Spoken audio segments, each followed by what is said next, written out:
Dan kemudian kami dipenjarakan tanpa ada tedeng aling-aling. Tidak ada kabar dari siapapun, tidak ada surat perintah penangkapan siapapun. Saya ditangkap dalam keadaan yang tidak saya tahu. Begitu datang polisi dan saya katakan kepada mereka, saya sudah tahu komandan, kalian akan datang menangkap saya. Kenapa kamu tahu, Pak Yahya? Ustaz, saya tahu karena Kacek sudah membuat keonaran di masyarakat. Kalau Kacek sudah ditangkap berarti ada penyeimbang. Dan lagi, kalau si murtad sudah ditangkap berarti harus ada penyeimbang. Siapa lagi yang harus jadi penyeimbang? Di dalam ceramah-ceramah saya dulu, sebelum saya masuk ke dalam penjara, ceramah-ceramah saya selalu melawan kebatilan. Dan sampai hari ini juga saya masih melawan kebatilan. Dan lalu ada yang beranggap, oh Ustadz Yahya sudah jadi cebong. Ini mulut-mulut pengadu domba ini bahaya sekali dalam Islam. Bahaya sekali. Bagaimana kita akan bersatu? Bagaimana kita akan bersama-sama? Bagaimana Islam akan kuat ke depan? Kalau pembakar kayu api ini masih kesana kemari. Istri Abu Jahal itu adalah tukang bawa kayu api, tukang bakar kayu. Ini bukan cuma persoalan kafir, bukan persoalan munafik, bukan cuma persoalan kafirun, tapi persoalan tukang adu domba. Ini yang bahaya itu. Tukang adu domba, tukang cari muka, dan lain sebagainya. Nah, ini yang bahaya. Kita umat Islam ini perlu selektif di dalam menjalankan peri kehidupan dan keimanan kita. Makanya saya dari dulu ketika saya mendapat hidayah, diberi petunjuk oleh Allah, mengucapkan dua kalimat syahadat, la ilaha illallah Muhammadar Rasulullah, bersama istri dan satu keluarga. Kami masuk Islam, kami menanamkan komitmen bahwa keislaman kami di atas pengakuan la ilaha illallah Muhammadar Rasulullah. Kami tidak pernah berdiri di atas benteng organisasi Islam manapun. Enggak pernah. Orang sholat, kami ikutan sholat. Orang laksanakan sholat subuh, kunut, kami ikutan kunut. Orang juga tidak kunut, kami juga tidak kunut. Kami ikuti setiap kebiasaan yang ada dalam organisasi Islam. Tapi kami tidak pernah bergabung dalam organisasi manapun. Karena kami sudah tahu, di satu ketika kami akan ditangkap, pasti ditanya, dari organisasi Islam mana, siapa penyuplai dana, siapa linknya, dari mana mendapatkan support dana, pasti dia akan dicungkil-cungkil. Kami sudah antisipasi jauh-jauh hari itu. Makanya kami mundur satu langkah. Kami mundur satu langkah. Kenapa? Karena kami tahu, kalau kami masuk dalam golongan Islam, kami masuk dalam organisasi Islam, berarti kami bukan hanya beragama Islam, kami akan memperjuangkan menegakkan dinul haq, dinul Islam. Ini menjadi komitmen kami. Pertama-tama dalam kehidupan keimanan kami. Setelah kami mengucapkan kalimat syahadat, kami masuk Islam satu keluarga. Betapa bahagia kami mendapatkan keterangan-keterangan tentang nasihat-nasihat hidup, nasihat-nasihat mati, nasihat-nasihat tentang janji-janji yang akan kami terima ketika kami setelah akhir di dunia ini. Ini bukan janji biasa. Apa yang dijanjikan Allah di dalam firman-Nya jelas terukur dalam kapasitas sebagai keterangan historik dari para nabi. Semua catatan-catatan penting dalam kehidupan yang terjadi dilakukan oleh Nabi kita Muhammad SAW, itu adalah merupakan catatan sejarah yang sangat penting. Ibu bapak saudara-saudaraku, sekarang bicara soal tentang Isra wal Mi'raj. Dari dalam masjid, begitu saya masuk dari pagar masjid, saya masuk ke dalam, dari spanduk saya sudah baca Isra wal Mi'raj. Isra wal Mi'raj, berjalan dan kemudian dia naik. Subhanallazi asra bi abdih. Di penggal ayat ini, maka Allah Subhanahu wa taala memulai kalimat ini dengan mengizinkan mentasbihkan Allah. Subhanallazi asra bi abdi. Maha suci Allah yang telah memperjalankan seorang hambanya. Apa itu apa saudara-saudara berpikir bahwa umat Islam baru saat itu belum sholat, sudah sholat? Umat Islam sudah melaksanakan sholat. Nabi Muhammad menjadi Rasul sudah 11 tahun. Pada ketika 27 Rajab, Nabi SAW sudah mencapai usia 11 tahun sebagai seorang Rasul Allah Subhanahu wa Ta'ala. Berarti umat Islam sudah sholat. Umat Islam sudah melaksanakan sholat. Sahabat sudah sholat, para nabi sudah sholat. Bahkan sebelum datang Rasulullah SAW, mulai dari Nabi Adam sampai Nabi Ibrahim, Nabi Musa, Nabi Daud sampai kepada Nabi Isa alaihissalam, semua nabi sudah melaksanakan perintah sholat. Qala ini Abdullah atani al-kitab wa ja'alani nabiyah wa ja'alani mubarakan aina ma kuntu awsani bi sholati wa zakati wa dumtu hayat. Jadi Nabi Isa itu sudah menyaksikan, sudah memproklamirkan bahwa dirinya adalah hamba Allah. Allah memberi kitab, memberi Injil kepada Al-Masih, dan wa ja'alani nabiyah, mengutus dia sebagai seorang nabi. Wa ja'alani mubarakan aina ma kuntu awsani bi sholati wa zakati ma dumtu hayat. Perhatikan dengan baik bahwa Nabi Isa itu adalah nabi yang menjalankan sholat dan membayar zakat. Belum datang Nabi Muhammad ke dalam dunia, belum diutus sebagai Rasul Allah, Nabi Isa 620 tahun sebelum datang Al-Masih. Sebelum datang Rasulullah SAW, Al-Masih sudah melaksanakan sholat sebagaimana yang dilakukan oleh nabi-nabi sebelum beliau.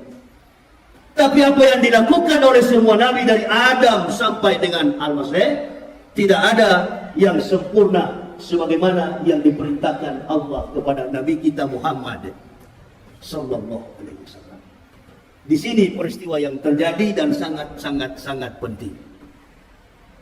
Mulai dari perjalanan dari Masjidil Haram ilal Masjidil Aqsa. Antum Bapak Ibu saudara-saudara tahu?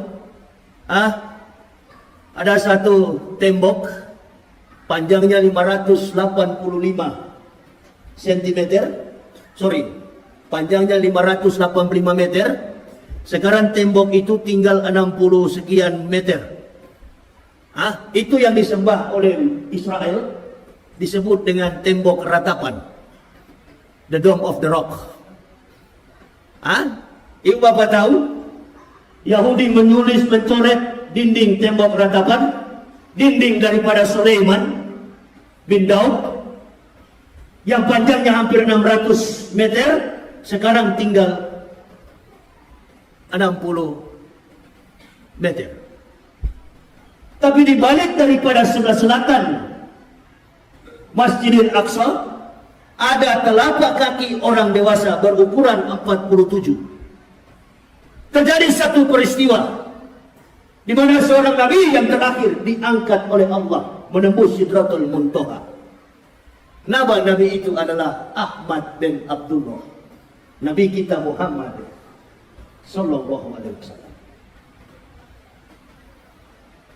Di atas batu yang terapung, di atas batu yang melayang-layang di atas udara, di atas permukaan tanah, sampai hari ini masih ada telapak kaki itu, telapak kaki nabi kita Muhammad sallallahu alaihi wasallam. Ini yang orang Yahudi tidak mau serahkan kepada umat Islam. Padahal bangsa biadab ini bangsa yang sudah murtad. Bangsa Yahudi ini bukan bangsa yang turut dan taat kepada perintah Allah. Perhatikan apa yang dikatakan oleh Nabi Musa alaihissalam. Ketika Rasulullah sallallahu alaihi wasallam dibawa oleh buruk dengan menunggangi seekor buruk dalam kecepatan yang disaksikan oleh Rasulullah, bahwa kecepatan yang ditunggangi baginda Nabi, kecepatannya bagaikan secepat kilat. Ibu bapak saudara-saudara bayangkan, kilat kecepatannya 150.000 km per detik. Cahaya itu 3.500 km per detik. Rasulullah sallallahu alaihi wasallam mencapai kecepatan secepat kilat. 3 kali Rasulullah tampil, mampir mulai dari Aqwa. Kemudian beliau tampil, beliau turun di Tursina, tempat kelahiran Nabi Isa alaihissalam, dan kemudian beliau sampai di Masjidil Aqsa atau di apa itu Palestina sekarang ini, apa namanya, Masjidil Haram, Masjidil Aqsa, sampai di Yerusalem. 3 kali Rasulullah SAW singgah untuk melaksanakan sholat 2 rakaat. Ditanya oleh Rasulullah kepada Jibril saudaranya, karena yang mengawal Rasulullah adalah Jibril alaihissalam. Jibril, saudaraku, kira-kira siapa? Apa tempat ini? Ini adalah tempat pengumpulan massa manusia nanti setelah datangnya hari kiamat. Datang tempat yang kedua, ini tempat apa wahai Jibril? Ini adalah Bukit Tursina, di mana Musa menerima perintah sholat. Dan yang ketiga ditanya, ini adalah perintah apa? Ini adalah bukit, ini adalah Nazaret, tempat kelahiran, Bethlehem, tempat kelahiran Nabi Isa alaihissalam. Sampailah Rasulullah di Masjidil Aqsa dengan mengendarai seekor buruk. 3 kali beliau sampai di situ. Diikat buruk itu, disurvei, diperhatikan semua isi hati beliau ini, dibelah dada beliau. Diberikan 2 minuman kepada Rasulullah, yang satu dalam berupa susu dan satu dalam berupa arak. Dikasih pilihan oleh Allah, silakan suruh Muhammad memilih mana minuman yang paling bagus antara 2 aqua ini. Kalau Ustaz Somad nggak minum aqua, saya masih minum. Silakan mana yang dia mau pilih, aqua atau aqua. Tapi yang sangat-sangat penting adalah di sebelah kanan adalah susu dan di sebelah kiri adalah arak. Apabila Rasulullah memilih arak, maka umatnya menjadi pemabuk. Apabila Rasulullah SAW memilih susu, umatnya akan menjadi orang yang sehat, orang yang berpikiran cerdas, orang yang seperti Rasulullah SAW. Tidak sedikit, banyak sekali pejabat kita yang mabuk. Di tengah kegembiraan orang sedang merayakan solat, sedang merayakan tentang peringatan Isra wal Mi'raj, orang disebut pejabat. Bukan pejabat sembarang, pejabat dalam Kementerian Agama yang bernama Yakut Kauman, mantan pemimpin Banser. Itu dia. Ini dia. Kalau orang tidak punya kompetensi akademik, orang tidak punya kemampuan sosiokultur, orang tidak punya kemampuan teologis, orang tidak punya kemampuan jejak politik, ini bahaya sekali. Ini paling bahaya. Ini. Kok kita semua dipenjarakan ini? Orang-orang yang mengajarkan umat kepada yang baik. Ini orang yang mengatakan, menyedarajatkan suara azan dengan seekor hewan yang paling najis di dunia, namanya anjing. Bayangkan, ini tidak ada bedanya dengan Abu Jahal. Abu Jahal begitu pagi tanya kepada Rasulullah, Muhammad, yes, ada apa Abu Jahal? Tadi malam antum dari Sidratul Muntaha, betul? Kata Rasulullah, betul. Tidakkah kau tahu Muhammad, nenek moyang kami dari Masjidil Haram ilal Masjidil Aqsa, dari Masjidil Haram sampai kepada di Palestina, nenek moyang kami menempuh perjalanan 40 hari 40 malam. Omong kosong apa engkau buat Muhammad? Hanya dalam separuh malam minal laila antum sudah sampai ke Sidratul Muntaha. Ini cerita dari mana? Antum mau bantah cerita itu? Antum mau bantah cerita itu? Qori baru baca suratnya. Subhanallazi asra bi abdi laila minal masjidil haram ilal masjidil aqsa allazi barakna hawlahu linuriyahu min ayatina innahu huwas samiul basir. Supaya kami dapat menyaksikan kepada hamba, supaya Muhammad bisa melihat bagaimana kebesaran Allah di bumi dan di akhirat. Itu ibu bapak, saudara-saudara. Makanya Jibril nggak boleh naik, nggak boleh naik. Nah, ini orang-orang yang tidak dewasa dalam pemahaman Isra wal Mi'raj.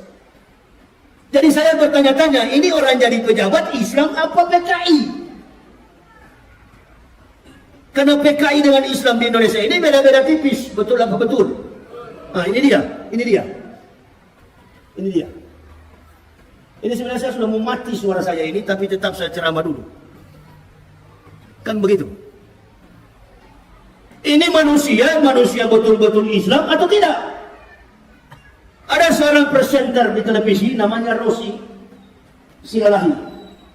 Dia katakan mulai dari dia SD sampai dia perguruan tinggi, sampai dia SMA, dia bertetangga dengan orang Islam. Dia damai-damai saja, dia sejahtera, dia enjoy karena dia bertetangga dengan seorang Muslim.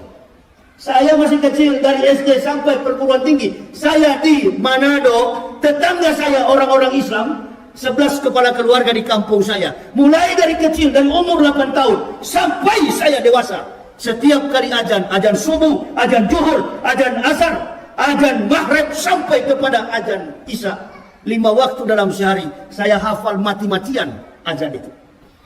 Ibu saya sampai larang sama saya, kamu jangan olok-olok suara orang Islam menyampaikan azan. Nanti kalau mereka dengar, mereka marah. Saya bilang, nggak usah takut. Kalau dia marah, kita pukul dia di kampung sini. Karena dia cuma 11 keluarga, saya ratusan orang di kampung itu. Padahal saya cuma main-main bilang begitu.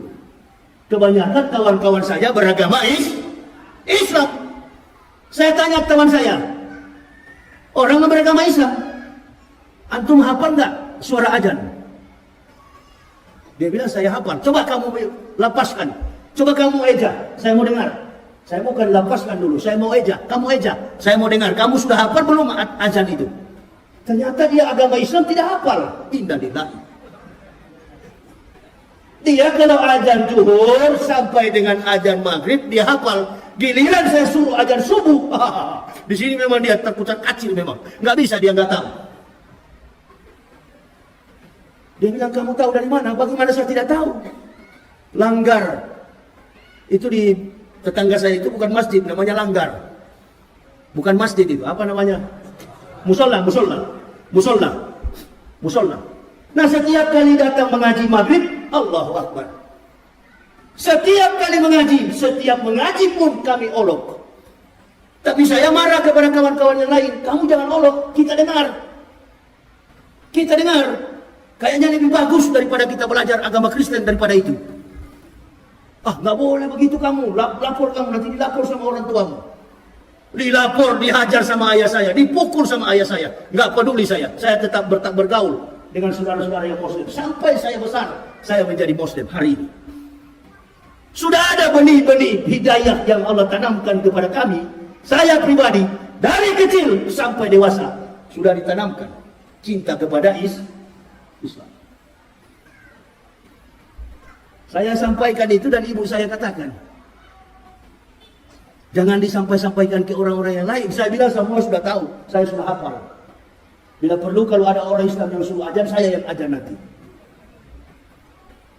Nah, waktu mandi di kali, ini saya mati kutu. Mandi di kali, buka celana, kawan saya bilang, kamu belum masuk Islam karena belum disunat. Ini dia. Bayangkan, dari umur 8 tahun sampai disunat umur 36 tahun. Itu dia ya. Nanti 2006 saya disunat, setelah masuk Islam. Ibu bapak bayangkan, bagaimana seorang kafirun menunggu datangnya detik-detik panggilan, ketukan hati seorang hamba untuk dipanggil oleh Allah mengucapkan la ilaha illallah Muhammadar Rasulullah. Kami hargai perjuangan itu dari umur 8 tahun sampai 38 tahun. Ini sudah jadi pejabat, innalillahi pakai kopiah. Saya terus bertanya-tanya, ini orang-orang ini betul-betul Islam ini atau iya, kalau lihat dari penampilan, Masya Allah. Saya nggak yakin kalau memang betul-betul Islam. Saya nggak yakin. Karena kalau orang Islam pasti jaga rahasia tentang Islam.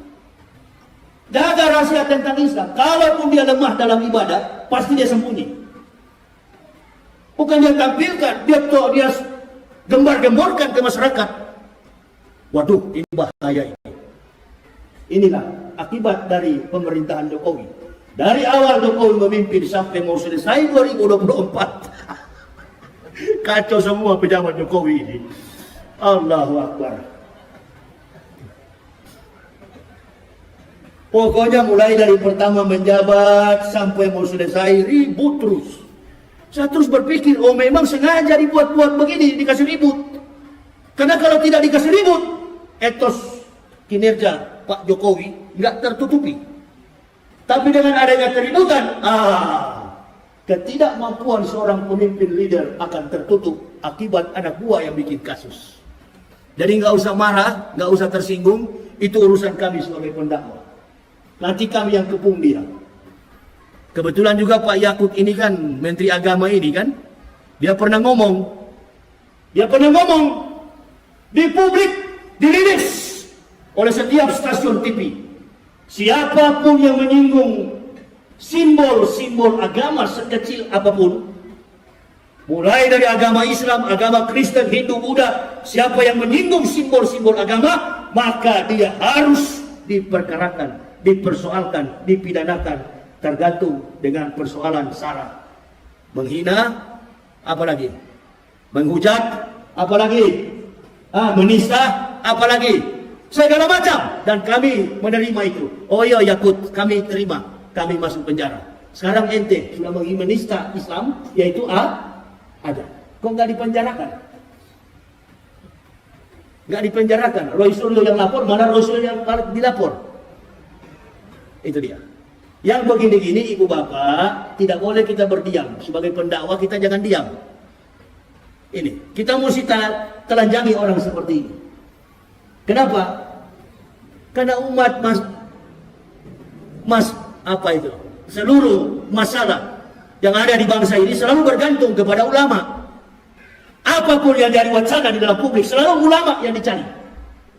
Nah, ulama-ulama kita ini satu persatu dikebiri, satu persatu dipanggil, diincar. Bagaimana caranya? Kalau salah, kita penjarakan, kita pegang dia, kita bawa dia ke penjara. Ada yang bertanya sama saya, Ustadz bagaimana mengenai dengan si siapa yang baru keluar penjara, si Habib Bahar dengan si siapa itu? Ini dan jenderal yang 4 bintang ini, Dudung. Mana yang salah mereka berdua? Itu kalau masalah itu saya nggak mau masuk campur. Itu dua-dua nggak boleh begitu, karena dua-dua sama-sama bos. Nggak boleh begitu. Kita mesti hargai bahwa kebebasan itu adalah mahal harganya. Jangan sampai kita masuk penjara karena ditunggangi dengan kepentingan politik. Tapi kita kalau masuk penjara karena kebenaran, jangankan 1000 kali, 1 juta kali pun ditangkap, insya Allah kita tetap masuk penjara. Amin ya robbal. Amin. Jangan kita masuk penjara karena perampok, karena mencuri, karena uang umroh, karena uang haji. Innalillah. Tapi kalau kita masuk penjara karena menegakkan kebenaran, insya Allah 1 juta kali kau tangkap, insya Allah kami akan tetap maju. Polisi tangkap saya dalam keadaan sakit, jantung saya bengkak. Karena hobi saya suka minum kopi sampai puluhan gelas. Kena saya, di Padang saya kena, Aceh saya kena. Dalam keadaan sakit saya bawa mobil pulang ke Jakarta, bengkak jantung saya. 2 minggu saya di rumah sakit, datang polisi. Dalam keadaan terbaring kaku di dalam rumah saya. Keluar rumah sakit, polisi datang. Ini Ustadz, kami akan menangkap Ustadz pada hari ini. Oh ya, saya tunggu-tunggu komandan. Sebenarnya kami mau datang 27 orang, tapi karena lihat mau tangkap Ustadz, kami datang 19 mobil. Bayangkan itu. Tangkaplah Ambo. Ditangkaplah kami.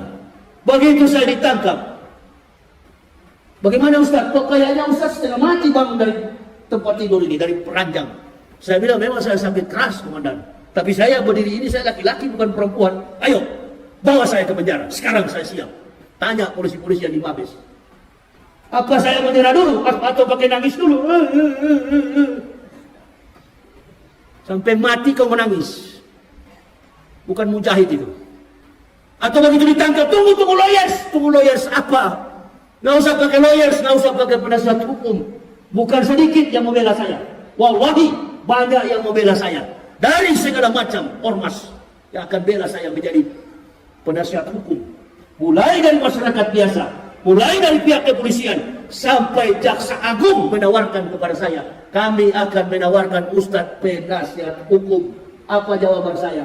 Ini persoalan saya dengan Allah. Saya tidak pernah masalah dengan hakim. Saya tidak pernah masalah dengan polisi. Saya tidak pernah masalah dengan juru bicara, jaksa penuntut umum, bahkan dengan apapun ahli-ahli forensik, ahli pidana, ahli segala macam. Saya tidak punya masalah. Saya bermasalah dengan Allah. Saya hadapi sendiri. Waduh, bahaya hukumannya ini Ustaz. Kalau nggak pakai pengacara. Apalagi Ustaz ini musuhnya rezim. Makanya lillahi ayat tadi satu waladin subhana isa qada amran fa'ina ma yaqulu lahu kun fayakun. Jadilah maka jadi. Silakan. Ditanya oleh hakim, ditanya oleh jaksa penuntut umum, apa betul Pak Yahya bilang begini? Betul. Apa betul Bapak bilang begini? Betul. Apa betul Bapak bilang begini? Betul. Kok nggak ada yang salah? Betul semua. Betul, yang mulia. Nggak usah putar-putar sini, putar-putar sana. Kita ini pendakwah. Mulut kita akan didengar oleh umat. Sampai bilang Ustaz Yahya sekarang bergaul dengan cebong. Yang datang ke saya itu ya satu-satunya Ustaz yang besuk saya. Tidak ada Ustaz yang berani datang membesuk saya. Hanya satu Ustaz yang mendatangi saya, yang membebaskan saya adalah Ustaz Yusuf Mansur. Saya tidak pernah tahu apa masalah beliau. Tapi yang saya tahu di dalam YouTube, saya pernah hantam beliau waktu ceramah. Dan tidak ada urusan secara pribadi antara ulama A dengan ulama B, ulama C, ulama X, ulama O. Enggak ada. Namanya kiai, namanya ustaz, tetap saudara. Ini nih, orang-orang yang baru ngaku-ngaku ustaz, ngapal Quran tidak tahu, ngapal hadis tidak tahu, ngaku ustaz. Ini Gus Nur punya mulut ini. Hati-hati dengan Gus Nur itu. Itu kalau ketemu saya di daerah manapun, saya mau tanya dia itu. Itu bahaya mulut seperti itu. Di dalam penjara itu hampir dihajar sama anak-anak FPI. Di dalam penjara tidak bisa jadi imam, di dalam penjara tidak bisa jadi khotib, di dalam penjara tidak bisa menebarkan ilmu karena tidak punya kompetensi, kemampuan keilmuan Islam. Gus Dur, apa Ustadz bagaimana model begitu? Ini yang perlu jamaah mesti hati-hati. Jangan suka kita diadu domba. Tidak usah kita suka diadu domba. Belum tentu juga setelah Jokowi turun ada presiden yang lebih bagus ke depan. Belum tentu. Ini pertarungan yang sangat luar biasa. Hati-hati ibu bapak, saudara-saudara. Ada ustadz-ustadz di Indonesia ini yang berani bela ketika Ustadz Abdul Somad dalam persoalan, dalam masalah. Dia berdiri dan dia katakan, saya di depan Abdul Somad, tangkap saya. Tanya kalau pernah ada begitu. Video saya ditanya oleh hakim dan polisi, Mabes Polri. Apa betul Pak Yahya memuat video ini dan mengatakan, jangan Abdul Somad yang ditangkap, saya yang ditangkap. Berulang-ulang saya katakan dalam video itu. Jangan Ustaz Somad yang ditangkap, Ambo yang ditangkap. Ditangkap betulan saya. Berapa tahun saya dihukum? Nggak ada dihukum. Bagaimana mau dihukum setiap hari orang masuk Islam?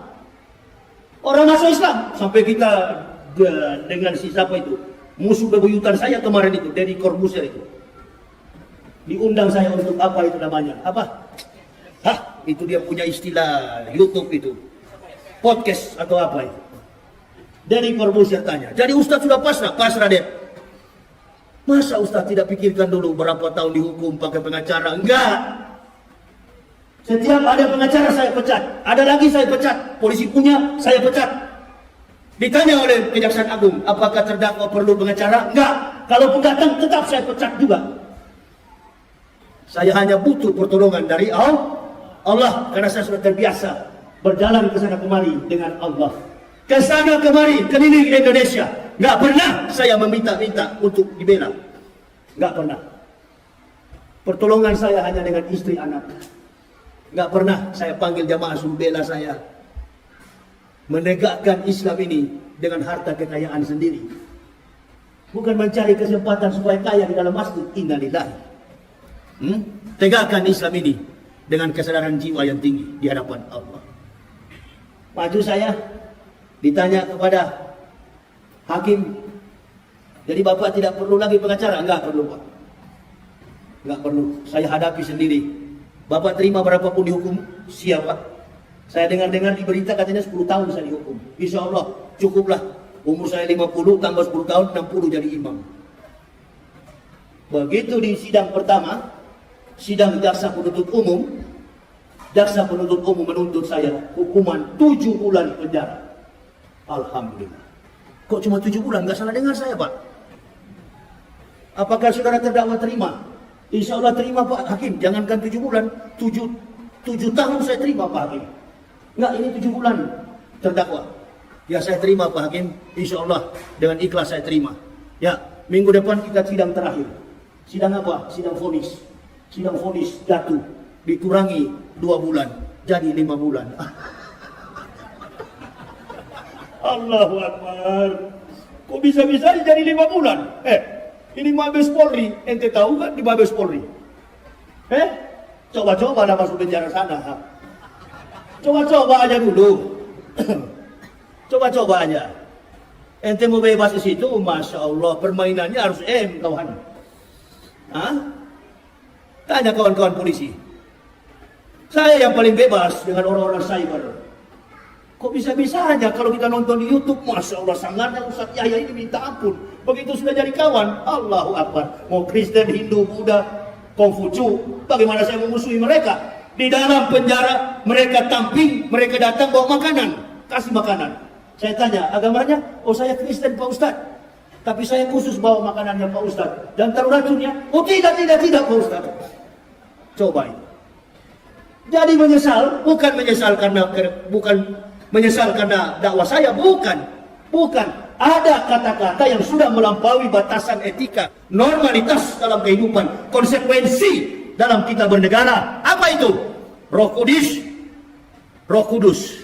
Saya robah. Roh Kudus, saya katakan Roh Kudus. Ini dia. Nah, ini saya jadikan sebagai candaan. Tidak boleh itu dijadikan sebagai candaan. Saya sadar sendiri. Kitab Kristen, Matius, Markus, Lukas, Stefanus, Stetanus, Captikus. Ini saya sadar sendiri. Oh, rupa-rupanya di sini kesalahan saya di hadapan Allah. Datang seorang kiai dari NU, dia bilang, biar bagaimanapun terdakwa sudah salah di dalam menyampaikan dakwah. Wah, ini kiai bela dia. Betul sekali. Dia bela Kristen. Kenapa? Karena rujukan Qur'annya cukup jelas. Kalau kita mengolok-olok Tuhan agama lain, maka tidak menutup kemungkinan orang beragama lain juga akan mengolok-olok Tuhan kita. Masya Allah, saya jadi sadar. Oh, berarti kita berdakwah boleh keras, tapi harus melihat batasan normalitas dalam etika bermasyarakat, berbangsa, dan bernegara. Saya berdoa agar negara ini menjadi negara yang biadab, negara yang beradab, negara yang tidak melaksanakan hal-hal yang di luar jangkauan kemampuan kita sebagai orang-orang yang hidup dalam toleransi yang tinggi. Saya bicara kepada Pak Hakim, saya salah Pak Hakim, saya sudah salah, saya minta maaf. Dan saya tidak akan mengulangi lagi. Kepada orang-orang Kristen saya mohon maaf, karena saya sudah menyakiti saudara-saudara saya, termasuk saudara-saudara saya di Manado. Walaupun saya tidak jumpa dengan mereka, tapi dalam rekaman pasti mereka ikuti. Itu. Tidak boleh begitu. Sampai menghina-hina istilah yang menjadi kultus, yang menjadi simbol dalam agama mereka. Roh Kudus. Kalau dalam kita Islam itu Roh Kudus itu siapa? Malaikat Jibril. Nah itu di Kristen dalam bahasa Ibrani Ruach HaKodesh. Roh Kudus, Holy Spirit. Saya robah menjadi Roh Kudus. Nah ini ditafsir oleh ahli pidana, oh ini kudis ini adalah sejenis penyakit yang mematikan, begini. Captikus ini minuman yang ada di Manado yang bikin mati. Allahu Akbar. Ada di dalam mobil saya itu laporan jaksa penuntut umum. Dibacakan semua dakwaan itu, Masya Allah, begini tinggi. Dari atas ini sampai ke atas ini mejanya. Laporan saya masuk ke kehakiman. Di ujung pertengkaran itu, masalah itu, akhirnya seluruh jaksa penuntut umum yang beragama Kristen, mereka pun tidak berdaya apa-apa. Saudara-saudara kami yang Muslim pun hanya beberapa orang yang bisa menolong. Nggak ada yang kami kenal, nggak ada yang kami minta bantuan. Insya Allah semua atas pertolongan dari Allah. Datang di dalam penjara, di saat jadi imam, jadi imam. Di saat jadi khotib, jadi khotib. Di saat main kartu, main kartu. Begitu, ya. Sama-sama satu baku tetangga dengan Jenderal Napoleon Bonaparte. Kita kurang lebih 4 bulan sekamar, seranjang berdekatan dengan Jenderal Irjen Pol Napoleon Bonaparte. Waktu beliau dan beberapa orang menganiaya saudara Kacek, besok juga saya ditanya oleh Coki, ketua RT, Pak Yahya juga mau datang, siapa yang mau ancang-ancang mau hajar Pak Yahya? Saya bilang saya tinggal tunggu-tunggu siapa yang mau gertak saya, ayo. Saya bukan Kacek, kalau Kacek nggak melawan, kalau saya melawan. Saya kasih tahu kepada mereka, saya 1 kali 24 jam akan menyambut siapapun yang lawan. Saya pasti melawan. Gak berani rupa-rupanya. Gak berani. Yang Kristen merangkul, ketakutan mereka. Masuk begini mereka terus bilang, waduh, dari wajah ini sudah kelihatan seperti harimau ini. Nggak jadi ditangkap. Nggak jadi dikeroyok. Padahal sudah dibiarin. Coba, saya bilang sama Coki, kalau ada yang berani saya suruh. Jangan dikembok pintu sel saya. Buka. Kalau ada yang berani. Dikunci sendirian selama 28 hari. Nggak dibuka-buka pintu itu. Nanti jam 2 malam, di kaki saya itu, di telunjuk kaki saya, ya, jempol saya dipijat setiap jam 12 ke atas. Bahkan ada seseorang yang sesak sekali napasnya, sudah dalam keadaan sekarat, seperti sudah mau mati. Setiap saya terbangun pada jam 12 ke atas, orang ini selalu mendesah dalam kesakitan. Saya bangun, saya perhatikan, sampai ke tong-tong sampah. Tidak ada mayat yang ada di situ. Rupa-rupanya saya baru tahu. Selama 10 hari, kamar itu adalah kamarnya almarhum Maher At-Twalibi. Rupa-rupanya kamar nomor 10 itu kamarnya Maher, Ustadz Maher At-Twalibi. Sampai akhir kehidupan beliau, dalam tangisan, dalam linangan dan air mata. Sedih, entah apa yang disedihkan. Kalau seorang mujahid sudah bersedih, innalillahi. Justru dalam penderitaan inilah kita mulai bergembira di hadapan Allah. Ini ya Allah yang kami tunggu-tunggu. Bukan nanti dalam keadaan sedih, bukan nanti dalam keadaan sekejam, dalam keadaan kita diberkahi, baru kita mengatakan bahwa kita adalah orang-orang merdeka. Di saat kita digodok oleh Allah, kita masuk ke dalam penjara, di sini kita mulai mengakui kehebatan, keagungan Allah Subhanahu wa taala. Makin banyak kita sujud menyembah kepada Allah. Makin banyak membaca hadis, makin banyak mengaji, makin merenung. Pokoknya berzikir itu sampai subuh-subuhan. Dan tidak bisa tidur. Seperti siapa kemarin yang baru masuk itu, Ferdinand Hutahayan. Begitu baru masuk pertama saya panggil, sini Ferdinand, biar langsung lari. Dia pikir kita mau pukul, padahal kita cuma panggil. Begitu juga Pak Edi Mulyani. Kalau sudah masuk di Mabes, sudah. Mulai jalan dalam tempatnya cuma kecil. Kebetulan ruangan kamar saya itu depannya masjid. Orang berjamaah di depan, saya imamnya di situ. Nah sekarang para imam-imam sudah pulang, orang-orang FPI sudah pulang. Yang tersisa di dalam hanya Habibah dari Sihab. Kita doakan beliau supaya cepat sembuh, supaya beliau juga cepat keluar dari Mabes Polri. Karena kalau semakin lama beliau di Mabes Polri, semakin lama beliau ditahan, insya Allah ini tidak ada akses vitamin D, tidak ada ultraviolet, tidak ada akses cahaya matahari untuk sampai ke dalam. Jadi kekuatan orang-orang narapidana yang ada di dalam itu cuma obat. Ratusan, puluhan, ribuan obat yang kita simpan. Kebanyakan ya obat vitamin D. Makanya waktu saya keluar dari sel itu nggak bisa bicara saya. Nggak bisa bicara. Yang pegang saya, yang jaga saya, yang bawa di mobil saya, kata istri saya, Pak Yusuf Mansur. Ustadz Yusuf Mansur, Kiai Yusuf Mansur. Saya nggak tahu kalau beliau yang bawa. Begitu. Nah, baru kita mau bilang itu cebong. Itu persoalan Yusuf Mansur, persoalan dengan umat, itu persoalan beliau. Saya tidak pernah terlibat dengan hal begitu. Tetapi yang namanya kiai, namanya ustadz, kita tetap bersahabat. Apapun masalahnya, apapun kasusnya, yang namanya ulama, kita tetap bersahabat. Menjalin persatuan antar sesama ulama. Ulama'u bil hasad. Yang keenam itu adalah ulama-ulama yang dengki. Mentang-mentang sudah kaya, sudah cintai umat, menyendiri, sudah tidak mau berteman dengan umat. Nah ini nih ulama-ulama yang cepat mau mati itu. Nanti lihat kalau tidak percaya. Itu dia, ya. Kalau bisnisnya sudah maju, sudah mulai lari. Itu dia, ya. Justru dengan keadaan seperti inilah kita harus saling mendekatkan diri kepada Allah.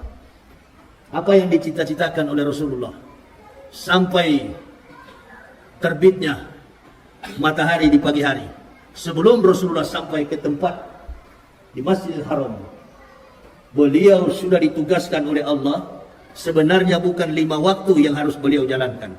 Perintah yang Allah tegaskan kepada beliau, ajarkan kepada umatmu Muhammad, bahwa setiap sholat yang diajarkan olehmu dalam satu hari, jumlahnya adalah 50 waktu dalam satu hari. Di lantai yang ke-6, Rasulullah berjumpa dengan Nabi Musa. Nabi Musa bertanya, berapa rakaat wahai Muhammad yang diberikan Allah Tuhanmu? Kata Rasulullah SAW, 50 rakaat. Kata Nabi Musa, mintalah kepada Allah berulang-ulang kali. Dimintakan sampai 5-10 kali. Dua ulama menafsir, Rasulullah meminta sampai 10 kali bolak-balik. Akhirnya jatuh pada 5 rakaat. Sampai pada 5 rakaat, turun ditanya lagi oleh Musa, berapa rakaat wahai saudaraku Muhammad yang diberikan Allah untuk umatmu? Kata Rasulullah, 5 rakaat dalam sehari. 5 waktu dalam sehari, 17 rakaat wahai Musa saudaraku. Kata Nabi Musa, lihat nanti wahai Muhammad, umatmu tidak akan mampu 5 waktu dalam satu hari. Terjadi sampai hari ini. Yahudi dan Nasrani, mereka sudah berkomitmen, kalau orang Islam sholat subuhnya sama dengan sholat Jumat, maka tumbanglah kekuatan kafirin wal munafikin, Yahudi wal Nasara. Pasti tumbang. Tapi susahnya kita umat Islam ini, Allahu Akbar. Sholat subuh itu memang jadi masalah besar sekali bagi kita. Berat untuk dilakukan. Apa yang dilakukan oleh Rasulullah? 5 waktu dalam sehari, ternyata tidak mampu dilakukan. Ini aja. Ya, kalau sholat subuh di daerah pasar begini, tunggu aja kalau datang. Nah ini, yang penting kita tetap semangat untuk mensiarkan Islam. Amin ya Rabbal. Terus, memandangkan azan. Kalau kita menyampaikan azan itu jangan pelan-pelan. Teriak. Allahu Akbar, Allahu Akbar. Wah, kebetulan Yakub juga lewat. Begitu, teriak besar-besar dia. Jangan juga marah-marah sama dia. Karena sudah banyak sekali orang memberi gambaran Yakub digambarkan dengan seekor anjing. Sudah cukup itu, stop. Sudah cukup, ya. Sebagai sesama muslim mudah-mudahan mau sadar, tapi saya kira ini susah. Kalau orang mau cari jabatan, susah. Kalau mau cari jabatan, apapun pasti dilakukan. Yang penting Bapak senang. Itu dia. Mudah-mudahan Pak Jokowi masih ada 2 tahun 2022, 2023, 2024. 1 tahun lagi Jokowi finish. Itu dia. Itu finish kalau selesai masa tugas. Tapi kita nggak tahu. Yang paling pasti dalam Islam ini adalah kematian. Nah ini yang paling pasti dalam keislaman ini adalah kematian. Wa ma kana li nafsin an tamuta illa bi idnillah kitaban muajjalan wa may yurid sawabat dunya nu'tihi minha wa may yurid sawabat akhirati nu'ti minha wa jannasis syakirin.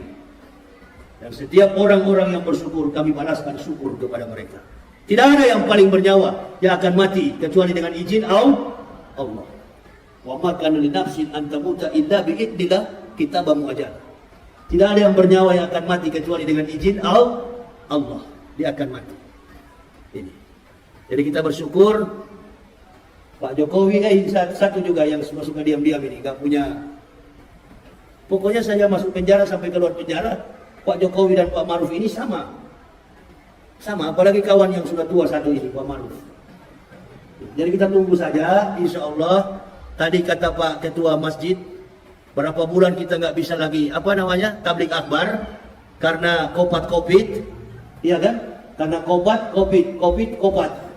Nah ini juga ada COVID baru sekarang ini, apa namanya, Omicron PCC terakhir Omega. Itu sudah terakhir barangkali. Ini abjad Yunani. Alpha, beta, gamma, delta, zeta, theta, iota, kappa, lambda, mu, Omicron PCC terakhir Omega. Itu abjad Yunani. Omicron P terakhir Omega.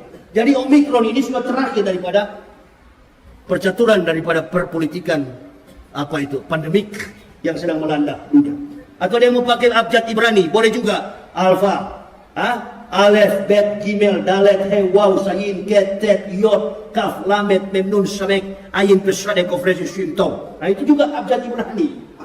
Sama, mau kemana pun saya sudah tahu. Ini semua permainan Yahudi untuk mempermainkan dunia. Jadi sudahlah, ya, alhamdulillah kita yang tidak mati. Selama menghadapi pandemik, kita dalam keadaan sehat. Tadi dibagi-bagi soal apa itu? Masker. Pergi ambil itu saturasi. Periksa darah saya. Saturasi saya satu hari itu 98. Antum percaya nggak Ustaz? Saya sudah 5 hari tidak makan nasi. Sejak tiba di Padang, di Pekanbaru saya lambung saya tinggi. Malam saya berteriak, gelisah. Saya belum makan nasi dari kemarin-kemarin. Enggak. Saya cuma minum air putih, air hangat. Minum air putih, air hangat. Begitu. Nanti habis ceramah, jantung saya pulih lagi. Coba ambil periksa jantung saya dan perut saya. Kosong perut saya. Darah saturasi saya itu 98. Oksigen saya. Dan kalau antum lihat suhu saya, paling tinggi 35 sampai 36. Nggak pernah kena masalah itu. Selama saya dibantarkan oleh Mabes Polri, 8 hari saya masuk rumah sakit, saya tidak pernah kedapatan COVID atau Corona. Enggak. Positif Corona atau COVID enggak pernah.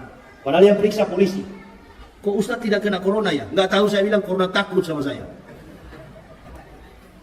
Alhamdulillah. Istri saya yang bilang, kalau boleh Pak segera dibebaskan. Insya Allah Bu, insya Allah. Kita doakan supaya Ustaz cepat-cepat bebas. Alhamdulillah, bebas beneran. Jadi kawan dengan kawan-kawan polisi. Ya, ini Ibu Bapak, jadi kita saling jangan suka suuzon, ya. Kecuali seperti Yakut ini memang tidak bisa diampuni, memang dikasih biar aja begitu dia. Susah nih orang ini, susah. Makanya dia antara kemampuan seorang pejabat, ketidakmampuan etos kinerja kerja, kemudian dibebani sebagai seorang pejabat, sudah jadi biasa di Indonesia di era Jokowi. Nggak apa-apa, antum pegang tugas biar gak mampu, yang penting kamu dapat gaji tiap bulan. Yang penting bikin ribut saja tiap bulan. Itu. Mudah-mudahan ada pejabat lebih bagus ke depan nanti. Amin ya Rabbal. Ini pemilihan presiden katanya mau ditunda. Kita berdoa saja mau ditunda 50 tahun, 30 tahun, yang penting kita tetap bisa melaksanakan sholat 5 waktu dalam setiap saat. Kita berdoa kepada Allah, kita bermunajat kepada Allah, agar kita diberi kesempatan seluas-luasnya untuk memaksimalkan ibadah kita di hadapan Allah Subhanahu wa taala. Saya kira ini Bapak Ibu ya yang bisa saya sampaikan ya. Insya Allah di lain waktu ini saya baru belajar ceramah lagi. Sudah berapa bulan saya nggak bisa ceramah lagi, ya. Padahal di dalam penjara saya aktif ceramah, khutbah, tapi begitu keluar penjara saya sudah sakit. Entah ada maksud apa, wallahu a'lam bishawab. Saya nggak tahu. Ada maksud apa, saya nggak tahu. Hanya Allah yang Maha tahu apa yang terjadi dalam diri saya. Mohon doa dari seluruh jamaah agar kami tetap sehat dan kuat dalam menegakkan dinul haq, dinul Islam. Saya kira ini ya yang saya bisa sampaikan ya. Nanti bagi ibu bapak yang ingin melihat perjalanan kehidupan saya, ada buku saya yang berjudul Kebenaran Islam Menurut Mantan Pendeta. Itu biodata saya sekeluarga dan kami mendapatkan hidayah dari buku itu. Silakan, ada istri saya yang akan melayaninya. Saya kira ini aja yang bisa saya sampaikan. Terima kasih atas segala perhatiannya. Mohon maaf atas segala kekurangan saya. Usikum wa nafsi bitaqwallah.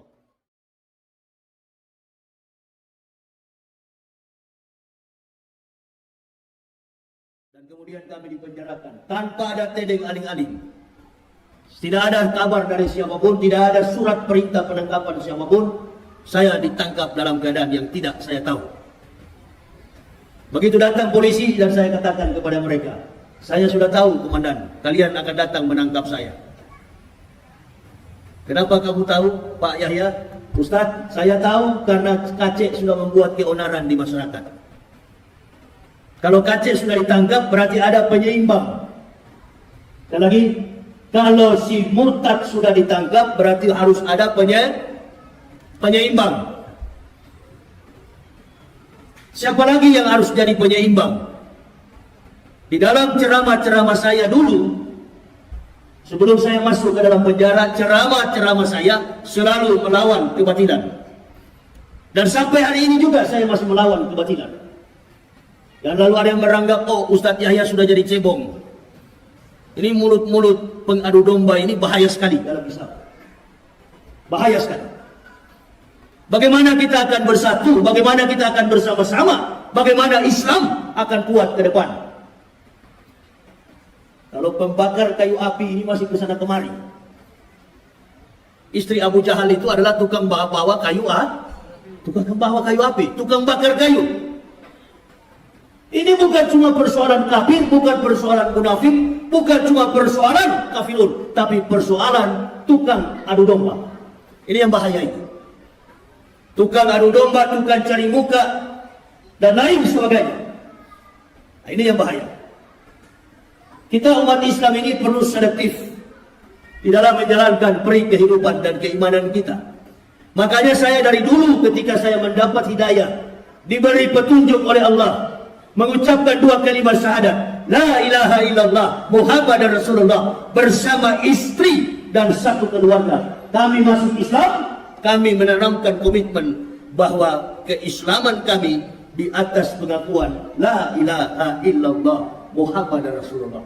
Kami tidak pernah berdiri di atas benteng organisasi Islam manapun. Enggak pernah. Orang sholat, kami ikutan sholat. Orang laksanakan sholat subuh, kunut, kami ikutan kunut. Orang juga tidak kunut, kami juga tidak kunut. Kami ikuti setiap kebiasaan yang ada dalam organisasi Islam. Tapi kami tidak pernah bergabung dalam organisasi manapun. Karena kami sudah tahu, di satu ketika kami akan ditangkap, pasti ditanya, dari organisasi Islam mana, siapa penyuplai dana, siapa linknya, dari mana mendapatkan support dana, pasti dia akan dicungkil-cungkil. Kami sudah antisipasi jauh-jauh hari itu. Makanya kami mundur satu langkah. Kami mundur satu langkah. Kenapa? Karena kami tahu, kalau kami masuk dalam golongan Islam, kami masuk dalam organisasi Islam, berarti kami bukan hanya beragama Islam, kami akan memperjuangkan menegakkan dinul haq, dinul Islam. Ini menjadi komitmen kami pertama-tama dalam kehidupan keimanan kami. Setelah kami mengucapkan kalimat syahadat, kami masuk Islam satu keluarga. Betapa bahagia kami mendapatkan keterangan-keterangan tentang nasihat-nasihat hidup, nasihat-nasihat mati, nasihat-nasihat tentang janji-janji yang akan kami terima ketika kami setelah akhir di dunia ini. Ini bukan janji biasa. Apa yang dijanjikan Allah di dalam firman-Nya jelas terukur dalam kapasitas sebagai keterangan historik dari para nabi. Semua catatan-catatan penting dalam kehidupan yang terjadi dilakukan oleh Nabi kita Muhammad SAW, itu adalah merupakan catatan sejarah yang sangat penting. Ibu bapak saudara-saudaraku, sekarang bicara soal tentang Isra wal Mi'raj. Dari dalam masjid, begitu saya masuk dari pagar masjid, saya masuk ke dalam, dari spanduk saya sudah baca Isra wal Mi'raj. Isra wal Mi'raj, berjalan dan kemudian dia naik. Subhanallazi asra bi abdih. Di penggal ayat ini,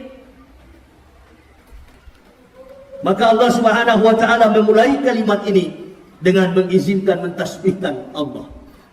Subhanallazi asra bi abdi. Maha suci Allah yang telah memperjalankan seorang hambanya. Apa itu Bapak saudara-saudara berpikir bahwa umat Islam baru saat itu belum sholat? Sudah sholat. Umat Islam sudah melaksanakan sholat. Nabi Muhammad menjadi Rasul sudah 11 tahun. Pada ketika 27 Rajab, Nabi SAW sudah mencapai usia 11 tahun sebagai seorang Rasul Allah Subhanahu wa Ta'ala. Berarti umat Islam sudah sholat. Umat Islam sudah melaksanakan sholat. Sahabat sudah sholat, para nabi sudah sholat. Bahkan sebelum datang Rasulullah SAW, mulai dari Nabi Adam sampai Nabi Ibrahim, Nabi Musa, Nabi Daud sampai kepada Nabi Isa alaihissalam, semua nabi sudah melaksanakan perintah sholat. Qala ini Abdullah atani al-kitab wa ja'alani nabiyah wa ja'alani mubarakan aina ma kuntu awsani bi sholati wa zakati wa dumtu hayya. Jadi Nabi Isa itu sudah menyaksikan, sudah memproklamirkan bahwa dirinya adalah hamba Allah. Allah memberi kitab, memberi Injil kepada Al-Masih, dan wa ja'alani nabiyah, mengutus dia sebagai seorang nabi. Wa ja'alani mubarakan aina ma kuntu awsani bi sholati wa zakati ma dumtu hayya. Perhatikan dengan baik bahwa Nabi Isa itu adalah nabi yang menjalankan sholat dan membayar zakat. Belum datang Nabi Muhammad ke dalam dunia, belum diutus sebagai Rasul Allah, Nabi Isa 620 tahun sebelum datang Al-Masih. Sebelum datang Rasulullah SAW, Al-Masih sudah melaksanakan sholat sebagaimana yang dilakukan oleh nabi-nabi sebelum beliau. Tapi apa yang dilakukan oleh semua nabi dari Adam sampai dengan Al-Masih, tidak ada yang sempurna sebagaimana yang diperintahkan Allah kepada Nabi kita Muhammad sallallahu alaihi wasallam. Di sini peristiwa yang terjadi dan sangat penting. Mulai dari perjalanan dari Masjidil Haram ilal Masjidil Aqsa. Antum Bapak Ibu saudara-saudara tahu? Ada satu tembok panjangnya 585 cm. Panjangnya 585 meter. Sekarang tembok itu tinggal 60 sekian meter. Itu yang disembah oleh Israel, disebut dengan tembok ratapan, the Dome of the Rock. Ibu Bapak tahu, Yahudi mencoret dinding tembok ratapan, dinding daripada Sulaiman bin Daud, yang panjangnya hampir 600 meter, sekarang tinggal 60 meter. Tapi di balik daripada sebelah selatan Masjidil Aqsa ada telapak kaki orang dewasa berukuran 47. Terjadi satu peristiwa di mana seorang nabi yang terakhir diangkat oleh Allah menembus Sidratul Muntaha. Nama nabi itu adalah Ahmad bin Abdullah, Nabi kita Muhammad sallallahu alaihi wasallam. Di atas batu yang terapung, di atas batu yang melayang-layang di atas udara, di atas permukaan tanah, sampai hari ini masih ada telapak kaki itu, telapak kaki Nabi kita Muhammad sallallahu alaihi wasallam. Ini yang orang Yahudi tidak mau serahkan kepada umat Islam. Padahal bangsa biadab ini bangsa yang sudah murtad. Bangsa Yahudi ini bukan bangsa yang turut dan taat kepada perintah Allah. Perhatikan apa yang dikatakan oleh Nabi Musa alaihissalam.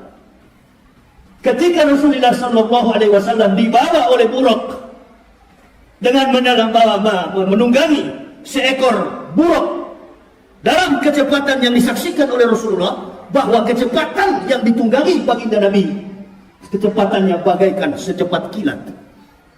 Ibu bapak saudara-saudara bayangkan, kilat kecepatannya 150.000 km per detik. Cahaya itu 3.500 km per detik. Rasulullah Shallallahu Alaihi Wasallam mencapai kecepatan secepat kilat. 3 kali Rasulullah tampil, mampir mulai dari Aqwa.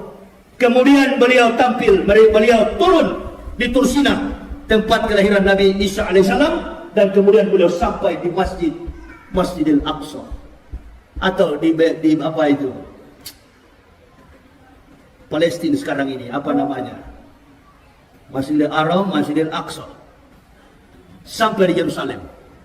3 kali Rasulullah SAW singgah untuk melaksanakan sholat 2 rakaat. Ditanya oleh Rasulullah kepada Jibril saudaranya, karena yang mengawal Rasulullah adalah Jibril alaihissalam. Jibril, saudaraku, kira-kira siapa? Apa tempat ini? Ini adalah tempat pengumpulan massa manusia nanti setelah datangnya hari kiamat. Datang tempat yang kedua, ini tempat apa wahai Jibril? Ini adalah Bukit Tursina, di mana Musa menerima perintah sholat. Dan yang ketiga ditanya, ini adalah perintah, ini adalah bukit, ini adalah Nazaret, tempat kelahiran, Bethlehem, tempat kelahiran Nabi Isa alaihissalam. Sampailah Rasulullah di Masjidil Aqsa dengan mengendarai seekor buruk.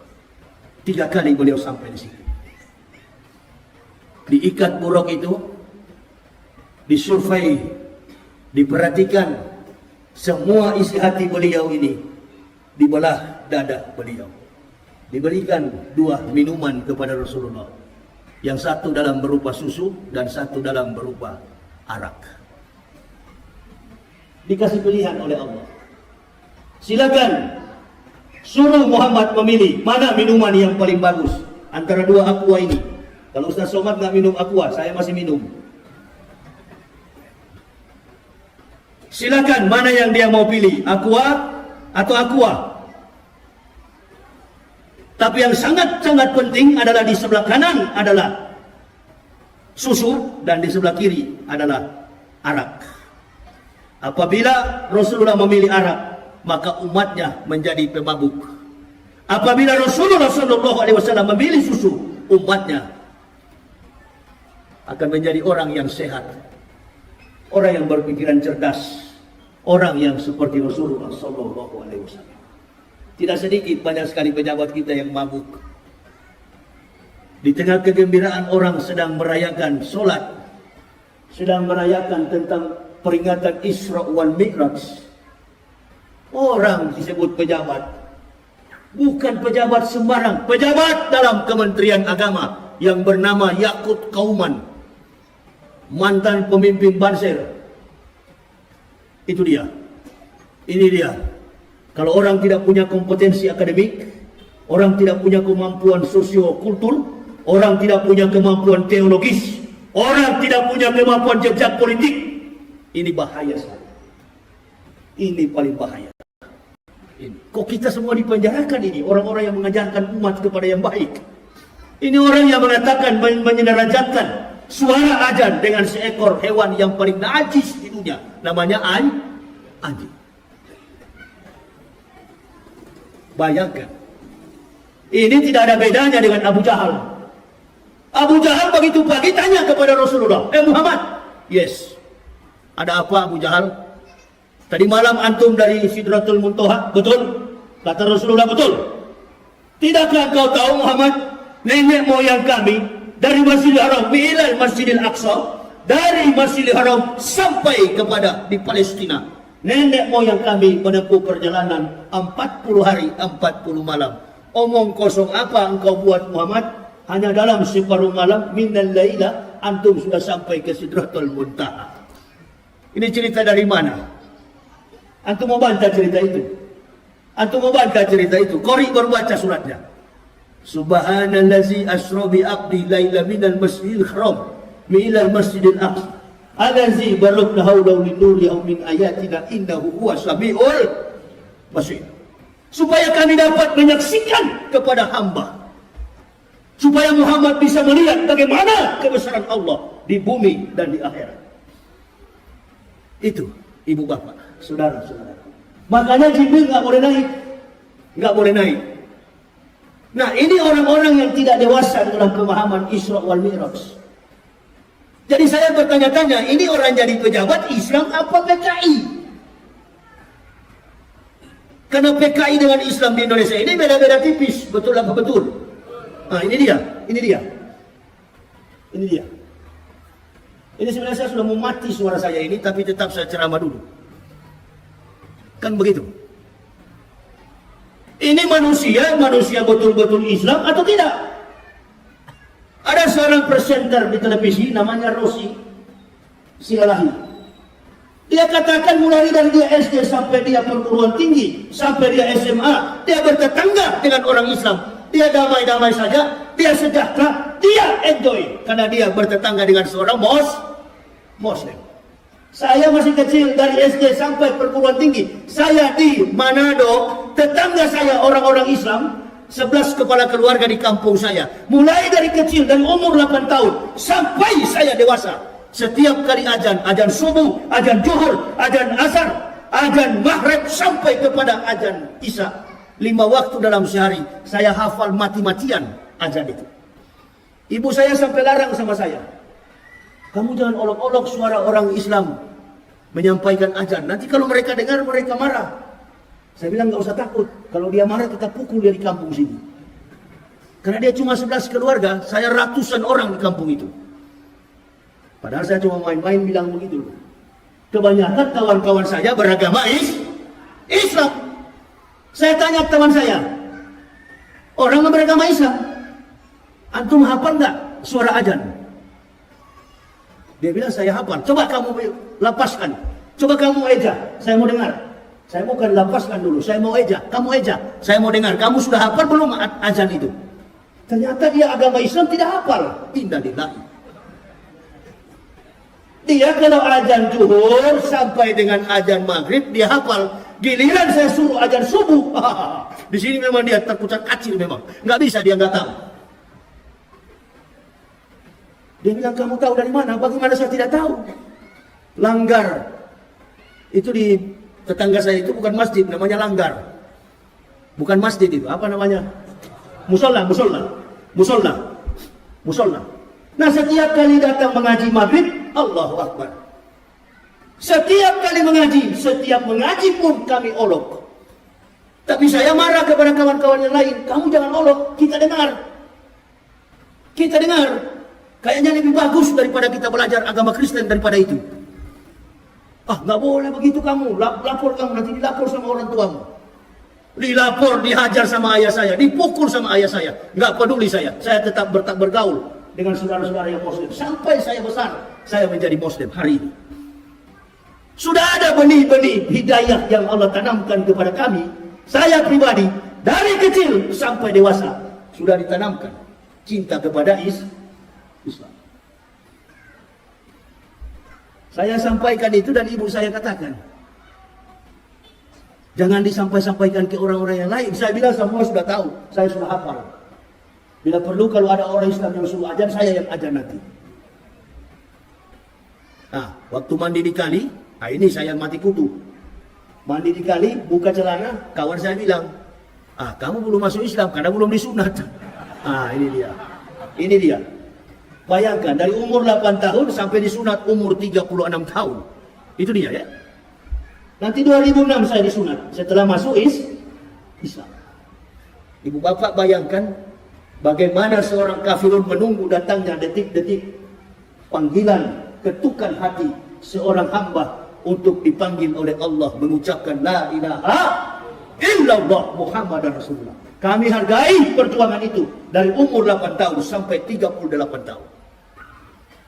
Ini sudah jadi pejabat, innalillahi pakai kopiah. Saya terus bertanya-tanya, ini orang-orang ini betul-betul Islam ini atau iya, kalau lihat dari penampilan, Masya Allah. Saya nggak yakin kalau memang betul-betul Islam. Saya nggak yakin. Karena kalau orang Islam pasti jaga rahasia tentang Islam. Jaga rahasia tentang Islam. Kalaupun dia lemah dalam ibadah, pasti dia sembunyi. Bukan dia tampilkan, dia gembar-gemborkan ke masyarakat. Waduh, ini bahaya ini. Inilah akibat dari pemerintahan Jokowi. Dari awal Jokowi memimpin sampai mau selesai 2024. Kacau semua pejabat Jokowi ini. Allahu Akbar. Pokoknya mulai dari pertama menjabat sampai mau selesai ribut terus. Saya terus berpikir, oh memang sengaja dibuat-buat begini, dikasih ribut. Karena kalau tidak dikasih ribut, etos kinerja Pak Jokowi nggak tertutupi. Tapi dengan adanya keributan, ketidakmampuan seorang pemimpin leader akan tertutup akibat anak buah yang bikin kasus. Jadi nggak usah marah, nggak usah tersinggung, itu urusan kami sebagai pendakwa. Nanti kami yang kepung dia. Kebetulan juga Pak Yakut ini kan, Menteri Agama ini kan, dia pernah ngomong di publik, dirilis oleh setiap stasiun TV.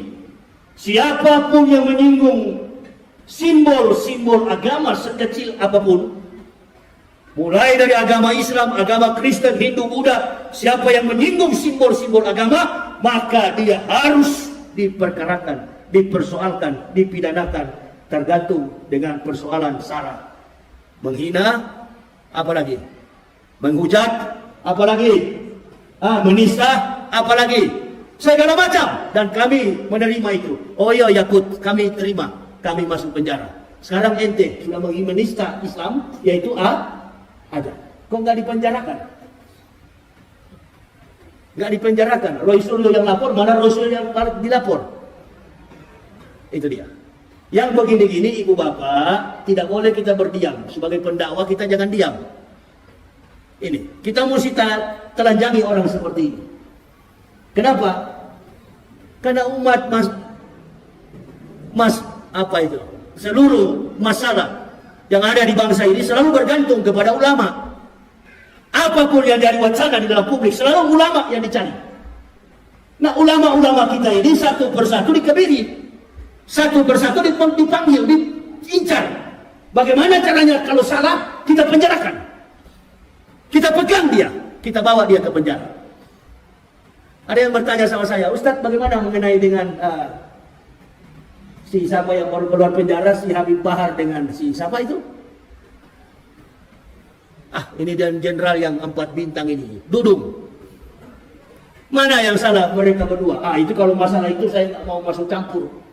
Itu dua-dua nggak boleh begitu, karena dua-dua sama-sama Muslim. Nggak boleh begitu. Kita mesti hargai bahwa kebebasan itu adalah mahal harganya. Jangan sampai kita masuk penjara karena ditunggangi dengan kepentingan politik.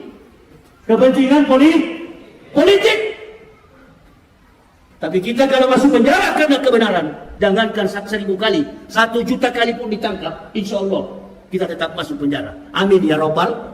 Amin. Jangan kita masuk penjara karena perampok, karena mencuri, karena uang umroh, karena uang haji. Innalillah. Tapi kalau kita masuk penjara karena menegakkan kebenaran, insya Allah 1 juta kali kau tangkap, insya Allah kami akan tetap maju. Polisi tangkap saya dalam keadaan sakit, jantung saya bengkak. Karena hobi saya suka minum kopi sampai puluhan gelas. Kena saya, di Padang saya kena, Aceh saya kena. Dalam keadaan sakit saya bawa mobil pulang ke Jakarta. Bengkak jantung saya. 2 minggu saya di rumah sakit, datang polisi. Dalam keadaan terbaring kaku di dalam rumah saya. Keluar rumah sakit, polisi datang. Ini Ustadz, kami akan menangkap Ustadz pada hari ini. Oh ya, saya tunggu-tunggu komandan. Sebenarnya kami mau datang 27 orang, tapi karena lihat mau tangkap Ustadz, kami datang 19 mobil. Bayangkan itu. Tangkaplah Ambo. Ditangkaplah kami. Begitu saya ditangkap, bagaimana Ustaz? Kok kayaknya Ustaz setengah mati bangun dari tempat tidur ini, dari peranjang. Saya bilang memang saya sakit keras komandan. Tapi saya berdiri ini, saya laki-laki bukan perempuan. Ayo, bawa saya ke penjara. Sekarang saya siap. Tanya polisi-polisi yang di Mabes. Apa saya menyerah dulu? Atau pakai nangis dulu? Sampai mati kau menangis. Bukan mujahid itu. Atau begitu ditangkap, tunggu lawyers. Tunggu lawyers apa? Nggak usah pakai lawyers, nggak usah pakai penasihat hukum. Bukan sedikit yang membela saya. Wallahi, banyak yang membela saya. Dari segala macam ormas yang akan bela saya menjadi penasihat hukum. Mulai dari masyarakat biasa, mulai dari pihak kepolisian, sampai jaksa agung menawarkan kepada saya, kami akan menawarkan Ustadz penasihat hukum. Apa jawaban saya? Ini persoalan saya dengan Allah. Saya tidak pernah masalah dengan hakim. Saya tidak pernah masalah dengan polisi. Saya tidak pernah masalah dengan juru bicara, jaksa penuntut umum, bahkan dengan apapun ahli-ahli forensik, ahli pidana, ahli segala macam. Saya tidak punya masalah. Saya bermasalah dengan Allah. Saya hadapi sendiri. Waduh, bahaya hukumannya ini Ustaz. Kalau nggak pakai pengacara. Apalagi Ustaz ini musuhnya rezim.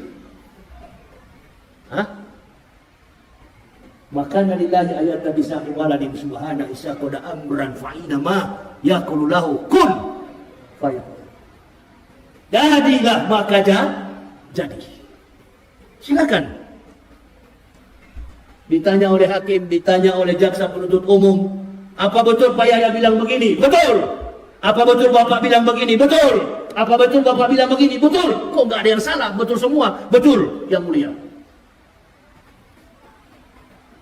Nggak usah putar-putar sini, putar-putar sana. Kita ini pendakwah. Mulut kita akan didengar oleh umat. Sampai bilang Ustaz Yahya sekarang bergaul dengan cebong. Yang datang ke saya itu ya satu-satunya Ustaz yang besuk saya.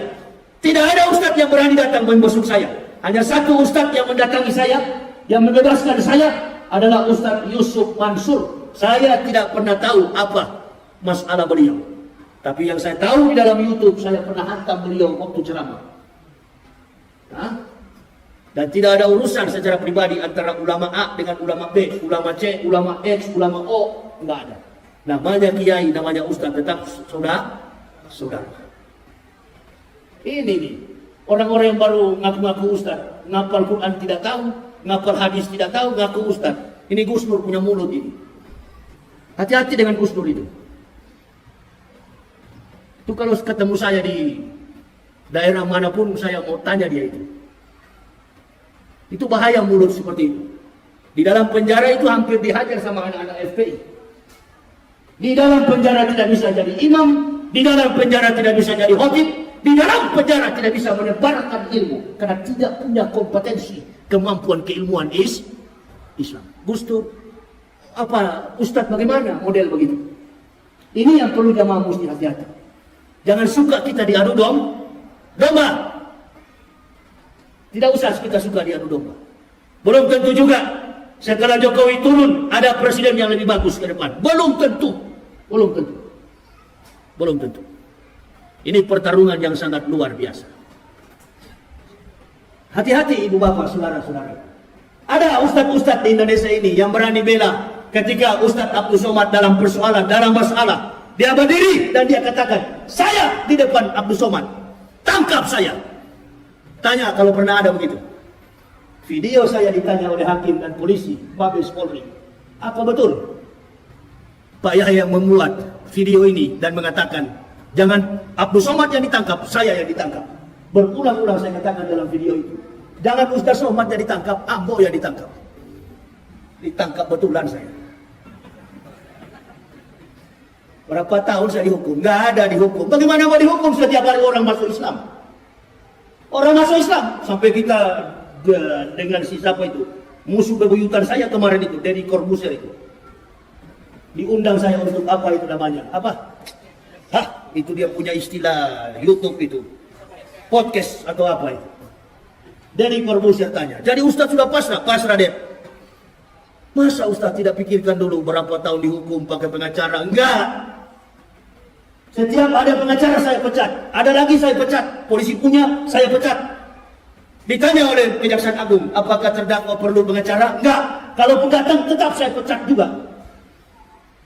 Saya hanya butuh pertolongan dari Allah. Karena saya sudah terbiasa berjalan ke sana kemari dengan Allah. Ke sana kemari, keliling Indonesia. Enggak pernah saya meminta-minta untuk dibela. Enggak pernah.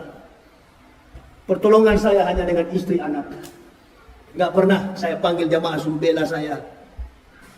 Menegakkan Islam ini dengan harta kekayaan sendiri. Bukan mencari kesempatan supaya kaya di dalam masjid. Innalillahi. Tegakkan Islam ini dengan kesadaran jiwa yang tinggi di hadapan Allah.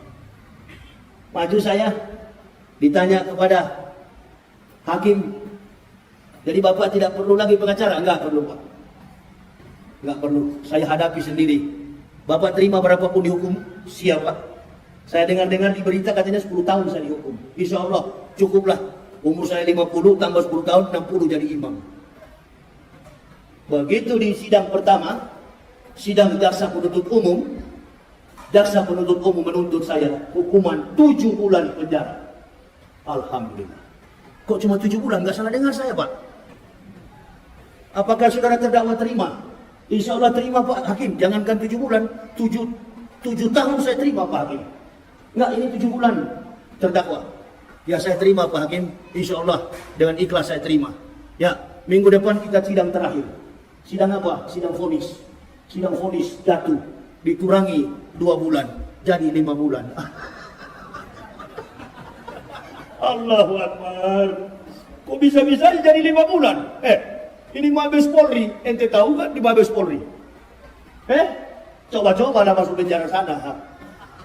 Coba-coba aja dulu. Coba-coba aja. Ente mau bebas di situ, Masya Allah, permainannya harus kawan. Hah? Tanya kawan-kawan polisi. Saya yang paling bebas dengan orang-orang cyber. Kok bisa-bisanya kalau kita nonton di YouTube, Masya Allah, sangatnya Ustaz Yahya ini minta ampun. Begitu sudah jadi kawan, Allahu Akbar. Mau Kristen, Hindu, Buddha, Konghucu, bagaimana saya memusuhi mereka? Di dalam penjara, mereka tamping, mereka datang bawa makanan, kasih makanan. Saya tanya, agamanya? Oh saya Kristen Pak Ustaz. Tapi saya khusus bawa makanannya Pak Ustaz. Dan taruh racunnya? Oh tidak Pak Ustaz. Coba itu. Jadi menyesal, bukan menyesal karena dakwah saya, bukan. Ada kata-kata yang sudah melampaui batasan etika, normalitas dalam kehidupan, konsekuensi dalam kita bernegara. Apa itu? Roh Kudus. Saya robah. Roh Kudus, saya katakan Roh Kudus. Ini dia. Nah, ini saya jadikan sebagai candaan. Tidak boleh itu dijadikan sebagai candaan. Saya sadar sendiri. Kitab Kristen, Matius, Markus, Lukas, Stefanus, Stetanus, Captikus. Ini saya sadar sendiri. Oh, rupa-rupanya di sini kesalahan saya di hadapan Allah. Datang seorang kiai dari NU, dia bilang, biar bagaimanapun terdakwa sudah salah di dalam menyampaikan dakwah. Wah, ini kiai bela dia. Betul sekali. Dia bela Kristen. Kenapa? Karena rujukan Qur'annya cukup jelas.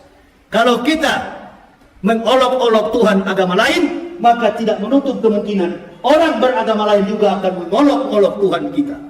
Masya Allah, saya jadi sadar. Oh, berarti kita berdakwah boleh keras, tapi harus melihat batasan normalitas dalam etika bermasyarakat, berbangsa, dan bernegara. Saya berdoa agar negara ini menjadi negara yang biadab, negara yang beradab, negara yang tidak melaksanakan hal-hal yang di luar jangkauan kemampuan kita sebagai orang-orang yang hidup dalam toleransi yang tinggi. Saya bicara kepada Pak Hakim, saya salah Pak Hakim, saya sudah salah, saya minta maaf. Dan saya tidak akan mengulangi lagi. Kepada orang-orang Kristen saya mohon maaf, karena saya sudah menyakiti saudara-saudara saya, termasuk saudara-saudara saya di Manado. Walaupun saya tidak jumpa dengan mereka, tapi dalam rekaman pasti mereka ikuti. Itu. Tidak boleh begitu. Sampai menghina-hina istilah yang menjadi kultus, yang menjadi simbol dalam agama mereka. Roh Kudus. Kalau dalam kita Islam itu Roh Kudus itu siapa? Malaikat Jibril. Nah itu di Kristen dalam bahasa Ibrani Ruach HaKodesh. Roh Kudus, Holy Spirit. Saya robah menjadi Roh Kudus. Nah, ini ditafsir oleh ahli pidana, oh ini kudis ini adalah sejenis penyakit yang mematikan, begini. Captikus ini minuman yang ada di Manado yang bikin mati. Allahu Akbar. Ada di dalam mobil saya itu laporan jaksa penuntut umum. Dibacakan semua dakwaan itu, Masya Allah, begini tinggi. Dari atas ini sampai ke atas ini mejanya. Laporan saya masuk ke kehakiman. Di ujung pertengkaran itu, masalah itu, akhirnya seluruh jaksa penuntut umum yang beragama Kristen, mereka pun tidak berdaya apa-apa. Saudara-saudara kami yang Muslim pun hanya beberapa orang yang bisa menolong. Nggak ada yang kami kenal, nggak ada yang kami minta bantuan. Insya Allah semua atas pertolongan dari Allah. Datang di dalam penjara, di saat jadi imam, jadi imam. Di saat jadi khotib, jadi khotib. Di saat main kartu, main kartu. Begitu, ya.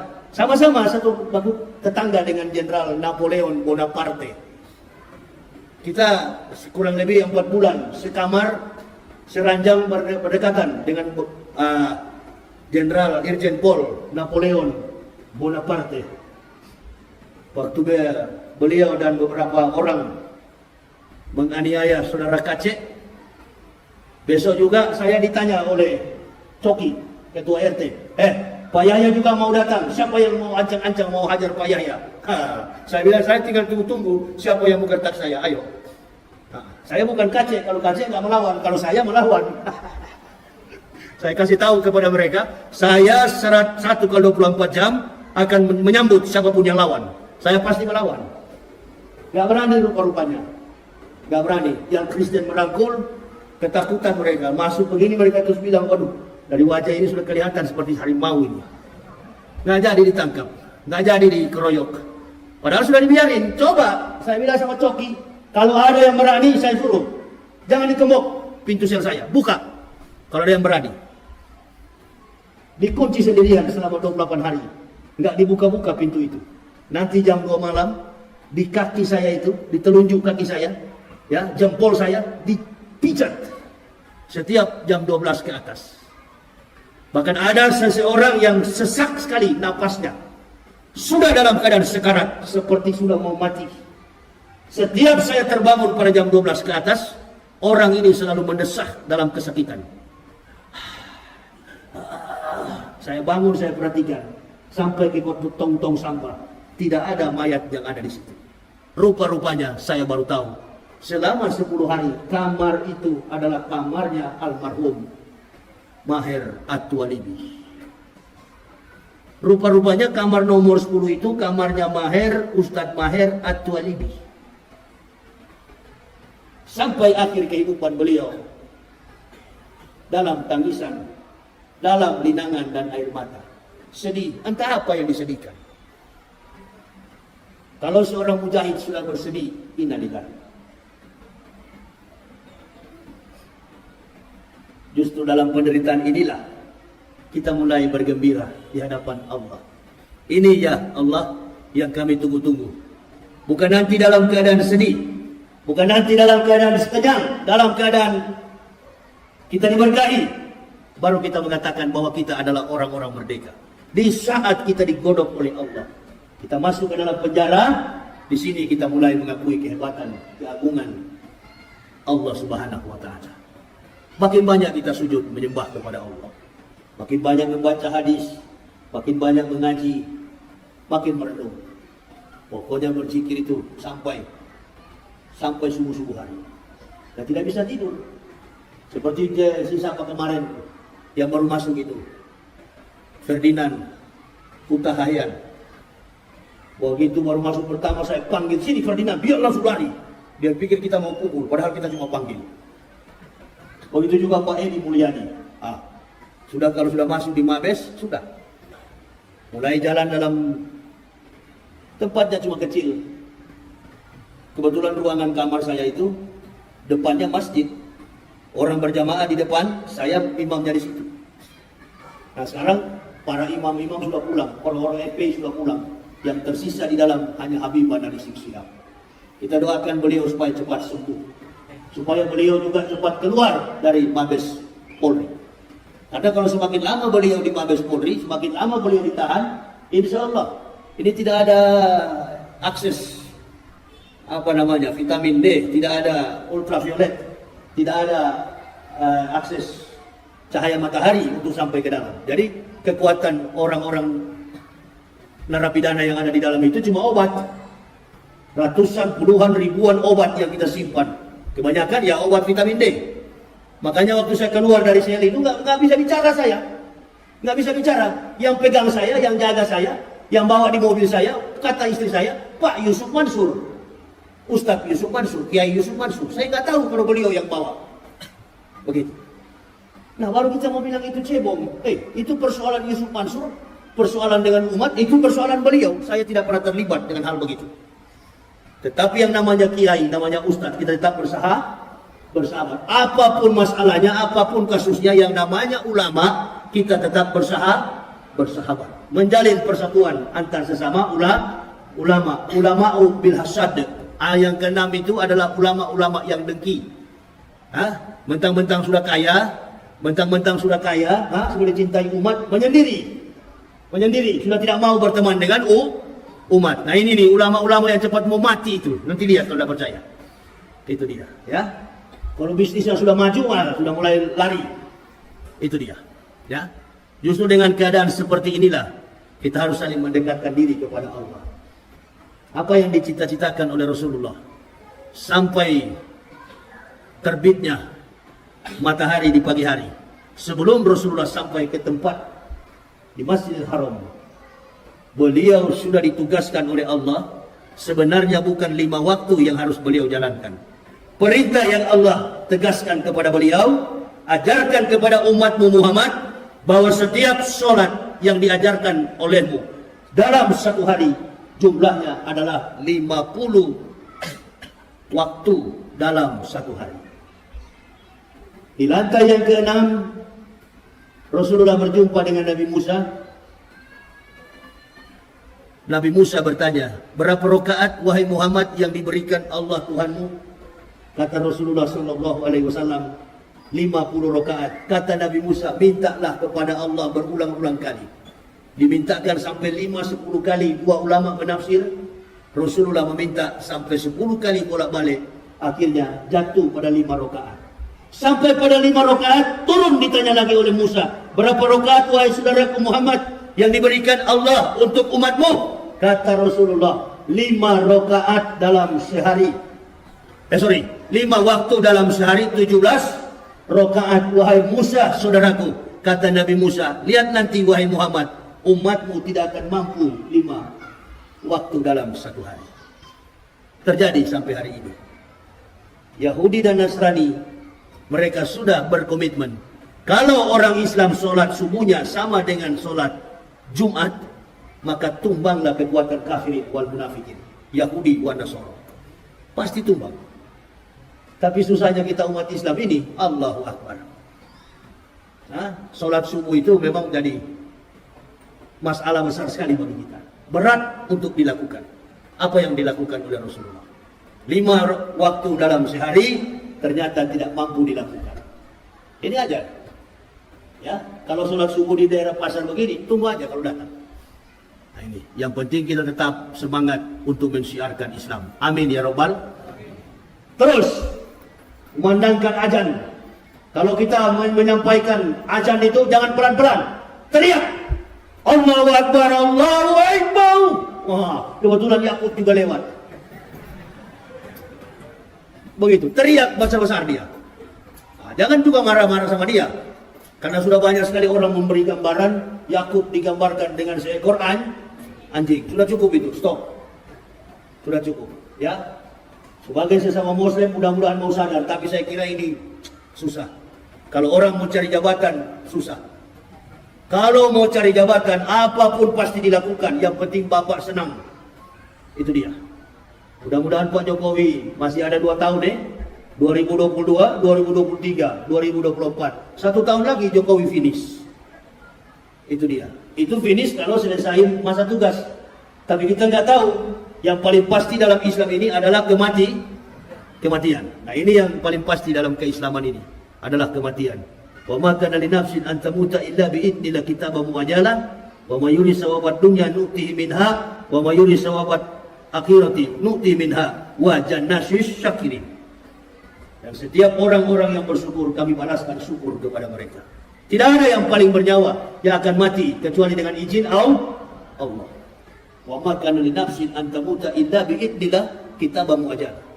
Tidak ada yang bernyawa yang akan mati kecuali dengan izin Allah. Dia akan mati. Ini. Jadi kita bersyukur Pak Jokowi satu juga yang suka diam-diam ini, nggak punya.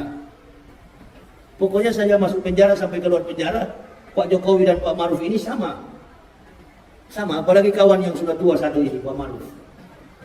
Jadi kita tunggu saja, insya Allah.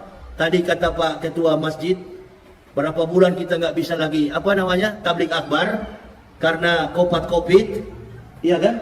Karena COVID.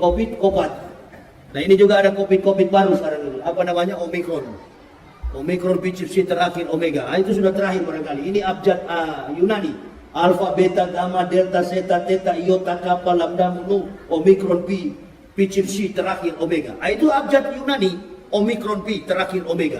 Jadi Omicron ini sudah terakhir daripada percaturan, daripada perpolitikan pandemik yang sedang melanda dunia. Atau dia mau pakai abjad Ibrani, boleh juga. Alpha, Alef, Bet, Gimel, Dalet, He, Waw, Sayin, Ket, Tet, Yod, Kaf, Lamet, Mem, Nun, Samek, Ayin, Pesrade, Kofresi, Shim, Tau. Nah itu juga abjad Ibrani. Sama. Mau kemana pun saya sudah tahu. Ini semua permainan Yahudi untuk mempermainkan dunia. Jadi sudahlah. Ya, alhamdulillah kita yang tidak mati. Selama menghadapi pandemik, kita dalam keadaan sehat. Tadi dibagi-bagi soal apa itu? Masker. Pergi ambil itu saturasi. Periksa darah saya. Saturasi saya satu hari itu 98. Itu percaya nggak Ustaz? Saya sudah 5 hari tidak makan nasi. Sejak tiba di Padang, di Pekanbaru saya lambung saya tinggi. Malam saya berteriak, gelisah. Saya belum makan nasi dari kemarin-kemarin. Enggak. Saya cuma minum air putih, air hangat. Minum air putih, air hangat. Begitu. Nanti habis ceramah, jantung saya pulih lagi. Coba ambil periksa jantung saya dan perut saya. Kosong perut saya. Darah saturasi saya itu 98. Oksigen saya. Dan kalau antum lihat suhu saya, paling tinggi 35 sampai 36. Nggak pernah kena masalah itu. Selama saya dibantarkan oleh Mabes Polri, 8 hari saya masuk rumah sakit, saya tidak pernah kedapatan COVID atau Corona. Enggak. Positif Corona atau COVID enggak pernah. Padahal yang periksa polisi. Kok Ustaz tidak kena Corona ya? Enggak tahu, saya bilang Corona takut sama saya. Alhamdulillah. Istri saya yang bilang, kalau boleh Pak segera dibebaskan. Insya Allah Bu, insya Allah. Kita doakan supaya Ustaz cepat-cepat bebas. Alhamdulillah, bebas beneran. Jadi kawan dengan kawan-kawan polisi. Ya, ini ibu bapak, jadi kita saling jangan suka suuzon, ya. Kecuali seperti Yakut ini memang tidak bisa diampuni, memang dikasih biar aja begitu dia. Susah nih orang ini, susah. Makanya dia antara kemampuan seorang pejabat, ketidakmampuan etos kinerja kerja, kemudian dibebani sebagai seorang pejabat, sudah jadi biasa di Indonesia di era Jokowi. Nggak apa-apa, antum pegang tugas biar nggak mampu. Yang penting kamu dapat gaji tiap bulan. Yang penting bikin ribut saja tiap bulan. Itu. Mudah-mudahan ada pejabat lebih bagus ke depan nanti. Amin ya robbal. Ini pemilihan presiden katanya mau ditunda. Kita berdoa saja mau ditunda 50 tahun, 30 tahun. Yang penting kita tetap bisa melaksanakan sholat 5 waktu dalam setiap saat. Kita berdoa kepada Allah, kita bermunajat kepada Allah agar kita diberi kesempatan seluas-luasnya untuk memaksimalkan ibadah kita di hadapan Allah Subhanahu wa taala. Saya kira ini Bapak Ibu ya yang bisa saya sampaikan ya. Insyaallah di lain waktu ini saya baru belajar ceramah lagi. Sudah berapa bulan saya nggak bisa ceramah lagi ya. Padahal di dalam penjara saya aktif ceramah, khutbah, tapi begitu keluar penjara saya sudah sakit. Entah ada maksud apa, wallahu a'lam bishawab. Saya nggak tahu. Ada maksud apa, saya nggak tahu. Hanya Allah yang Maha tahu apa yang terjadi dalam diri saya. Mohon doa dari seluruh jamaah agar kami tetap sehat dan kuat dalam menegakkan dinul haq, dinul Islam. Saya kira ini ya yang saya bisa sampaikan ya. Nanti bagi ibu bapak yang ingin melihat perjalanan kehidupan saya, ada buku saya yang berjudul Kebenaran Islam Menurut Mantan Pendeta. Itu biodata saya sekeluarga dan kami mendapatkan hidayah dari buku itu. Silakan, ada istri saya yang akan melayaninya. Saya kira ini aja yang bisa saya sampaikan. Terima kasih atas segala perhatiannya. Mohon maaf atas segala kekurangan saya. Usikum wa nafsi bitaqwallah.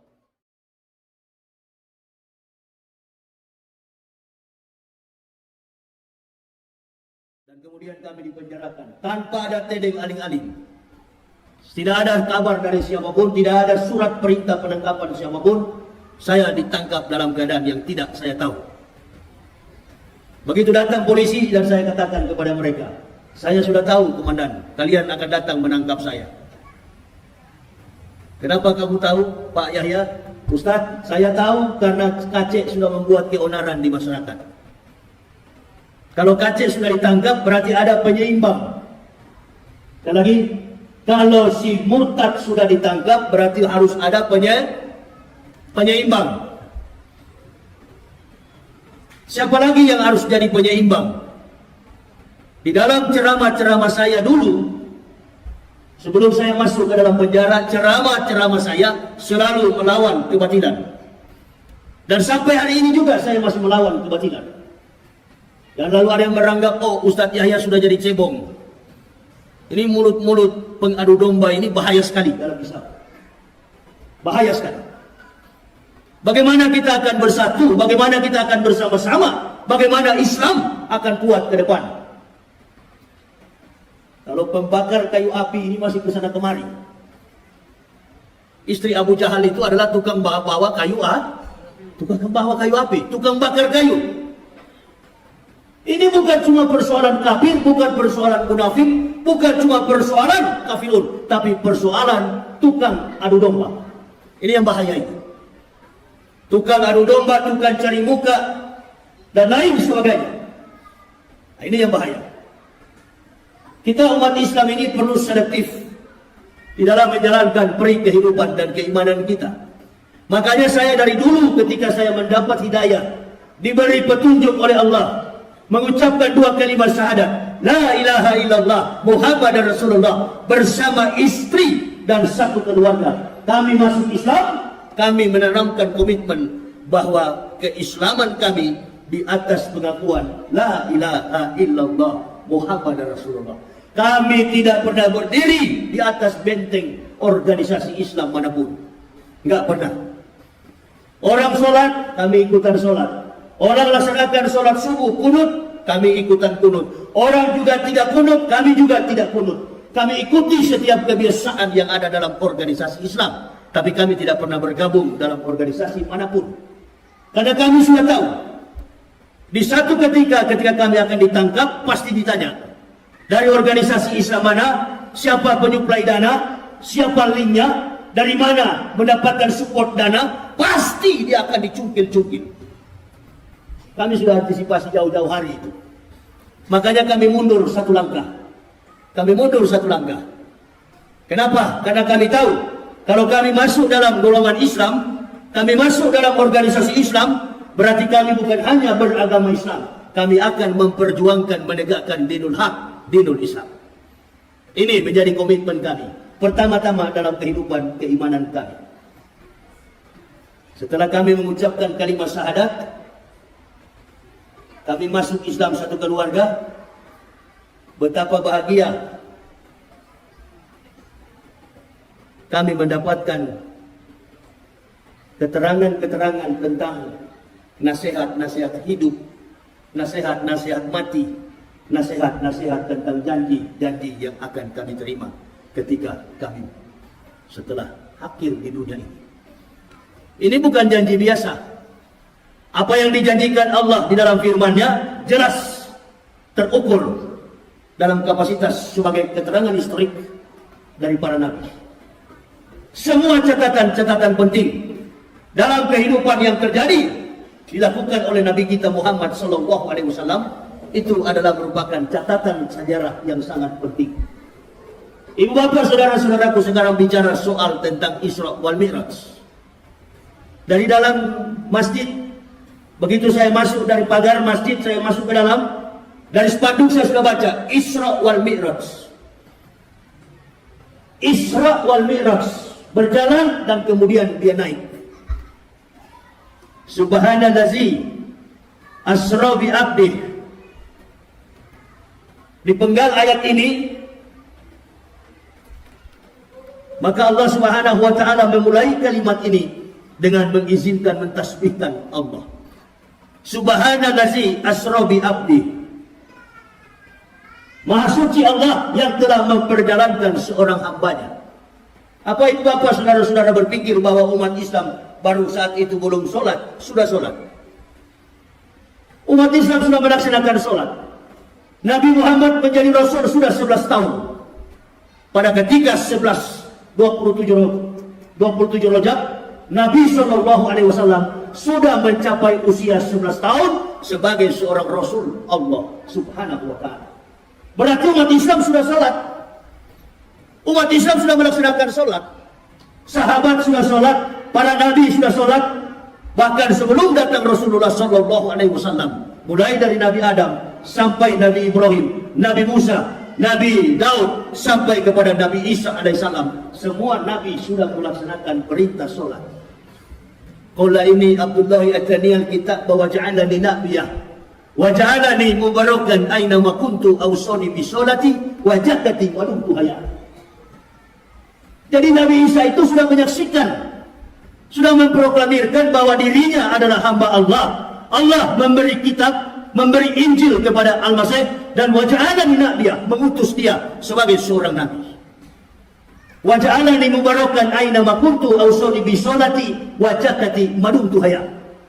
Perhatikan dengan baik bahwa Nabi Isa itu adalah nabi yang menjalankan sholat dan membayar zakat.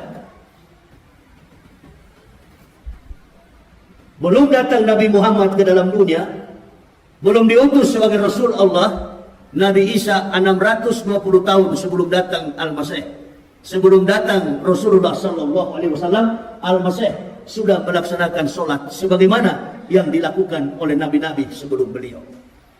Tapi apa yang dilakukan oleh semua nabi dari Adam sampai dengan Al-Masih, tidak ada yang sempurna sebagaimana yang diperintahkan Allah kepada Nabi kita Muhammad sallallahu alaihi wasallam. Di sini peristiwa yang terjadi dan sangat penting. Mulai dari perjalanan dari Masjidil Haram ilal Masjidil Aqsa. Antum Bapak Ibu saudara-saudara tahu? Ada satu tembok panjangnya 585 cm. Panjangnya 585 meter. Sekarang tembok itu tinggal 60 sekian meter. Itu yang disembah oleh Israel, disebut dengan tembok ratapan, the Dome of the Rock.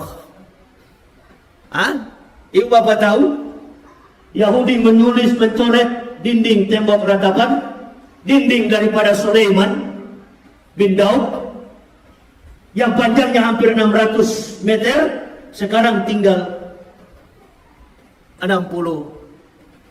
meter. Tapi di balik daripada sebelah selatan Masjidil Aqsa ada telapak kaki orang dewasa berukuran 47. Terjadi satu peristiwa di mana seorang nabi yang terakhir diangkat oleh Allah menembus Sidratul Muntaha. Nama nabi itu adalah Ahmad bin Abdullah, Nabi kita Muhammad sallallahu alaihi wasallam. Di atas batu yang terapung, di atas batu yang melayang-layang di atas udara, di atas permukaan tanah, sampai hari ini masih ada telapak kaki itu, telapak kaki Nabi kita Muhammad sallallahu alaihi wasallam. Ini yang orang Yahudi tidak mau serahkan kepada umat Islam. Padahal bangsa biadab ini bangsa yang sudah murtad. Bangsa Yahudi ini bukan bangsa yang turut dan taat kepada perintah Allah. Perhatikan apa yang dikatakan oleh Nabi Musa alaihissalam. Ketika Rasulullah sallallahu alaihi wasallam dibawa oleh buruk dengan menunggangi seekor buruk dalam kecepatan yang disaksikan oleh Rasulullah, bahwa kecepatan yang ditunggangi baginda Nabi, kecepatannya bagaikan secepat kilat. Ibu bapak saudara-saudara bayangkan, kilat kecepatannya 150.000 km per detik. Cahaya itu 3.500 km per detik. Rasulullah Shallallahu Alaihi Wasallam mencapai kecepatan secepat kilat. 3 kali Rasulullah tampil, mampir mulai dari Aqwa. Kemudian beliau tampil, beliau turun di Tursina, tempat kelahiran Nabi Isa alaihissalam. dan kemudian beliau sampai di Masjidil Aqsa atau di apa itu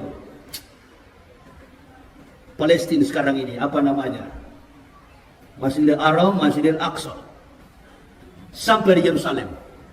3 kali Rasulullah SAW singgah untuk melaksanakan sholat 2 rakaat. Ditanya oleh Rasulullah kepada Jibril saudaranya, karena yang mengawal Rasulullah adalah Jibril alaihissalam. Jibril, saudaraku, kira-kira siapa? Apa tempat ini? Ini adalah tempat pengumpulan massa manusia nanti setelah datangnya hari kiamat. Datang tempat yang kedua, ini tempat apa wahai Jibril? Ini adalah Bukit Tursina, di mana Musa menerima perintah sholat. Dan yang ketiga ditanya, ini adalah perintah, ini adalah bukit, ini adalah Nazaret, tempat kelahiran, Bethlehem, tempat kelahiran Nabi Isa alaihissalam. Sampailah Rasulullah di Masjidil Aqsa dengan mengendarai seekor buruk. 3 kali beliau sampai di situ. Diikat buruk itu, disurvei, diperhatikan semua isi hati beliau ini, dibelah dada beliau. Diberikan 2 minuman kepada Rasulullah, yang satu dalam berupa susu dan satu dalam berupa arak. Dikasih pilihan oleh Allah, silakan suruh Muhammad memilih mana minuman yang paling bagus antara 2 aqua ini. Kalau Ustaz Somad nggak minum aqua, saya masih minum. Silakan mana yang dia mau pilih, aqua atau aqua. Tapi yang sangat-sangat penting adalah di sebelah kanan adalah susu dan di sebelah kiri adalah arak. Apabila Rasulullah memilih arak, maka umatnya menjadi pemabuk. Apabila Rasulullah SAW memilih susu, umatnya akan menjadi orang yang sehat, orang yang berpikiran cerdas, orang yang seperti Rasulullah SAW. Tidak sedikit, banyak sekali pejabat kita yang mabuk. Di tengah kegembiraan orang sedang merayakan solat, sedang merayakan tentang peringatan Isra wal Mi'raj, orang disebut pejabat. Bukan pejabat sembarang, pejabat dalam Kementerian Agama yang bernama Yakut Kauman, mantan pemimpin Banser. Itu dia. Ini dia. Kalau orang tidak punya kompetensi akademik, orang tidak punya kemampuan sosiokultur, orang tidak punya kemampuan teologis, orang tidak punya kemampuan jejak politik, ini bahaya sekali. Ini paling bahaya. Ini. Kok kita semua dipenjarakan ini? Orang-orang yang mengajarkan umat kepada yang baik. Ini orang yang mengatakan, menyedarajatkan suara azan dengan seekor hewan yang paling najis di dunia, namanya anjing. Bayangkan, ini tidak ada bedanya dengan Abu Jahal. Abu Jahal begitu pagi tanya kepada Rasulullah, Muhammad, yes, ada apa Abu Jahal? Tadi malam antum dari Sidratul Muntaha, betul? Kata Rasulullah, betul. Tidakkah kau tahu Muhammad, nenek moyang kami dari Masjidil Haram ilal Masjidil Aqsa, dari Masjidil Haram sampai kepada di Palestina, nenek moyang kami menempuh perjalanan 40 hari 40 malam. Omong kosong apa engkau buat Muhammad? Hanya dalam separuh malam minal laila antum sudah sampai ke Sidratul Muntaha. Ini cerita dari mana? Antum mau bantah cerita itu? Antum mau bantah cerita itu? Qori baru baca suratnya. Subhanallazi asra bi abdi laila minal Masjidil Haram ilal Masjidil Aqsa allazi barakna hawlahu linuriyahu min ayatina innahu huwas samiul basir. Supaya kami dapat menyaksikan kepada hamba, supaya Muhammad bisa melihat bagaimana kebesaran Allah di bumi dan di akhirat. Itu ibu bapak, saudara-saudara. Makanya Jibril nggak boleh naik, nggak boleh naik. Nah, ini orang-orang yang tidak dewasa dalam pemahaman Isra wal Mi'raj. Jadi saya bertanya-tanya, ini orang jadi pejabat Islam apa PKI? Karena PKI dengan Islam di Indonesia ini beda-beda tipis, betul apa betul? Nah, ini dia. Ini sebenarnya saya sudah mau mati suara saya ini, tapi tetap saya ceramah dulu. Kan begitu. Ini manusia betul-betul Islam atau tidak? Ada seorang presenter di televisi namanya Rosi Silalahi. Dia katakan mulai dari dia SD sampai dia perguruan tinggi, sampai dia SMA, dia bertetangga dengan orang Islam. Dia damai-damai saja, dia sejahtera, dia enjoy karena dia bertetangga dengan seorang Muslim. Saya masih kecil dari SD sampai perguruan tinggi. Saya di Manado, tetangga saya orang-orang Islam, 11 kepala keluarga di kampung saya. Mulai dari kecil, dari umur 8 tahun sampai saya dewasa. Setiap kali azan subuh, azan zuhur, azan asar, azan maghrib sampai kepada azan isya. 5 waktu dalam sehari saya hafal mati-matian azan itu. Ibu saya sampai larang sama saya, kamu jangan olok-olok suara orang Islam menyampaikan azan. Nanti kalau mereka dengar, mereka marah. Saya bilang nggak usah takut. Kalau dia marah, kita pukul dia di kampung sini. Karena dia cuma 11 keluarga, saya ratusan orang di kampung itu. Padahal saya cuma main-main bilang begitu. Kebanyakan kawan-kawan saya beragama Islam. Saya tanya teman saya, orang yang beragama Islam, antum hafal nggak suara azan? Dia bilang saya hafal. Coba kamu lapaskan. Coba kamu eja. Saya mau dengar. Saya bukan lapaskan dulu. Saya mau eja. Kamu eja. Saya mau dengar. Kamu sudah hafal belum azan itu? Ternyata dia agama Islam tidak hafal. Innalillahi.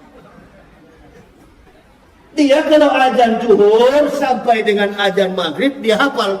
Giliran saya suruh azan subuh. Di sini memang dia terputar kacir memang. Nggak bisa, dia nggak tahu. Dia bilang, kamu tahu dari mana? Bagaimana saya tidak tahu? Langgar. Itu di tetangga saya itu bukan masjid, namanya langgar. Bukan masjid itu, apa namanya? Musola.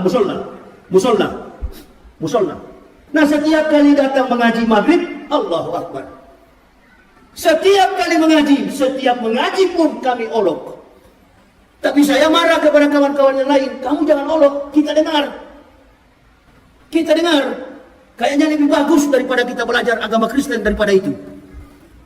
Nggak boleh begitu kamu. Lapor kamu, nanti dilapor sama orang tuamu. Dilapor, dihajar sama ayah saya, dipukul sama ayah saya. Nggak peduli saya. Saya tetap bergaul dengan saudara-saudara yang Muslim. Sampai saya besar, saya menjadi Muslim hari ini. Sudah ada benih-benih hidayah yang Allah tanamkan kepada kami. Saya pribadi, dari kecil sampai dewasa, sudah ditanamkan cinta kepada Islam. Saya sampaikan itu dan ibu saya katakan, jangan disampaikan ke orang-orang yang lain. Saya bilang semua sudah tahu, saya sudah hafal. Bila perlu kalau ada orang Islam yang suruh ajar, saya yang ajar nanti. Nah, waktu mandi di kali, ini saya mati kutu. Mandi di kali, buka celana, kawan saya bilang, kamu belum masuk Islam karena belum disunat. Ini dia. Bayangkan dari umur 8 tahun sampai disunat umur 36 tahun. Itu dia ya. Nanti 2006 saya disunat setelah masuk Islam. Ibu bapak bayangkan bagaimana seorang kafirun menunggu datangnya detik-detik panggilan, ketukan hati seorang hamba untuk dipanggil oleh Allah mengucapkan la ilaha illallah Muhammadar Rasulullah. Kami hargai perjuangan itu dari umur 8 tahun sampai 38 tahun. Ini sudah jadi pejabat, innalillahi pakai kopiah. Saya terus bertanya-tanya, ini orang-orang ini betul-betul Islam ini atau iya, kalau lihat dari penampilan, Masya Allah. Saya nggak yakin kalau memang betul-betul Islam. Saya nggak yakin. Karena kalau orang Islam pasti jaga rahasia tentang Islam. Jaga rahasia tentang Islam. Kalaupun dia lemah dalam ibadah, pasti dia sembunyi. Bukan dia tampilkan, dia gembar-gemborkan ke masyarakat. Waduh, ini bahaya ini. Inilah akibat dari pemerintahan Jokowi.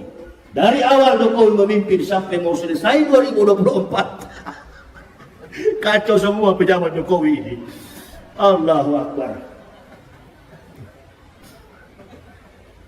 Pokoknya mulai dari pertama menjabat sampai mau selesai ribut terus. Saya terus berpikir, oh memang sengaja dibuat-buat begini, dikasih ribut. Karena kalau tidak dikasih ribut, etos kinerja Pak Jokowi nggak tertutupi. Tapi dengan adanya keributan, ketidakmampuan seorang pemimpin leader akan tertutup akibat anak buah yang bikin kasus. Jadi nggak usah marah, nggak usah tersinggung, itu urusan kami sebagai pendakwa. Nanti kami yang kepung dia. Kebetulan juga Pak Yakut ini kan, Menteri Agama ini kan, dia pernah ngomong di publik, dirilis oleh setiap stasiun TV. Siapapun yang menyinggung simbol-simbol agama sekecil apapun, mulai dari agama Islam, agama Kristen, Hindu, Buddha, siapa yang menyinggung simbol-simbol agama, maka dia harus diperkarakan, dipersoalkan, dipidanakan, tergantung dengan persoalan sara. Menghina, apalagi? Menghujat, apalagi? Menista, apalagi? Segala macam, dan kami menerima itu. Oh iya Yakut, kami terima, kami masuk penjara. Sekarang ente sudah menista Islam, yaitu ada. Kok nggak dipenjarakan? Nggak dipenjarakan. Roy Suryo yang lapor, mana Roy Suryo yang dilapor? Itu dia. Yang begini-gini ibu bapak, tidak boleh kita berdiam. Sebagai pendakwa kita jangan diam. Ini, kita mesti telanjangi orang seperti ini. Kenapa? Karena umat seluruh masalah yang ada di bangsa ini selalu bergantung kepada ulama. Apapun yang dari wacana di dalam publik, selalu ulama yang dicari. Nah, ulama-ulama kita ini satu persatu dikebiri, satu persatu dipanggil, diincar. Bagaimana caranya? Kalau salah, kita penjarakan, kita pegang dia, kita bawa dia ke penjara. Ada yang bertanya sama saya, Ustadz bagaimana mengenai dengan si siapa yang baru keluar penjara, si Habib Bahar dengan si siapa itu? Ini dan jenderal yang 4 bintang ini, Dudung. Mana yang salah mereka berdua? Itu kalau masalah itu saya nggak mau masuk campur. Itu dua-dua nggak boleh begitu, karena dua-dua sama-sama Muslim. Nggak boleh begitu. Kita mesti hargai bahwa kebebasan itu adalah mahal harganya. Jangan sampai kita masuk penjara karena ditunggangi dengan kepentingan politik. Tapi kita kalau masuk penjara karena kebenaran, jangankan 1.000 kali, 1 juta kali pun ditangkap, insya Allah kita tetap masuk penjara. Amin ya robbal. Amin. Jangan kita masuk penjara karena perampok, karena mencuri, karena uang umroh, karena uang haji. Innalillah. Tapi kalau kita masuk penjara karena menegakkan kebenaran, insya Allah 1 juta kali kau tangkap, insya Allah kami akan tetap maju. Polisi tangkap saya dalam keadaan sakit, jantung saya bengkak. Karena hobi saya suka minum kopi sampai puluhan gelas. Kena saya, di Padang saya kena, Aceh saya kena. Dalam keadaan sakit saya bawa mobil pulang ke Jakarta. Bengkak jantung saya. 2 minggu saya di rumah sakit, datang polisi. Dalam keadaan terbaring kaku di dalam rumah saya. Keluar rumah sakit, polisi datang. Ini Ustadz, kami akan menangkap Ustadz pada hari ini. Oh ya, saya tunggu-tunggu komandan. Sebenarnya kami mau datang 27 orang, tapi karena lihat mau tangkap Ustadz, kami datang 19 mobil. Bayangkan itu. Tangkaplah Ambo. Ditangkaplah kami. Begitu saya ditangkap. Bagaimana Ustaz? Kok kayaknya Ustaz setengah mati bangun dari tempat tidur ini, dari peranjang. Saya bilang memang saya sakit keras komandan. Tapi saya berdiri ini, saya laki-laki bukan perempuan. Ayo, bawa saya ke penjara. Sekarang saya siap. Tanya polisi-polisi yang di Mabes. Apa saya menyerah dulu? Atau pakai nangis dulu? Sampai mati kau menangis. Bukan mujahid itu. Atau begitu ditangkap, tunggu lawyers. Tunggu lawyers apa? Nggak usah pakai lawyers, nggak usah pakai penasihat hukum. Bukan sedikit yang membela saya. Wallahi, banyak yang membela saya. Dari segala macam ormas yang akan bela saya menjadi penasihat hukum. Mulai dari masyarakat biasa, mulai dari pihak kepolisian, sampai jaksa agung menawarkan kepada saya, kami akan menawarkan Ustadz penasihat hukum. Apa jawaban saya? Ini persoalan saya dengan Allah. Saya tidak pernah masalah dengan hakim. Saya tidak pernah masalah dengan polisi. Saya tidak pernah masalah dengan juru bicara, jaksa penuntut umum, bahkan dengan apapun ahli-ahli forensik, ahli pidana, ahli segala macam. Saya tidak punya masalah. Saya bermasalah dengan Allah. Saya hadapi sendiri. Waduh, bahaya hukumannya ini Ustaz. Kalau nggak pakai pengacara. Apalagi Ustaz ini musuhnya rezim. Makanya lillahi ayat tadi sahibala di subhana isya qada amran fa'ina ma yaqulu lahu kun fayakun. Jadilah maka jadi. Silakan. Ditanya oleh hakim, ditanya oleh jaksa penuntut umum, apa betul Pak Yahya bilang begini? Betul. Apa betul Bapak bilang begini? Betul. Apa betul Bapak bilang begini? Betul. Kok nggak ada yang salah? Betul semua. Betul, yang mulia. Nggak usah putar-putar sini, putar-putar sana. Kita ini pendakwah. Mulut kita akan didengar oleh umat. Sampai bilang Ustaz Yahya sekarang bergaul dengan cebong. Yang datang ke saya itu ya satu-satunya Ustaz yang besuk saya. Tidak ada Ustaz yang berani datang membesuk saya. Hanya satu Ustaz yang mendatangi saya, yang membebaskan saya adalah Ustaz Yusuf Mansur. Saya tidak pernah tahu apa masalah beliau. Tapi yang saya tahu di dalam YouTube, saya pernah hantam beliau waktu ceramah. Dan tidak ada urusan secara pribadi antara ulama A dengan ulama B, ulama C, ulama X, ulama O. Enggak ada. Namanya kiai, namanya ustaz, tetap saudara. Ini nih, orang-orang yang baru ngaku-ngaku ustaz, ngapal Quran tidak tahu, ngapal hadis tidak tahu, ngaku ustaz. Ini Gus Nur punya mulut ini. Hati-hati dengan Gus Nur itu. Itu kalau ketemu saya di daerah manapun, saya mau tanya dia itu. Itu bahaya mulut seperti itu. Di dalam penjara itu hampir dihajar sama anak-anak FPI. Di dalam penjara tidak bisa jadi imam, di dalam penjara tidak bisa jadi khotib, di dalam penjara tidak bisa menyebarkan ilmu karena tidak punya kompetensi, kemampuan keilmuan Islam. Gus Dur, apa Ustadz bagaimana model begitu? Ini yang perlu jamaah mesti hati-hati. Jangan suka kita diadu domba. Tidak usah kita suka diadu domba. Belum tentu juga setelah Jokowi turun ada presiden yang lebih bagus ke depan. Belum tentu. Ini pertarungan yang sangat luar biasa. Hati-hati ibu bapak, saudara-saudara. Ada ustadz-ustadz di Indonesia ini yang berani bela ketika Ustadz Abdul Somad dalam persoalan, dalam masalah. Dia berdiri dan dia katakan, saya di depan Abdul Somad, tangkap saya. Tanya kalau pernah ada begitu. Video saya ditanya oleh hakim dan polisi, Mabes Polri. Apa betul Pak Yahya membuat video ini dan mengatakan, jangan Abdul Somad yang ditangkap, saya yang ditangkap. Berulang-ulang saya katakan dalam video itu. Jangan Ustaz Somad yang ditangkap, Ambo yang ditangkap. Ditangkap betulan saya. Berapa tahun saya dihukum? Nggak ada dihukum. Bagaimana mau dihukum setiap hari orang masuk Islam? Orang masuk Islam. Sampai kita dengan si siapa itu, musuh bebuyutan saya kemarin itu, Deddy Corbuzier itu. Diundang saya untuk apa itu namanya? Apa? Itu dia punya istilah YouTube itu. Podcast atau apa itu. Deddy Corbuzier tanya. Jadi Ustaz sudah pasrah dia. Masa Ustaz tidak pikirkan dulu berapa tahun dihukum pakai pengacara? Enggak. Setiap ada pengacara saya pecat. Ada lagi saya pecat. Polisi punya, saya pecat. Ditanya oleh Kejaksaan Agung, apakah terdakwa perlu pengacara? Enggak. Kalau datang tetap saya pecat juga. Saya hanya butuh pertolongan dari Allah karena saya sudah terbiasa berjalan ke sana kemari dengan Allah. Ke sana kemari keliling Indonesia. Enggak pernah saya meminta-minta untuk dibela. Enggak pernah. Pertolongan saya hanya dengan istri anak. Enggak pernah saya panggil jamaah suruh bela saya. Menegakkan Islam ini dengan harta kekayaan sendiri.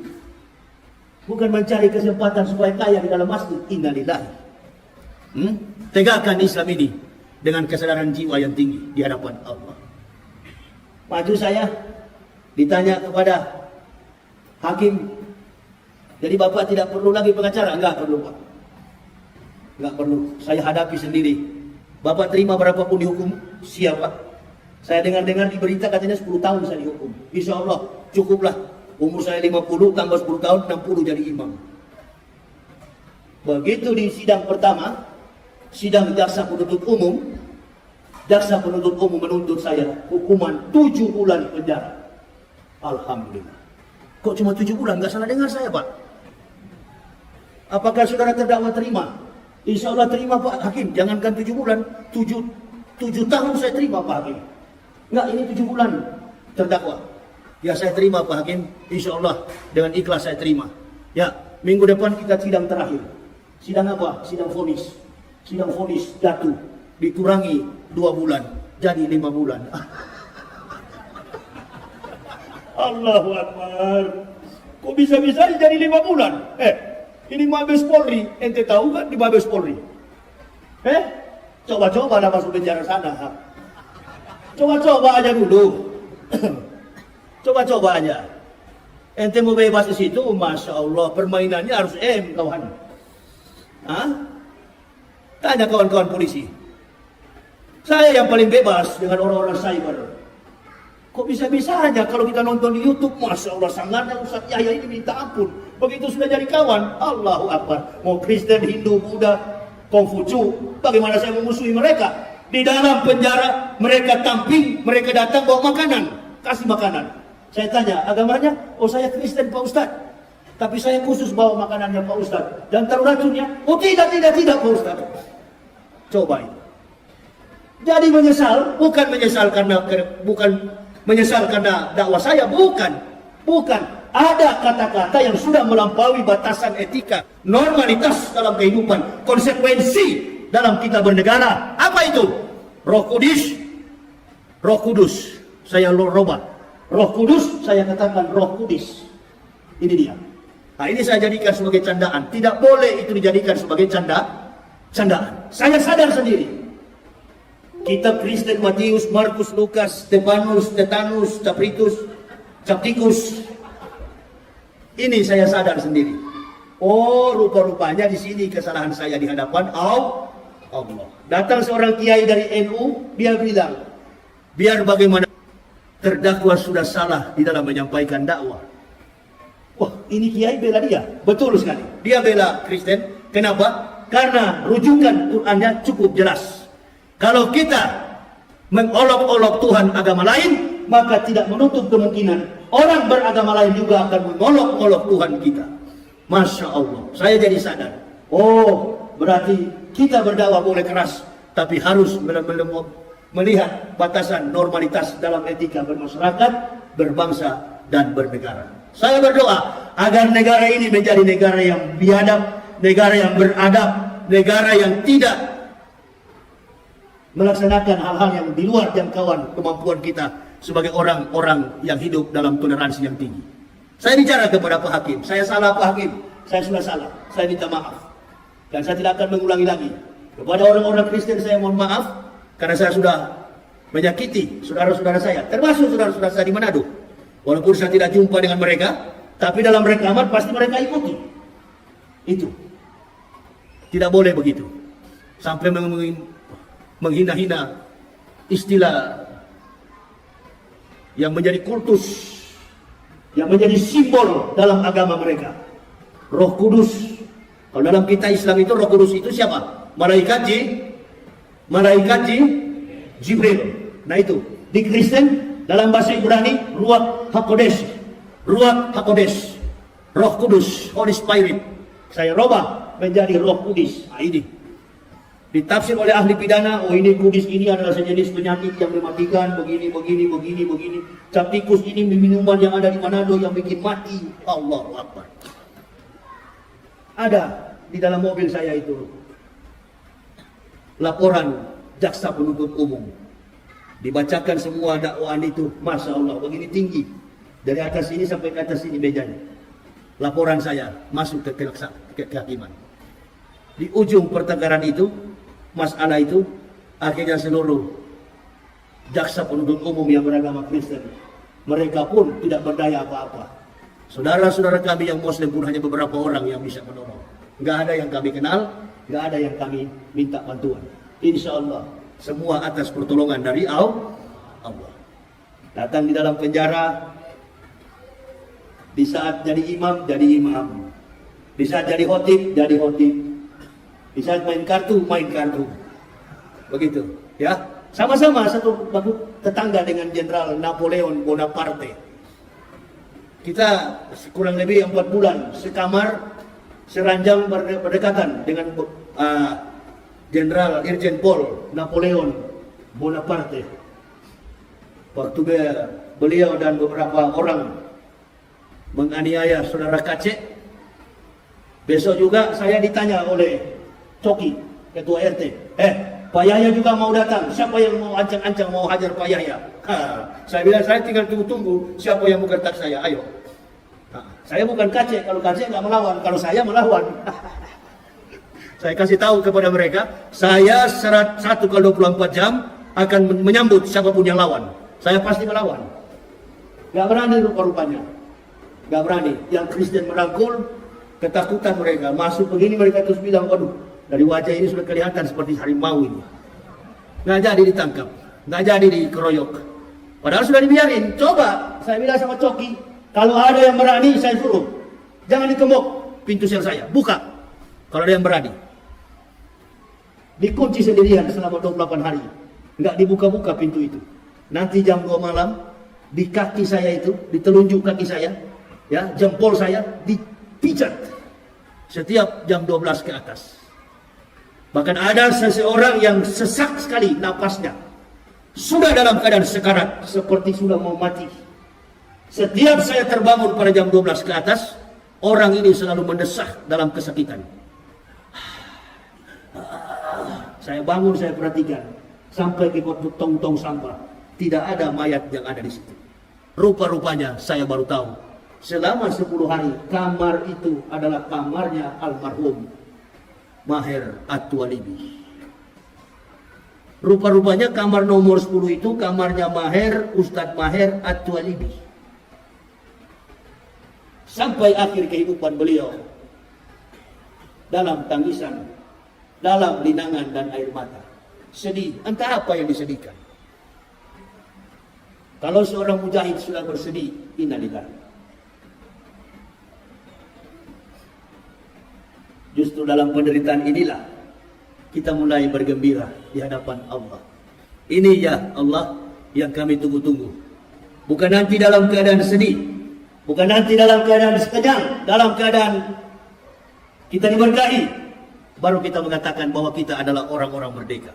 Di saat kita digodok oleh Allah, kita masuk ke dalam penjara, di sini kita mulai mengakui kehebatan, keagungan Allah Subhanahu wa taala. Makin banyak kita sujud menyembah kepada Allah. Makin banyak membaca hadis, makin banyak mengaji, makin merenung. Pokoknya berzikir itu sampai subuh-subuhan. Dan tidak bisa tidur. Seperti siapa kemarin yang baru masuk itu. Ferdinand Hutahayan. Begitu baru masuk pertama saya panggil, sini Ferdinand, biar langsung lari.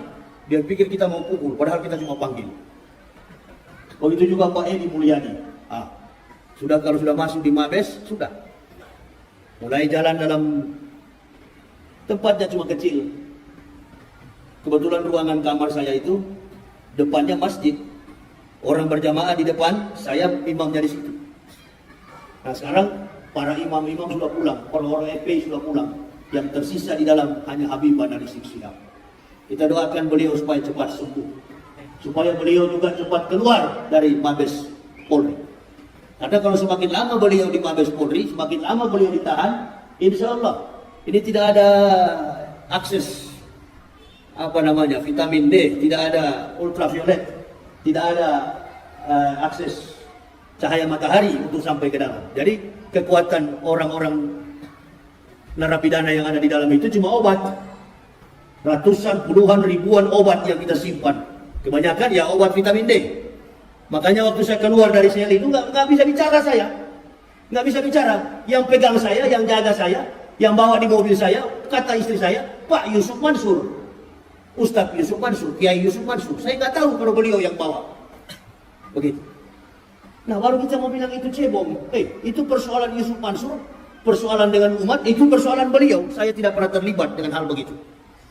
Tetapi yang namanya kiai, namanya ustadz, kita tetap bersahabat. Apapun masalahnya, apapun kasusnya, yang namanya ulama, kita tetap bersahabat. Menjalin persatuan antar sesama ulama. Ulama'u bil hasad. Yang keenam itu adalah ulama-ulama yang dengki. Mentang-mentang sudah kaya, sudah dicintai umat, menyendiri, sudah tidak mau berteman dengan umat. Nah ini nih ulama-ulama yang cepat mau mati itu. Nanti lihat kalau tidak percaya. Itu dia, ya. Kalau bisnisnya sudah maju, sudah mulai lari. Itu dia, ya. Justru dengan keadaan seperti inilah kita harus saling mendekatkan diri kepada Allah. Apa yang dicita-citakan oleh Rasulullah sampai terbitnya matahari di pagi hari, sebelum Rasulullah sampai ke tempat di Masjidil Haram, beliau sudah ditugaskan oleh Allah. Sebenarnya bukan 5 waktu yang harus beliau jalankan.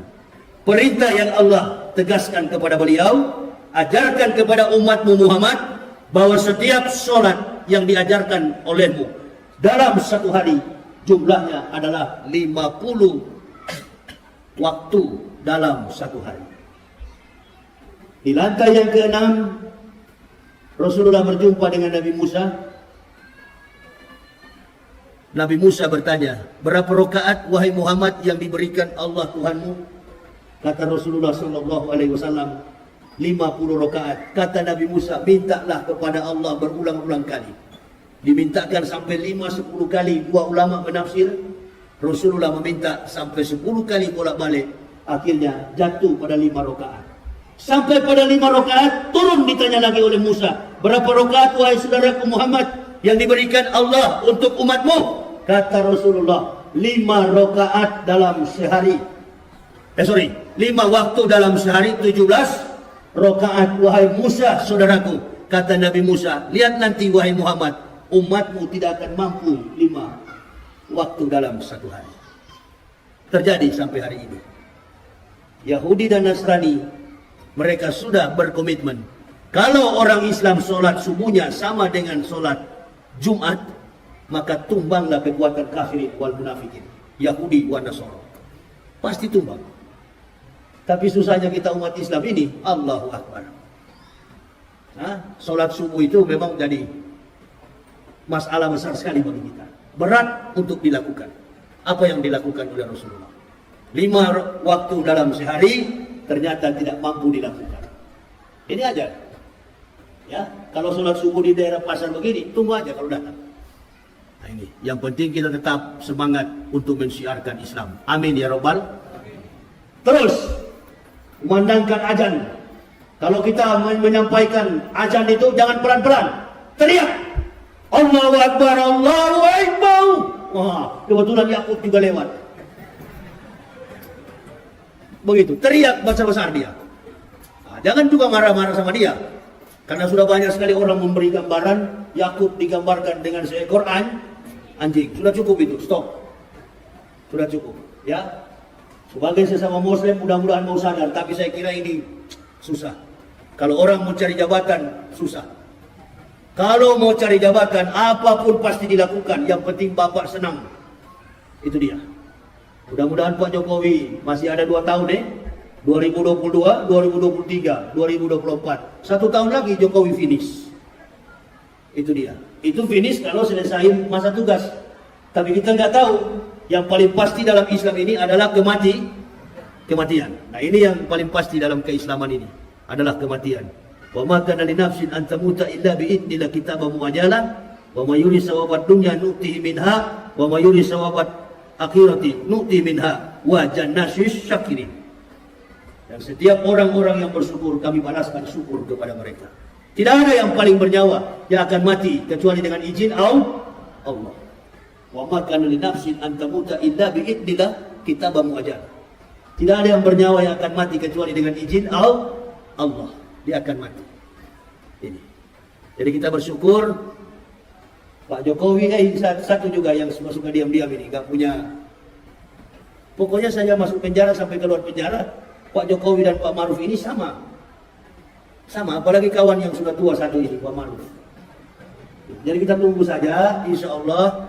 Tadi kata Pak Ketua Masjid, berapa bulan kita nggak bisa lagi, apa namanya, tablik akbar, karena COVID, iya kan? Karena COVID.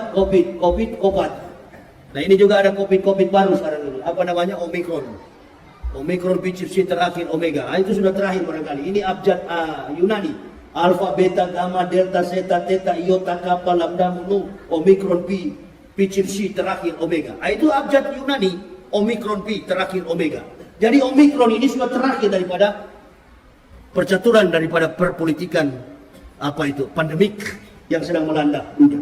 Atau dia mau pakai abjad Ibrani, boleh juga. Alpha, Alef, Bet, Gimel, Dalet, He, Waw, Sayin, Ket, Tet, Yod, Kaf, Lamet, Mem, Nun, Samek, Ayin, Pesade, Kofresi, Shim, Tong. Nah itu juga abjad Ibrani. Sama, mau kemana pun saya sudah tahu. Ini semua permainan Yahudi untuk mempermainkan dunia. Ya, alhamdulillah kita yang tidak mati. Selama menghadapi pandemi kita sehat. Tadi dibagi-bagi soal apa itu? Itu saturasi. Periksa darah saya. Saturasi saya satu hari itu 98. Aduh, percaya nggak Ustaz? Saya sudah 5 hari tidak makan nasi. Sejak tiba di Padang, di Pekanbaru saya lambung saya tinggi. Malam saya berteriak, gelisah. Saya belum makan nasi dari kemarin-kemarin. Enggak. Saya cuma minum air putih, air hangat. Minum air putih, air hangat. Begitu. Nanti habis ceramah, jantung saya pulih lagi. Coba ambil periksa jantung saya dan perut saya. Kosong perut saya.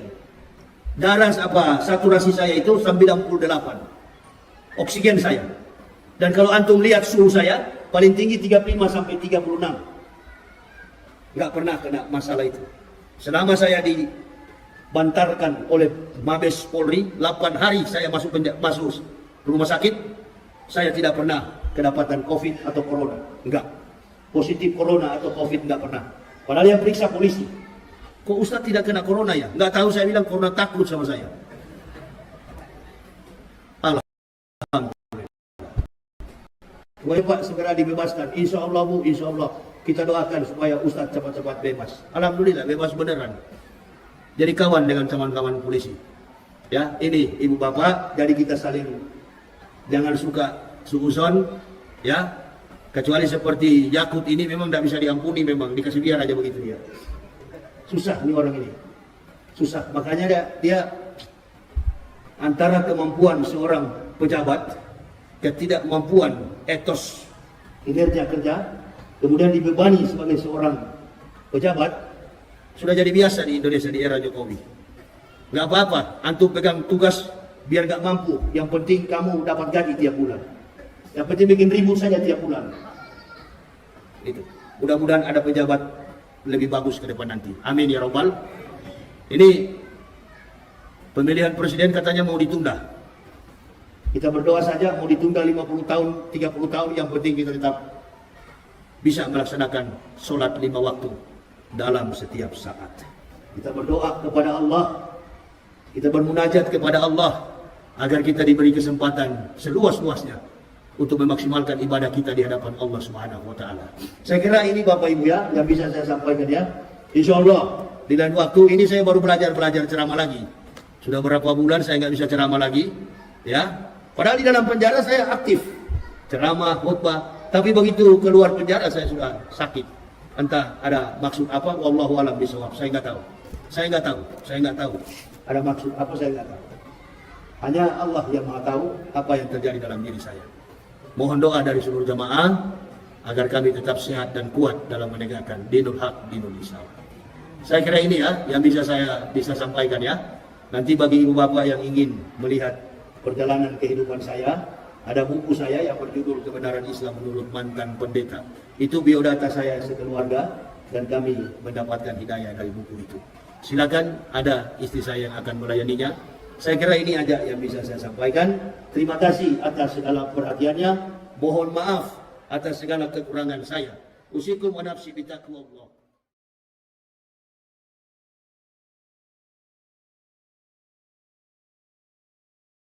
Dan kemudian kami dipenjarakan tanpa ada tedeng aling-aling. Tidak ada kabar dari siapapun, tidak ada surat perintah penangkapan siapapun. Saya ditangkap dalam keadaan yang tidak saya tahu. Begitu datang polisi dan saya katakan kepada mereka, saya sudah tahu komandan, kalian akan datang menangkap saya. Kenapa kamu tahu, Pak Yahya? Ustaz, saya tahu karena KC sudah membuat keonaran di masyarakat.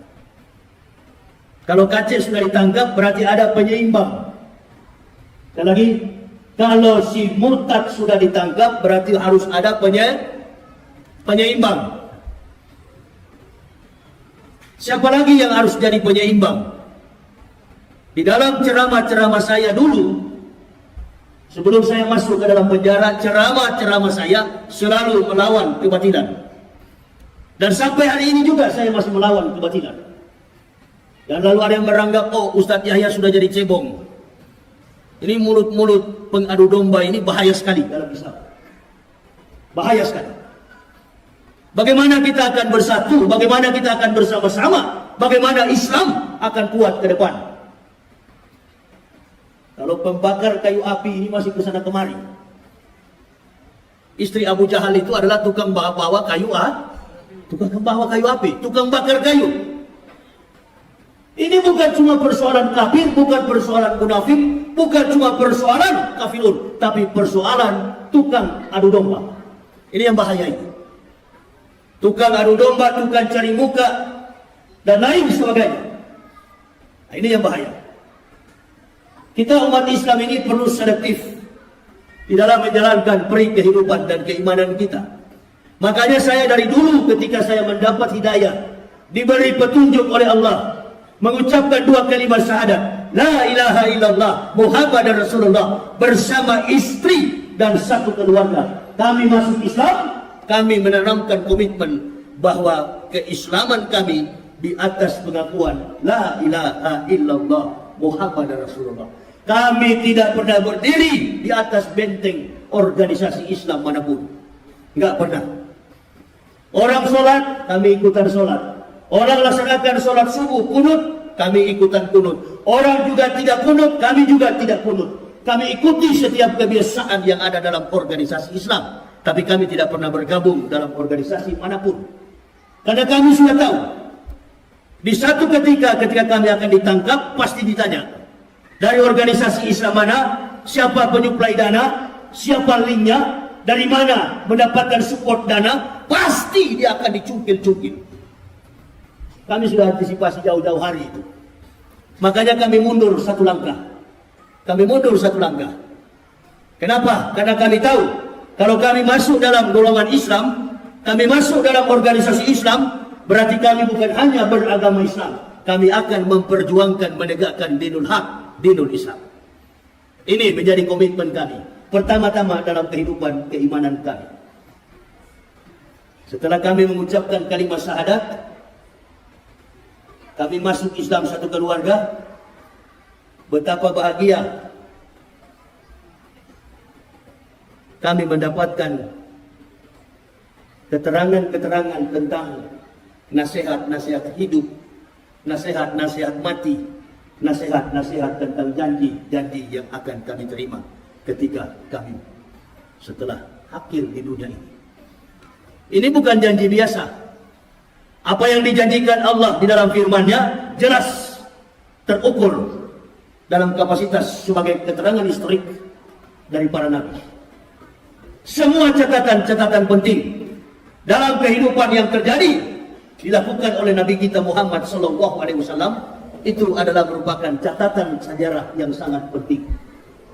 Ibu bapak saudara-saudaraku, sekarang bicara soal tentang Isra wal Mi'raj.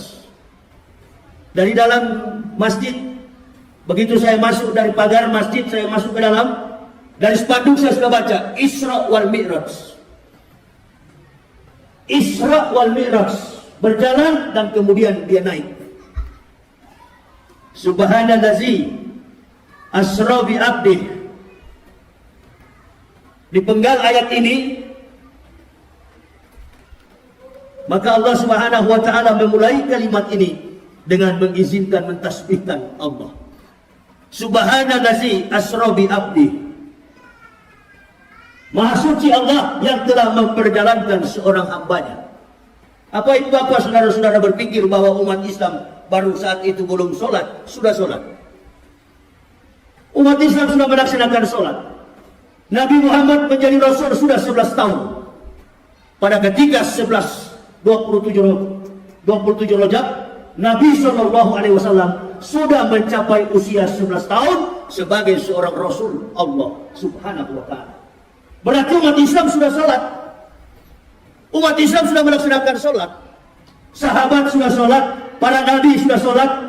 Bahkan sebelum datang Rasulullah SAW, mulai dari Nabi Adam sampai Nabi Ibrahim, Nabi Musa, Nabi Daud sampai kepada Nabi Isa alaihissalam, semua nabi sudah melaksanakan perintah sholat. Qala ini Abdullah atani alkitab wa ja'alani nabiyah wa ja'alani mubarakan aina ma kuntu awsani bi sholati wa zakati wa dumtu hayya. Jadi Nabi Isa itu sudah menyaksikan, sudah memproklamirkan bahwa dirinya adalah hamba Allah. Allah memberi kitab, memberi Injil kepada Al-Masih, dan waja'alani nabiyah, mengutus dia sebagai seorang nabi. Waja'alani mubarakan aina ma kuntu awsani bi sholati wa zakati ma dumtu hayya. Perhatikan dengan baik bahwa Nabi Isa itu adalah nabi yang menjalankan sholat dan membayar zakat.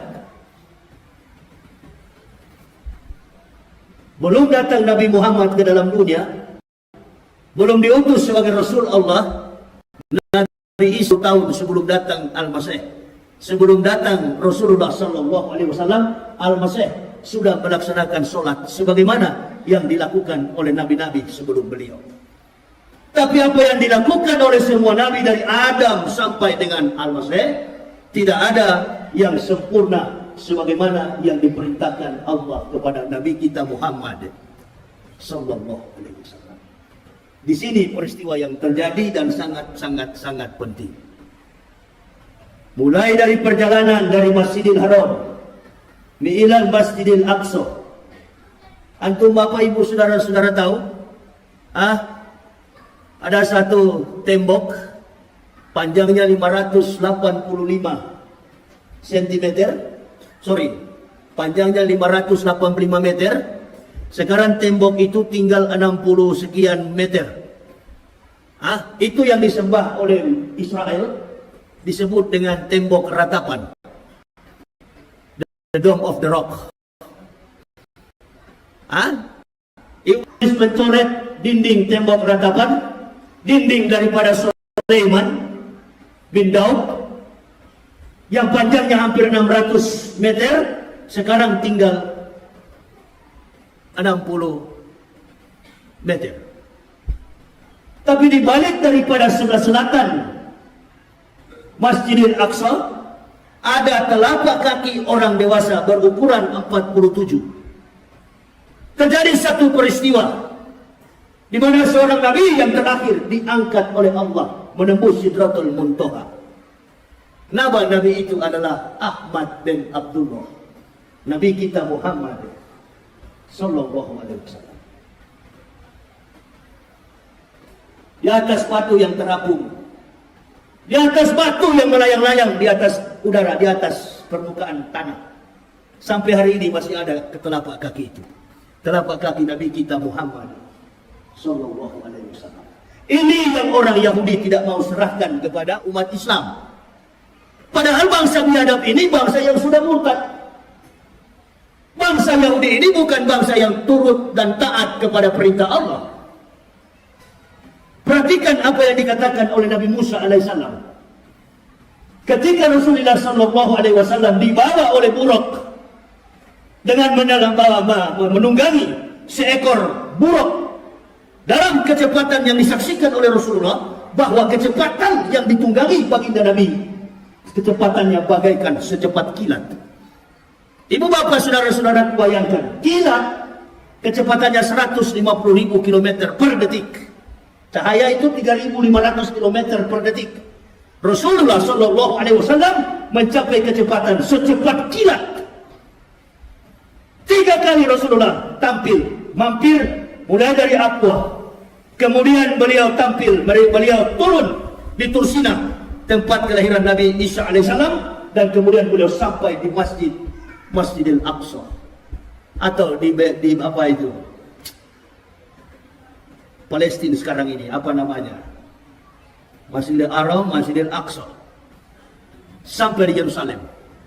3 kali Rasulullah SAW singgah untuk melaksanakan sholat 2 rakaat. Ditanya oleh Rasulullah kepada Jibril, Rasulullah alaihissalam, Jibril saudaraku, kira-kira siapa? Apa tempat ini? Ini adalah tempat pengumpulan massa manusia nanti setelah datangnya hari kiamat. Datang tempat yang kedua, ini tempat apa wahai Jibril? Ini adalah Bukit Tursina, di mana Musa menerima perintah sholat. Dan yang ketiga ditanya, ini adalah perintah apa? Ini adalah bukit, ini adalah Nazaret, tempat kelahiran, Bethlehem, tempat kelahiran Nabi Isa alaihissalam. Sampailah Rasulullah di Masjidil Aqsa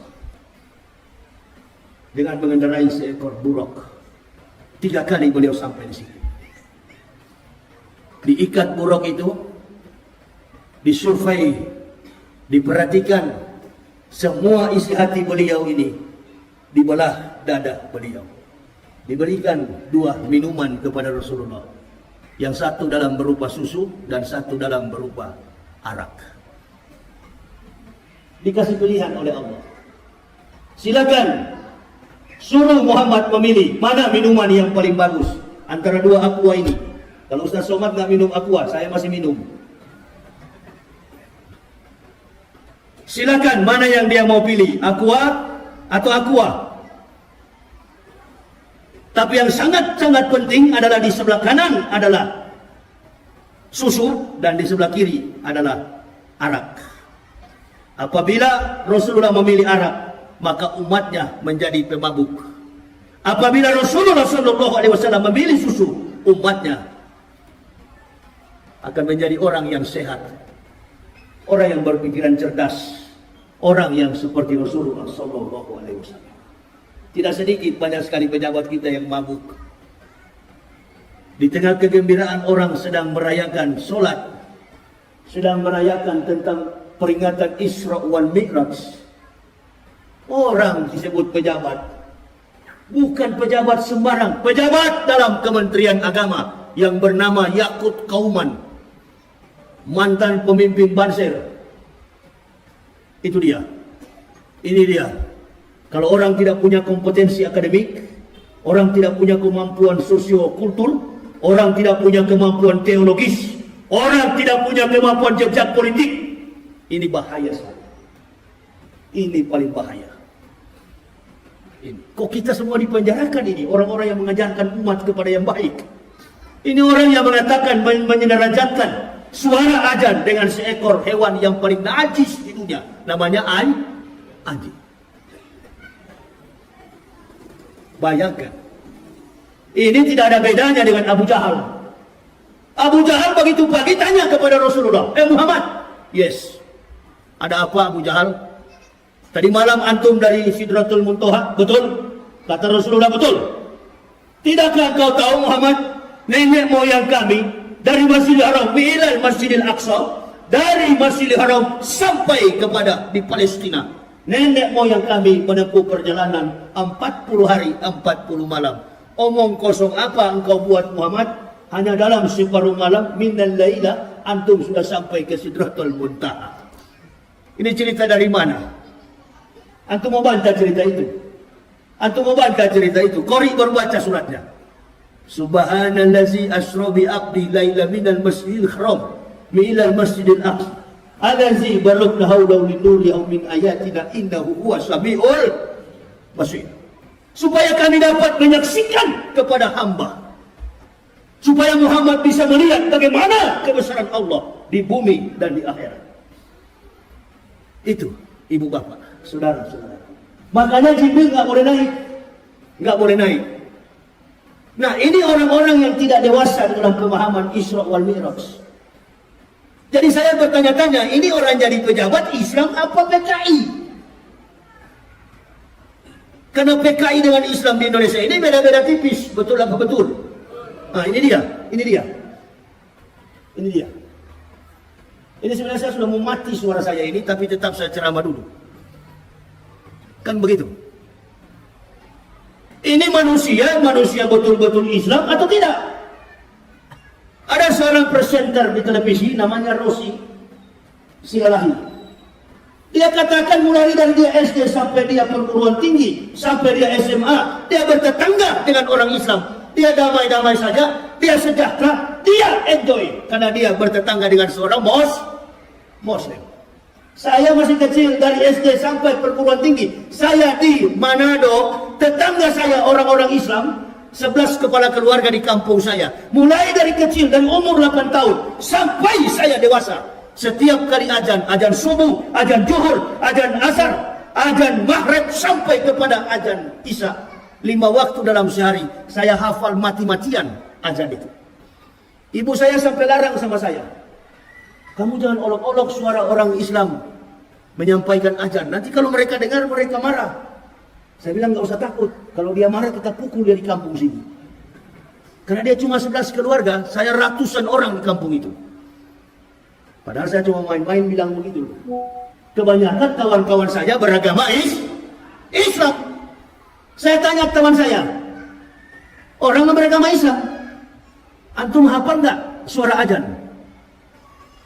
Dia bilang saya hafal. Coba kamu lapaskan. Coba kamu eja. Saya mau dengar. Saya bukan lapaskan dulu. Saya mau eja. Kamu eja. Saya mau dengar. Kamu sudah hafal belum azan itu? Ternyata dia agama Islam tidak hafal. Innalillahi. Dia kalau azan zuhur sampai dengan azan maghrib dia hafal. Giliran saya suruh azan subuh, di sini memang dia terputar kacil memang. Nggak bisa, dia nggak tahu. Dia bilang kamu tahu dari mana? Bagaimana saya tidak tahu? Langgar. Itu di tetangga saya itu bukan masjid, namanya Langgar. Bukan masjid itu, apa namanya? Musola.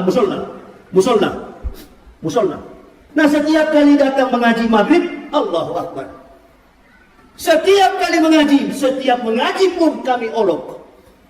Tapi saya marah kepada kawan-kawan yang lain. Kamu jangan olok, kita dengar. Kayaknya lebih bagus daripada kita belajar agama Kristen daripada itu. Nggak boleh begitu kamu. Lapor kamu, nanti dilapor sama orang tuamu. Dilapor, dihajar sama ayah saya, dipukul sama ayah saya. Nggak peduli saya tetap bergaul dengan saudara-saudara yang Muslim. Sampai saya besar, saya menjadi Muslim hari ini. Sudah ada benih-benih hidayah yang Allah tanamkan kepada kami. Saya pribadi, dari kecil sampai dewasa, sudah ditanamkan cinta kepada Islam. Saya sampaikan itu dan ibu saya katakan, jangan disampaikan ke orang-orang yang lain. Saya bilang semua sudah tahu, saya sudah hafal. Bila perlu kalau ada orang Islam yang suruh ajan, saya yang ajan nanti. Nah, waktu mandi di kali, ini saya yang mati kutu. Mandi di kali, buka celana, kawan saya bilang, kamu belum masuk Islam karena belum disunat. Ini dia. Bayangkan, dari umur 8 tahun sampai disunat umur 36 tahun. Itu dia ya. Nanti 2006 saya disunat, setelah masuk Islam. Ibu bapak bayangkan, bagaimana seorang kafirun menunggu datangnya detik-detik panggilan, ketukan hati seorang hamba untuk dipanggil oleh Allah mengucapkan la ilaha illallah Muhammadar Rasulullah. Kami hargai perjuangan itu dari umur 8 tahun sampai 38 tahun. Ini sudah jadi pejabat, innalillahi pakai kopiah. Saya terus bertanya-tanya, ini orang-orang ini betul-betul Islam ini atau iya, kalau lihat dari penampilan, Masya Allah. Saya nggak yakin kalau memang betul-betul Islam. Saya nggak yakin. Karena kalau orang Islam pasti jaga rahasia tentang Islam. Jaga rahasia tentang Islam. Kalaupun dia lemah dalam ibadah, pasti dia sembunyi. Bukan dia tampilkan, dia gembar-gemborkan ke masyarakat. Waduh, ini bahaya ini. Inilah akibat dari pemerintahan Jokowi. Dari awal Jokowi memimpin sampai mau selesai 2024. Kacau semua pejabat Jokowi ini. Allahu Akbar. Pokoknya mulai dari pertama menjabat sampai mau selesai ribut terus. Saya terus berpikir, oh memang sengaja dibuat-buat begini, dikasih ribut. Karena kalau tidak dikasih ribut, etos kinerja Pak Jokowi nggak tertutupi. Tapi dengan adanya keributan, ketidakmampuan seorang pemimpin leader akan tertutup akibat anak buah yang bikin kasus. Jadi nggak usah marah, nggak usah tersinggung, itu urusan kami sebagai pendakwa. Nanti kami yang kepung dia. Kebetulan juga Pak Yakut ini kan, Menteri Agama ini kan, dia pernah ngomong di publik, dirilis oleh setiap stasiun TV.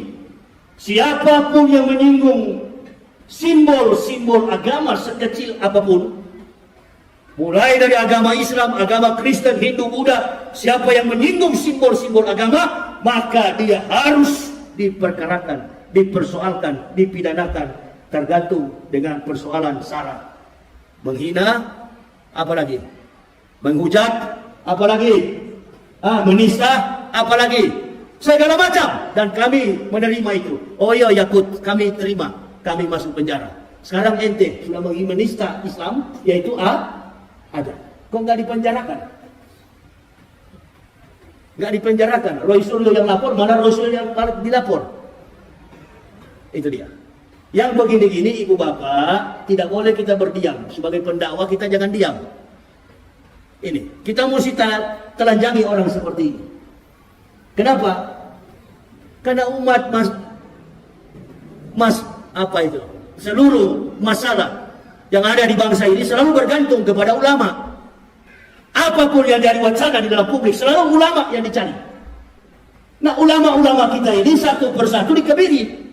Satu persatu dipanggil, diincar. Bagaimana caranya kalau salah, kita penjarakan. Kita pegang dia, kita bawa dia ke penjara.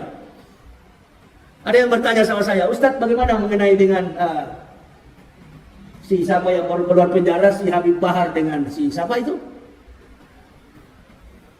Ini dan jenderal yang 4 bintang ini, Dudung. Mana yang salah mereka berdua? Itu kalau masalah itu saya nggak mau masuk campur. Itu dua-dua nggak boleh begitu, karena dua-dua sama-sama Muslim. Nggak boleh begitu. Kita mesti hargai bahwa kebebasan itu adalah mahal harganya. Jangan sampai kita masuk penjara karena ditunggangi dengan kepentingan politik. Tapi kita kalau masuk penjara karena kebenaran, jangankan 1000 kali, 1 juta kali pun ditangkap, insya Allah kita tetap masuk penjara. Amin ya Rabbal. Amin. Jangan kita masuk penjara karena perampok, karena mencuri, karena uang umroh, karena uang haji. Innalillah.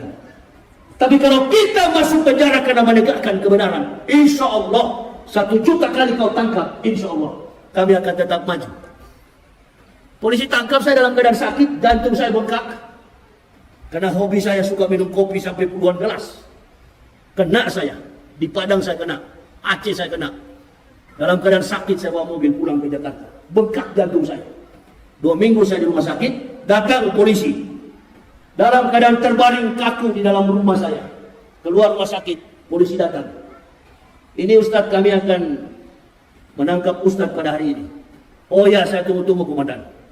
Sebenarnya kami mau datang 27 orang, tapi karena lihat mau tangkap Ustadz, kami datang 19 mobil. Bayangkan itu. Tangkap Lambo. Ditangkaplah kami. Begitu saya ditangkap. Bagaimana Ustaz? Kok kayaknya Ustaz setengah mati bangun dari tempat tidur ini, dari peranjang. Saya bilang memang saya sakit keras komandan. Tapi saya berdiri ini, saya laki-laki bukan perempuan. Ayo, bawa saya ke penjara. Sekarang saya siap. Tanya polisi-polisi yang di Mabes. Apa saya menyerah dulu? Atau pakai nangis dulu? Sampai mati kau menangis. Bukan mujahid itu. Atau begitu ditangkap, tunggu lawyers. Tunggu lawyers apa? Nggak usah pakai lawyers, nggak usah pakai penasihat hukum. Bukan sedikit yang membela saya. Wallahi, banyak yang membela saya. Dari segala macam ormas yang akan bela saya menjadi penasihat hukum.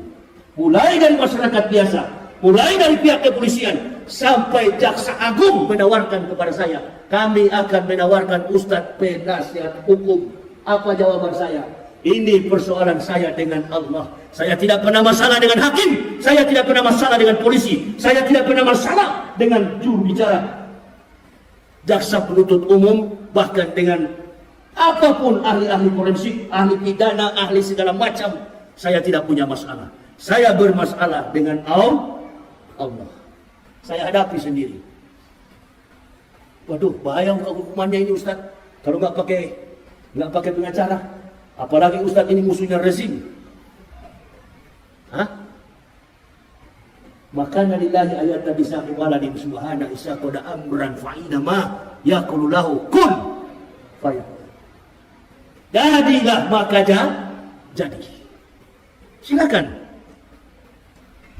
Ditanya oleh hakim, ditanya oleh jaksa penuntut umum, apa betul Pak Yahya bilang begini? Betul.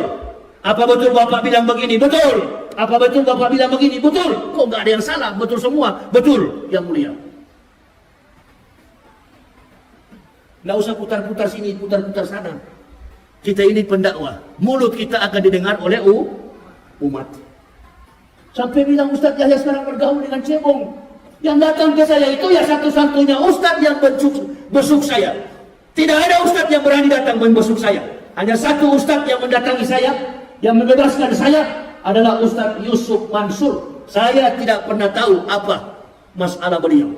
Tapi yang saya tahu di dalam YouTube, saya pernah hantam beliau waktu ceramah.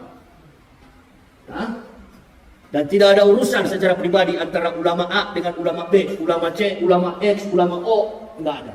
Namanya kiai, namanya ustaz, tetap saudara. Ini nih, orang-orang yang baru ngaku-ngaku ustaz, ngapal Quran tidak tahu, ngapal hadis tidak tahu, ngaku ustaz. Ini Gus Nur punya mulut ini. Hati-hati dengan Gus Nur itu. Itu kalau ketemu saya di daerah manapun, saya mau tanya dia itu. Itu bahaya mulut seperti itu. Di dalam penjara itu hampir dihajar sama anak-anak FPI. Di dalam penjara tidak bisa jadi imam, di dalam penjara tidak bisa jadi khotib, di dalam penjara tidak bisa menyebarkan ilmu karena tidak punya kompetensi, kemampuan keilmuan Islam. Gus Dur, apa Ustadz bagaimana model begitu? Ini yang perlu jamaah mesti hati-hati. Jangan suka kita diadu domba. Tidak usah kita suka diadu domba. Belum tentu juga setelah Jokowi turun ada presiden yang lebih bagus ke depan. Belum tentu. Ini pertarungan yang sangat luar biasa. Hati-hati ibu bapak, saudara-saudara. Ada ustadz-ustadz di Indonesia ini yang berani bela ketika Ustadz Abdul Somad dalam persoalan, dalam masalah. Dia berdiri dan dia katakan, saya di depan Abdul Somad, tangkap saya. Tanya kalau pernah ada begitu. Video saya ditanya oleh hakim dan polisi, Mabes Polri. Apa betul Pak Yahya memuat video ini dan mengatakan, jangan Abdul Somad yang ditangkap, saya yang ditangkap.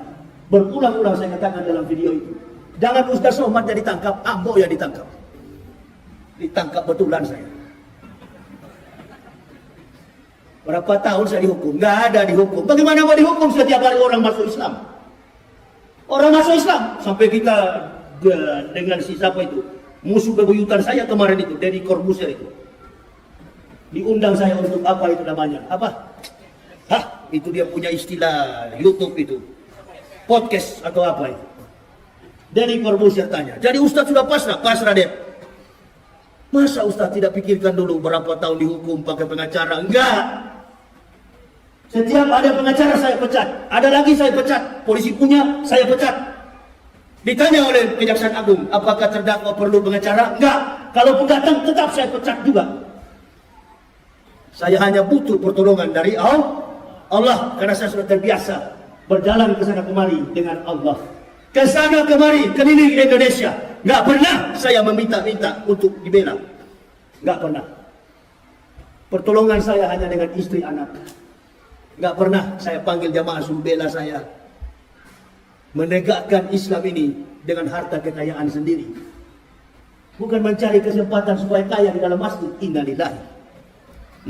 Tegakkan Islam ini dengan kesadaran jiwa yang tinggi di hadapan Allah. Maju saya ditanya kepada hakim, jadi Bapak tidak perlu lagi pengacara? Enggak perlu Pak. Nggak perlu, saya hadapi sendiri. Bapak terima berapapun dihukum, siapa? Saya dengar-dengar di berita katanya 10 tahun saya dihukum. Insya Allah cukuplah. Umur saya 50 tambah 10 tahun 60 jadi imam. Begitu di sidang pertama, sidang jaksa penuntut umum, jaksa penuntut umum menuntut saya hukuman 7 bulan penjara. Alhamdulillah. Kok cuma 7 bulan? Nggak salah dengar saya, Pak. Apakah saudara terdakwa terima? Insya Allah terima, Pak Hakim. Jangankan 7 bulan, 7 tahun saya terima, Pak Hakim. Enggak, ini 7 bulan terdakwa. Ya saya terima, Pak Hakim. Insya Allah dengan ikhlas saya terima. Ya, minggu depan kita sidang terakhir. Sidang apa? Sidang vonis. Sidang vonis jatuh. Dikurangi 2 bulan. Jadi 5 bulan. Allahu Akbar. Kok bisa-bisa jadi 5 bulan? Ini Mabes Polri. Ente tahu kan di Mabes Polri? Coba-coba lah masuk penjara sana. Coba-coba aja dulu. Coba-coba aja.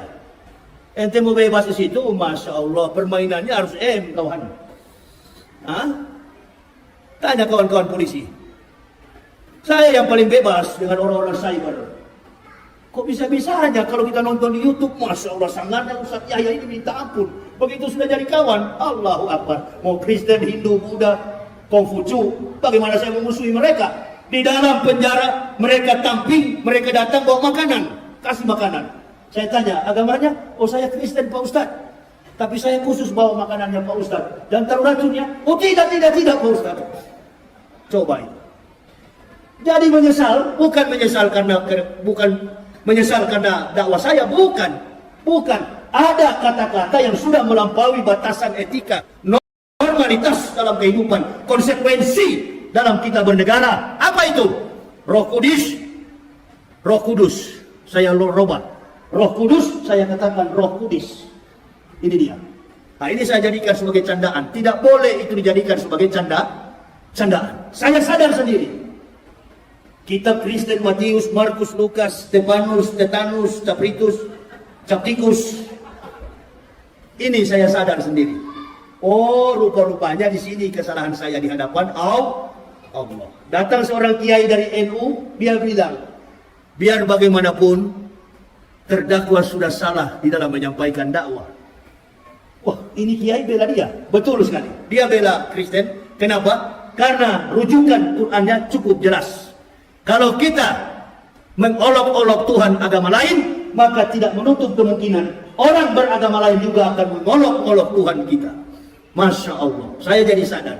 Oh, berarti kita berdakwah boleh keras, tapi harus melihat batasan normalitas dalam etika bermasyarakat, berbangsa, dan bernegara. Saya berdoa agar negara ini menjadi negara yang biadab, negara yang beradab, negara yang tidak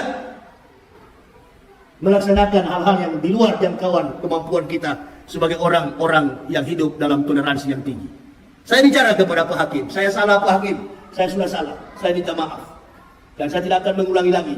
Kepada orang-orang Kristen saya mohon maaf, karena saya sudah menyakiti saudara-saudara saya, termasuk saudara-saudara saya di Manado.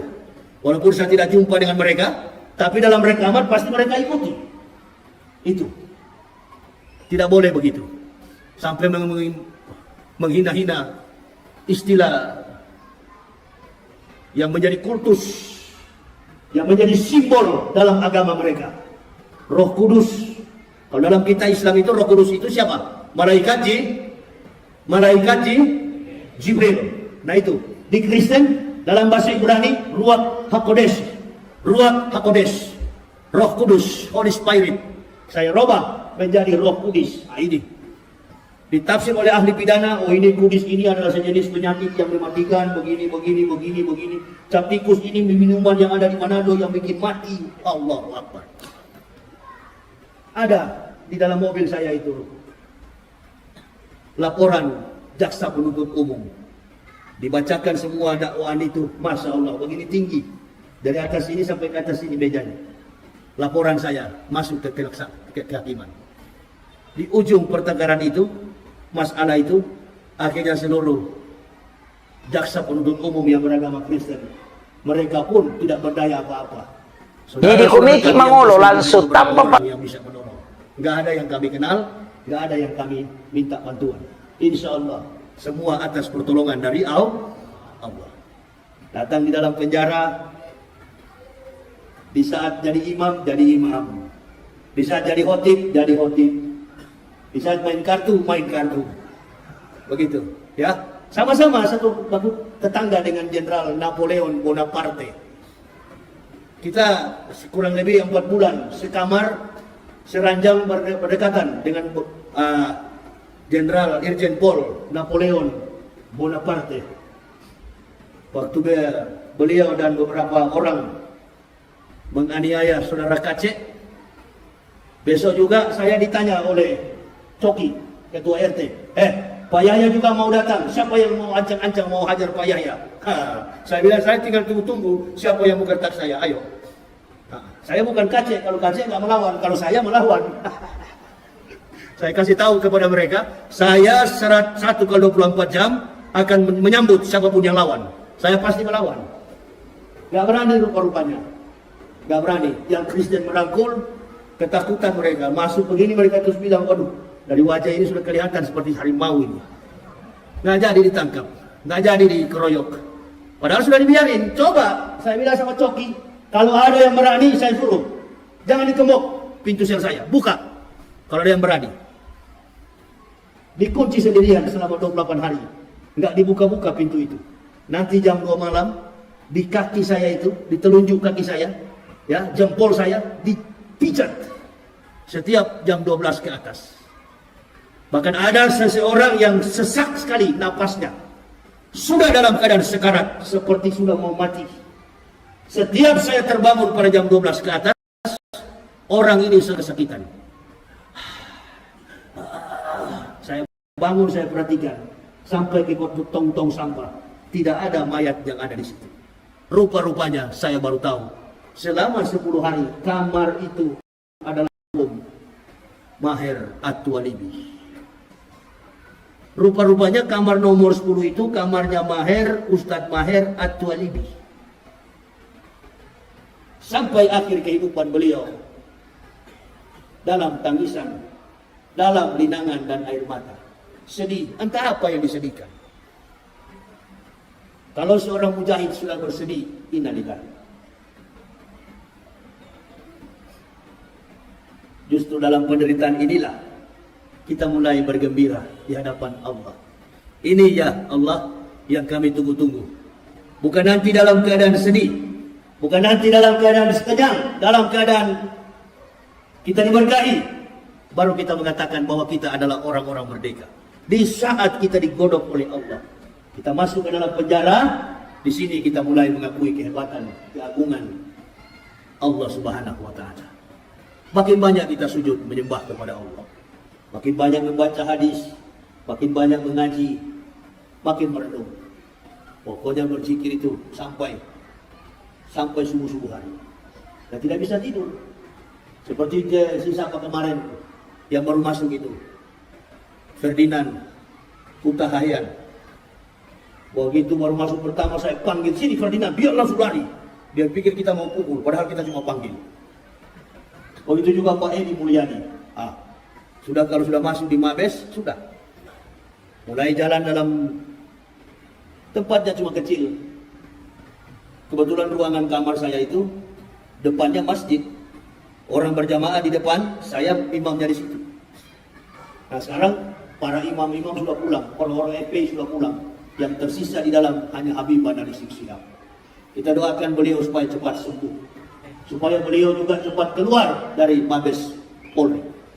Karena kalau semakin lama beliau di Mabes Polri, semakin lama beliau ditahan, insya Allah ini tidak ada akses vitamin D, tidak ada ultraviolet, tidak ada akses cahaya matahari untuk sampai ke dalam. Jadi kekuatan orang-orang narapidana yang ada di dalam itu cuma obat, puluhan ribuan obat yang kita simpan. Kebanyakan ya obat vitamin D. Makanya waktu saya keluar dari sel itu nggak bisa bicara saya, nggak bisa bicara. Yang pegang saya, yang jaga saya, yang bawa di mobil saya, kata istri saya, Pak Yusuf Mansur, Ustadz Yusuf Mansur, Kiai Yusuf Mansur. Saya nggak tahu kalau beliau yang bawa. Begitu. Nah, baru kita mau bilang itu cebong. Itu persoalan Yusuf Mansur, persoalan dengan umat, itu persoalan beliau. Saya tidak pernah terlibat dengan hal begitu. Tetapi yang namanya kiai, namanya ustadz, kita tetap bersahabat. Apapun masalahnya, apapun kasusnya, yang namanya ulama, kita tetap bersahabat. Menjalin persatuan antar sesama ulama. Ulama'u bil hasad. Yang keenam itu adalah ulama-ulama yang dengki. Mentang-mentang sudah kaya, sudah cintai umat, menyendiri, sudah tidak mau berteman dengan umat. Nah ini nih ulama-ulama yang cepat mau mati itu. Nanti lihat kalau tidak percaya. Itu dia, ya. Kalau bisnisnya sudah maju, sudah mulai lari. Itu dia, ya. Justru dengan keadaan seperti inilah kita harus saling mendekatkan diri kepada Allah. Apa yang dicita-citakan oleh Rasulullah sampai terbitnya matahari di pagi hari, sebelum Rasulullah sampai ke tempat di Masjidil Haram, beliau sudah ditugaskan oleh Allah. Sebenarnya bukan 5 waktu yang harus beliau jalankan. Perintah yang Allah tegaskan kepada beliau, ajarkan kepada umatmu Muhammad, bahwa setiap sholat yang diajarkan olehmu dalam satu hari, jumlahnya adalah 50 waktu dalam satu hari. Di lantai yang ke-6, Rasulullah berjumpa dengan Nabi Musa. Nabi Musa bertanya, berapa rakaat wahai Muhammad yang diberikan Allah Tuhanmu? Kata Rasulullah SAW, 50 rakaat. Kata Nabi Musa, mintalah kepada Allah berulang-ulang kali. Dimintakan sampai 5-10 kali. Dua ulama menafsir, Rasulullah meminta sampai 10 kali bolak-balik. Akhirnya jatuh pada 5 rakaat. Sampai pada 5 rakaat, turun ditanya lagi oleh Musa, berapa rakaat wahai saudaraku Muhammad yang diberikan Allah untuk umatmu? Kata Rasulullah, 5 rakaat dalam sehari. 5 waktu dalam sehari, 17 rakaat wahai Musa saudaraku. Kata Nabi Musa, lihat nanti wahai Muhammad, umatmu tidak akan mampu 5 waktu dalam satu hari. Terjadi sampai hari ini.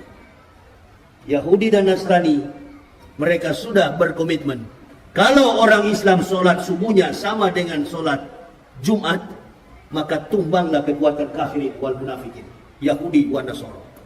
Pasti tumbang. Tapi susahnya kita umat Islam ini, Allahu Akbar. Sholat subuh itu memang jadi masalah besar sekali bagi kita. Berat untuk dilakukan. Apa yang dilakukan oleh Rasulullah? 5 waktu dalam sehari, ternyata tidak mampu dilakukan. Ini aja. Ya, kalau sholat subuh di daerah pasar begini, tunggu aja kalau datang. Nah ini, yang penting kita tetap semangat untuk mensiarkan Islam. Amin ya Rabbal. Terus, memandangkan azan. Kalau kita menyampaikan azan itu jangan pelan-pelan. Teriak. Allahu Akbar, Allahu Akbar. Wah, kebetulan Yakut juga lewat. Begitu, teriak besar-besar dia. Jangan juga marah-marah sama dia. Karena sudah banyak sekali orang memberi gambaran Yakut digambarkan dengan seekor anjing. Sudah cukup itu, stop. Sudah cukup, ya. Sebagai sesama muslim mudah-mudahan mau sadar, tapi saya kira ini susah. Kalau orang mau cari jabatan, susah. Kalau mau cari jabatan, apapun pasti dilakukan. Yang penting Bapak senang. Itu dia. Mudah-mudahan Pak Jokowi masih ada 2 tahun 2022, 2023, 2024. 1 tahun lagi Jokowi finish. Itu dia. Itu finish kalau selesai masa tugas. Tapi kita nggak tahu. Yang paling pasti dalam Islam ini adalah kematian. Nah ini yang paling pasti dalam keislaman ini adalah kematian. Wa ma kana li nafsin an tamuta illa bi idznillah kitaban muajjalan wa may yurid sawabat dunya nu'tihi minha wa may yurid sawabat akhirati nu'ti minha wa jannasis syakirin. Dan setiap orang-orang yang bersyukur kami balaskan syukur kepada mereka. Tidak ada yang paling bernyawa yang akan mati kecuali dengan izin Allah. Wa ma kana li nafsin an tamuta illa bi idznillah kitaban muajjalan. Tidak ada yang bernyawa yang akan mati kecuali dengan izin Allah. Dia akan mati. Ini. Jadi kita bersyukur. Pak Jokowi satu juga yang suka diam-diam ini, nggak punya. Pokoknya saya masuk penjara sampai keluar penjara, Pak Jokowi dan Pak Maruf ini sama. Sama, apalagi kawan yang sudah tua satu ini, Pak Maruf. Jadi kita tunggu saja, insya Allah. Tadi kata Pak Ketua Masjid, berapa bulan kita nggak bisa lagi, apa namanya, tablik akbar, karena COVID, iya kan? Karena COVID. Nah ini juga ada COVID baru sekarang ini, apa namanya, Omicron PCC terakhir Omega. Itu sudah terakhir barangkali. Ini abjad Yunani. Alpha, beta, gamma, delta, zeta, theta, iota, kappa, lambda, nu, Omicron PCC terakhir Omega. Itu abjad Yunani. Omicron P terakhir Omega. Jadi Omicron ini sudah terakhir daripada percaturan, daripada perpolitikan pandemik yang sedang melanda dunia. Atau dia mau pakai abjad Ibrani, boleh juga. Alpha, Alef, Bet, Gimel, Dalet, He, Waw, Sayin, Ket, Tet, Yod, Kaf, Lamet, Memnun, Samek, Ayin, Pesade, Kofresi, Shimtong. Nah itu juga abjad Ibrani. Sama, mau kemana pun saya sudah tahu. Ini semua permainan Yahudi untuk mempermainkan dunia. Jadi sudahlah, ya, alhamdulillah kita yang tidak mati. Selama menghadapi pandemik, kita dalam keadaan sehat. Tadi dibagi-bagi soal apa itu? Masker. Pergi ambil itu saturasi. Periksa darah saya. Saturasi saya satu hari itu 98. Itu percaya nggak Ustaz? Saya sudah 5 hari tidak makan nasi. Sejak tiba di Padang, di Pekanbaru saya lambung saya tinggi. Malam saya berteriak, gelisah. Saya belum makan nasi dari kemarin-kemarin. Enggak. Saya cuma minum air putih, air hangat. Minum air putih, air hangat. Begitu. Nanti habis ceramah, jantung saya pulih lagi. Coba ambil periksa jantung saya dan perut saya. Kosong perut saya. Darah saturasi saya itu 98. Oksigen saya. Dan kalau antum lihat suhu saya, paling tinggi 35 sampai 36. Nggak pernah kena masalah itu. Selama saya dibantarkan oleh Mabes Polri, 8 hari saya masuk rumah sakit, saya tidak pernah kedapatan COVID atau Corona. Enggak. Positif Corona atau COVID enggak pernah. Padahal yang periksa polisi. Kok Ustaz tidak kena Corona ya? Enggak tahu, saya bilang Corona takut sama saya. Alhamdulillah. Istri saya yang bilang, kalau boleh Pak segera dibebaskan. Insya Allah Bu, insya Allah. Kita doakan supaya Ustaz cepat-cepat bebas. Alhamdulillah, bebas beneran. Jadi kawan dengan kawan-kawan polisi. Ya, ini Ibu Bapak, jadi kita saling jangan suka suuzon, ya. Kecuali seperti Yakut ini memang tidak bisa diampuni, memang dikasih biar aja begitu ya. Susah nih orang ini, susah. Makanya dia antara kemampuan seorang pejabat, ketidakmampuan etos kinerja kerja, kemudian dibebani sebagai seorang pejabat, sudah jadi biasa di Indonesia di era Jokowi. Nggak apa-apa, antum pegang tugas biar nggak mampu. Yang penting kamu dapat gaji tiap bulan. Yang penting bikin ribut saja tiap bulan. Itu. Mudah-mudahan ada pejabat lebih bagus ke depan nanti. Amin ya robbal. Ini pemilihan presiden katanya mau ditunda. Kita berdoa saja mau ditunda 50 tahun, 30 tahun, yang penting kita tetap bisa melaksanakan sholat 5 waktu dalam setiap saat.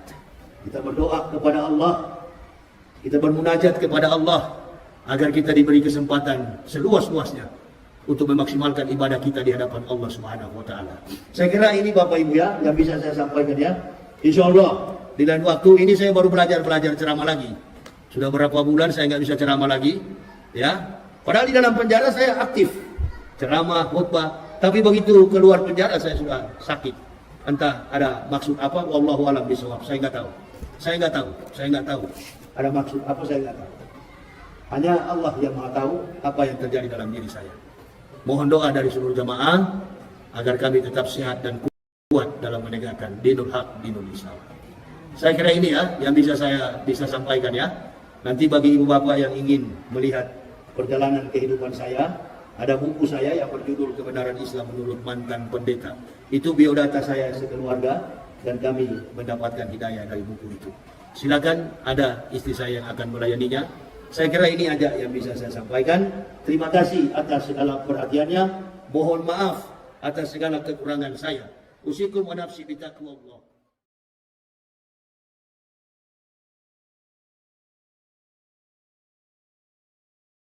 Dan kemudian kami dipenjarakan tanpa ada tedeng aling-aling.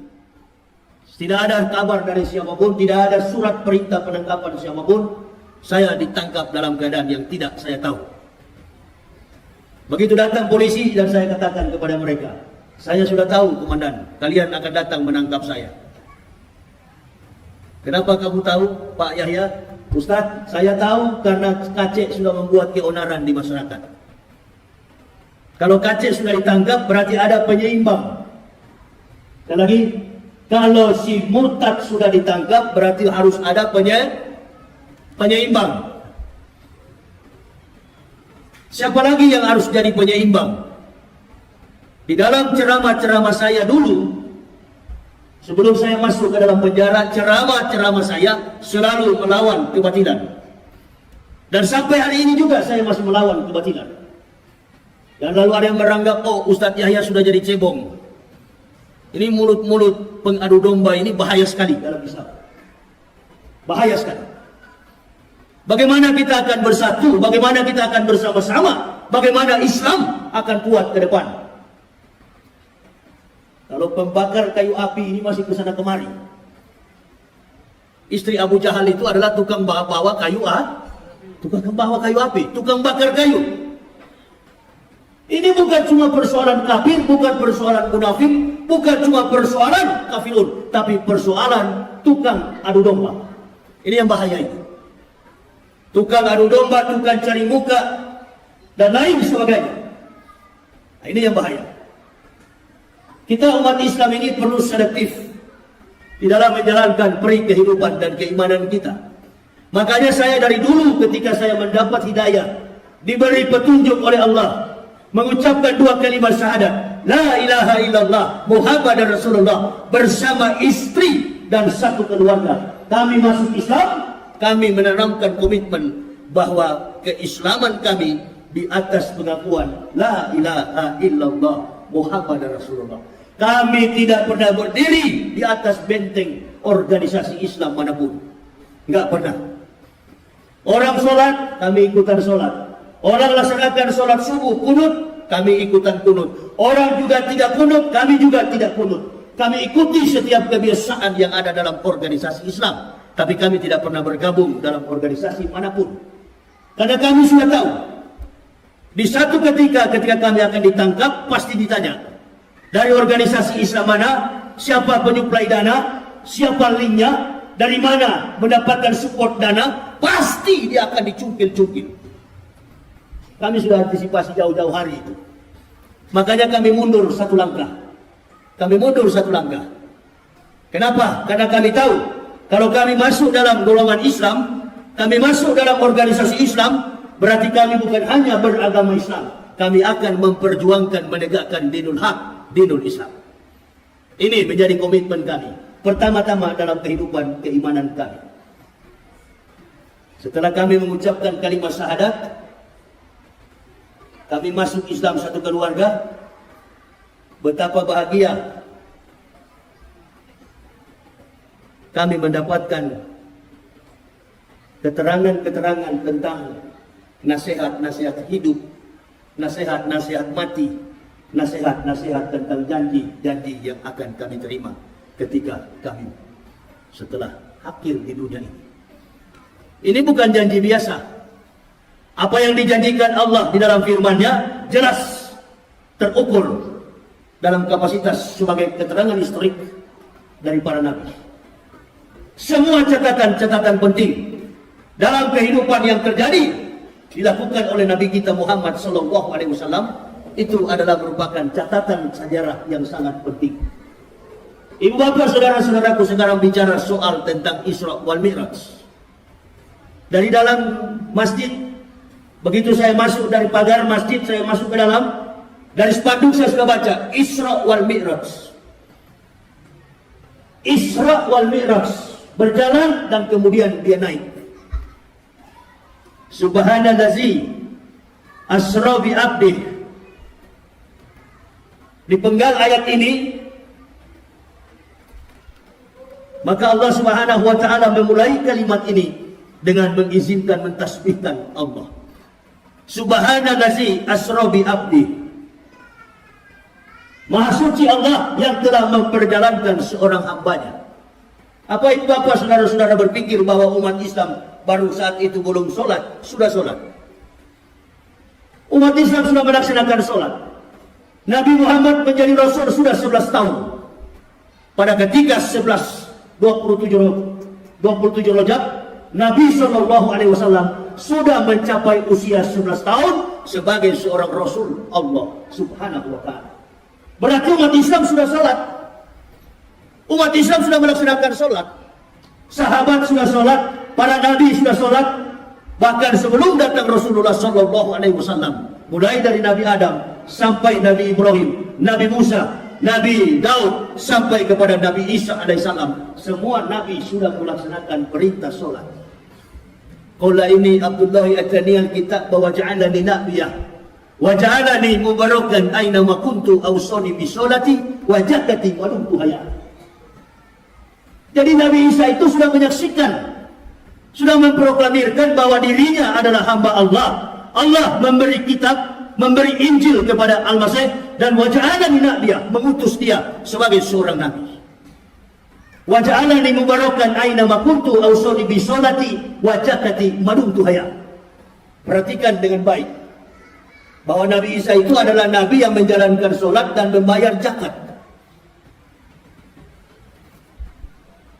Belum datang Nabi Muhammad ke dalam dunia, belum diutus sebagai Rasul Allah, Nabi Isa 620 tahun sebelum datang Al-Masih.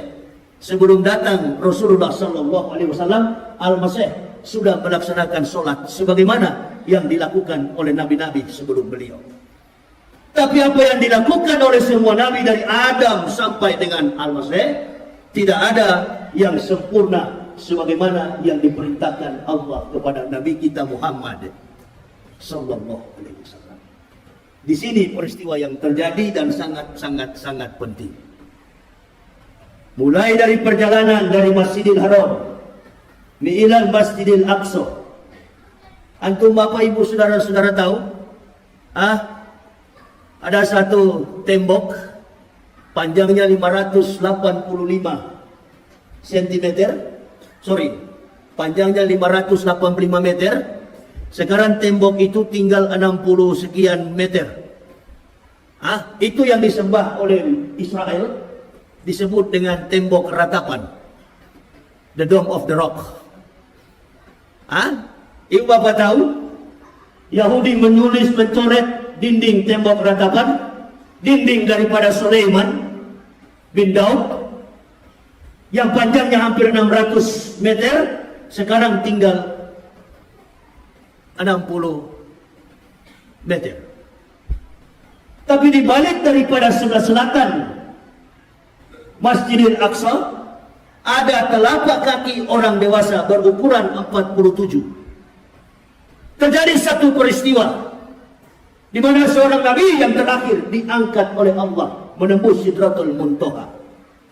Nama nabi itu adalah Ahmad bin Abdullah, nabi kita Muhammad sallallahu alaihi wasallam. Di atas batu yang terapung, di atas batu yang melayang-layang di atas udara, di atas permukaan tanah, sampai hari ini masih ada telapak kaki itu, telapak kaki nabi kita Muhammad sallallahu alaihi wasallam. Ini yang orang Yahudi tidak mau serahkan kepada umat Islam. Padahal bangsa biadab ini bangsa yang sudah murtad. Bangsa Yahudi ini bukan bangsa yang turut dan taat kepada perintah Allah. Perhatikan apa yang dikatakan oleh Nabi Musa alaihissalam. Ketika Rasulullah sallallahu alaihi wasallam dibawa oleh buruk dengan menunggangi seekor buruk dalam kecepatan yang disaksikan oleh Rasulullah, bahwa kecepatan yang ditunggangi baginda Nabi, kecepatannya bagaikan secepat kilat. Ibu bapak saudara-saudara, bayangkan, kilat kecepatannya 150.000 km per detik. Cahaya itu 3.500 km per detik. Rasulullah sallallahu alaihi wasallam mencapai kecepatan secepat kilat. 3 kali Rasulullah tampil, mampir mulai dari Aqwa. Kemudian beliau tampil, beliau turun di Tursina, tempat kelahiran Nabi Isa alaihissalam. dan kemudian beliau sampai di Masjidil Aqsa atau di apa itu Palestina sekarang ini, apa namanya, Masjidil Haram, Masjidil Aqsa, sampai di Yerusalem. 3 kali Rasulullah SAW singgah untuk melaksanakan sholat 2 rakaat. Ditanya oleh Rasulullah kepada Jibril saudaranya, karena yang mengawal Rasulullah adalah Jibril alaihissalam. Jibril, saudaraku, kira-kira siapa? Apa tempat ini? Ini adalah tempat pengumpulan massa manusia nanti setelah datangnya hari kiamat. Datang tempat yang kedua, ini tempat apa wahai Jibril? Ini adalah Bukit Tursina, di mana Musa menerima perintah sholat. Dan yang ketiga ditanya, ini adalah perintah, ini adalah bukit, ini adalah Nazaret, tempat kelahiran Bethlehem, tempat kelahiran Nabi Isa alaihissalam. Sampailah Rasulullah di Masjidil Aqsa dengan mengendarai seekor buruk. 3 kali beliau sampai di situ. Diikat buruk itu, disurvei, diperhatikan semua isi hati beliau ini, dibelah dada beliau. Diberikan 2 minuman kepada Rasulullah. Yang satu dalam berupa susu dan satu dalam berupa arak. Dikasih pilihan oleh Allah. Silakan suruh Muhammad memilih mana minuman yang paling bagus antara 2 aqua ini. Kalau Ustaz Somad nggak minum aqua, saya masih minum. Silakan mana yang dia mau pilih, aqua atau aqua. Tapi yang sangat-sangat penting adalah di sebelah kanan adalah susu dan di sebelah kiri adalah arak. Apabila Rasulullah memilih arak, maka umatnya menjadi pemabuk. Apabila Rasulullah SAW memilih susu, umatnya akan menjadi orang yang sehat, orang yang berpikiran cerdas, orang yang seperti Rasulullah SAW. Tidak sedikit, banyak sekali pejabat kita yang mabuk. Di tengah kegembiraan orang sedang merayakan solat, sedang merayakan tentang peringatan Isra wal Mi'raj, orang disebut pejabat. Bukan pejabat sembarang, pejabat dalam Kementerian Agama yang bernama Yakut Kauman, mantan pemimpin Banser. Itu dia. Ini dia. Kalau orang tidak punya kompetensi akademik, orang tidak punya kemampuan sosiokultur, orang tidak punya kemampuan teologis, orang tidak punya kemampuan jejak politik, ini bahaya sekali. Ini paling bahaya. Ini. Kok kita semua dipenjarakan ini? Orang-orang yang mengajarkan umat kepada yang baik. Ini orang yang mengatakan, menyenerajatkan suara azan dengan seekor hewan yang paling najis di dunia. Namanya anjing. Bayangkan. Ini tidak ada bedanya dengan Abu Jahal. Abu Jahal begitu pagi tanya kepada Rasulullah, Muhammad, yes, ada apa Abu Jahal? Tadi malam antum dari Sidratul Muntaha, betul? Kata Rasulullah, betul. Tidakkah kau tahu Muhammad, nenek moyang kami dari Masjidil Haram ilal Masjidil Aqsa, dari Masjidil Haram sampai kepada di Palestina, nenek moyang kami menempuh perjalanan 40 hari 40 malam. Omong kosong apa engkau buat Muhammad? Hanya dalam separuh malam minal laila antum sudah sampai ke Sidratul Muntaha. Ini cerita dari mana? Antum mau bantah cerita itu? Antum mau bantah cerita itu? Qori baru baca suratnya. Subhanallazi asra bi abdi laila minal masjidil haram ilal masjidil aqsa allazi barakna hawlahu linuriyahu min ayatina innahu huwas samiul basir. Supaya kami dapat menyaksikan kepada hamba, supaya Muhammad bisa melihat bagaimana kebesaran Allah di bumi dan di akhirat. Itu ibu bapak, saudara-saudara. Makanya Jibril nggak boleh naik, nggak boleh naik. Nah, ini orang-orang yang tidak dewasa dalam pemahaman Isra wal Mi'raj. Jadi saya bertanya-tanya, ini orang jadi pejabat Islam apa PKI? Karena PKI dengan Islam di Indonesia ini beda-beda tipis, betul apa betul? Nah, ini dia. Ini sebenarnya saya sudah mau mati suara saya ini, tapi tetap saya ceramah dulu. Kan begitu. Ini manusia betul-betul Islam atau tidak? Ada seorang presenter di televisi namanya Rosi Silalahi. Dia katakan mulai dari dia SD sampai dia perguruan tinggi, sampai dia SMA, dia bertetangga dengan orang Islam. Dia damai-damai saja, dia sejahtera, dia enjoy karena dia bertetangga dengan seorang Muslim. Saya masih kecil dari SD sampai perguruan tinggi. Saya di Manado, tetangga saya orang-orang Islam, 11 kepala keluarga di kampung saya. Mulai dari kecil, dari umur 8 tahun sampai saya dewasa. Setiap kali azan subuh, azan zuhur, azan asar, azan maghrib sampai kepada azan isya. 5 waktu dalam sehari saya hafal mati-matian azan itu. Ibu saya sampai larang sama saya. Kamu jangan olok-olok suara orang Islam menyampaikan azan. Nanti kalau mereka dengar, mereka marah. Saya bilang, gak usah takut. Kalau dia warga, saya ratusan orang di kampung itu. Padahal saya cuma main-main bilang begitu. Kebanyakan kawan-kawan saya beragama Islam. Saya tanya teman saya, orang beragama Islam, antum hafal nggak suara azan? Dia bilang, saya hafal. Coba kamu lepaskan. Coba kamu eja. Saya mau dengar. Saya bukan lepaskan dulu. Saya mau eja. Kamu eja. Saya mau dengar. Kamu sudah hafal belum azan itu? Ternyata dia agama Islam tidak hafal. Indah dia. Dia kalau azan zuhur sampai dengan azan maghrib, dia hafal. Giliran saya suruh azan subuh, di sini memang dia terpucat, dia nggak tahu. Dia bilang, kamu nggak tahu? Enggak, itu bukan masjid itu. Apa namanya?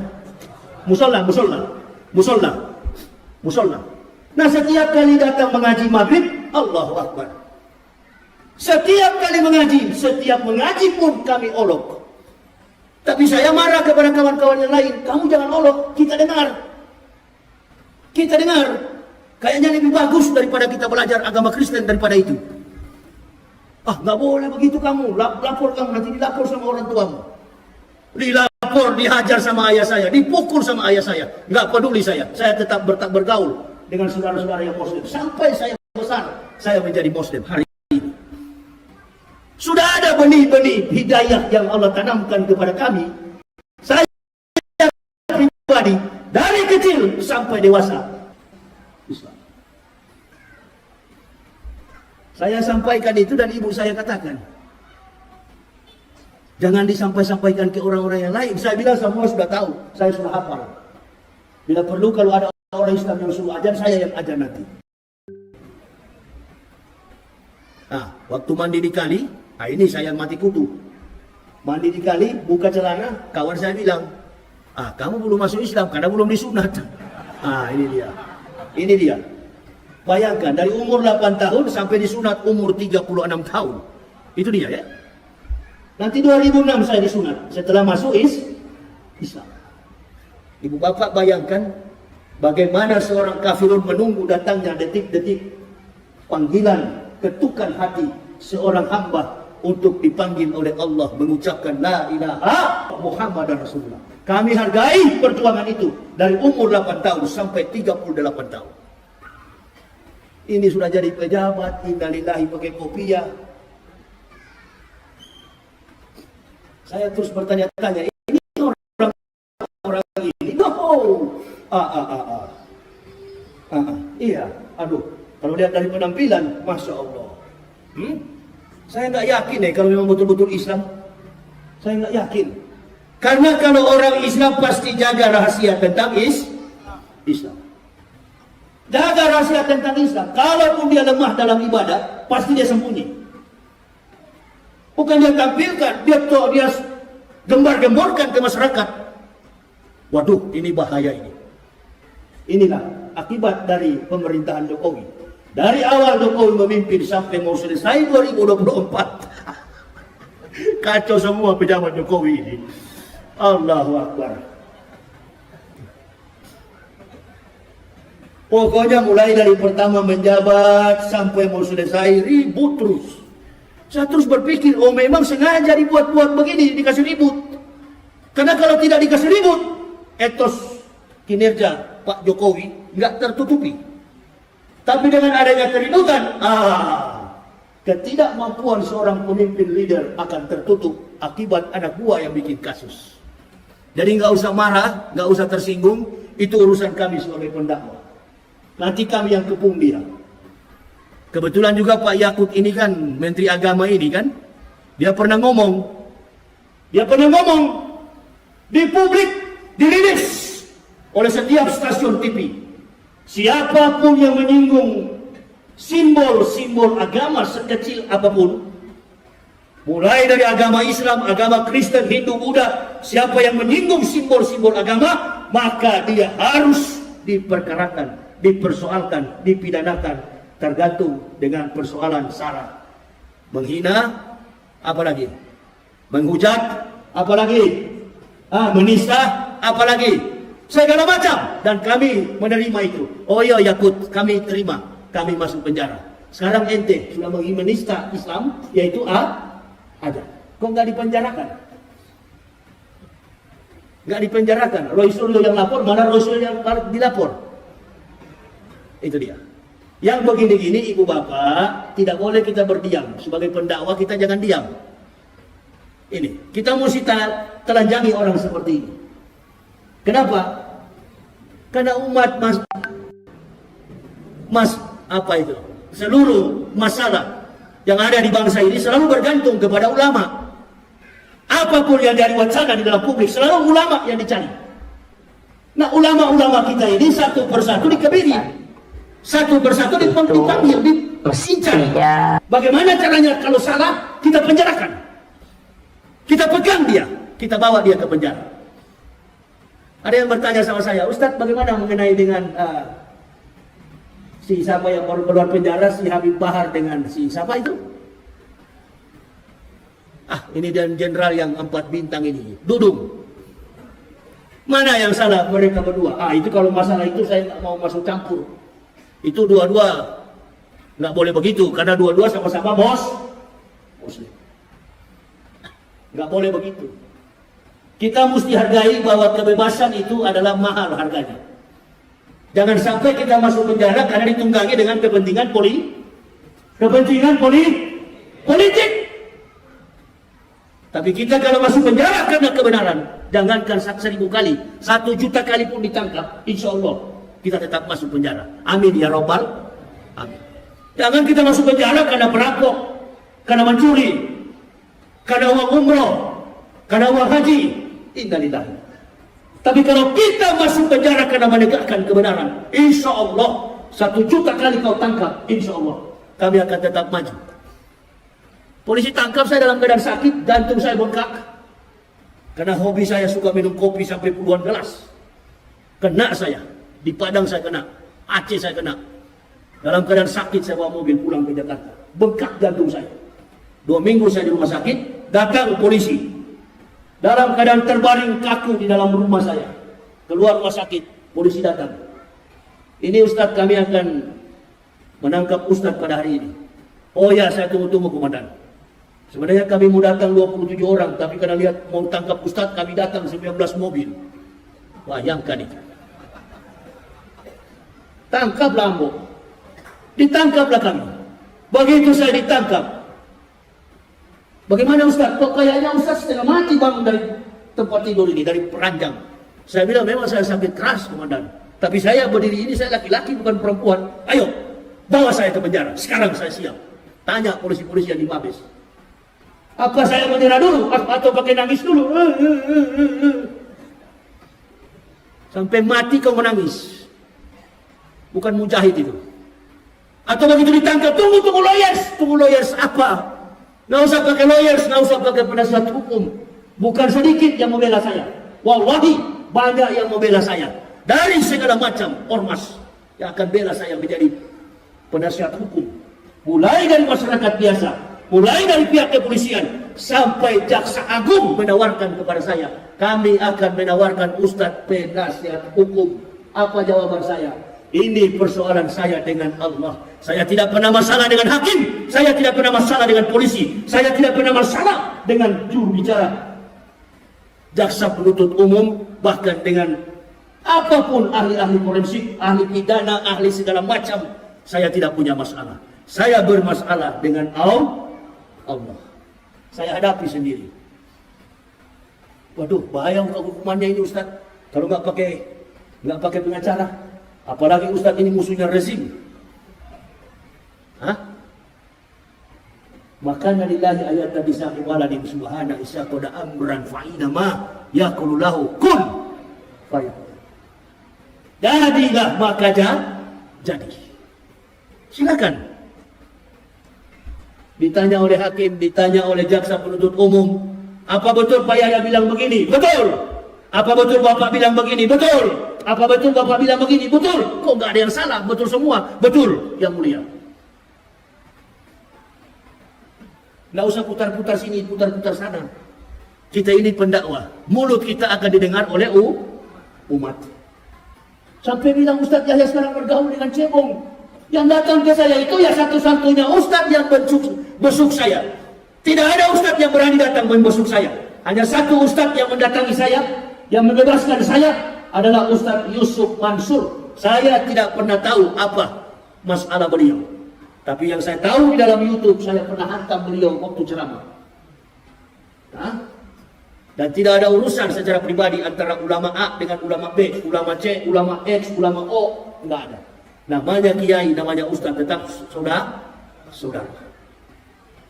Ini nih, orang-orang yang baru ngaku-ngaku ustaz, ngapal Quran tidak tahu, ngapal hadis tidak tahu, ngaku ustaz.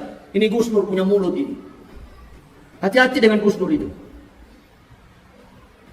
Itu kalau ketemu saya di daerah manapun, saya mau tanya dia itu. Itu bahaya mulut seperti itu. Di dalam penjara itu hampir dihajar sama anak-anak FPI. Di dalam penjara tidak bisa jadi imam, di dalam penjara tidak bisa jadi khotib, di dalam penjara tidak bisa menyebarkan ilmu karena tidak punya kompetensi, kemampuan keilmuan Islam. Gus Dur, apa Ustadz bagaimana model begitu? Ini yang perlu jamaah mesti hati-hati. Jangan suka kita diadu domba. Tidak usah kita suka diadu domba. Belum tentu juga setelah Jokowi turun ada presiden yang lebih bagus ke depan. Belum tentu. Ini pertarungan yang sangat luar biasa. Hati-hati ibu bapak, saudara-saudara. Ada ustadz-ustadz di Indonesia ini yang berani bela ketika Ustadz Abdul Somad dalam persoalan, dalam masalah. Dia berdiri dan dia katakan, saya di depan Abdul Somad, tangkap saya. Tanya kalau pernah ada begitu. Video saya ditanya oleh hakim dan polisi, Mabes Polri. Apa betul Pak Yahya membuat video ini dan mengatakan, jangan Abdul Somad yang ditangkap, saya yang ditangkap. Berulang-ulang saya katakan dalam video itu. Jangan Ustaz Somad yang ditangkap, Ambo yang ditangkap. Ditangkap betulan saya. Berapa tahun saya dihukum? Nggak ada dihukum. Bagaimana mau dihukum setiap hari orang masuk Islam? Orang masuk Islam. Sampai kita dengan si siapa itu, musuh bebuyutan saya kemarin itu, Deddy Corbuzier itu. Diundang saya untuk apa itu namanya? Apa? Itu dia punya istilah YouTube itu. Podcast atau apa itu. Deddy Corbuzier tanya. Jadi Ustaz sudah pasrah? Pasrah dia. Masa Ustaz tidak pikirkan dulu berapa tahun dihukum pakai pengacara? Enggak. Setiap ada pengacara saya pecat. Ada lagi saya pecat. Polisi punya, saya pecat. Ditanya oleh Kejaksaan Agung, apakah terdakwa perlu pengacara? Enggak. Kalaupun datang, tetap saya pecat juga. Saya hanya butuh pertolongan dari Allah. Karena saya sudah terbiasa berjalan ke sana kemari dengan Allah. Ke sana kemari, keliling Indonesia. Enggak pernah saya meminta-minta untuk dibela. Enggak pernah. Pertolongan saya hanya dengan istri anak. Enggak pernah saya panggil jamaah suruh bela saya. Menegakkan Islam ini dengan harta kekayaan sendiri. Bukan mencari kesempatan supaya kaya di dalam masjid. Innalillahi. Tegakkan Islam ini dengan kesadaran jiwa yang tinggi di hadapan Allah. Maju saya, ditanya kepada hakim, jadi Bapak tidak perlu lagi pengacara? Enggak perlu Pak. Nggak perlu, saya hadapi sendiri. Bapak terima berapapun dihukum, siapa? Saya dengar-dengar di berita katanya 10 tahun saya dihukum. Insya Allah cukuplah. Umur saya 50, tambah 10 tahun, 60 jadi imam. Begitu di sidang pertama, sidang jaksa penuntut umum, jaksa penuntut umum menuntut saya hukuman 7 bulan penjara. Alhamdulillah. Kok cuma 7 bulan? Nggak salah dengar saya, Pak. Apakah saudara terdakwa terima? Insya Allah terima, Pak Hakim. Jangankan 7 bulan, 7 tahun saya terima, Pak Hakim. Nggak, ini 7 bulan terdakwa. Ya saya terima, Pak Hakim. Insya Allah dengan ikhlas saya terima. Ya, minggu depan kita sidang terakhir. Sidang apa? Sidang vonis. Sidang vonis jatuh.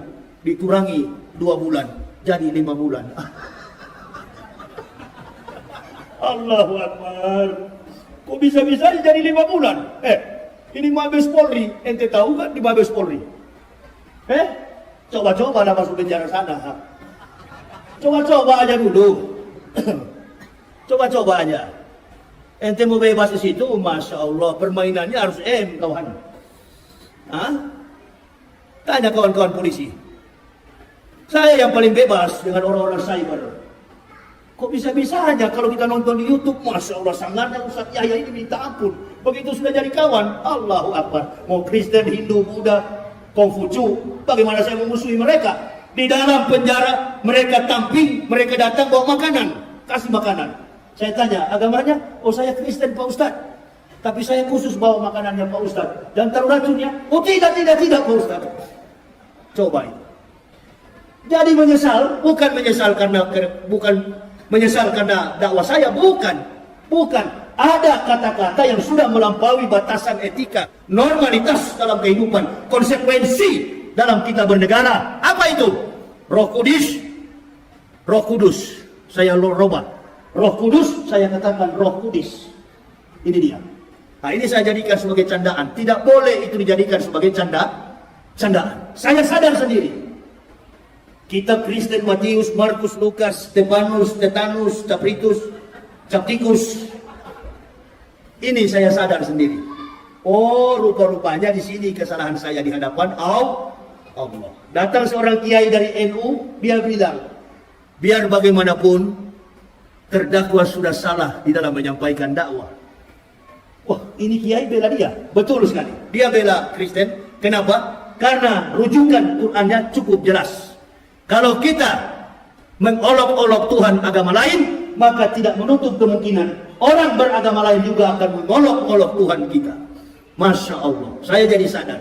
Oh, berarti kita berdakwah boleh keras, tapi harus melihat batasan normalitas dalam etika bermasyarakat, berbangsa, dan bernegara. Saya berdoa agar negara ini menjadi negara yang biadab, negara yang beradab, negara yang tidak melaksanakan hal-hal yang di luar jangkauan kemampuan kita sebagai orang-orang yang hidup dalam toleransi yang tinggi.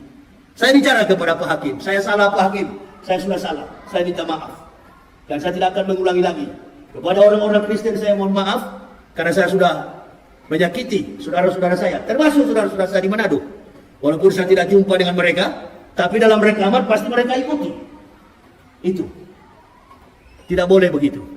Sampai menghina-hina istilah yang menjadi kultus, yang menjadi simbol dalam agama mereka. Roh Kudus. Kalau dalam kita Islam itu Roh Kudus itu siapa? Malaikat Jibril. Nah itu. Di Kristen dalam bahasa Ibrani Ruach HaKodesh. Roh Kudus, Holy Spirit. Saya robah menjadi Roh Kudus. Nah ini. Ditafsir oleh ahli pidana, oh ini kudis ini adalah sejenis penyakit yang mematikan, begini. Captikus ini minuman yang ada di Manado yang bikin mati. Allahu Akbar. Ada di dalam mobil saya itu laporan jaksa penuntut umum. Dibacakan semua dakwaan itu, Masya Allah, begini tinggi. Dari atas ini sampai ke atas ini mejanya. Laporan saya masuk ke kehakiman. Di ujung pertengkaran itu, masalah itu, akhirnya seluruh jaksa penuntut umum yang beragama Kristen, mereka pun tidak berdaya apa-apa. Saudara-saudara kami yang Muslim pun hanya beberapa orang yang bisa menolong. Nggak ada yang kami kenal, nggak ada yang kami minta bantuan. Insya Allah semua atas pertolongan dari Allah.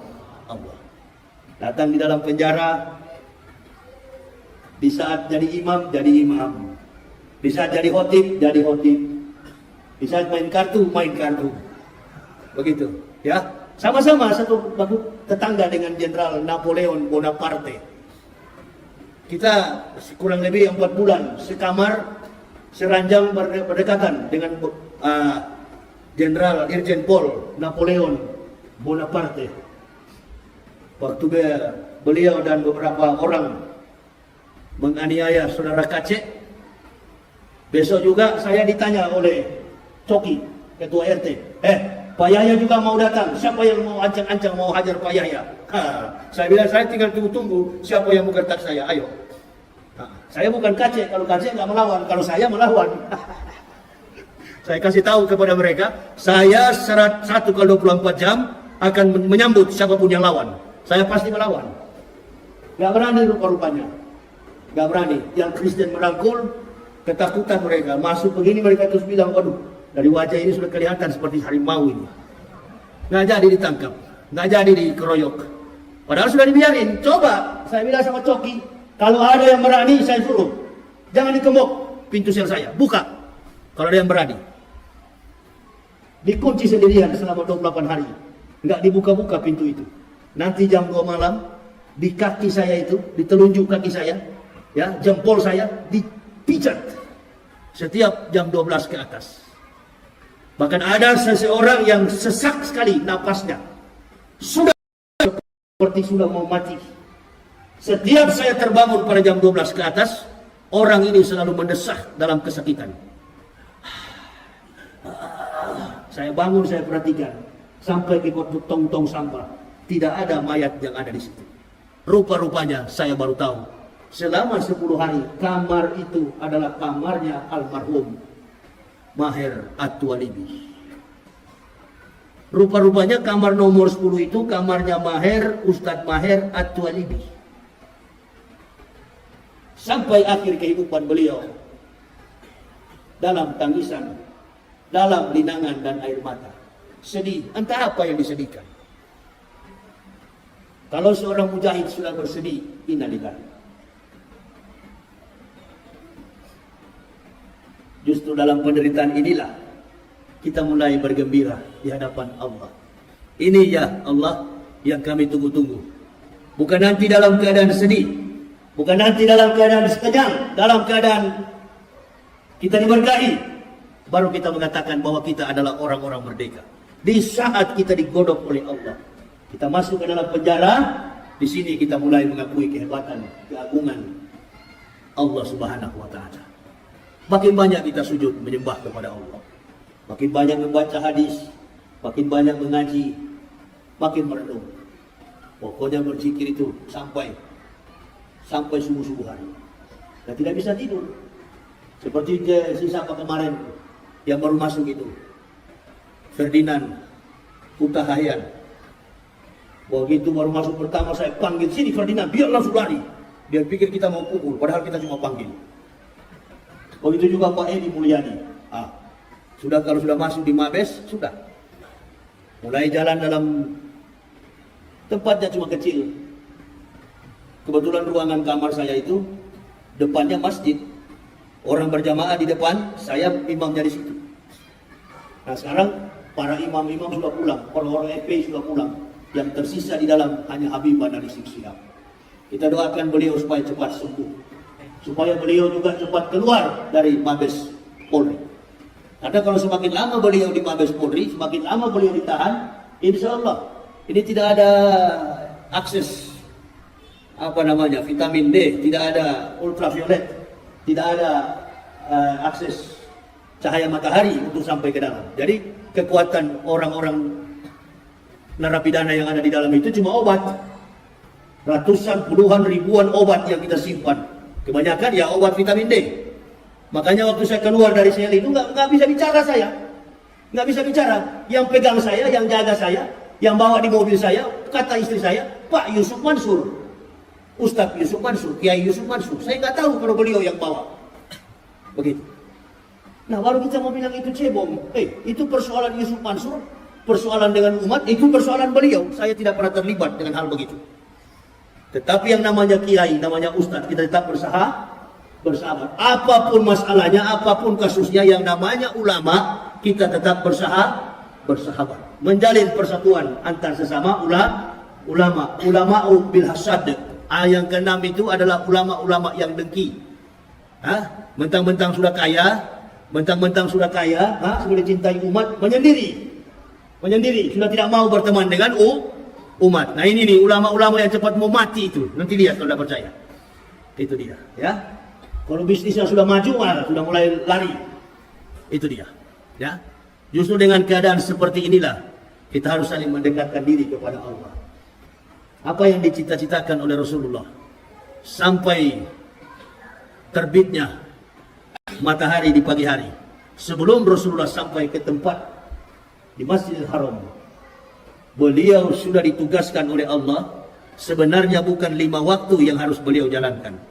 Perintah yang Allah tegaskan kepada beliau, ajarkan kepada umatmu Muhammad, bahwa setiap sholat yang diajarkan olehmu dalam satu hari, jumlahnya adalah 50 waktu dalam satu hari. Di lantai yang ke-6, Rasulullah berjumpa dengan Nabi Musa. Nabi Musa bertanya, berapa rakaat wahai Muhammad yang diberikan Allah Tuhanmu? Kata Rasulullah SAW, 50 rakaat. Kata Nabi Musa, mintalah kepada Allah berulang-ulang kali. Dimintakan sampai 5-10 kali. Dua ulama menafsir, Rasulullah meminta sampai 10 kali bolak-balik. Akhirnya jatuh pada 5 rakaat. Sampai pada 5 rakaat, turun ditanya lagi oleh Musa, berapa rakaat wahai saudaraku Muhammad yang diberikan Allah untuk umatmu? Kata Rasulullah, 5 rakaat dalam sehari. 5 waktu dalam sehari, 17 rakaat wahai Musa saudaraku. Kata Nabi Musa, lihat nanti wahai Muhammad, umatmu tidak akan mampu 5 waktu dalam satu hari. Terjadi sampai hari ini. Yahudi dan Nasrani, mereka sudah berkomitmen, kalau orang Islam sholat subuhnya sama dengan sholat Jumat, maka tumbanglah kekuatan kafirin wal munafikin, Yahudi wa Nasara. Pasti tumbang. Tapi susahnya kita umat Islam ini, Allahu Akbar. Sholat subuh itu memang jadi masalah besar sekali bagi kita. Berat untuk dilakukan. Apa yang dilakukan oleh Rasulullah?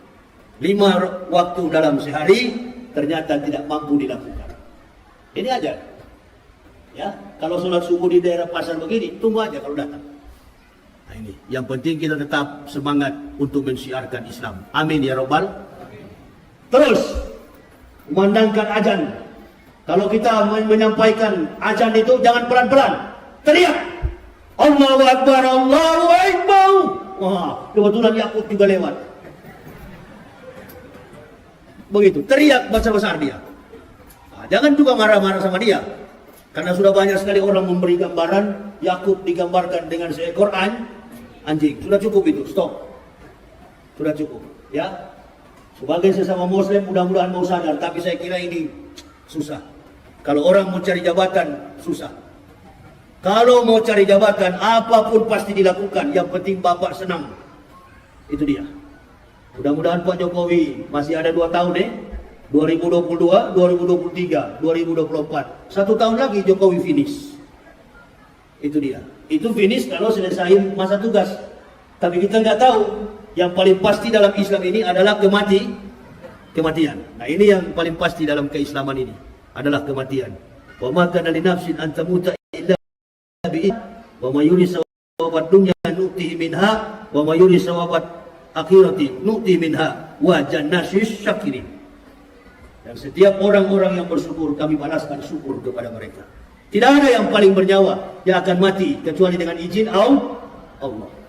Wa ma kana li nafsin an tamuta illa bi idnillah kitaban muajjal. Tidak ada yang bernyawa yang akan mati kecuali dengan izin Allah. Dia akan mati. Ini.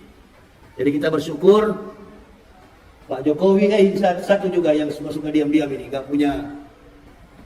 Pokoknya saya masuk penjara sampai keluar penjara, Pak Jokowi dan Pak Maruf ini sama. Sama, apalagi kawan yang sudah tua satu ini, Pak Maruf. Jadi kita tunggu saja, insya Allah. Tadi kata Pak Ketua Masjid, berapa bulan kita nggak bisa lagi, apa namanya, tablik akbar, karena COVID, iya kan? Karena COVID. Nah ini juga ada COVID baru sekarang ini, apa namanya, Omicron BCC terakhir Omega. Itu sudah terakhir barangkali. Ini abjad Yunani. Alpha, beta, gamma, delta, zeta, theta, iota, kappa, lambda, mu, Omicron P, BCC terakhir Omega. Itu abjad Yunani. Omicron P terakhir Omega. Jadi Omicron ini sudah terakhir daripada percaturan, daripada perpolitikan apa itu, pandemik yang sedang melanda dunia. Atau dia mau pakai abjad Ibrani, boleh juga. Alpha, Alef, Bet, Gimel, Dalet, He, Waw, Sayin, Ket, Tet, Yod, Kaf, Lamet, Mem, Nun, Samek, Ayin, Pesrade, Kofresi, Shim, Tom. Nah itu juga abjad Ibrani. Sama. Mau kemana pun saya sudah tahu. Ini semua permainan Yahudi untuk mempermainkan dunia. Jadi sudahlah. Ya, alhamdulillah kita yang tidak mati. Selama menghadapi pandemik, kita dalam keadaan sehat. Tadi dibagi-bagi soal apa itu? Masker. Pergi ambil itu saturasi. Periksa darah saya. Saturasi saya satu hari itu 98. Antum percaya nggak Ustaz? Saya sudah 5 hari tidak makan nasi. Sejak tiba di Padang, di Pekanbaru saya lambung saya tinggi. Malam saya berteriak, gelisah. Saya belum makan nasi dari kemarin-kemarin. Enggak. Saya cuma minum air putih, air hangat. Minum air putih, air hangat. Begitu. Nanti habis ceramah, jantung saya pulih lagi. Coba ambil periksa jantung saya dan perut saya. Kosong perut saya. Darah saturasi saya itu 98. Oksigen saya. Dan kalau antum lihat suhu saya, paling tinggi 35 sampai 36. Nggak pernah kena masalah itu. Selama saya dibantarkan oleh Mabes Polri, 8 hari saya masuk rumah sakit, saya tidak pernah kedapatan COVID atau Corona. Enggak. Positif Corona atau COVID enggak pernah. Padahal yang periksa polisi. Kok Ustaz tidak kena Corona ya? Enggak tahu, saya bilang Corona takut sama saya. Alhamdulillah. Istri saya yang bilang, kalau boleh Pak segera dibebaskan. Insya Allah Bu, insya Allah. Kita doakan supaya Ustaz cepat-cepat bebas. Alhamdulillah, bebas beneran. Jadi kawan dengan kawan-kawan polisi. Ya, ini Ibu Bapak, jadi kita saling jangan suka suuzon, ya. Kecuali seperti Yakut ini memang tidak bisa diampuni, memang dikasih biar aja begitu ya. Susah nih orang ini, susah. Makanya dia antara kemampuan seorang pejabat, ketidakmampuan etos kinerja kerja, kemudian dibebani sebagai seorang pejabat, sudah jadi biasa di Indonesia di era Jokowi. Nggak apa-apa, antum pegang tugas biar gak mampu, yang penting kamu dapat gaji tiap bulan. Yang penting bikin ribut saja tiap bulan. Itu. Mudah-mudahan ada pejabat lebih bagus ke depan nanti. Amin ya Rabbal. Ini pemilihan presiden katanya mau ditunda. Kita berdoa saja mau ditunda 50 tahun, 30 tahun, yang penting kita tetap bisa melaksanakan sholat 5 waktu dalam setiap saat. Kita berdoa kepada Allah, kita bermunajat kepada Allah, agar kita diberi kesempatan seluas-luasnya untuk memaksimalkan ibadah kita di hadapan Allah Subhanahu wa taala. Saya kira ini Bapak Ibu ya yang bisa saya sampaikan ya. Insyaallah di lain waktu ini saya baru belajar ceramah lagi. Sudah berapa bulan saya nggak bisa ceramah lagi ya. Padahal di dalam penjara saya aktif ceramah, khutbah, tapi begitu keluar penjara saya sudah sakit. Entah ada maksud apa, wallahu alam bisawab. Saya nggak tahu. Ada maksud apa, saya nggak tahu. Hanya Allah yang Maha tahu apa yang terjadi dalam diri saya. Mohon doa dari seluruh jamaah agar kami tetap sehat dan kuat dalam menegakkan dinul haq, dinul Islam.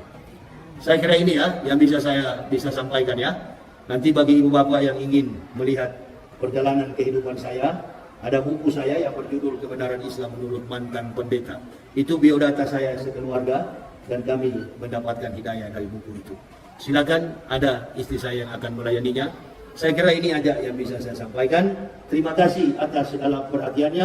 Mohon maaf atas segala kekurangan saya. Usikum wa nafsi bitaqwallah.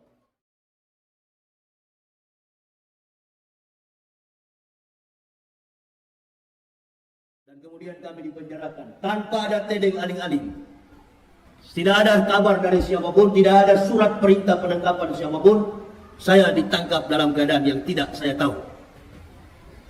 Begitu datang polisi dan saya katakan kepada mereka, saya sudah tahu komandan, kalian akan datang menangkap saya. Kenapa kamu tahu, Pak Yahya?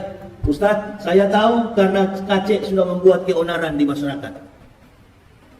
Kalau Kacek sudah ditangkap berarti ada penyeimbang. Sekali lagi, kalau si murtad sudah ditangkap berarti harus ada penyeimbang. Siapa lagi yang harus jadi penyeimbang? Di dalam ceramah-ceramah saya dulu, sebelum saya masuk ke dalam penjara, ceramah-ceramah saya selalu melawan kebatilan. Dan sampai hari ini juga saya masih melawan kebatilan. Dan lalu ada yang beranggap, oh Ustadz Yahya sudah jadi cebong. Ini mulut-mulut pengadu domba ini bahaya sekali dalam Islam. Bahaya sekali. Bagaimana kita akan bersatu? Bagaimana kita akan bersama-sama? Bagaimana Islam akan kuat ke depan? Kalau pembakar kayu api ini masih ke sana kemari. Istri Abu Jahal itu adalah tukang bawa kayu tukang bawa kayu api, tukang bakar kayu. Ini bukan cuma persoalan kafir, bukan persoalan munafik, bukan cuma persoalan kafirun, tapi persoalan tukang adu domba. Ini yang bahaya itu. Tukang adu domba, tukang cari muka, dan lain sebagainya. Nah, ini yang bahaya. Kita umat Islam ini perlu selektif di dalam menjalankan peri kehidupan dan keimanan kita. Makanya saya dari dulu ketika saya mendapat hidayah, diberi petunjuk oleh Allah, mengucapkan dua kalimat syahadat, la ilaha illallah Muhammadar Rasulullah, bersama istri dan satu keluarga. Kami masuk Islam, kami menanamkan komitmen bahwa keislaman kami di atas pengakuan la ilaha illallah Muhammadar Rasulullah. Kami tidak pernah berdiri di atas benteng organisasi Islam manapun. Enggak pernah. Orang sholat, kami ikutan sholat. Orang laksanakan sholat subuh, kunut, kami ikutan kunut. Orang juga tidak kunut, kami juga tidak kunut. Kami ikuti setiap kebiasaan yang ada dalam organisasi Islam. Tapi kami tidak pernah bergabung dalam organisasi manapun. Karena kami sudah tahu, di satu ketika kami akan ditangkap, pasti ditanya, dari organisasi Islam mana, siapa penyuplai dana, siapa linknya, dari mana mendapatkan support dana, pasti dia akan dicungkil-cungkil. Kami sudah antisipasi jauh-jauh hari itu. Makanya kami mundur satu langkah. Kami mundur satu langkah. Kenapa? Karena kami tahu, kalau kami masuk dalam golongan Islam, kami masuk dalam organisasi Islam, berarti kami bukan hanya beragama Islam, kami akan memperjuangkan menegakkan dinul haq, dinul Islam. Ini menjadi komitmen kami pertama-tama dalam kehidupan keimanan kami. Setelah kami mengucapkan kalimat syahadat, kami masuk Islam satu keluarga. Betapa bahagia kami mendapatkan keterangan-keterangan tentang nasihat-nasihat hidup, nasihat-nasihat mati, nasihat-nasihat tentang janji-janji yang akan kami terima ketika kami setelah akhir di dunia ini. Ini bukan janji biasa. Apa yang dijanjikan Allah di dalam firman-Nya jelas terukur dalam kapasitas sebagai keterangan historik dari para nabi. Semua catatan-catatan penting dalam kehidupan yang terjadi dilakukan oleh Nabi kita Muhammad SAW, itu adalah merupakan catatan sejarah yang sangat penting. Ibu bapak saudara-saudaraku, sekarang bicara soal tentang Isra wal Mi'raj. Dari dalam masjid, begitu saya masuk dari pagar masjid, saya masuk ke dalam, dari spanduk saya sudah baca Isra wal Mi'raj. Isra wal Mi'raj, berjalan dan kemudian dia naik. Subhanallazi asra bi abdih. Di penggal ayat ini, maka Allah Subhanahu wa taala memulai kalimat ini dengan mengizinkan mentasbihkan Allah. Subhanallazi asra bi abdih. Maha suci Allah yang telah memperjalankan seorang hambanya. Apa itu Bapak saudara-saudara berpikir bahwa umat Islam baru saat itu belum sholat, sudah sholat? Umat Islam sudah melaksanakan sholat. Nabi Muhammad menjadi Rasul sudah 11 tahun. Pada ketika 27 Rajab, Nabi SAW sudah mencapai usia 11 tahun sebagai seorang Rasul Allah Subhanahu wa Ta'ala. Berarti umat Islam sudah sholat. Umat Islam sudah melaksanakan sholat. Sahabat sudah sholat, para nabi sudah sholat. Bahkan sebelum datang Rasulullah SAW, mulai dari Nabi Adam sampai Nabi Ibrahim, Nabi Musa, Nabi Daud sampai kepada Nabi Isa alaihissalam, semua nabi sudah melaksanakan perintah sholat. Qala ini Abdullah atani al-kitab wa ja'alani nabiyah wa ja'alani mubarakan aina ma kuntu awsani bi sholati wa zakati wa dumtu hayya. Jadi Nabi Isa itu sudah menyaksikan, sudah memproklamirkan bahwa dirinya adalah hamba Allah. Allah memberi kitab, memberi Injil kepada Al-Masih, dan waja'alani nabiyah, mengutus dia sebagai seorang nabi. Waja'alani mubarakan aina ma kuntu awsani bi sholati wa zakati ma dumtu hayya. Perhatikan dengan baik bahwa Nabi Isa itu adalah nabi yang menjalankan sholat dan membayar zakat. Belum datang Nabi Muhammad ke dalam dunia, belum diutus sebagai Rasul Allah, Nabi Isa 620 tahun sebelum datang Al-Masih. Sebelum datang Rasulullah SAW, Al-Masih sudah melaksanakan sholat sebagaimana yang dilakukan oleh nabi-nabi sebelum beliau.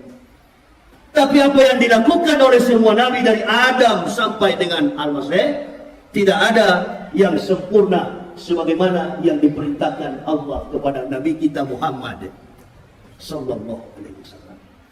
Di sini peristiwa yang terjadi dan sangat penting. Mulai dari perjalanan dari Masjidil Haram ilal Masjidil Aqsa. Antum Bapak Ibu saudara-saudara tahu? Ada satu tembok panjangnya 585 cm. Panjangnya 585 meter. Sekarang tembok itu tinggal 60 sekian meter.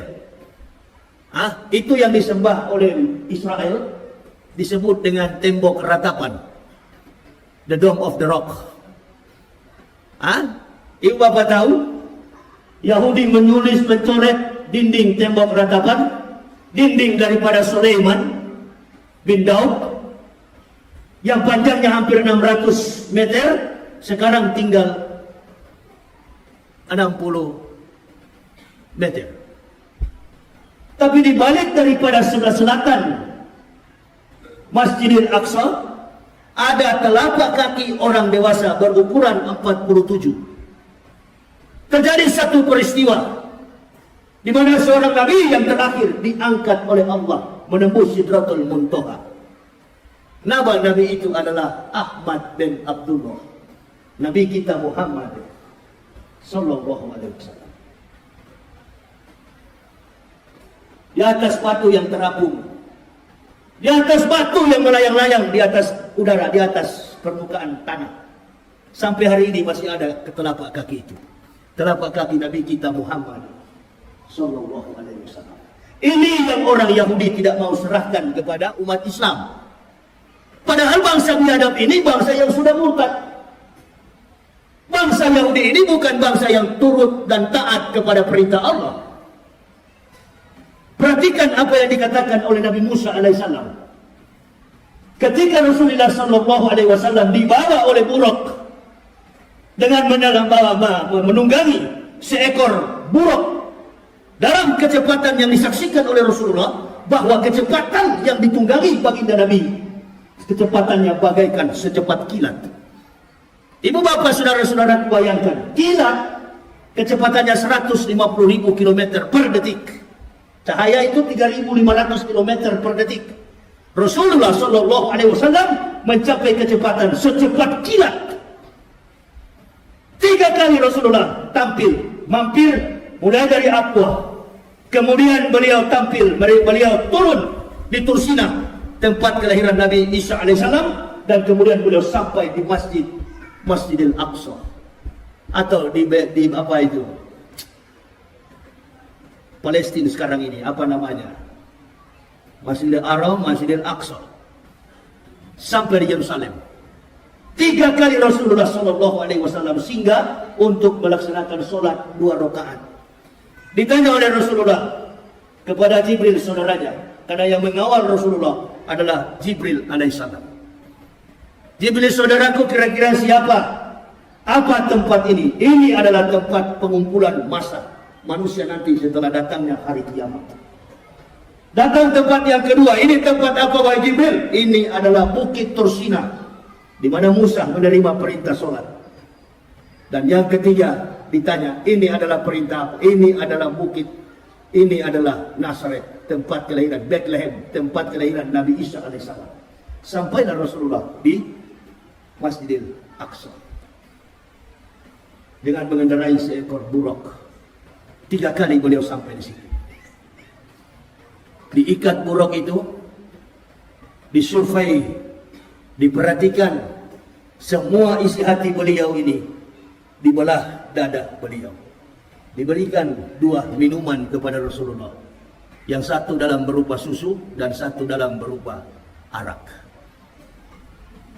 Dikasih pilihan oleh Allah, silakan suruh Muhammad memilih mana minuman yang paling bagus antara 2 aqua ini.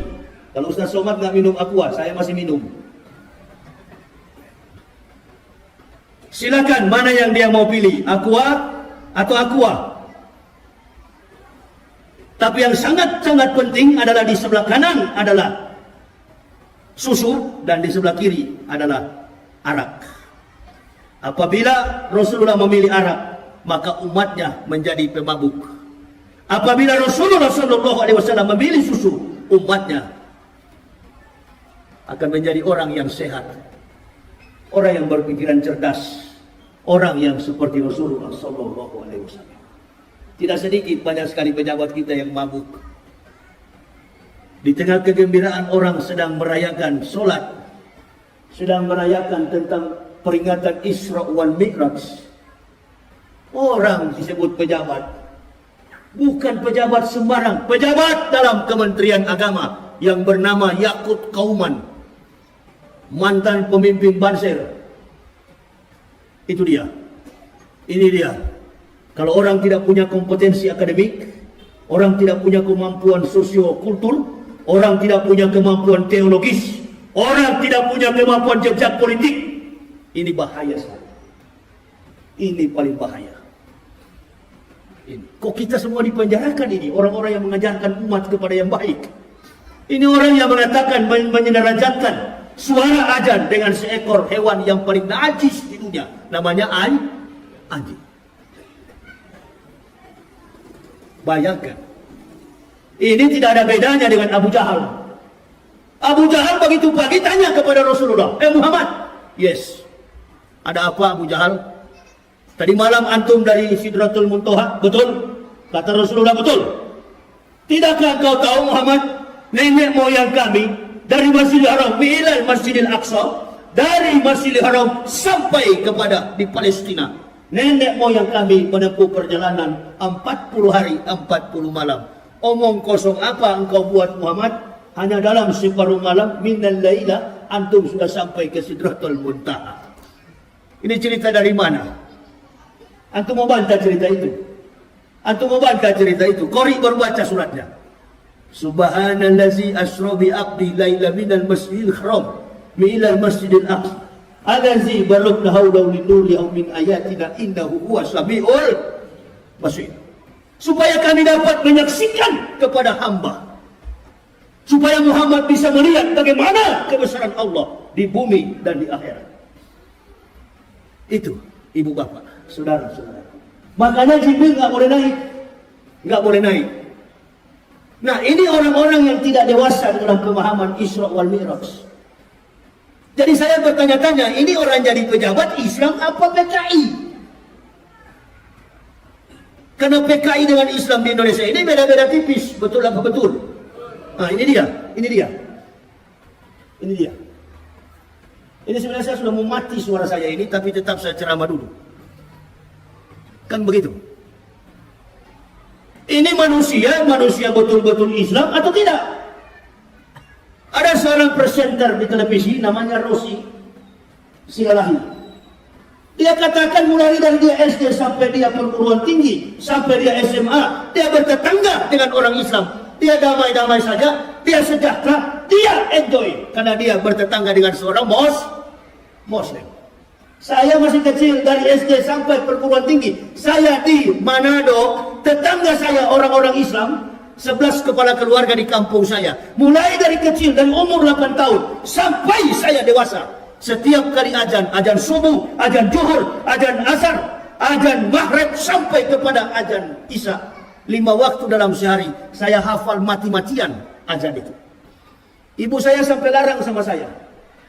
Kamu jangan olok-olok suara orang Islam menyampaikan azan. Nanti kalau mereka dengar, mereka marah. Saya bilang nggak usah takut. Kalau dia marah, kita pukul dia di kampung sini. Karena dia cuma 11 keluarga, saya ratusan orang di kampung itu. Padahal saya cuma main-main bilang begitu. Kebanyakan kawan-kawan saya beragama Islam.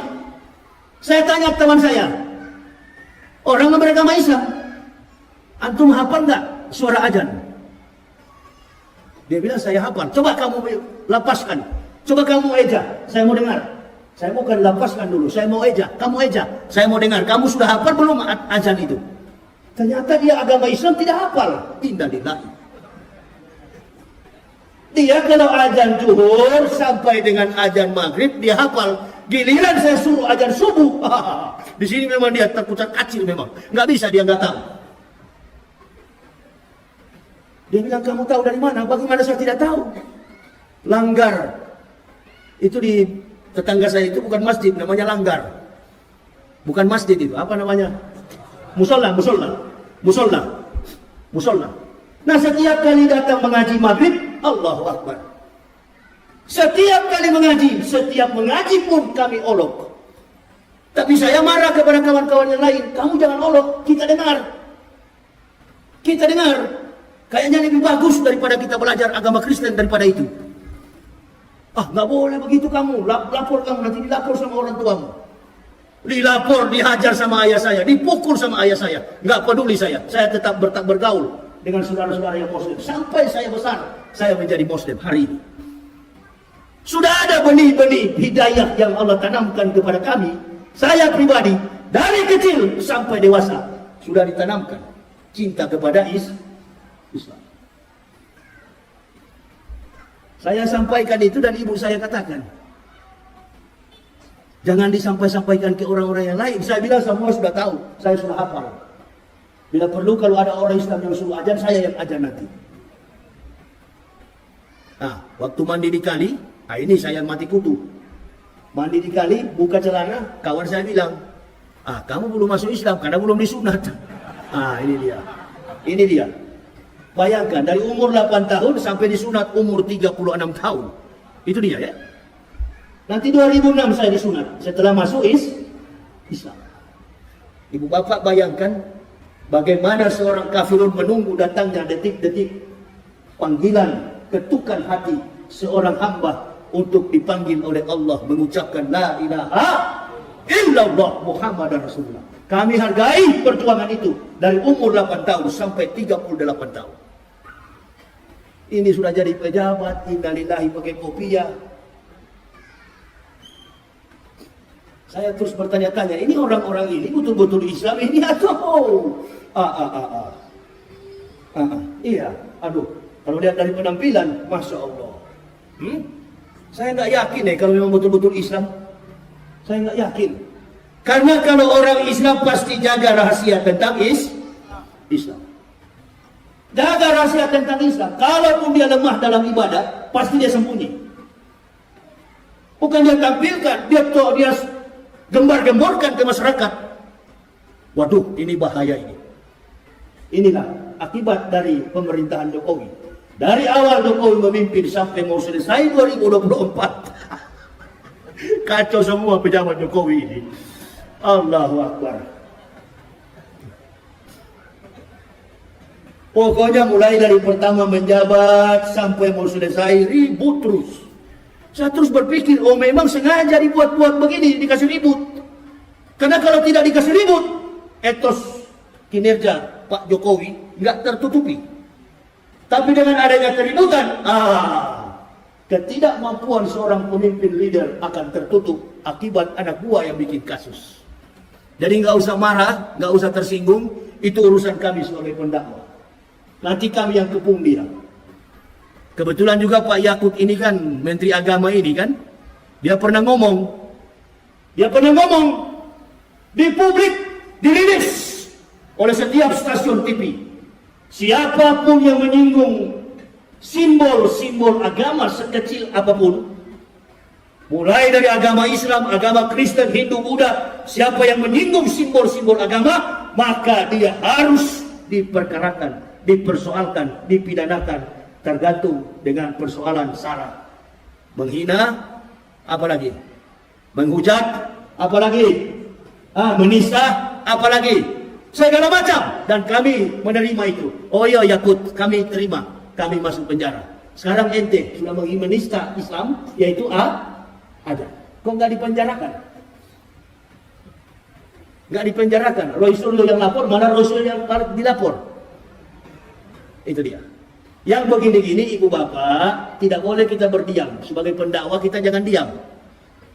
Ini, kita mesti telanjangi orang seperti ini. Kenapa? Karena umat seluruh masalah yang ada di bangsa ini selalu bergantung kepada ulama. Apapun yang dari wacana di dalam publik, selalu ulama yang dicari. Nah, ulama-ulama kita ini satu persatu dikebiri, satu persatu dipanggil, diincar. Bagaimana caranya? Kalau salah, kita penjarakan, kita pegang dia, kita bawa dia ke penjara. Ada yang bertanya sama saya, Ustadz bagaimana mengenai dengan si siapa yang baru keluar penjara, si Habib Bahar dengan si siapa itu? Ini dan jenderal yang 4 bintang ini, Dudung. Mana yang salah mereka berdua? Itu kalau masalah itu saya nggak mau masuk campur. Itu dua-dua nggak boleh begitu, karena dua-dua sama-sama Muslim. Nggak boleh begitu. Kita mesti hargai bahwa kebebasan itu adalah mahal harganya. Jangan sampai kita masuk penjara karena ditunggangi dengan kepentingan politik. Tapi kita kalau masuk penjara karena kebenaran, jangankan 1.000 kali, 1 juta kali pun ditangkap, insya Allah kita tetap masuk penjara. Amin ya Rabbal. Amin. Jangan kita masuk penjara karena perampok, karena mencuri, karena uang umroh, karena uang haji. Innalillah. Tapi kalau kita masuk penjara karena menegakkan kebenaran, insya Allah 1 juta kali kau tangkap, insya Allah kami akan tetap maju. Polisi tangkap saya dalam keadaan sakit, jantung saya bengkak. Karena hobi saya suka minum kopi sampai puluhan gelas.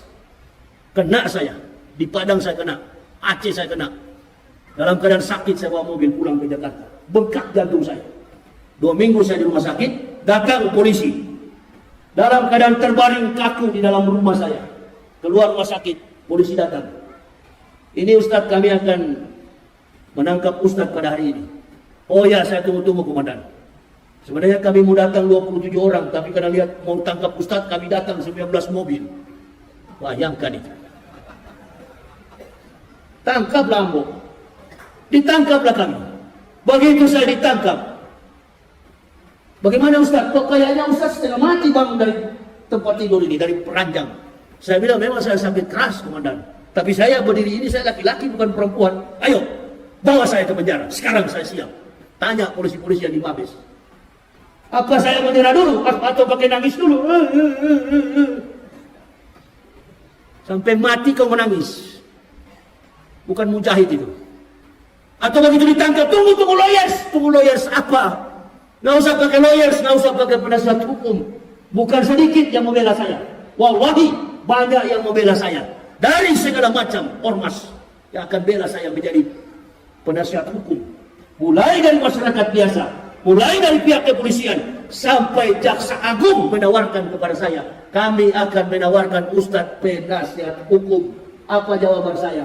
Ini persoalan saya dengan Allah. Saya tidak pernah masalah dengan hakim. Saya tidak pernah masalah dengan polisi. Saya tidak pernah masalah dengan juru bicara, jaksa penuntut umum, bahkan dengan apapun ahli-ahli forensik, ahli pidana, ahli segala macam. Saya tidak punya masalah. Saya bermasalah dengan Allah. Saya hadapi sendiri. Waduh, bahaya hukumannya ini Ustaz. Kalau nggak pakai pengacara. Apalagi Ustaz ini musuhnya rezim. Hah? Makanya lillahi ayat tadi sa'i waladim subhana isa qada amran fa'ina ma yaqulu lahu kun fayakun. Jadilah maka jadi. Silakan. Ditanya oleh hakim, ditanya oleh jaksa penuntut umum, apa betul Pak Yahya bilang begini? Betul. Apa betul Bapak bilang begini? Betul. Apa betul Bapak bilang begini? Betul. Kok nggak ada yang salah? Betul semua. Betul, Yang Mulia. Nggak usah putar-putar sini, putar-putar sana. Kita ini pendakwah. Mulut kita akan didengar oleh umat. Sampai bilang Ustaz Yahya sekarang bergaul dengan cebong. Yang datang ke saya itu ya satu-satunya Ustaz yang besuk saya. Tidak ada Ustaz yang berani datang membesuk saya. Hanya satu Ustaz yang mendatangi saya, yang membebaskan saya adalah Ustaz Yusuf Mansur. Saya tidak pernah tahu apa masalah beliau. Tapi yang saya tahu di dalam YouTube, saya pernah hantam beliau waktu ceramah. Dan tidak ada urusan secara pribadi antara ulama A dengan ulama B, ulama C, ulama X, ulama O. Enggak ada. Namanya kiai, namanya ustaz, tetap saudara. Ini nih, orang-orang yang baru ngaku-ngaku ustaz, ngapal Quran tidak tahu, ngapal hadis tidak tahu, ngaku ustaz. Ini Gus Nur punya mulut ini. Hati-hati dengan Gus Nur itu. Itu kalau ketemu saya di daerah manapun, saya mau tanya dia itu. Itu bahaya mulut seperti itu. Di dalam penjara itu hampir dihajar sama anak-anak FPI. Di dalam penjara tidak bisa jadi imam, di dalam penjara tidak bisa jadi khotib, di dalam penjara tidak bisa menyebarkan ilmu karena tidak punya kompetensi, kemampuan keilmuan Islam. Gus Dur, apa Ustadz bagaimana model begitu? Ini yang perlu jamaah mesti hati-hati. Jangan suka kita diadu domba. Tidak usah kita suka diadu domba. Belum tentu juga setelah Jokowi turun ada presiden yang lebih bagus ke depan. Belum tentu. Ini pertarungan yang sangat luar biasa. Hati-hati ibu bapak, saudara-saudara. Ada ustadz-ustadz di Indonesia ini yang berani bela ketika Ustadz Abdul Somad dalam persoalan, dalam masalah. Dia berdiri dan dia katakan, saya di depan Abdul Somad. Tangkap saya. Tanya kalau pernah ada begitu. Video saya ditanya oleh hakim dan polisi, Mabes Polri. Apa betul Pak Yahya memuat video ini dan mengatakan, jangan Abdul Somad yang ditangkap, saya yang ditangkap. Berulang-ulang saya katakan dalam video itu. Jangan Ustaz Somad yang ditangkap, Ambo yang ditangkap. Ditangkap betulan saya. Berapa tahun saya dihukum? Nggak ada dihukum. Bagaimana mau dihukum setiap hari orang masuk Islam? Orang masuk Islam. Sampai kita dengan si siapa itu, musuh bebuyutan saya kemarin itu, Deddy Corbuzier itu. Diundang saya untuk apa itu namanya? Apa? Itu dia punya istilah YouTube itu. Podcast atau apa itu. Deddy Corbuzier tanya. Jadi Ustaz sudah pasrah dia. Masa Ustaz tidak pikirkan dulu berapa tahun dihukum pakai pengacara? Enggak. Setiap ada pengacara saya pecat. Ada lagi saya pecat. Polisi punya, saya pecat. Ditanya oleh Kejaksaan Agung, apakah terdakwa perlu pengacara? Enggak. Kalaupun datang, tetap saya pecat juga. Saya hanya butuh pertolongan dari Allah. Karena saya sudah terbiasa berjalan ke sana kemari dengan Allah. Ke sana kemari, keliling Indonesia. Enggak pernah saya meminta-minta untuk dibela. Enggak pernah. Pertolongan saya hanya dengan istri anak.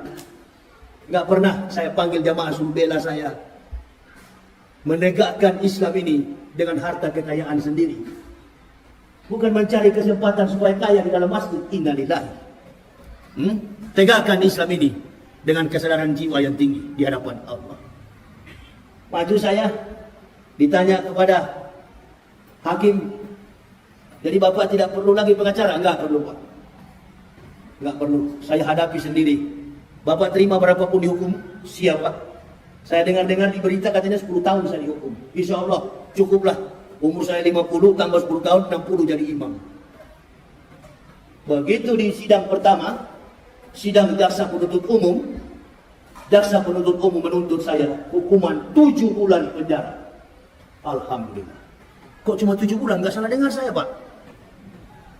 Apakah saudara terdakwa terima? Insya Allah terima, Pak Hakim. Jangankan 7 bulan, 7 tahun saya terima, Pak Hakim. Enggak, ini 7 bulan terdakwa.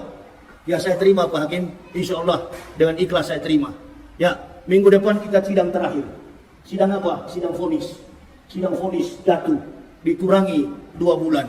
Jadi 5 bulan. Allahu Akbar. Kok bisa-bisa jadi 5 bulan? Ini Mabes Polri. Ente tahu kan di Mabes Polri? Coba-coba lah masuk penjara sana. Coba-coba aja dulu. Coba-coba aja. Ente mau bebas di situ, Masya Allah, permainannya harus kawan. Tanya kawan-kawan polisi. Saya yang paling bebas dengan orang-orang cyber. Kok bisa-bisanya kalau kita nonton di YouTube, Masya Allah, sangatnya Ustaz Yahya ini minta ampun. Begitu sudah jadi kawan, Allahu Akbar. Mau Kristen, Hindu, Buddha, Kongfucu, bagaimana saya memusuhi mereka? Di dalam penjara, mereka tamping, mereka datang bawa makanan, kasih makanan. Saya tanya, agamanya? Oh saya Kristen Pak Ustaz. Tapi saya khusus bawa makanannya Pak Ustaz. Dan taruh racunnya? Oh tidak Pak Ustaz. Coba itu. Jadi menyesal, bukan menyesal karena dakwah saya, bukan. Ada kata-kata yang sudah melampaui batasan etika, normalitas dalam kehidupan, konsekuensi dalam kita bernegara. Apa itu? Roh Kudus. Saya robah. Roh Kudus, saya katakan Roh Kudus. Ini dia. Nah, ini saya jadikan sebagai candaan. Tidak boleh itu dijadikan sebagai candaan. Saya sadar sendiri. Kitab Kristen, Matius, Markus, Lukas, Stefanus, Stetanus, Captikus. Ini saya sadar sendiri. Oh, rupa-rupanya di sini kesalahan saya di hadapan Allah. Datang seorang kiai dari NU, dia bilang, biar bagaimanapun terdakwa sudah salah di dalam menyampaikan dakwah. Wah, ini kiai bela dia. Betul sekali. Dia bela Kristen. Kenapa? Karena rujukan Qur'annya cukup jelas. Kalau kita mengolok-olok Tuhan agama lain, maka tidak menutup kemungkinan orang beragama lain juga akan mengolok-olok Tuhan kita. Masya Allah, saya jadi sadar. Oh, berarti kita berdakwah boleh keras, tapi harus melihat batasan normalitas dalam etika bermasyarakat, berbangsa, dan bernegara. Saya berdoa agar negara ini menjadi negara yang biadab, negara yang beradab, negara yang tidak melaksanakan hal-hal yang di luar jangkauan kemampuan kita sebagai orang-orang yang hidup dalam toleransi yang tinggi. Saya bicara kepada Pak Hakim, saya salah Pak Hakim, saya sudah salah, saya minta maaf. Dan saya tidak akan mengulangi lagi. Kepada orang-orang Kristen saya mohon maaf, karena saya sudah menyakiti saudara-saudara saya, termasuk saudara-saudara saya di Manado. Walaupun saya tidak jumpa dengan mereka, tapi dalam rekaman pasti mereka ikuti. Itu. Tidak boleh begitu. Sampai menghina-hina istilah yang menjadi kultus, yang menjadi simbol dalam agama mereka. Roh Kudus. Kalau dalam kita Islam itu Roh Kudus itu siapa? Malaikat Jibril. Nah itu. Di Kristen dalam bahasa Ibrani Ruach HaKodesh. Roh Kudus, Holy Spirit. Saya robah menjadi Roh Kudus. Nah ini. Ditafsir oleh ahli pidana, oh ini kudis ini adalah sejenis penyakit yang mematikan, begini. Captikus ini minuman yang ada di Manado yang bikin mati. Allahu Akbar. Ada di dalam mobil saya itu laporan jaksa penuntut umum. Dibacakan semua dakwaan itu, Masya Allah, begini tinggi. Dari atas ini sampai ke atas ini mejanya. Laporan saya masuk ke kehakiman. Di ujung pertengkaran itu, masalah itu, akhirnya seluruh jaksa penuntut umum yang beragama Kristen, mereka pun tidak berdaya apa-apa. Saudara-saudara kami yang Muslim pun hanya beberapa orang yang bisa menolong. Nggak ada yang kami kenal, nggak ada yang kami minta bantuan. Insya Allah semua atas pertolongan dari Allah. Datang di dalam penjara, di saat jadi imam, jadi imam. Di saat jadi khotib, jadi khotib. Di saat main kartu, main kartu. Begitu, ya. Sama-sama satu baku tetangga dengan Jenderal Napoleon Bonaparte. Kita kurang lebih 4 bulan sekamar, seranjang berdekatan dengan Jenderal Irjen Pol Napoleon Bonaparte. Waktu beliau dan beberapa orang menganiaya saudara Kacek, besok juga saya ditanya oleh Coki, ketua RT, Pak Yahya juga mau datang, siapa yang mau ancang-ancang mau hajar Pak Yahya? Saya bilang saya tinggal tunggu-tunggu siapa yang mau gertak saya, ayo. Saya bukan Kacek, kalau Kacek nggak melawan, kalau saya melawan. Saya kasih tahu kepada mereka, saya 1x24 jam akan menyambut siapapun yang lawan. Saya pasti melawan. Gak berani rupa-rupanya. Gak berani. Yang Kristen merangkul, ketakutan mereka. Masuk begini mereka terus bilang, waduh, dari wajah ini sudah kelihatan seperti harimau ini. Gak jadi ditangkap. Gak jadi dikeroyok. Padahal sudah dibiarin. Coba, saya bilang sama Coki, kalau ada yang berani saya suruh. Jangan dikemuk pintu sel saya. Buka. Kalau ada yang berani. Dikunci sendirian selama 28 hari. Nggak dibuka-buka pintu itu. Nanti jam 2 malam, di kaki saya itu, di telunjuk kaki saya, ya, jempol saya dipijat. Setiap jam 12 ke atas. Bahkan ada seseorang yang sesak sekali napasnya. Sudah dalam keadaan sekarat, seperti sudah mau mati. Setiap saya terbangun pada jam 12 ke atas, orang ini selalu mendesah dalam kesakitan. Saya bangun, saya perhatikan. Sampai ke tong-tong sampah. Tidak ada mayat yang ada di situ. Rupa-rupanya saya baru tahu. Selama 10 hari, kamar itu adalah kamarnya almarhum Maher At-Twalibi. Rupa-rupanya kamar nomor 10 itu kamarnya Maher, Ustadz Maher At-Twalibi. Sampai akhir kehidupan beliau. Dalam tangisan, dalam linangan dan air mata. Sedih, entah apa yang disedihkan. Kalau seorang mujahid sudah bersedih, innalillahi. Justru dalam penderitaan inilah kita mulai bergembira di hadapan Allah. Ini ya Allah yang kami tunggu-tunggu. Bukan nanti dalam keadaan sedih, bukan nanti dalam keadaan sekejang, dalam keadaan kita diberkahi, baru kita mengatakan bahwa kita adalah orang-orang merdeka. Di saat kita digodok oleh Allah, kita masuk ke dalam penjara, di sini kita mulai mengakui kehebatan, keagungan Allah Subhanahu wa taala. Makin banyak kita sujud menyembah kepada Allah. Makin banyak membaca hadis, makin banyak mengaji, makin merenung. Pokoknya berzikir itu sampai subuh-subuh hari. Dan tidak bisa tidur. Seperti siapa kemarin yang baru masuk itu. Ferdinand Hutahayan. Begitu baru masuk pertama saya panggil, sini Ferdinand, biar langsung lari. Dia pikir kita mau pukul, padahal kita cuma panggil. Begitu juga Pak Edi Mulyadi. Kalau sudah masuk di Mabes, sudah. Mulai jalan dalam tempatnya cuma kecil. Kebetulan ruangan kamar saya itu depannya masjid. Orang berjamaah di depan, saya imamnya di situ.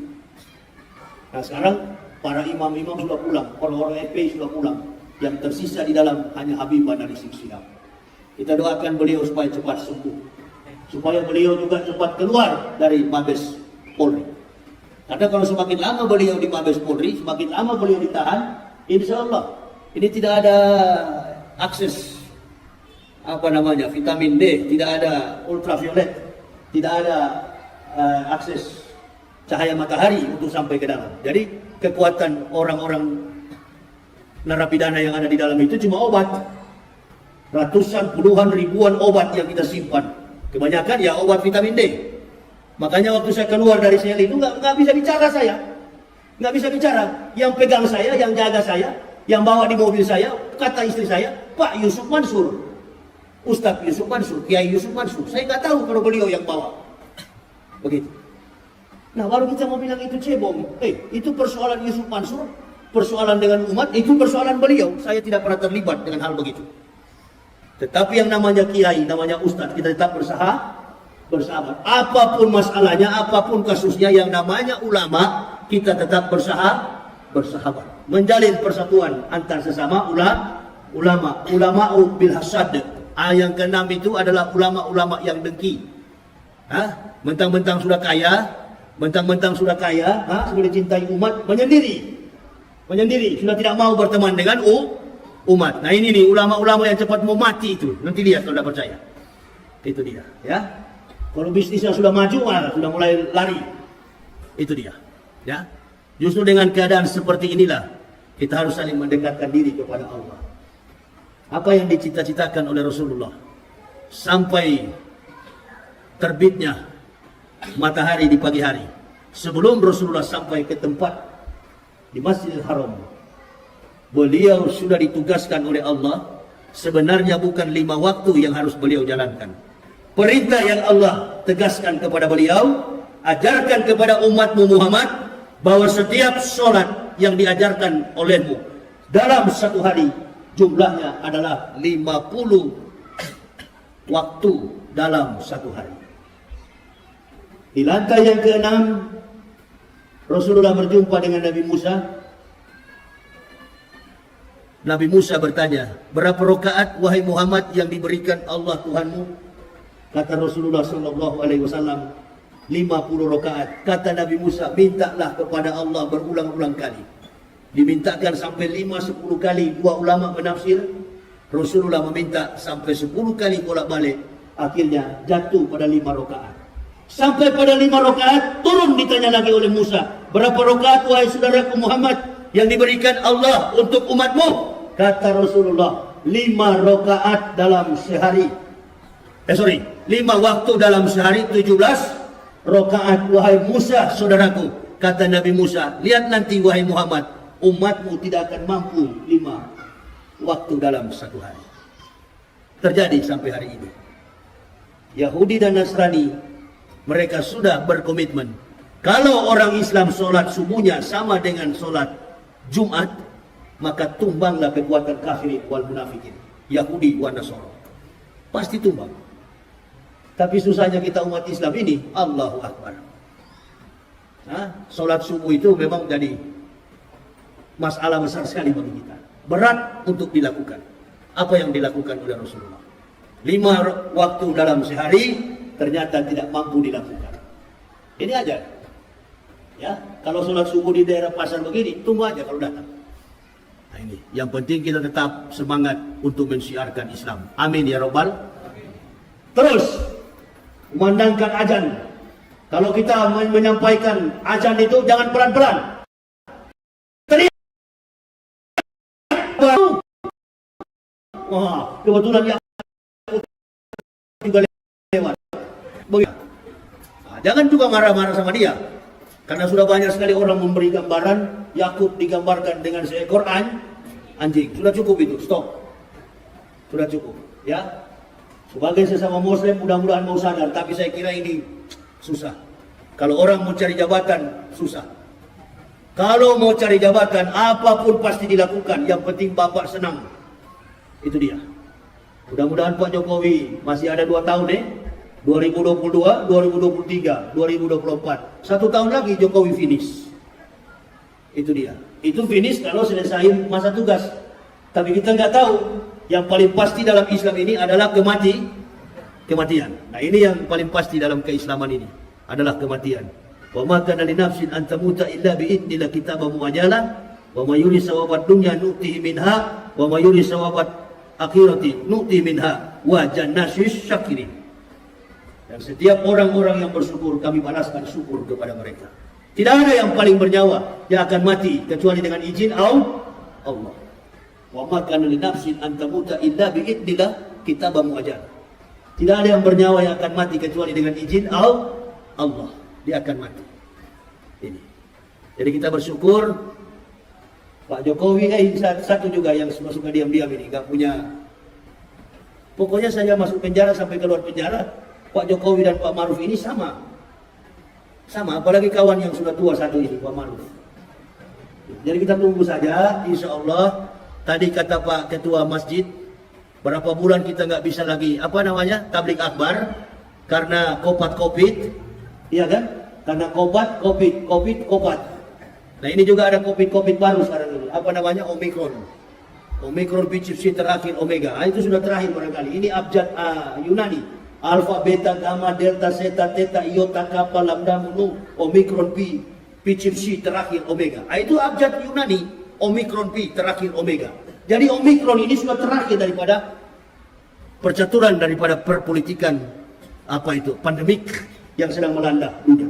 Atau dia mau pakai abjad Ibrani, boleh juga. Alpha, Alef, Bet, Gimel, Dalet, He, Waw, Sayin, Ket, Tet, Yod, Kaf, Lamet, Memnun, Samek, Ayin, Pesradek, Kofresi, Shintong. Nah itu juga abjad Ibrani.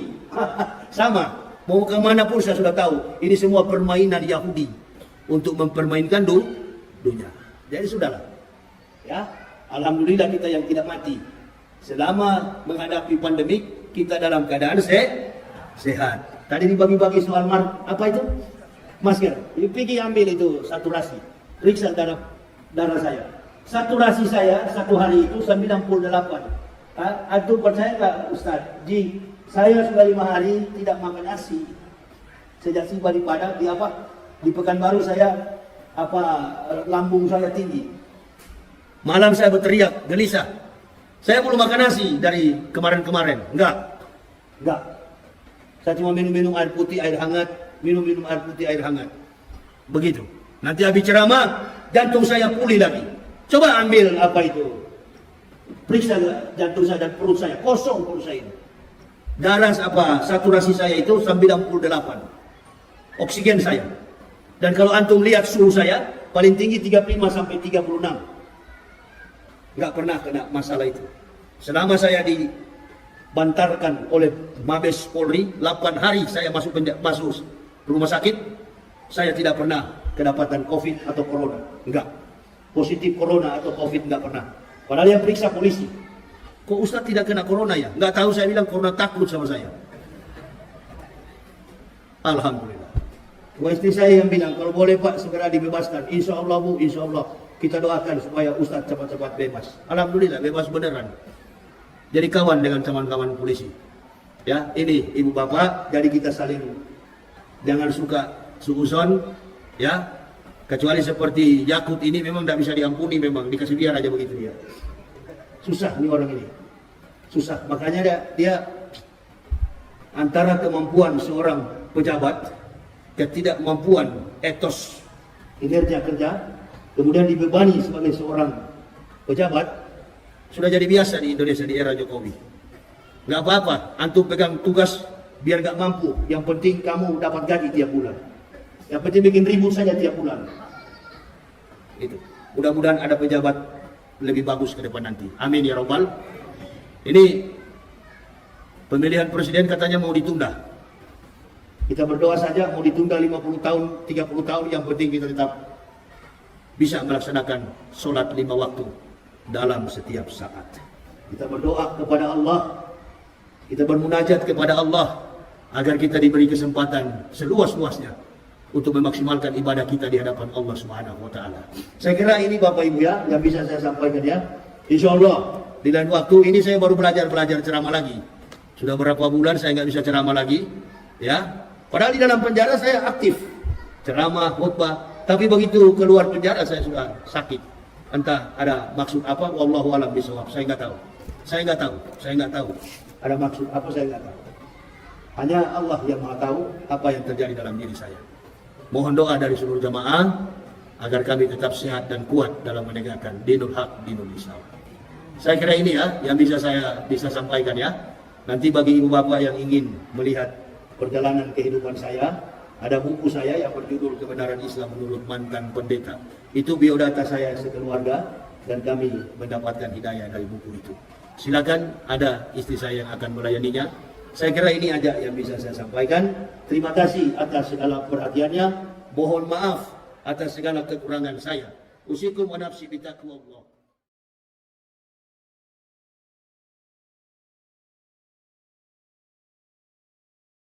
Dan Dan kemudian kami dipenjarakan tanpa ada tedeng aling-aling. lakukan Tidak ada kabar dari itu siapapun, tidak ada surat mestinya perintah penangkapan siapapun. selalu minta Saya petunjuk ditangkap kepada dalam Allah keadaan yang Subhanahu wa tidak Ta'ala. Begitu Jadi datang polisi dan itu yang katakan saya kepada wasiatkan mereka, saya sudah tahu baik komandan, kepada kalian seluruh akan jamaah menangkap saya. maupun kepada anak Kenapa kita kamu yang tahu, akan Pak Yahya? melangsungkan akad Ustaz, nikah. saya tahu Jadi karena setiap Kacek sudah perjalanan membuat hidup di masyarakat. selalu minta Kalau Kacek sudah petunjuk ditangkap, kepada berarti ada Allah penyeimbang. melalui sholat. Dan lagi, Jadi kalau si Alina Murtad Andre sudah Dorota ditangkap, almarhum berarti harus ada Almarhumullah Kiajak Dumuin Yusuf penyeimbang. Presiden Rek Puratuna Siapa lagi yang harus jadi penyeimbang? Dia ko sampajam momonroy Di dalam ceramah-ceramah saya dulu, Tumumit tamat tajam sebelum saya masuk ke dalam Asabaya penjara, ko ceramah-ceramah sampajam saya komunikasi selalu melawan langsung si kebatilan. Bapong Allah Ta'ala. Dan sampai hari ini Dia juga saya butuh masih melawan waktu kebatilan. untuk Dan lalu ada yang menunggu beranggap, oh, informasi. Ustadz Yahya sudah jadi cebong. Makanya Ini yaitu mulut- alim lebih dan mulut nabi adu domba ini bahaya setiap sekali. pagi yang gimana pigau Bahaya pasti sekali. masempajang. Bagaimana Sholat kita itu akan kita bersatu? sering dengan Bagaimana kita sebut akan dengan bersama-sama? sholat sunnah Bagaimana aja. Islam akan kuat ke depan? Iya ku bimbangi maka daki sholat sunnah Bakar istihar. kayu api ini masih kusana. Padahal sebenarnya dalam hidup itu Istri Abu pasti Jahal ada itu adalah tukang kebimbangan. bawa kayu Jadi makanya Tukang bakar kayu api, upasangi tukang bakar apapun kayu. itu. Ini Ini bukan padangkan cuma komiti persoalan kafir, mempamula bukan persoalan mabuka munafik, usaha bukan cuma persoalan sempajan kafirun, tapi persoalan yang ke masalah tukang adu domba. terhadapi sampajangnya tonroy bahkan kong katahu Tukang adu domba, balasa tukang sudah cari sampaja muka, sunnah ni dan lodong. lain sebagainya. Apa Ini ia yang kong bahaya. milodongi itu Kita prosesnya umat lama. Islam ini perlu selektif Yan ang ke dalam masalah menjalankan sampajang. kehidupan dan keimanan Apa kita. ia lo sampajangi Makanya saya pada dari dulu talipungi. ketika saya mendapat hidayah, Iya, diberi jadi petunjuk salah. oleh Allah, Iya, kok Pak mengucapkan dua Bupati kalimat Melo syahadat, Kimilau la langsung ilaha aja na illallah, proposal nanti Muhammad Quran. Rasulullah bersama Supaya kung istri proposal meta dan tu na satu pala tu. keluarga. Kami masuk Islam, Tapi talipong kami ibawa menanamkan nila sa komitmen Nipoda. bahwa Maka keislaman begitu kami po Allah di Ta'ala. atas pengakuan Ketika la kita ilaha berdoa illallah, itu dialihkan ke malaikat kami untuk tidak pernah dicatat. berdiri di atas Tapi aku mas sampajangi langsung Islam. si Pak bicara si Bapong Allah Ta'ala. Orang sholat, Jadi kami setiap ikutan sholat. masalah yang kita Orang laksanakan hadapi sholat mestinya sunnah kunut, kita kami ikutan mengambil kunut. solusi Orang itu dalam juga sholat. tidak kunut, kami juga tidak kunut. Apapun Kami itu. ikuti setiap Jadi, kebiasaan ukur yang kunci ada yang dalam pertama. organisasi Islam. Ina Tapi tunah kami kada tidak po pernah Allah bergabung Ta'ala. dalam organisasi manapun. Pancaji bisa Karena kami sudah mempejangi tahu. si bahasa Di satu barangkali ketika kami akan ditangkap, sebagai pasti senjata ditanya. untuk kita. Dari organisasi Islam mana? Namanya Siapa kuncinya. menyuplai dana? Siapa Apalagi leadnya? ini Dari mana takali mendapatkan support dana? wingar Pasti Rabu dia akan dicuri. terakhir di bulan Safar Kami sudah antisipasi yang kita jauh-jauh hari. sebut dengan Rabu Makanya Akasa. kami mundur satu langkah. Maka daki di Kami mundur Capuraba. satu langkah. Kenapa? Karena kami tahu Angka tu kalau kami sampai dia masuk dalam sunnah, golongan Islam, tapi ya kami kuya, masuk dalam saya organisasi masih Islam, sepakat dengan berarti kami ulama bukan hanya aja na beragama tumakada Islam. sampai dia Kami akan sunnah memperjuangkan Capuraba. menegakkan dinul haq, dinul Tapi Islam. itu sebenarnya adalah sholat Ini sunnah menjadi dan fil komitmen bala. kami. Pertama-tama dalam Sampai dia kehidupan sunnah keimanan. patolak balah. Istilahnya patolak Setelah musibah. kami mengucapkan kalimat syahadat, Bisa dikerjakan kami masuk Islam satu di keluarga. waktu duha, Betapa bahagia bisa juga dikerjakan sebelum asar. kami mendapatkan Sebabnya kupure asara angka tahu pandai tadi na palabay. tentang Tapi itu kukui kita angka parenta jamir sampai jangi di waktu asar. nasihat tentang janji. Tapi aku ya Kami terima. untuk lebih amannya Setelah kapatan rekam itu. ini bukan janji biasa. Rakaat Apa yang pertama dijanjikan Allah membaca di dalam surah firman-Nya Al-Kausar jelas 17 kali. terukur. Rakaat Dalam kedua kapasitas membaca sebagai surah pelayan Al-Ikhlas 15 kali. Al-Falaq, An-Nas Semua masing-masing satu catatan kali. penting dalam kehidupan yang terjadi. Jadi dilakukan oleh patan Nabi kita rakaat. Muhammad sallallahu alaihi Jadi wasallam. rakaat Itu adalah pertama merupakan catatan Al-Kausar sejarah. inna ataina tapi ke 10 pitu. Ibu bapak saudara-saudaraku sekarang bicara Rakaat soal kedua tentang na Isra puluh wal Mi'raj. Allah ke 10:05 nampak dalam kurang surat bebas masjid, kurang surat binas masing-masing Begitu saya satu masuk kali. dari pagar Berarti masjid, saya 10 masuk pitu ke dalam, betul. dari spanduk saya sudah baca Isra 10 wal pitu betul. Mi'raj. Jadi apa angkai kurang surat bil pala cuma Isra kurang surat wal binas. Mi'raj. Cuma surah Al-Ikhlas Dan nah ke kemudian 10:05 itu ada di kitabkan sunnah Jawa Suruh. Subhanallazi Jadi ijamah Isra tapi bil abdi. okui tahajud ijamah bisa juga. di penggal ayat ini, Cuma pengupuna bami lay rubah. maka Allah Subhanahu Jadi wa taala tapi ini menurunkan kami ayat ini untuk sholat dengan sunnah mengizinkan tolak bala. ditasbihkan Allah. Jadi iya ko makadaki asrobi abdi. sholat sunat ada fil bala ni jama. Maha suci Ang Allah katapan yang tadi telah na pala. memperjalankan seorang Maka hamba. dia makibu aku tuh sampai Apa yang sunat kau tapi kan berpikir bahwa ia roda lele maka dia pada jadikan saat itu salat sholat, dengan sabar sebagai penolong. Umat Islam sudah Kasenjata melaksanakan ya sholat. ya maka Nabi dia Muhammad sabar kange kasenjata. Pada ketika Itu tahu sabar pak magina maka dah dia nang kata sabar hati-hati ki apa puang Allah Taala tu yo balik. Sebagai seorang Sama Rasul kira. Allah. Dia nang kata maka dia itu tu newak ya itu bahaya sekali tu. Umat Islam sudah Asal maka melaksanakan inna sholat. Allah ma'asabirin si bawa puang Allah Taala tahu sabar. Puang Allah Taala tu dewa balik dari kau sabar dewa. Kemudian yang kedua atau mas sampajang itu puang Allah Taala tu dewa. Kena tu ampai situngan lama dari kata maka dah kekeliruan tadi tu di pak dong kami rendong. Padahal dia pak dong kami minta proses nah.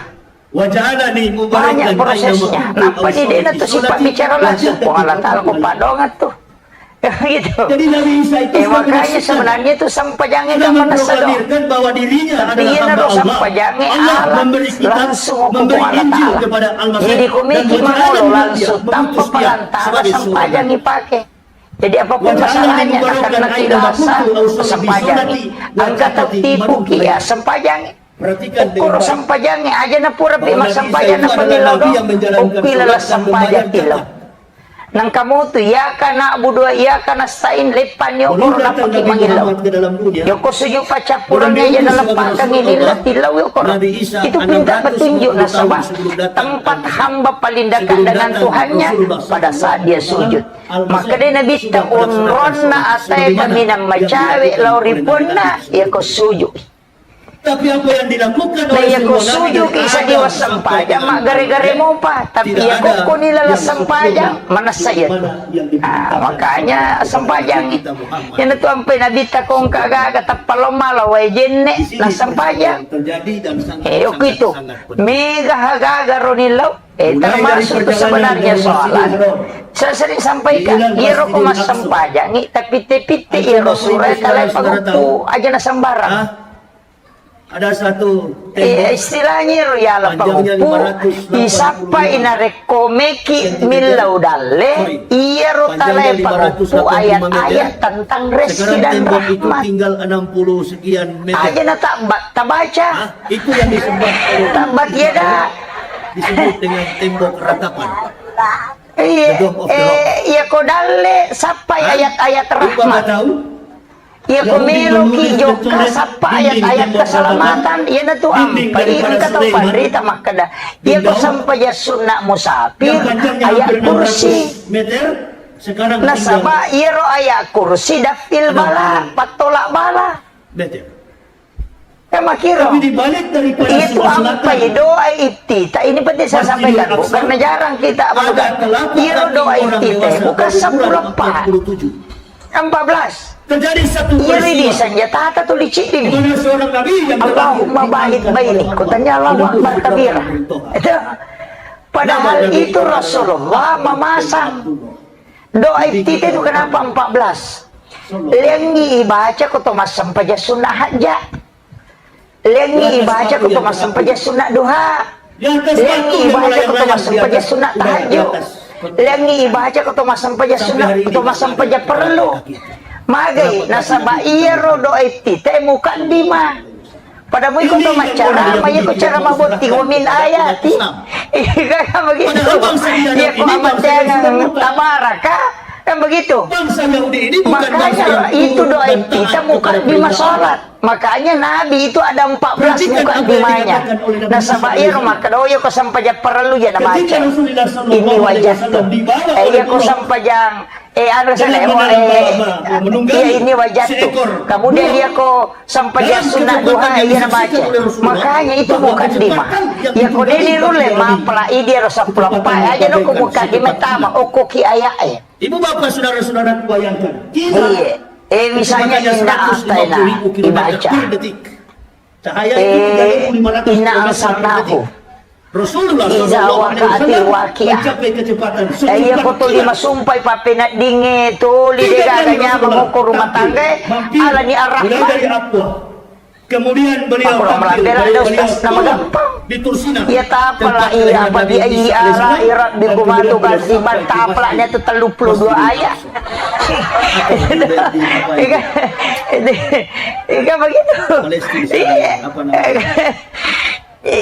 Sampai menibasi sambunda kan Sampai begitu. di sana. Tapi pun kalau tidak, Tiga kali paling tidak Rasulullah kayak SAW kita baca untuk surah yang memang untuk derajat. Ditanya oleh Rasulullah kepada Itu Jibril, supaya tidak dihinakan maka ruwina capala ada kaget tema kayak baca. Alam Jibril nasah saudaraku kira-kira supaya siapa? diangkat oleh Apa Allah, tempat ini? berikan Ini kemuliaan. adalah tempat pengumpulan Jadi massa. namu tu Manusia mak baca berkumpul surah pada hari kiamat. perlu tu kapu tu masa Datang baca tempat sunat yang dia kedua, nak ini ini tempat surah apa wahai Jibril? Ini asa adalah sunat mo Bukit Tursina. aja Pada mana Musa teh mu alaihi jamai wasallam. sampai jangan nama tu sampai jangan sunat tu Dan yang ketiga, yang begitu ini adalah dirugi ki ini makanya adalah ambil itu. Ini adalah Makanya kenapa tempat kata Pandrita yang mengulang-ulang tempat surah yang Al-Kausar itu untuk supaya tempat ketenangan.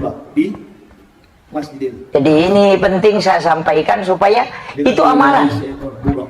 Jadi dek itu nah sembarang. Saya itu kalau ada waktu luang bu, buka kitab-kitab hadis kemudian meneliti itu. Oh ternyata ini ke sini kenapa, ini ke sini kenapa. Ternyata hikmahnya itu luar biasa. Dada beliau. Jadi Ronabita itu dia sudah nukan. Tapi dia napaksakan ni okuma nama kada mesti mau baca kumaki dek.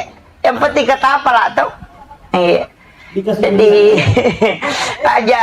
Tapi guru ki mataru tambah-tambah yang paling bagus.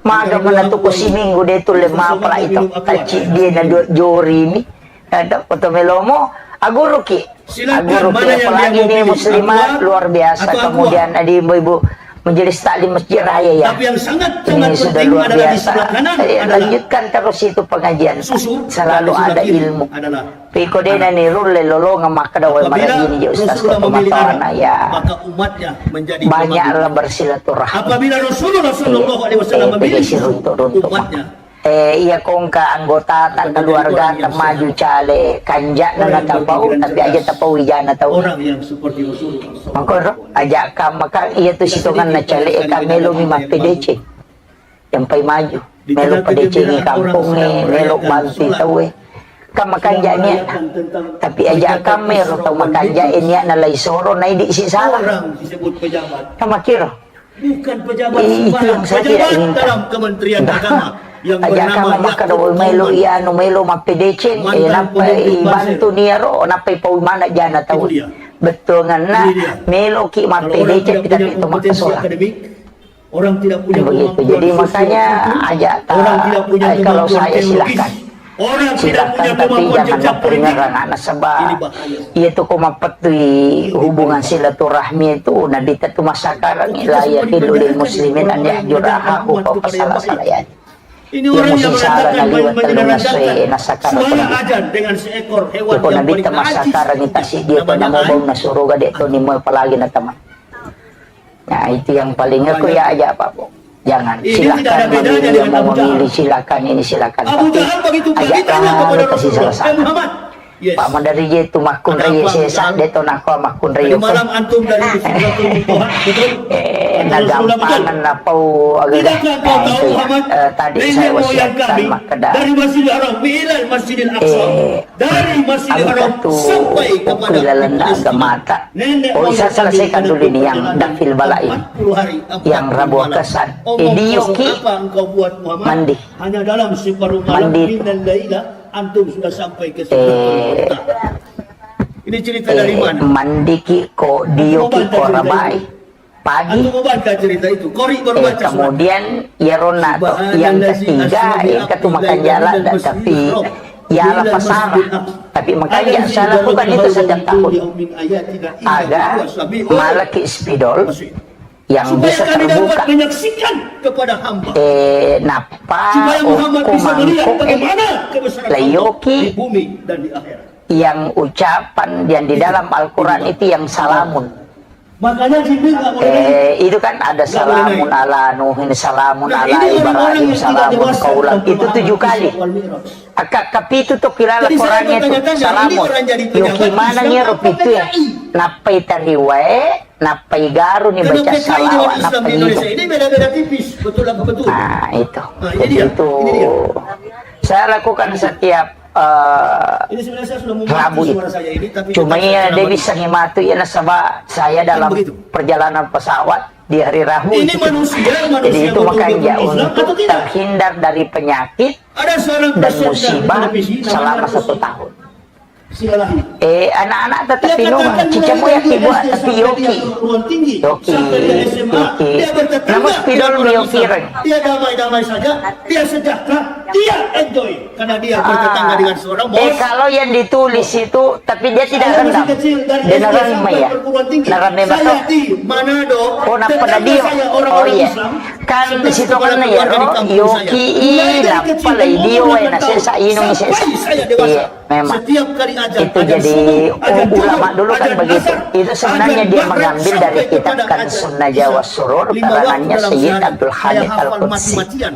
Iya, jadi orang tua dulu kan Ibu begitu. saya sampai larang sama saya. Mati itu biasa na tari wenang. Olok-olok suara orang Tapi Islam. aku ya aja nah. Menyampaikan Kira wenang. ajar. Nanti kalau Tapi mereka saya harus dengar, luruskan ini supaya aja na salah. Kalau dia Kami marah, kata tahu maka dawaman rasan itu dia musyrik. cuma 11 Itu keluarga, bisa jadi saya musyrik, Pak. ratusan orang di kampung itu. Kalau orang salah Saya paham. cuma main-main bilang begitu. Jadi posisikan nih Allah Ta'ala tetap pada posisinya. Saya tanya teman saya, Posisikan obat Orang itu beragama tetap Islam. pada posisinya. antum hafal nggak suara ajar? Bang ya. Jadi aja tak kada. Iya rodena kena kak rasa gara-gara Coba ro. kamu eja. Saya mau dengar. Saya Jangan. akan lepaskan dulu. Saya mau eja. Pada Kamu eja. ketemu Saya mandre mau dengar. Pak Kamu Bura sudah hafal aja belum tak kada ajar Pak ini? Bura pasawila saku. Ternyata dia Tidak. agama Islam tidak hafal. Indah dia. Bang ya. Apa iya tuh? Tapi mega tuh Tidak tahu ada makanan dia azan nawadi dulu, tidak tetap sampai boleh. dengan azan Semua maghrib, itu dia ada hafal. manfaatnya. Giliran saya suruh Cuma azan subuh, perlu mi hafal. luruskan Di sini akidah. memang dia terkucak kacil memang. Nggak bisa dia nggak tahu. Engkau tuh kok hadis saya maka dari hadis kutsi nih Dia maka kata dari dari mana? Bagaimana oh Allah saya tidak Ta'ala tahu? ya kok angkat tahu maka Langgar. dari iya ampai bosi na Itu sabab di- pamasih na tetangga kok saya Allah itu Ta'ala masjid, maka dia namanya adalah langgar. hambaku.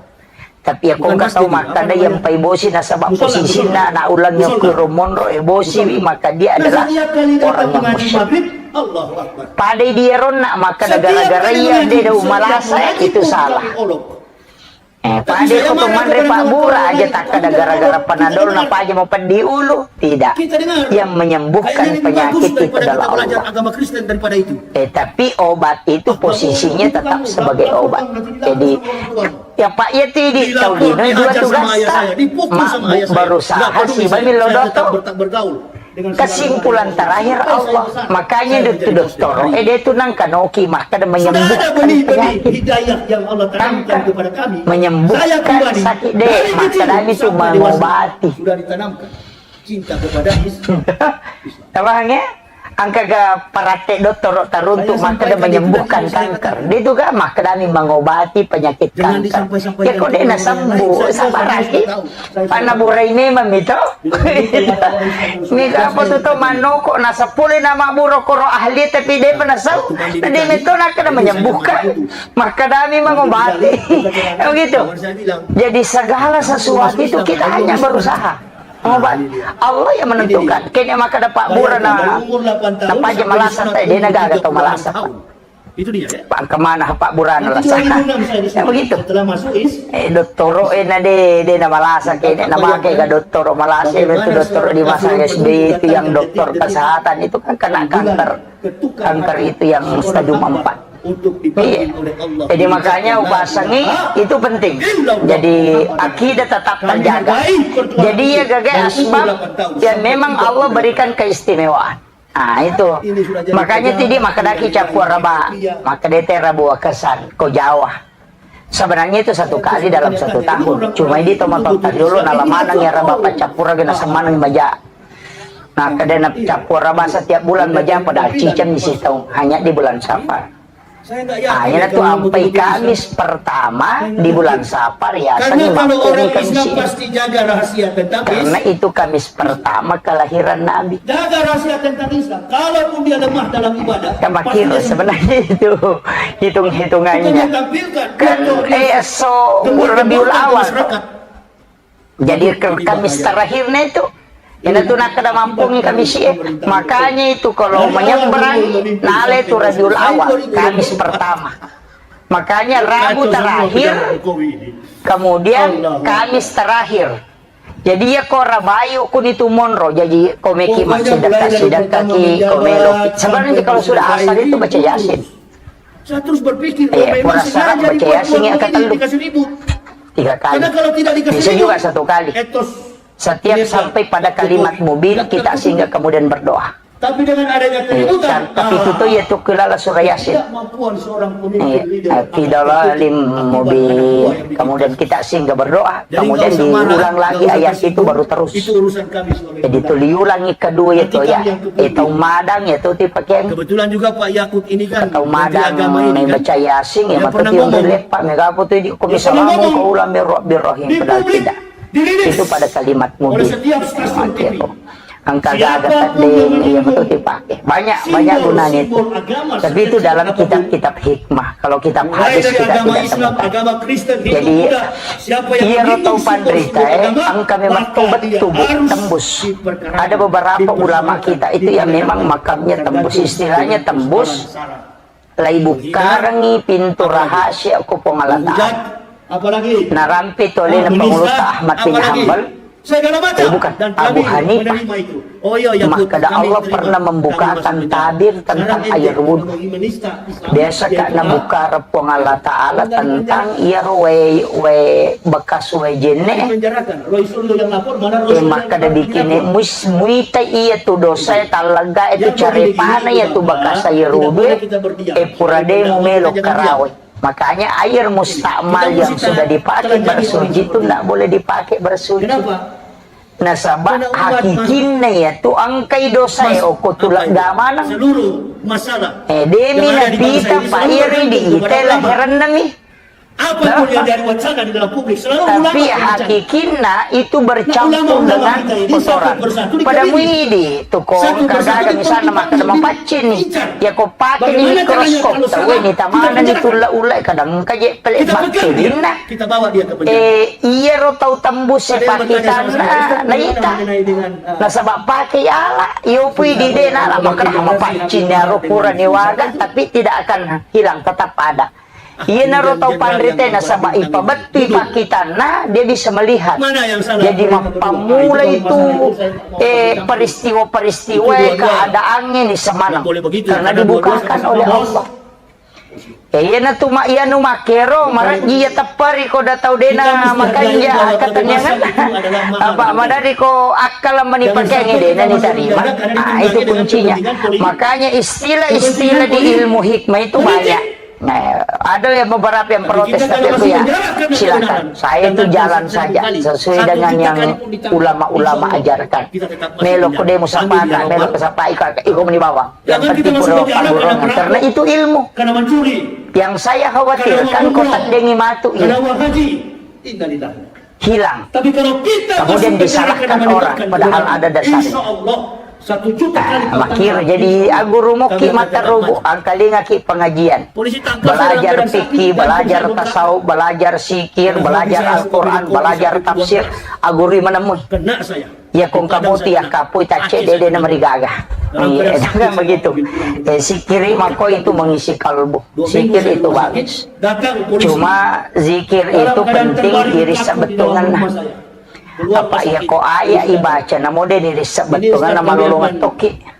Tapi ya ko deni risa betungan na ada ulama mengatakan itu sia-sia hanya untuk nurnya saja. Jadi ya kong kasih kiri makanya tuh tisang betungan nur sikiri baca. Jadi ada memang beberapa sikir itu yang menjadi kalam hikmah yang tidak sikir terpotong. Bagaimana Kita pakai tahu mega vita ko kitab-kitab mujarab kubra itu di anu ya tidak usah dipermasalahkan begitu. Kemudian bawa saya ke penjara sekarang iya, saya siap. butingnya itu makanya saya bilang selesaikan dulu ini baru pindah ke pengantin. Iya. Begini Sampai mati kau menangis. usahakan Bukan sebelum mencari. akad nikah itu Atau begitu sholat ditangkap, sunnah, tunggu lawyers apa? sholat sunnah hajat Nggak 2 usah pakai rakaat. lawyers, nggak usah pakai penasihat hukum. Sebenarnya Bukan itu sedikit di yang membela saya. Makunri yang lebih pokok Banyak yang karena membela sebenarnya saya. itu wanita Dari segala macam ormas. 70% rezekinya dibanding suami. Penasihat hukum. Jadi itu dalil nama kunraya itu puluh mulai dari persen. pihak kepolisian sampai Kalau puluh itu jaksa persen agung dalil menawarkan naronelis kepada itu kan. kami akan menawarkan Makanya saya selalu mengatakan kunci kesuksesan hidup itu sebenarnya adalah istri. Saya tidak pernah masalah Jadi dengan di hakim, Makunri saya tidak banyak pernah berdoa. masalah dengan polisi, saya tidak Kemudian pernah masalah ulama kadata dengan sampai sunaki sebelum akad jaksa nikah. penuntut umum, Ya bahkan dengan ko akad nikah kan apapun ahli-ahli polisi, kukumi ahli boleh pidana, yang kalinya. ahli Cuma segala di macam. akad nikah Saya tidak tak punya pokok masalah. tanaogi. Saya bermasalah Dia nang kani dengan pasitudangan ngarone makunri. saya hadapi sendiri. Tak pernah. Waduh, bahaya kalau Dia nang kadang-kadang ke makunri kutu dan apa rone ko kemudian penghulunya di depan. Kan tidak pernah tem. Tulipat kali cubu kula kamera. Makanya lillahi ayat tadi saya Padahal semestinya itu kan tuh dan aku sidak ya qulullahu menyaksikan akad nikahnya. Besok menonton sinetron maupun dosiar akad nikah. silakan. Persis seperti itu sebenarnya yang dalam diperintahkan dalam Ditanya oleh agama. jaksa penuntut umum, apa betul Pak Yahya bilang begini? Bisa Betul. diubah sebenarnya Apa betul itu. Bapak bilang Bisa begini? Betul. dirubah. Apa Isuron betul itu Bapak dan bilang aku begini? sudah Betul. pena. Tidak ada Pak yang yes salah, aja betul lupa semua. baca Betul. na ero. Nasabari nak kali cubuh. Lah buka tengah. Kita ini pendapat. Mulut kita Padahal akan yang didengar sunnah oleh itu bahkan kalau orang mau anu maka datang kok Saya ikat bilang, Ustaz, putih. saya sekarang bergaul dengan siapa? Ulunah. Yang datang Masih ke saya sambung yang itu, satu-satunya Ustaz supaya yang terkoneksi. besuk saya. Tidak ada Ustaz yang Itu. berani datang membesuk saya. Maka kan Hanya begitu satu di Ustaz anu yang cuma mendatangi dia saya. ko menyediakan Yang dia panipakero adalah tapi Ustaz Yusuf Mansur. lo pudak Saya rahasia tidak na pernah magi tahu dia apa na pasitu dan kan dia masalah na beliau. pengaruhi asana Yang tidak saya tahu asana dalam YouTube, saya pernah magi dia na tahu pasitu beliau. dangan isaliwangi Tidak akak ada ni urusan kapura secara pinang pribadi pertama antara mal ulama A dengan ulama B, ulama C, ulama S, maki ulama O.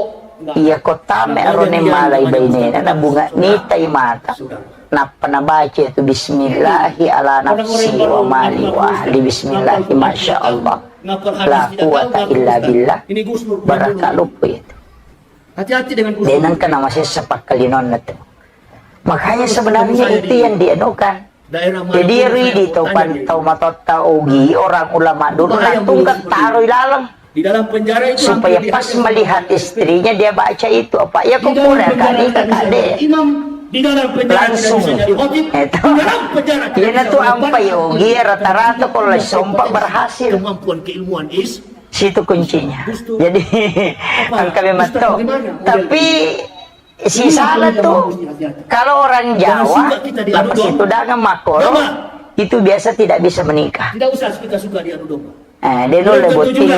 na Setelah kupura di Jokowi makbay turun, ni ada makoro presiden yang magay bagus ke depan. nasaba Belum tentu. nasumpung ko to sahada kan itu yang diikat Ini pertarungan yang sangat luar jadi biasa. kan irisam mo to Hati-hati ibu bapak, saudara-saudara. ko masahada Ada ini ya ustaz-ustaz di nialo ko Indonesia ti ini yang berani pasibali bela ketika Napa Ustaz tumilaw Abdul do Somad dalam persoalan, maka dalam dahil masalah. tapasarang Dia na berdiri sa dan bibilingan dia ko pada katakan, turo "Saya dito na tidak tapasarang Abdul sa Somad. hada ilino akin Tangkap kan saya." itu yang dipakai Tanya kalau pernah ini ada. napi patamu ko lilalang kan itu na pakai orang-orang Jawa itu nah kada ya boy maka daya na kupura ko mabay ni na muli mabay ni sebenarnya itu yang dipakai itu doa Jangan Abdul Somad yang ditangkap, itu saya yang doa ditangkap. jadi tapi songan ako ya pa bu namude na akad ni ka ba dito ipake ya to Ditangkap betul. namude na akad ni ka na ba dito ipake iya ko pura medyo kalatita aja Bagaimana mau dihukum sa sejak orang pawiliman masuk Islam?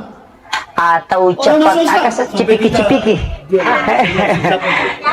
dibaca wa arka itu alay ka mahabbatan minni walitus na ala aini itu juga Apa? itu juga sebenarnya ya kurita maka dari mamulai wita makedo masalah-salah kedo salah atau kesalah Jadi kedo Ustaz sudah pasrah dia. ang kagalakit tapi salah kedo itu kan begitu itu yang dibaca itu yang mengikat Ditanya oleh makanya jaksa sebenarnya agung, kan apakah terdakwa itu perlu Rasulullah mencerahkan? mengajarkan Kalau itu tidak, dipakai kita selamanya juga. jadi itu saya wasiatkan itu penting karena kan gangguan dalam rumah tangga pasti angka tidak mungkin tidak Dengan Allah. cuma perjalanan hidup itu kan kuncinya baraka kan kedua orang tua kemudian suami nah magi makunraya nalene suruh melodong karena lebih cepat doanya mustajabah itu di makunraya katalu itu 3 kali lipat itu ditunggu memang doanya apa angka memang tu malaikat atau ditajangi apalagi kau tomat tampu saya tuh sering menitip doa sama orang hamil dengan kesadaran karena doanya itu jiwa. mustajabah. Ya, Kung kana tak keluarga Itu saya tak hamil, titip doa ditanya kepada karena dia doanya mustajabah. jadi Bapak tidak perlu Makanya lagi belajar jihadnya agama. wanita kan di situ. Itu ampai makun rema tampu itu mak barakalo itu. Makanya minta doa di situ. Cuma di karang milo doa mega darekim. Insya Allah cukuplah. Ya. Ini tuh ampai makun re ketika dia melahirkan secara normal pasti sakit itu. Sidang jaksa penuntut umum Tapi kalau orang berzina itu pasti tidak sakit. hukuman 7 bulan penjara. Tidak sakit itu kalau berzina, orang sudah berzina melahirkan tanpa akad nikah. Makanya menjadi itu karena anak jajuk WC.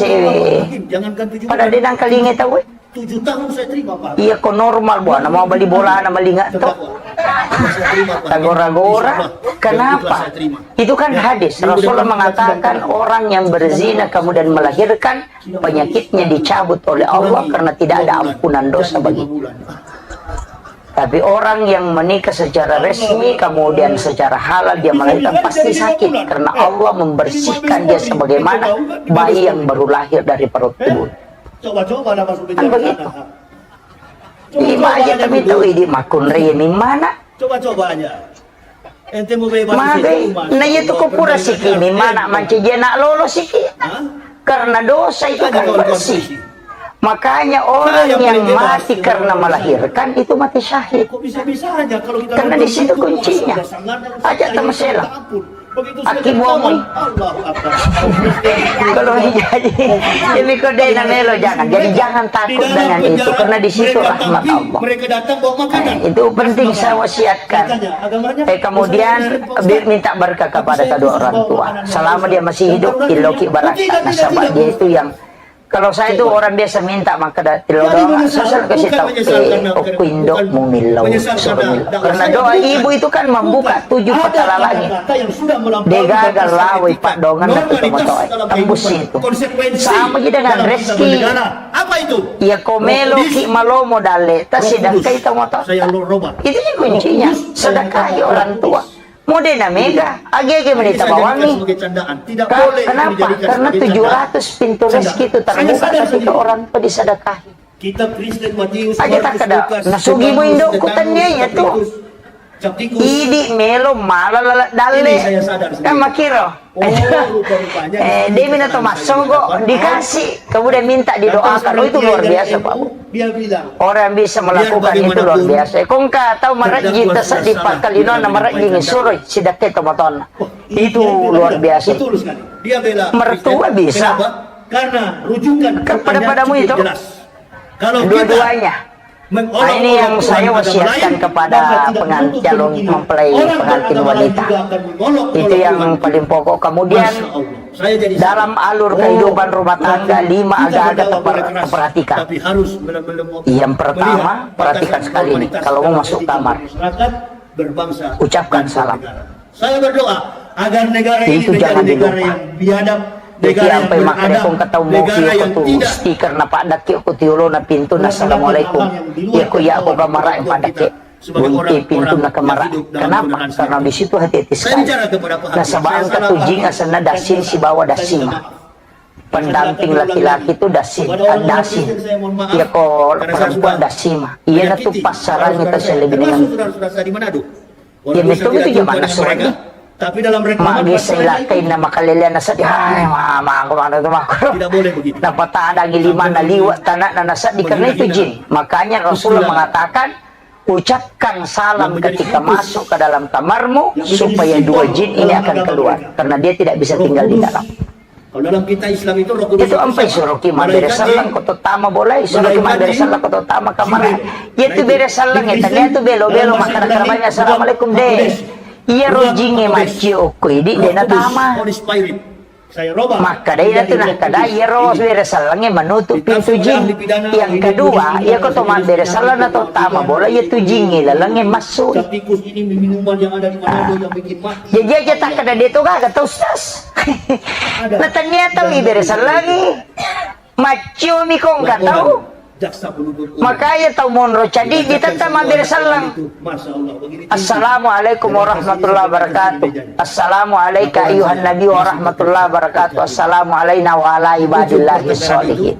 Mas Iya ta baca, napa ta baca kulo Allah wa katalu aja ta maselang, namo bali bola ta macho to madece. mereka pun tidak Seandainya itu nabaca mana tahu pak po kampungnya dia gak tahu masih sepak kalinon. nggak ada yang Karena kriminal. 3 sampai 3 tetangga itu bisa merasakan. Insya Allah semua atas pertolongan dari Allah. Jadi itu anunya, eko ya niko rewengi aja nih buka pintu meta. Jadi imam, jadi imam. Itu situngan na ilmu na to pandete. Dulu saya itu meneliti agak-agak meneliti ke akhir-akhir ini maka daw kuis situngan na kaitan na. Itu kan jalanan. Pada kong kataw maka da si lempu i bola na si bawa lalange. Terus sa atin na sa kita sebenarnya bukan masalah apanya. Itu jin kan lewat di jalanan. Napoleon, Bonaparte, Iya kok si lempu si bawa boleh kan mata dulu kok. beliau dan beberapa orang. Nah yang membawa penyakit itu kan jin. Kan makiro. Kina tuh nak kada magampang malasa tek ko boleh na sabab magampang Enrique gibola na. Ancang-ancang mau hajar Pak Yahya. Pada mi itu maka daya pintu pula saliba ngayon pa si lempu pintu kamara mo. Sabaya kung kata bukai pintu na tama jinge mata ruto tu tama kamara mo ka makiro. Sebenarnya itu hikmah saja itu. Yan tu apa itu mata nate maka dapat si selai. Kamakiro, pada mo ini toko to madempa to pole saliwan no ko tanga ito madempa na silang putanga pole yala matar tama. Kamakiro, begitu. Sebenarnya jin itu kan tidak terhalangi, dia nahalangi gagato tapi jin itu bisa membawa penyakit. Nah, dia itu gagap penyakit menular. Maka dekat mati ke penyakit menular, dia nalete lah saya itu. Nabi kan pernah ditanya, wah manang kadiga penyakit menular maafin nalete ya Rasulullah maka dia nabita iya bunga malasai perkenro Ditelunjuk kaki saya. ni ka palete kita bunga malasai pale maka dia nilisa nabita iya na tu ampay maka dia gagal lete la salete ko tanya gi palete Sudah dalam makiro ka makadaki ya nu palele ka alasa ya nu malasa pamula ni ka palele orang kada dia gagal. Jadi penyakit menular sebenarnya itu tidak ada, cuma yang memindahkan penyakit itu adalah jin. Makanya semua doa tolak penyakit itu adalah sebenarnya doa tolak jin.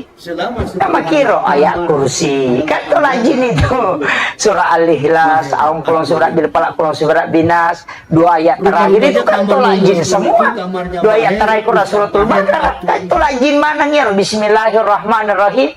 Ya mesti tak paham. Makanya sebelum berhubungan berwudu. Apa ya tu jenne malah gaji tu. Ini tu apa itu lito angkai jenne na nonrom malaikat kemudian jin akan menghindar. Ini tu ampai maka Nabi takomeko salama jenne ko. Sebelum berhubungan jenne sudah berhubungan berwudu.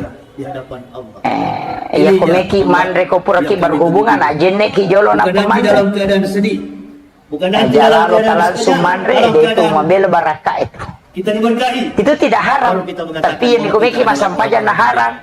Apa dalam keadaan junub. Itu penting. Nah, ini saya wasiatkan kepada pengantin baru, calon pengantin baru sama pengantin kadaluarsa. Kemudian yang terakhir, ini sudah jam 5 Bu. Saya wasiatkan untuk itu tadi, kemudian saya wasiatkan juga jaga perasaan suami. Maki ya kung kamakun rey mak bicara lakanya tapanapuloy pembicaraan na. Dari situ awalnya dia seorang kena penyakit perut, termasuk kisah. Kenapa itu dilarang? Biasa tung kamakun remak bicara orang pilak kena sama ada tapayan tu tapan apolo itu tidak boleh ya seisa data nasa dan naroanewe ina tu tahu madari magampan nakan itu papena di dan renge papena dina tanya ni kayak vertigo tapi bukan dari Denamelo itu lebih besar suaranya daripada suara suaminya. Saya dapat itu dari penjelasan Nagorota. Saya tidak tahu di mana kitabnya, tapi saya diberitahu maka itu persebaran. Kemudian termasuk ketika istri dipanggil itu kemudian tidak menyahut. Puluhan ribuan obat yang kita simpan. Kebanyakan yang obat vitamin D. Iya tuh susana tuh makun rin kuyuli mamakong nggak bisa bicara. Yang pegang Terus saya, gitu, yang Roni, jaga saya, kata Lumi yang tuh, bawa borong mobil saya, kira-kira nih. kata istri saya, Pak Yusuf Soalnya di Mansur. situ hati-hati. Ustaz Yusuf Mansur. Jadi Kiai maka Yusuf saya Mansur. wasiatkan Saya tahu jangan beliau lebih yang besar suaranya daripada suara-suara. Karena itu penyakit itu. Itu persoalan Yusuf Emang Mansur. cilasa tuh. Persoalan Emang dengan bicara umat, nih itu polo. persoalan beliau. Masalah Saya satu. terlibat dengan hal begitu. Itu dari situ kadang Tapi orang yang makna namanya dia maka kiai, mada anu kita buat takut tuh berusaha. siap liwat ke pendirang. Sebenarnya di Apapun situ masalahnya, memotong apapun kasusnya, yang pembicaraan namanya suara. ulama, kita tetap Iya, bersahabat, angkat kue. bersahabat, menjalin persatuan antara Angkat. Mega, mega kecuali mata rume menghilangkan terjadi nomor tiga. Iya, itu yang saya wasiatkan dijaga itu, dijaga. Karena itu yang paling pokok dalam kehidupan supaya diberikan kesehatan. Sejelas mungkin dari komeloki kehidupan rumah tangga akan berjalan. Banyak berterima kasih. Jangan banyak menuntut. Upaya itu tugas Narone mencari nafkah, tidak membawa nafkah. Justru dengan keadaan seperti ini, Jadi itu nak kada pengalan talam bawangi nak kebaine mude maka dah dicarikan nafkah. Iya kode gaga naruntuk lah kita sabar lagi. Iya itu kuncinya. Mega apa tuh termasuk siapa juga kena bawa jadi belum aja lalu. Karena yang menentukan rezeki adalah Allah. Ini makun remil lodongi pojok kailah kita insyaallah. Saya kira ini yang saya wasiatkan, mudah-mudahan ada hikmahnya. Akhirul kalam Allahul muwaffiq ila aqwamit thoriq. Assalamualaikum warahmatullahi wabarakatuh. yang diajarkan olehmu dalam satu hari jumlahnya adalah 50 waktu dalam satu hari. Di lantai yang ke-6 Rasulullah berjumpa dengan Nabi Musa. Nabi Musa bertanya, berapa rakaat wahai Muhammad yang diberikan Allah Tuhanmu? Kata Rasulullah sallallahu alaihi wasallam, 50 rakaat. Kata Nabi Musa, mintalah kepada Allah berulang-ulang kali. Dimintakan sampai 5-10 kali. Dua ulama menafsir, Rasulullah meminta sampai 10 kali bolak-balik. Akhirnya jatuh pada 5 rakaat. Sampai pada 5 rakaat, turun ditanya lagi oleh Musa, berapa rakaat wahai saudaraku Muhammad yang diberikan Allah untuk umatmu? Kata Rasulullah, 5 rakaat dalam sehari. 5 waktu dalam sehari, 17 rakaat wahai Musa saudaraku. Kata Nabi Musa, lihat nanti wahai Muhammad, umatmu tidak akan mampu 5 waktu dalam satu hari. Terjadi sampai hari ini. Yahudi dan Nasrani mereka sudah berkomitmen. Kalau orang Islam sholat subuhnya sama dengan sholat Jumat, maka tumbanglah kekuatan kafirin wal munafikin, Yahudi wal Nasara. Pasti tumbang. Tapi susahnya kita umat Islam ini, Allahu Akbar. Sholat subuh itu memang jadi masalah besar sekali bagi kita. Berat untuk dilakukan. Apa yang dilakukan oleh Rasulullah? 5 waktu dalam sehari ternyata tidak mampu dilakukan. Ini aja. Ya, kalau sholat subuh di daerah pasar begini, tunggu aja kalau datang. Nah ini, yang penting kita tetap semangat untuk mensiarkan Islam. Amin ya Rabbal. Terus, memandangkan azan. Kalau kita menyampaikan azan itu jangan pelan-pelan. Teriak. Allahu Akbar, Allahu Akbar. Wah, kebetulan Yakut juga lewat. Begitu, teriak besar-besar dia. Jangan juga marah-marah sama dia. Karena sudah banyak sekali orang memberi gambaran Yakub digambarkan dengan seekor anjing. Sudah cukup itu, stop. Sudah cukup, ya. Sebagai sesama muslim mudah-mudahan mau sadar, tapi saya kira ini susah. Kalau orang mau cari jabatan, susah. Kalau mau cari jabatan, apapun pasti dilakukan. Yang penting Bapak senang. Itu dia. Mudah-mudahan Pak Jokowi masih ada 2 tahun 2022, 2023, 2024. 1 tahun lagi Jokowi finish. Itu dia. Itu finish kalau selesai masa tugas. Tapi kita nggak tahu. Yang paling pasti dalam Islam ini adalah kematian. Nah ini yang paling pasti dalam keislaman ini adalah kematian.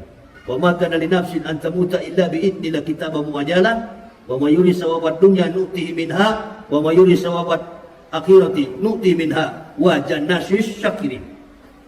Dan setiap orang-orang yang bersyukur kami balaskan syukur kepada mereka. Tidak ada yang paling bernyawa yang akan mati kecuali dengan izin Allah. Wa ma kana li nafsin an tamuta illa bi idnillah kitaban muajjal. Tidak ada yang bernyawa yang akan mati kecuali dengan izin Allah. Dia akan mati. Ini. Jadi kita bersyukur Pak Jokowi satu juga yang suka diam-diam ini, nggak punya. Pokoknya saya masuk penjara sampai keluar penjara, Pak Jokowi dan Pak Maruf ini sama, apalagi kawan yang sudah tua satu ini, Pak Maruf. Jadi kita tunggu saja, insya Allah. Tadi kata Pak Ketua Masjid, berapa bulan kita nggak bisa lagi, tablik akbar, karena COVID, iya kan? Karena COVID. Nah ini juga ada COVID baru sekarang ini, Omicron PCC terakhir Omega. Itu sudah terakhir barangkali. Ini abjad Yunani.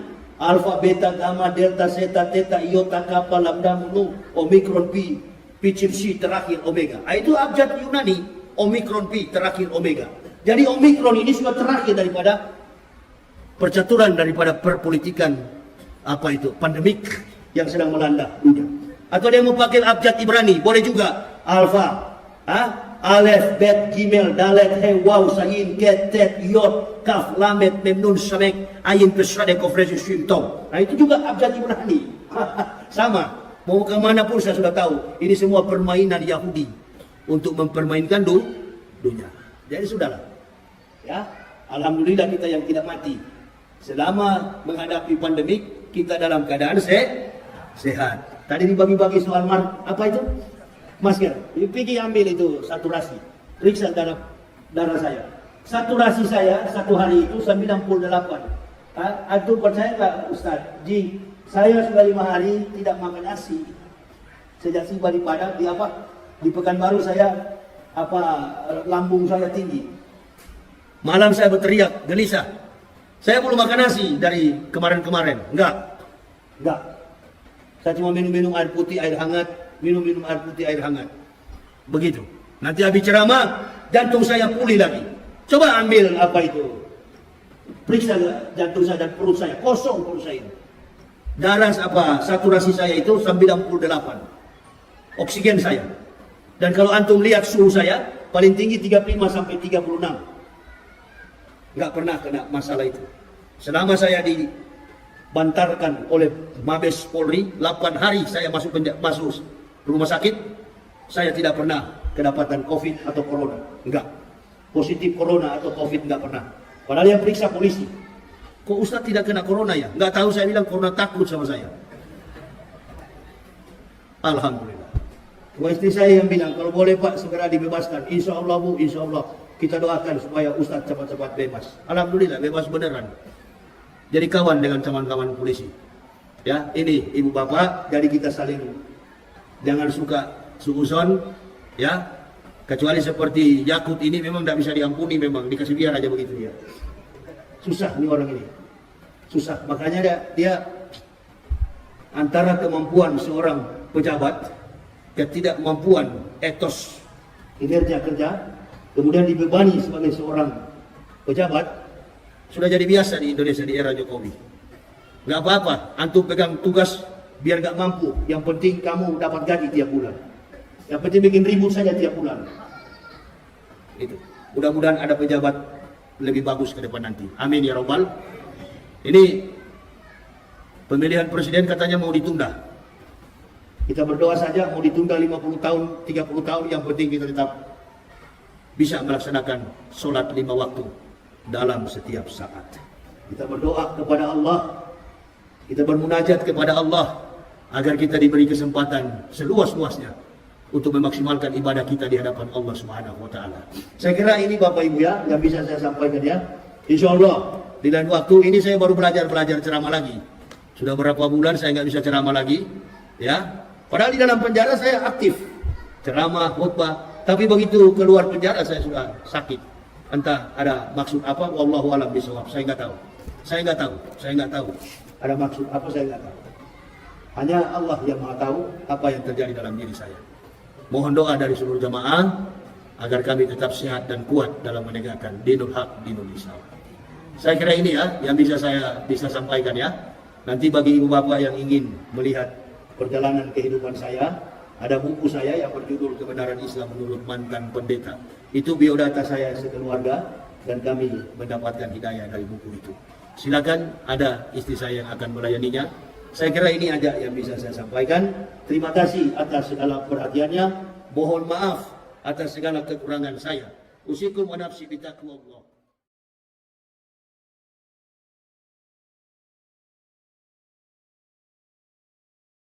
Dan kemudian kami dipenjarakan tanpa ada tedeng aling-aling. Tidak ada kabar dari siapapun, tidak ada surat perintah penangkapan siapapun. Saya ditangkap dalam keadaan yang tidak saya tahu. Begitu datang polisi dan saya katakan kepada mereka, saya sudah tahu komandan, kalian akan datang menangkap saya. Kenapa kamu tahu, Pak Yahya? Ustaz, saya tahu karena Kacek sudah membuat keonaran di masyarakat. Kalau Kacek sudah ditangkap berarti ada penyeimbang. Dan lagi, kalau si murtad sudah ditangkap berarti harus ada penyeimbang. Siapa lagi yang harus jadi penyeimbang? Di dalam ceramah-ceramah saya dulu, sebelum saya masuk ke dalam penjara, ceramah-ceramah saya selalu melawan kebatilan. Dan sampai hari ini juga saya masih melawan kebatilan. Dan lalu ada yang beranggap, oh Ustadz Yahya sudah jadi cebong. Ini mulut-mulut pengadu domba ini bahaya sekali dalam Islam. Bahaya sekali. Bagaimana kita akan bersatu? Bagaimana kita akan bersama-sama? Bagaimana Islam akan kuat ke depan? Kalau pembakar kayu api ini masih kesana kemari. Istri Abu Jahal itu adalah tukang bawa kayu tukang bawa kayu api, tukang bakar kayu. Ini bukan cuma persoalan kafir, bukan persoalan munafik, bukan cuma persoalan kafirun, tapi persoalan tukang adu domba. Ini yang bahaya itu. Tukang adu domba, tukang cari muka, dan lain sebagainya. Nah, ini yang bahaya. Kita umat Islam ini perlu selektif di dalam menjalankan peri kehidupan dan keimanan kita. Makanya saya dari dulu ketika saya mendapat hidayah, diberi petunjuk oleh Allah, mengucapkan dua kalimat syahadat, La ilaha illallah Muhammadar Rasulullah, bersama istri dan satu keluarga. Kami masuk Islam.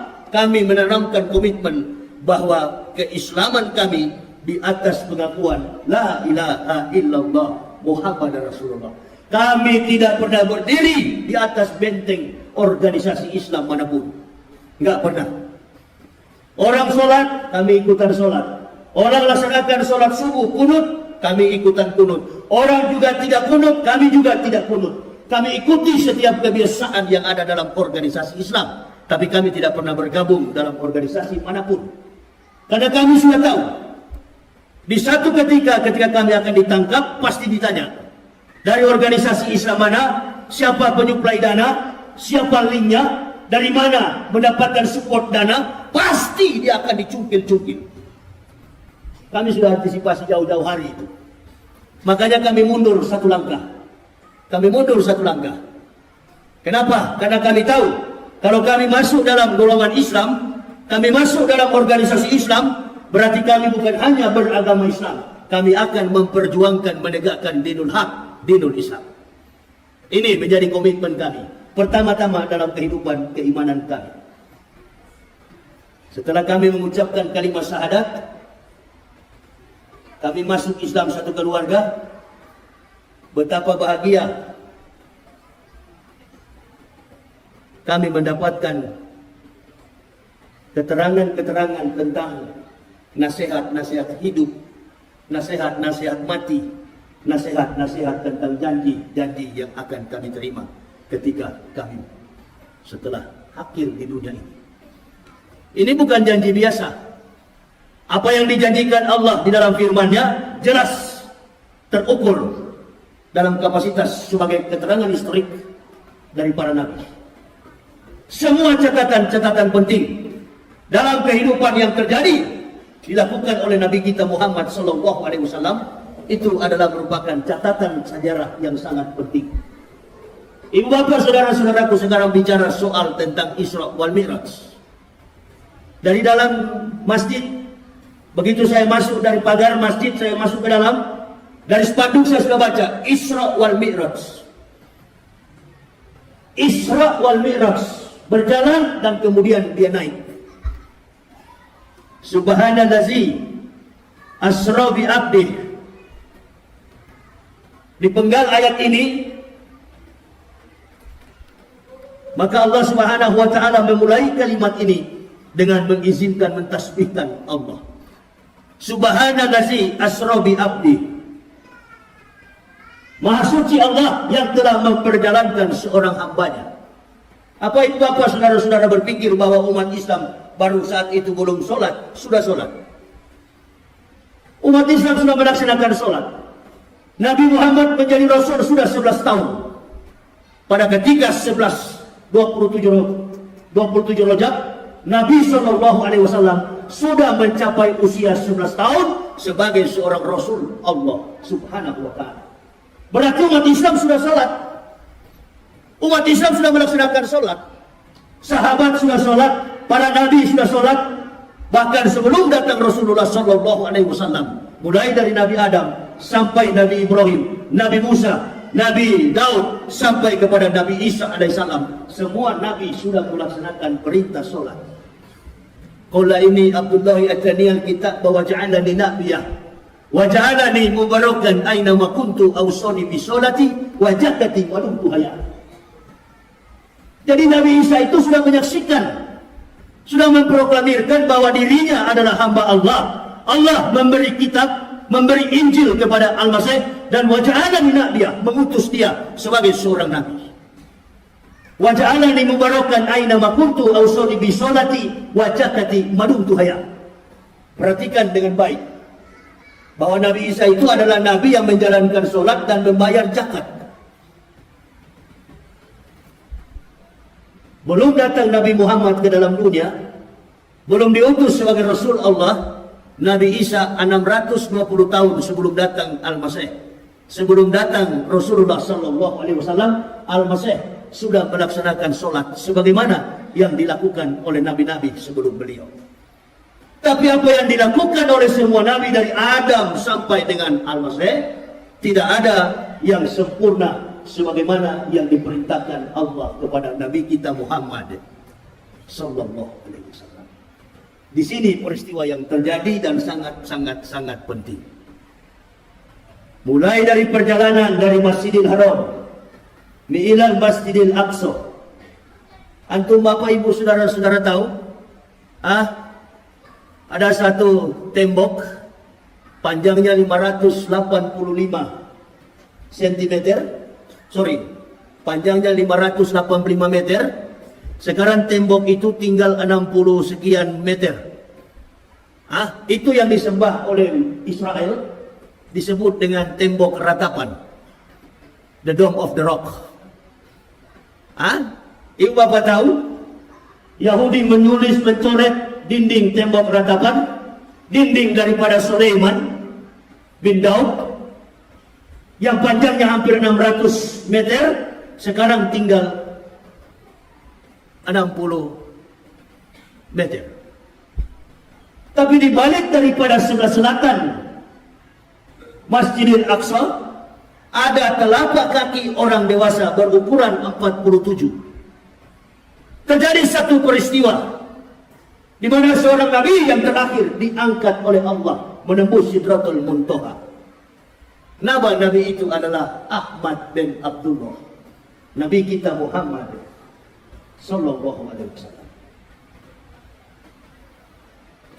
Di atas batu yang terapung, di atas batu yang melayang-layang di atas udara, di atas permukaan tanah, sampai hari ini masih ada telapak kaki itu, telapak kaki nabi kita Muhammad sallallahu alaihi wasallam. Ini yang orang Yahudi tidak mau serahkan kepada umat Islam. Padahal bangsa biadab ini bangsa yang sudah murtad. Bangsa Yahudi ini bukan bangsa yang turut dan taat kepada perintah Allah. Perhatikan apa yang dikatakan oleh Nabi Musa alaihissalam. Ketika Rasulullah sallallahu alaihi wasallam dibawa oleh buruk dengan menunggangi seekor buruk dalam kecepatan yang disaksikan oleh Rasulullah, bahwa kecepatan yang ditunggangi baginda Nabi, kecepatannya bagaikan secepat kilat. Ibu bapak saudara-saudara bayangkan, kilat kecepatannya 150.000 km per detik. Cahaya itu 3.500 km per detik. Rasulullah sallallahu alaihi wasallam mencapai kecepatan secepat kilat 3.500 3 kali Rasulullah tampil, mampir mulai dari Aqwa. Kemudian beliau tampil, beliau turun di Tursina, tempat kelahiran Nabi Isa alaihissalam, dan kemudian beliau sampai di Masjidil Aqsa, atau di apa itu, Palestina sekarang ini, apa namanya, Masjidil Haram, Masjidil Aqsa, sampai di Yerusalem. 3 kali Rasulullah SAW singgah untuk melaksanakan sholat 2 rakaat. Ditanya oleh Rasulullah kepada Jibril saudaranya, karena yang mengawal Rasulullah adalah Jibril alaihissalam. Jibril, saudaraku, kira-kira siapa? Apa tempat ini? Ini adalah tempat pengumpulan massa manusia nanti setelah datangnya hari kiamat. Datang tempat yang kedua, ini tempat apa wahai Jibril? Ini adalah Bukit Tursina, di mana Musa menerima perintah sholat. Dan yang ketiga ditanya, ini adalah perintah apa? Ini adalah bukit, ini adalah Nazaret, tempat kelahiran, Bethlehem, tempat kelahiran Nabi Isa alaihissalam. Sampailah Rasulullah di Masjidil Aqsa dengan mengendarai seekor buruk. 3 kali beliau sampai di situ. Diikat buruk itu, disurvei, diperhatikan semua isi hati beliau ini, dibelah dada beliau. Diberikan 2 minuman kepada Rasulullah, yang satu dalam berupa susu dan satu dalam berupa arak. Dikasih pilihan oleh Allah, silakan suruh Muhammad memilih mana minuman yang paling bagus antara 2 aqua ini. Kalau Ustaz Somad nggak minum aqua, saya masih minum. Silakan mana yang dia mau pilih, aqua atau aqua. Tapi yang sangat-sangat penting adalah di sebelah kanan adalah susu dan di sebelah kiri adalah arak. Apabila Rasulullah memilih arak, maka umatnya menjadi pemabuk. Apabila Rasulullah SAW memilih susu, umatnya akan menjadi orang yang sehat, orang yang berpikiran cerdas, orang yang seperti Rasulullah SAW. Tidak sedikit, banyak sekali pejabat kita yang mabuk. Di tengah kegembiraan orang sedang merayakan solat, sedang merayakan tentang peringatan Isra wal Mi'raj, orang disebut pejabat. Bukan pejabat sembarang, pejabat dalam Kementerian Agama yang bernama Yakut Kauman, mantan pemimpin Banser. Itu dia. Ini dia. Kalau orang tidak punya kompetensi akademik, orang tidak punya kemampuan sosiokultur, orang tidak punya kemampuan teologis, orang tidak punya kemampuan jejak politik, ini bahaya sekali. Ini paling bahaya.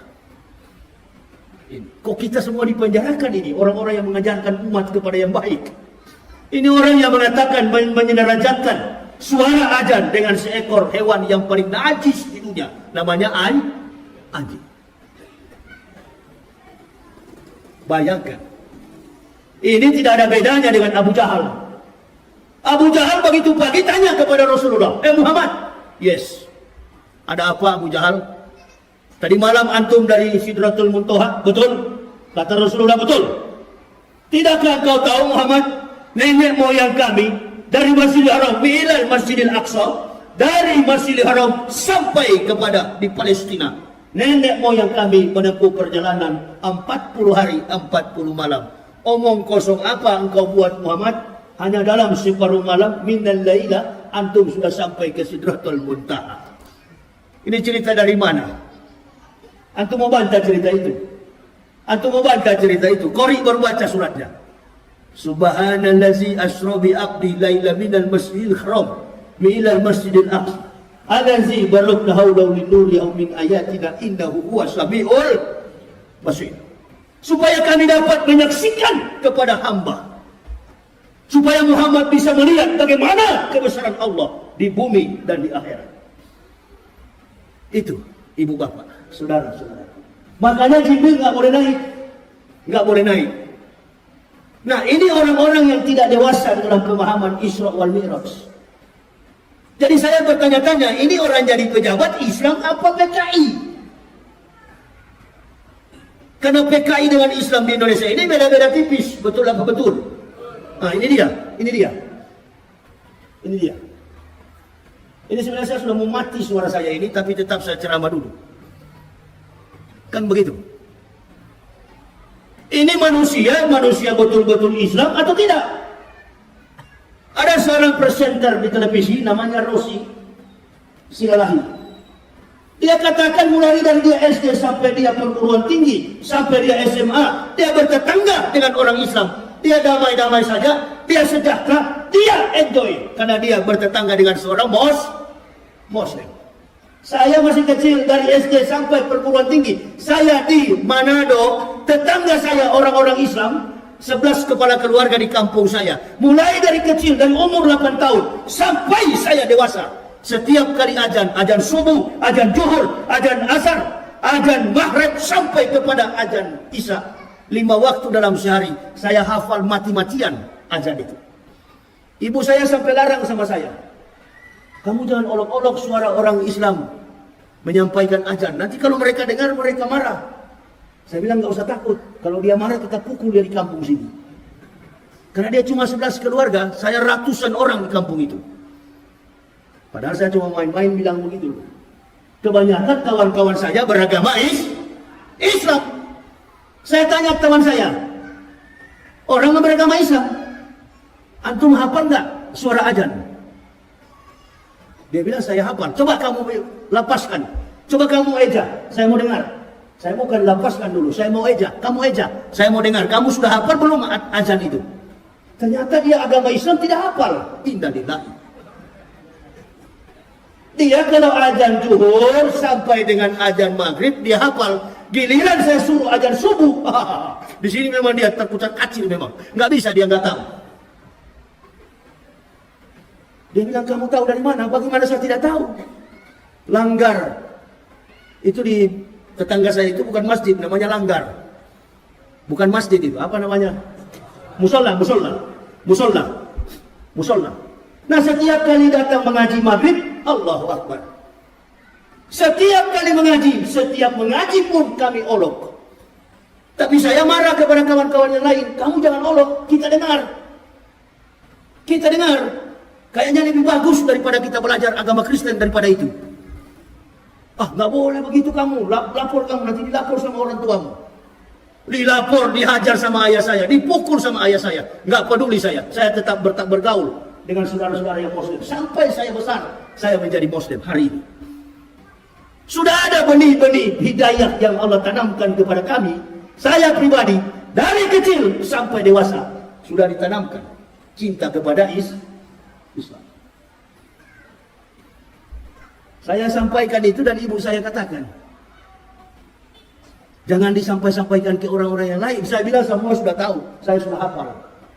Bila perlu kalau ada orang Islam yang suruh ajan, saya yang ajan nanti. Waktu mandi di kali, ini saya mati kutu. Mandi di kali, buka celana, kawan saya bilang, kamu belum masuk Islam karena belum disunat. Ini dia. Bayangkan, dari umur 8 tahun sampai disunat umur 36 tahun. Itu dia ya. Nanti 2006 saya disunat, setelah masuk Islam. Ibu bapak bayangkan, bagaimana seorang kafirun menunggu datangnya detik-detik panggilan, ketukan hati seorang hamba untuk dipanggil oleh Allah mengucapkan la ilaha illallah Muhammadar Rasulullah. Kami hargai perjuangan itu dari umur 8 tahun sampai 38 tahun.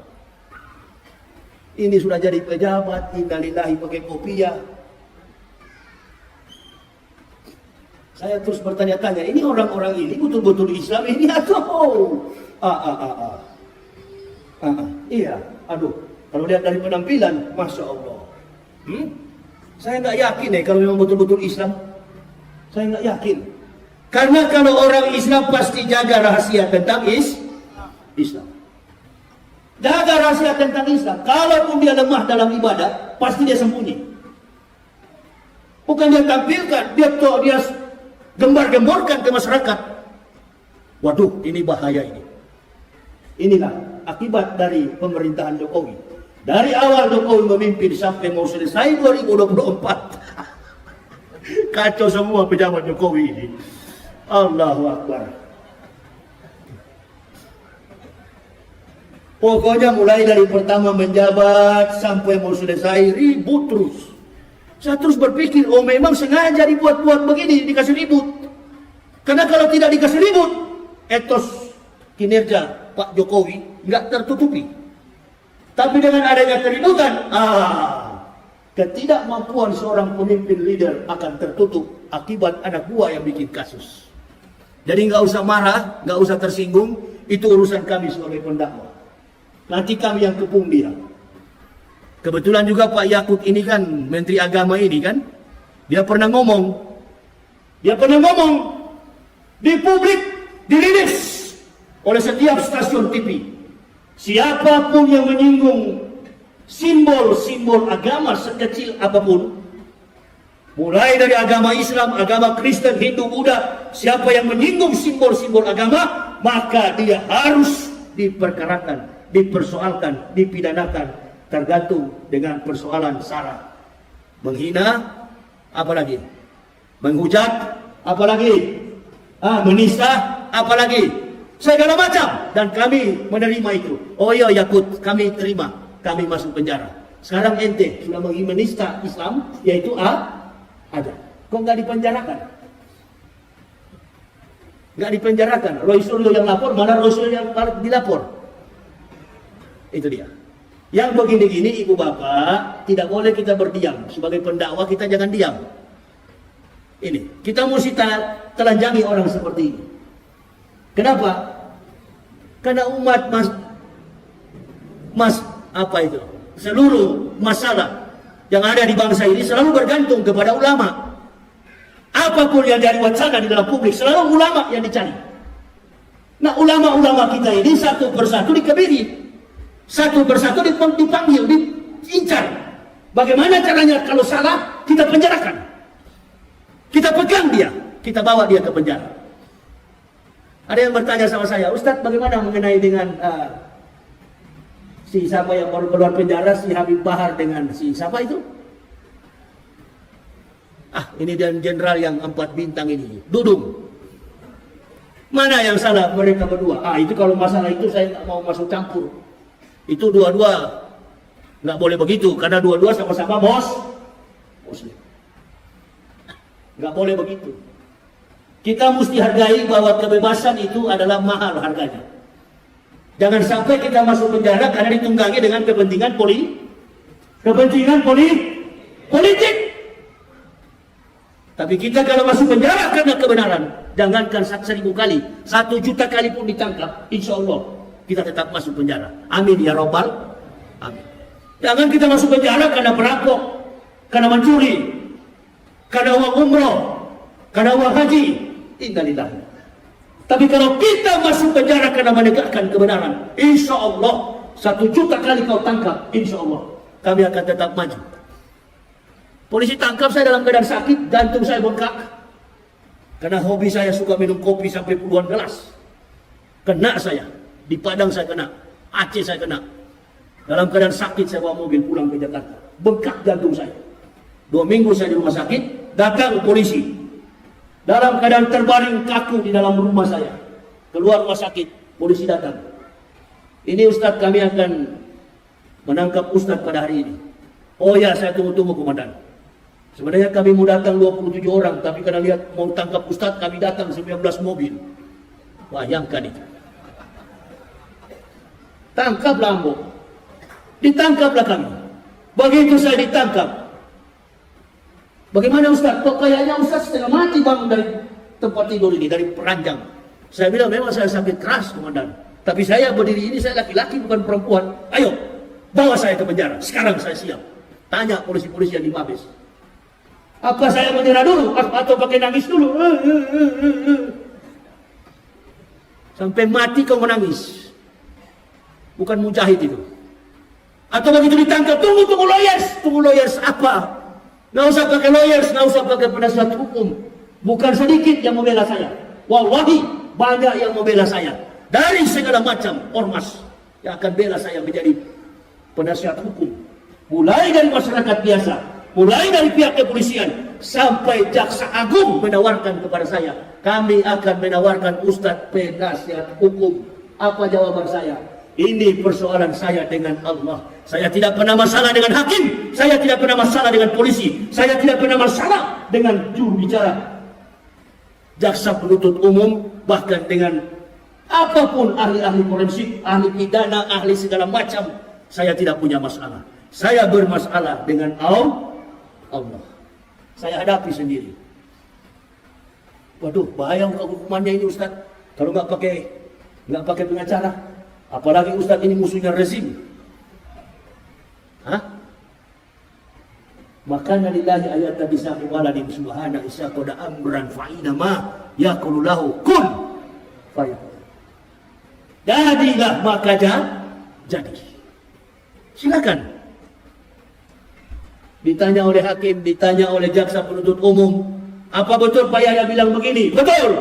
Apa betul Bapak bilang begini? Betul. Apa betul Bapak bilang begini? Betul. Kok nggak ada yang salah? Betul semua. Betul, Yang Mulia. Nggak usah putar-putar sini, putar-putar sana. Kita ini pendakwah. Mulut kita akan didengar oleh umat. Sampai bilang Ustaz Yahya sekarang bergaul dengan cebong. Yang datang ke saya itu ya satu-satunya Ustaz yang besuk saya. Tidak ada Ustaz yang berani datang membesuk saya. Hanya satu Ustaz yang mendatangi saya, yang membebaskan saya adalah Ustaz Yusuf Mansur. Saya tidak pernah tahu apa masalah beliau. Tapi yang saya tahu di dalam YouTube, saya pernah hantam beliau waktu ceramah. Dan tidak ada urusan secara pribadi antara ulama A dengan ulama B, ulama C, ulama X, ulama O. Enggak ada. Namanya kiai, namanya ustaz, tetap saudara. Ini nih, orang-orang yang baru ngaku-ngaku ustaz, ngapal Quran tidak tahu, ngapal hadis tidak tahu, ngaku ustaz. Ini Gus Nur punya mulut ini. Hati-hati dengan Gus Nur itu. Itu kalau ketemu saya di daerah manapun, saya mau tanya dia itu. Itu bahaya mulut seperti itu. Di dalam penjara itu hampir dihajar sama anak-anak FPI. Di dalam penjara tidak bisa jadi imam, di dalam penjara tidak bisa jadi khotib, di dalam penjara tidak bisa menebarkan ilmu karena tidak punya kompetensi, kemampuan keilmuan Islam. Gus Dur, apa Ustadz bagaimana model begitu? Ini yang perlu jamaah mesti hati-hati. Jangan suka kita diadu domba. Tidak usah kita suka diadu domba. Belum tentu juga setelah Jokowi turun ada presiden yang lebih bagus ke depan. Belum tentu. Ini pertarungan yang sangat luar biasa. Hati-hati ibu bapak, saudara-saudara. Ada ustadz-ustadz di Indonesia ini yang berani bela ketika Ustadz Abdul Somad dalam persoalan, dalam masalah. Dia berdiri dan dia katakan, saya di depan Abdul Somad. Tangkap saya. Tanya kalau pernah ada begitu. Video saya ditanya oleh hakim dan polisi, Mabes Polri. Apa betul Pak Yahya membuat video ini dan mengatakan, jangan Abdul Somad yang ditangkap, saya yang ditangkap. Berulang-ulang saya katakan dalam video itu. Jangan Ustaz Somad yang ditangkap, Ambo yang ditangkap. Ditangkap betulan saya. Berapa tahun saya dihukum? Nggak ada dihukum. Bagaimana mau dihukum setiap hari orang masuk Islam? Orang masuk Islam. Sampai kita dengan si siapa itu, musuh bebuyutan saya kemarin itu, Deddy Corbuzier itu. Diundang saya untuk apa itu namanya? Apa? Itu dia punya istilah YouTube itu. Podcast atau apa itu. Deddy Corbuzier tanya, jadi Ustaz sudah pasrah? Pasrah deh. Masa Ustaz tidak pikirkan dulu berapa tahun dihukum pakai pengacara? Enggak. Setiap ada pengacara saya pecat. Ada lagi saya pecat. Polisi punya, saya pecat. Ditanya oleh Kejaksaan Agung, apakah terdakwa perlu pengacara? Enggak. Kalaupun datang tetap saya pecat juga. Saya hanya butuh pertolongan dari Allah karena saya sudah terbiasa berjalan ke sana kemari dengan Allah. Ke sana kemari keliling Indonesia. Enggak pernah saya meminta-minta untuk dibela. Enggak pernah. Pertolongan saya hanya dengan istri anak. Enggak pernah saya panggil jamaah suruh bela saya. Menegakkan Islam ini dengan harta kekayaan sendiri. Bukan mencari kesempatan supaya kaya di dalam masjid. Innalillahi. Tegakkan Islam ini dengan kesadaran jiwa yang tinggi di hadapan Allah. Maju saya Ditanya kepada hakim, jadi Bapak tidak perlu lagi pengacara? Enggak perlu, Pak. Enggak perlu, saya hadapi sendiri. Bapak terima berapapun dihukum, siap, Pak. Saya dengar-dengar di berita katanya 10 tahun saya dihukum. Insya Allah cukuplah. Umur saya 50 tambah 10 tahun 60 jadi imam. Begitu di sidang pertama, sidang jaksa penuntut umum, jaksa penuntut umum menuntut saya hukuman 7 bulan penjara. Alhamdulillah. Kok cuma 7 bulan? Nggak salah dengar saya, Pak. Apakah saudara terdakwa terima? Insya Allah terima, Pak Hakim. Jangankan 7 bulan, 7 tahun saya terima, Pak Hakim. Enggak, ini 7 bulan terdakwa. Ya saya terima, Pak Hakim. Insya Allah dengan ikhlas saya terima. Ya, minggu depan kita sidang terakhir. Sidang apa? Sidang vonis. Sidang vonis jatuh. Dikurangi 2 bulan. Jadi 5 bulan. Allahu Akbar. Kok bisa-bisa jadi 5 bulan? Ini Mabes Polri. Ente tahu kan di Mabes Polri? Coba-coba lah masuk penjara sana. Coba-coba aja dulu. Coba-coba aja. Ente mau bebas di situ, Masya Allah, permainannya harus kawan. Tanya kawan-kawan polisi. Saya yang paling bebas dengan orang-orang cyber. Kok bisa-bisanya kalau kita nonton di YouTube, Masya Allah, sangatnya Ustaz Yahya ini minta ampun. Begitu sudah jadi kawan, Allahu Akbar. Mau Kristen, Hindu, Buddha, Konghucu, bagaimana saya memusuhi mereka? Penjara, mereka tamping, mereka datang bawa makanan, kasih makanan. Saya tanya, agamanya? Oh saya Kristen Pak Ustaz. Tapi saya khusus bawa makanannya Pak Ustaz. Dan taruh racunnya? Oh tidak Pak Ustaz. Coba itu. Jadi menyesal, bukan menyesal karena dakwah saya, bukan. Ada kata-kata yang sudah melampaui batasan etika, normalitas dalam kehidupan, konsekuensi dalam kita bernegara. Apa itu? Roh Kudus. Saya robah. Roh Kudus, saya katakan Roh Kudus. Ini dia. Nah, ini saya jadikan sebagai candaan. Tidak boleh itu dijadikan sebagai candaan. Saya sadar sendiri. Kitab Kristen, Matius, Markus, Lukas, Stefanus, Stetanus, Captikus. Ini saya sadar sendiri. Oh, rupa-rupanya di sini kesalahan saya di hadapan Allah. Datang seorang kiai dari NU, dia bilang, biar bagaimanapun terdakwa sudah salah di dalam menyampaikan dakwah. Wah, ini kiai bela dia. Betul sekali. Dia bela Kristen. Kenapa? Karena rujukan Qur'annya cukup jelas. Kalau kita mengolok-olok Tuhan agama lain, maka tidak menutup kemungkinan orang beragama lain juga akan mengolok-olok Tuhan kita. Masya Allah, saya jadi sadar. Oh, berarti kita berdakwah boleh keras, tapi harus melihat batasan normalitas dalam etika bermasyarakat, berbangsa, dan bernegara. Saya berdoa agar negara ini menjadi negara yang biadab, negara yang beradab, negara yang tidak melaksanakan hal-hal yang di luar jangkauan kemampuan kita sebagai orang-orang yang hidup dalam toleransi yang tinggi. Saya bicara kepada Pak Hakim, saya salah Pak Hakim, saya sudah salah, saya minta maaf. Dan saya tidak akan mengulangi lagi. Kepada orang-orang Kristen saya mohon maaf, karena saya sudah menyakiti saudara-saudara saya, termasuk saudara-saudara saya di Manado. Walaupun saya tidak jumpa dengan mereka, tapi dalam rekaman pasti mereka ikuti. Itu. Tidak boleh begitu. Sampai menghina-hina istilah yang menjadi kultus, yang menjadi simbol dalam agama mereka. Roh Kudus. Kalau dalam kita Islam itu Roh Kudus itu siapa? Malaikat Jibril. Nah itu. Di Kristen dalam bahasa Ibrani Ruach HaKodesh. Roh Kudus, Holy Spirit. Saya robah menjadi Roh Kudus. Nah ini. Ditafsir oleh ahli pidana, oh ini kudis ini adalah sejenis penyakit yang mematikan, begini. Captikus ini minuman yang ada di Manado yang bikin mati. Allahu Akbar. Ada di dalam mobil saya itu laporan jaksa penuntut umum. Dibacakan semua dakwaan itu, Masya Allah, begini tinggi. Dari atas ini sampai ke atas ini mejanya. Laporan saya masuk ke kehakiman.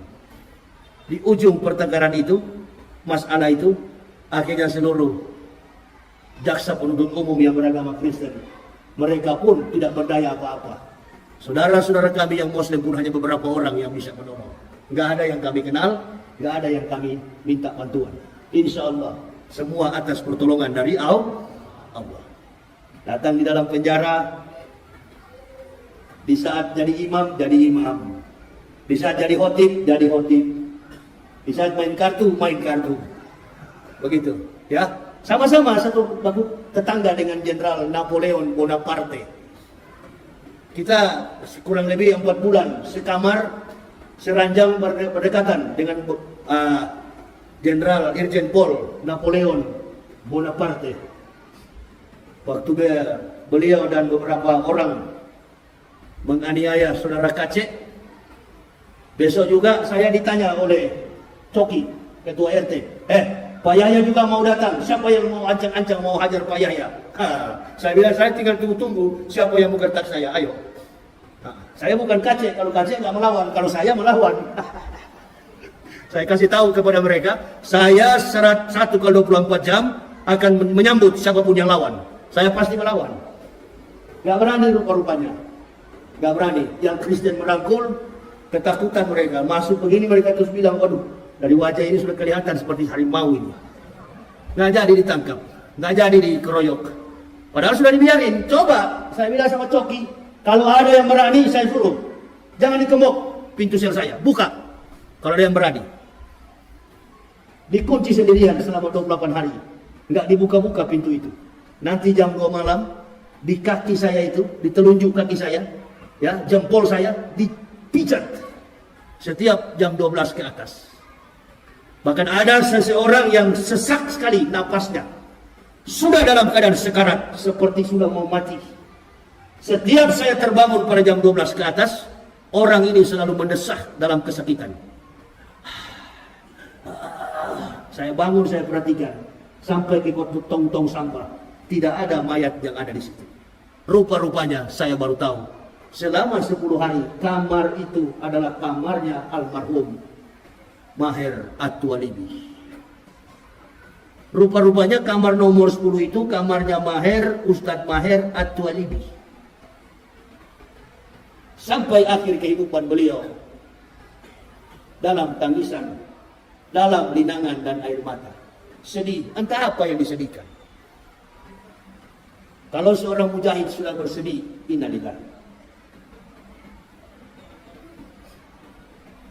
Justru dalam penderitaan inilah kita mulai bergembira di hadapan Allah. Ini ya Allah yang kami tunggu-tunggu. Bukan nanti dalam keadaan sedih, bukan nanti dalam keadaan sekejam, dalam keadaan kita diberkahi, baru kita mengatakan bahwa kita adalah orang-orang merdeka. Di saat kita digodok oleh Allah, kita masuk ke dalam penjara, di sini kita mulai mengakui kehebatan, keagungan Allah Subhanahu wa taala. Makin banyak kita sujud menyembah kepada Allah. Makin banyak membaca hadis, makin banyak mengaji, makin merenung. Pokoknya berzikir itu sampai subuh-subuhan. Dan tidak bisa tidur. Seperti si siapa kemarin yang baru masuk itu, Ferdinand Hutahayan. Begitu baru masuk pertama saya panggil, sini Ferdinand, biar langsung lari. Dia pikir kita mau pukul, padahal kita cuma panggil. Begitu juga Pak Edi Mulyani. Kalau sudah masuk di Mabes, sudah. Mulai jalan dalam tempatnya cuma kecil. Kebetulan ruangan kamar saya itu depannya masjid. Orang berjamaah di depan, saya imamnya di situ. Nah sekarang para imam-imam sudah pulang, orang-orang FPI sudah pulang. Yang tersisa di dalam hanya Habibah dari Sihab. Kita doakan beliau supaya cepat sembuh, supaya beliau juga cepat keluar dari Mabes Polri. Karena kalau semakin lama beliau di Mabes Polri, semakin lama beliau ditahan, insya Allah ini tidak ada akses vitamin D, tidak ada ultraviolet, tidak ada akses cahaya matahari untuk sampai ke dalam. Jadi kekuatan orang-orang narapidana yang ada di dalam itu cuma obat. Ratusan, puluhan, ribuan obat yang kita simpan. Kebanyakan ya obat vitamin D. Makanya waktu saya keluar dari sel itu nggak bisa bicara saya. Nggak bisa bicara. Yang pegang saya, yang jaga saya, yang bawa di mobil saya, kata istri saya, Pak Yusuf Mansur. Ustadz Yusuf Mansur, Kiai Yusuf Mansur. Saya nggak tahu kalau beliau yang bawa. Begitu. Nah, baru kita mau bilang itu cebong. Itu persoalan Yusuf Mansur, persoalan dengan umat, itu persoalan beliau. Saya tidak pernah terlibat dengan hal begitu. Tetapi yang namanya kiai, namanya ustadz, kita tetap bersahabat. Apapun masalahnya, apapun kasusnya, yang namanya ulama, kita tetap bersahabat. Menjalin persatuan antar sesama ulama. Ulama'u bil hasad. Yang keenam itu adalah ulama-ulama yang dengki. Mentang-mentang sudah kaya, sudah dicintai umat, menyendiri, sudah tidak mau berteman dengan umat. Nah ini nih ulama-ulama yang cepat mau mati itu. Nanti lihat kalau tidak percaya. Itu dia, ya. Kalau bisnisnya sudah maju, sudah mulai lari. Itu dia, ya. Justru dengan keadaan seperti inilah kita harus saling mendekatkan diri kepada Allah. Apa yang dicita-citakan oleh Rasulullah sampai terbitnya matahari di pagi hari, sebelum Rasulullah sampai ke tempat di Masjidil Haram, beliau sudah ditugaskan oleh Allah. Sebenarnya bukan 5 waktu yang harus beliau jalankan. Perintah yang Allah tegaskan kepada beliau, ajarkan kepada umatmu Muhammad, bahwa setiap sholat yang diajarkan olehmu dalam satu hari, jumlahnya adalah 50 waktu dalam satu hari. Di lantai yang ke-6, Rasulullah berjumpa dengan Nabi Musa. Nabi Musa bertanya, berapa rakaat wahai Muhammad yang diberikan Allah Tuhanmu? Kata Rasulullah SAW, 50 rakaat. Kata Nabi Musa, mintalah kepada Allah berulang-ulang kali. Dimintakan sampai 5-10 kali. Dua ulama menafsir, Rasulullah meminta sampai 10 kali bolak-balik. Akhirnya jatuh pada 5 rakaat. Sampai pada 5 rakaat, turun ditanya lagi oleh Musa, berapa rakaat wahai saudaraku Muhammad yang diberikan Allah untuk umatmu? Kata Rasulullah, 5 rakaat dalam sehari. 5 waktu dalam sehari, 17 rakaat wahai Musa saudaraku. Kata Nabi Musa, lihat nanti wahai Muhammad, umatmu tidak akan mampu 5 waktu dalam satu hari. Terjadi sampai hari ini. Yahudi dan Nasrani, mereka sudah berkomitmen, kalau orang Islam sholat subuhnya sama dengan sholat Jumat, maka tumbanglah kekuatan kafirin wal munafikin, Yahudi wal Nasara. Pasti tumbang. Tapi susahnya kita umat Islam ini, Allahu Akbar. Sholat subuh itu memang jadi masalah besar sekali bagi kita. Berat untuk dilakukan. Apa yang dilakukan oleh Rasulullah? 5 waktu dalam sehari ternyata tidak mampu dilakukan. Ini aja. Ya, kalau sholat subuh di daerah pasar begini, tunggu aja kalau datang. Nah ini, yang penting kita tetap semangat untuk mensiarkan Islam. Amin ya Rabbal. Terus memandangkan azan. Kalau kita menyampaikan azan itu jangan pelan-pelan, teriak Allahu Akbar, Allahu Akbar. Wah, kebetulan Yakub juga lewat. Begitu, teriak besar-besar dia. Jangan juga marah-marah sama dia. Karena sudah banyak sekali orang memberi gambaran Yakub digambarkan dengan seekor anjing. Sudah cukup itu, stop. Sudah cukup, ya. Sebagai sesama muslim mudah-mudahan mau sadar, tapi saya kira ini susah. Kalau orang mau cari jabatan, susah. Kalau mau cari jabatan, apapun pasti dilakukan. Yang penting Bapak senang. Itu dia. Mudah-mudahan Pak Jokowi masih ada 2 tahun 2022, 2023, 2024. 1 tahun lagi Jokowi finish. Itu dia. Itu finish kalau selesai masa tugas. Tapi kita nggak tahu. Yang paling pasti dalam Islam ini adalah kematian. Nah ini yang paling pasti dalam keislaman ini adalah kematian. Wa ma kana li nafsin an tamuta illa bi idnillah kitaban muajjalan wa may yurid sawabat dunya nu'tihi minha wa may yurid sawabat akhirati nu'ti minha wa jannasis syakirin. Dan setiap orang-orang yang bersyukur kami balaskan syukur kepada mereka. Tidak ada yang paling bernyawa yang akan mati kecuali dengan izin Allah. Wa ma kana li nafsin an tamuta illa bi idnillah kitaban muajjalan. Tidak ada yang bernyawa yang akan mati kecuali dengan izin Allah. Dia akan mati. Ini. Jadi kita bersyukur. Pak Jokowi satu juga yang suka diam-diam ini, nggak punya Pokoknya saya masuk penjara sampai keluar penjara, Pak Jokowi dan Pak Maruf ini sama. Sama, apalagi kawan yang sudah tua satu ini, Pak Maruf. Jadi kita tunggu saja, insya Allah. Tadi kata Pak Ketua Masjid, berapa bulan kita nggak bisa lagi, tablik akbar, karena COVID, iya kan? Karena COVID. Nah ini juga ada COVID baru sekarang ini, Omicron BCC terakhir Omega. Itu sudah terakhir barangkali. Ini abjad Yunani. Alpha, Beta, Gamma, Delta, Zeta, Theta, Iota, Kappa, Lambda, Mu, Omicron P, BCC terakhir Omega. Itu abjad Yunani. Omicron P terakhir Omega. Jadi Omicron ini sudah terakhir daripada percaturan, daripada perpolitikan pandemik yang sedang melanda dunia.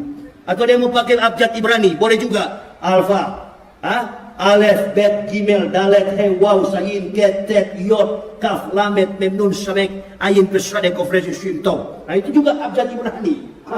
Sama, mau kemana pun saya sudah tahu. Ini semua permainan Yahudi untuk mempermainkan dunia. Jadi sudahlah. Ya, alhamdulillah kita yang tidak mati. Selama menghadapi pandemik, kita dalam keadaan sehat. Tadi dibagi-bagi soal masker. Pergi ambil itu saturasi. Periksa darah saya. Saturasi saya satu hari itu 98. Antum percaya nggak Ustaz? Saya sudah 5 hari tidak makan nasi. Sejak tiba di Padang, di Pekanbaru saya lambung saya tinggi. Malam saya berteriak, gelisah. Saya belum makan nasi dari kemarin-kemarin. Enggak. Saya cuma minum air putih, air hangat. Minum air putih, air hangat. Begitu. Nanti habis ceramah, jantung saya pulih lagi. Coba ambil periksa jantung saya dan perut saya. Kosong perut saya. Darah saturasi saya itu 98. Oksigen saya. Dan kalau antum lihat suhu saya, paling tinggi 35 sampai 36. Nggak pernah kena masalah itu. Selama saya dibantarkan oleh Mabes Polri, 8 hari saya masuk rumah sakit, saya tidak pernah kedapatan COVID atau Corona. Enggak. Positif Corona atau COVID enggak pernah. Padahal yang periksa polisi. Kok Ustaz tidak kena Corona ya? Enggak tahu, saya bilang Corona takut sama saya. Alhamdulillah. Istri saya yang bilang, kalau boleh Pak segera dibebaskan. Insya Allah Bu, insya Allah. Kita doakan supaya Ustaz cepat-cepat bebas. Alhamdulillah, bebas beneran. Jadi kawan dengan kawan-kawan polisi. Ya, ini ibu bapak, jadi kita saling jangan suka suuzon, ya. Kecuali seperti Yakut ini memang tidak bisa diampuni, memang dikasih biar aja begitu dia. Susah nih orang ini, susah. Makanya dia antara kemampuan seorang pejabat, ketidakmampuan etos kinerja kerja, kemudian dibebani sebagai seorang pejabat, sudah jadi biasa di Indonesia di era Jokowi. Nggak apa-apa, antum pegang tugas biar nggak mampu. Yang penting kamu dapat gaji tiap bulan. Yang penting bikin ribut saja tiap bulan. Itu. Mudah-mudahan ada pejabat lebih bagus ke depan nanti. Amin ya robbal. Ini pemilihan presiden katanya mau ditunda. Kita berdoa saja mau ditunda 50 tahun, 30 tahun. Yang penting kita tetap bisa melaksanakan sholat 5 waktu dalam setiap saat. Kita berdoa kepada Allah, kita bermunajat kepada Allah agar kita diberi kesempatan seluas-luasnya untuk memaksimalkan ibadah kita di hadapan Allah Subhanahu wa taala. Saya kira ini Bapak Ibu ya yang bisa saya sampaikan ya. Insyaallah di lain waktu ini saya baru belajar ceramah lagi. Sudah berapa bulan saya nggak bisa ceramah lagi ya. Padahal di dalam penjara saya aktif ceramah, khutbah. Tapi begitu keluar penjara saya sudah sakit. Entah ada maksud apa, wallahu a'lam bishawab. Saya nggak tahu. Ada maksud apa saya nggak tahu. Hanya Allah yang Maha tahu apa yang terjadi dalam diri saya. Mohon doa dari seluruh jamaah agar kami tetap sehat dan kuat dalam menegakkan dinul haq, dinul Islam. Saya kira ini ya yang bisa sampaikan ya. Nanti bagi ibu bapak yang ingin melihat perjalanan kehidupan saya, ada buku saya yang berjudul Kebenaran Islam Menurut Mantan Pendeta. Itu biodata saya sekeluarga dan kami mendapatkan hidayah dari buku itu.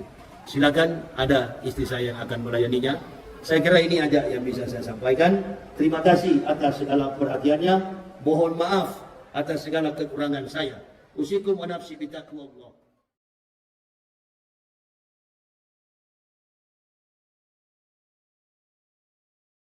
Dan kemudian kami dipenjarakan tanpa ada tedeng aling-aling. Tidak ada kabar dari siapapun, tidak ada surat perintah penangkapan siapapun. Saya ditangkap dalam keadaan yang tidak saya tahu. Begitu datang polisi dan saya katakan kepada mereka, saya sudah tahu komandan, kalian akan datang menangkap saya. Kenapa kamu tahu, Pak Yahya? Ustaz, saya tahu karena Kacek sudah membuat keonaran di masyarakat. Kalau Kacek sudah ditangkap berarti ada penyeimbang. Sekali lagi, kalau si murtad sudah ditangkap berarti harus ada penyeimbang. Siapa lagi yang harus jadi penyeimbang? Di dalam ceramah-ceramah saya dulu, sebelum saya masuk ke dalam penjara, ceramah-ceramah saya selalu melawan kebatilan. Dan sampai hari ini juga saya masih melawan kebatilan. Dan lalu ada yang meranggap, oh Ustadz Yahya sudah jadi cebong.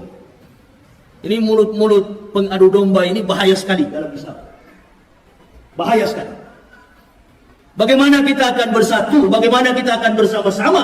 Bagaimana Islam akan kuat ke depan? Kalau pembakar kayu api ini masih kesana kemari. Istri Abu Jahal itu adalah tukang bawa kayu api, tukang bakar kayu. Ini bukan cuma persoalan kafir, bukan persoalan munafik, bukan cuma persoalan kafirun, tapi persoalan tukang adu domba. Ini yang bahaya itu. Tukang adu domba, tukang cari muka, dan lain sebagainya. Nah, ini yang bahaya. Kita umat Islam ini perlu selektif di dalam menjalankan peri kehidupan dan keimanan kita.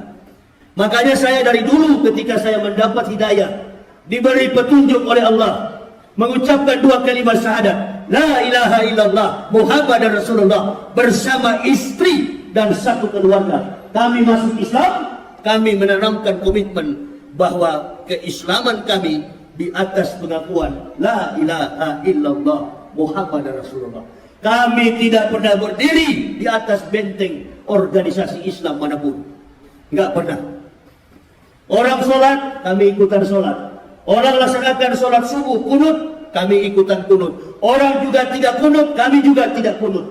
Kami ikuti setiap kebiasaan yang ada dalam organisasi Islam. Tapi kami tidak pernah bergabung dalam organisasi manapun. Karena kami sudah tahu, di satu ketika kami akan ditangkap, pasti ditanya, dari organisasi Islam mana, siapa penyuplai dana, siapa linknya, dari mana mendapatkan support dana, pasti dia akan dicungkil-cungkil. Kami sudah antisipasi jauh-jauh hari itu. Makanya kami mundur satu langkah. Kami mundur satu langkah. Kenapa? Karena kami tahu, kalau kami masuk dalam golongan Islam, kami masuk dalam organisasi Islam, berarti kami bukan hanya beragama Islam, kami akan memperjuangkan menegakkan dinul haq, dinul Islam. Ini menjadi komitmen kami pertama-tama dalam kehidupan keimanan kami. Setelah kami mengucapkan kalimat syahadat, kami masuk Islam satu keluarga. Betapa bahagia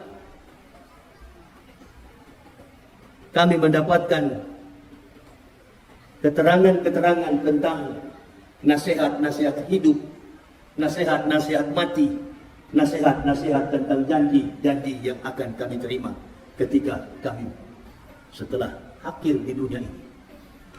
Ini bukan janji biasa. Apa yang dijanjikan Allah di dalam firman-Nya jelas terukur dalam kapasitas sebagai keterangan historik dari para nabi. Semua catatan-catatan penting dalam kehidupan yang terjadi dilakukan oleh Nabi kita Muhammad SAW. Itu adalah merupakan catatan sejarah yang sangat penting. Ibu bapak saudara-saudaraku, sekarang bicara soal tentang Isra wal Mi'raj.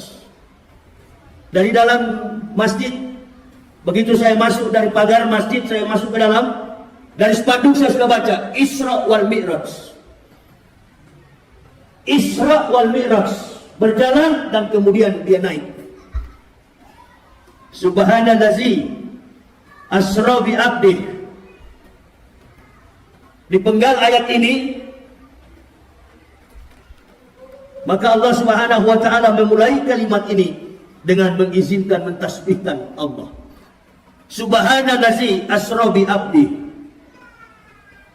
Maha suci Allah yang telah memperjalankan seorang hambanya. Apa itu Bapak saudara-saudara berpikir bahwa umat Islam baru saat itu belum sholat, sudah sholat? Umat Islam sudah melaksanakan sholat. Nabi Muhammad menjadi Rasul sudah 11 tahun.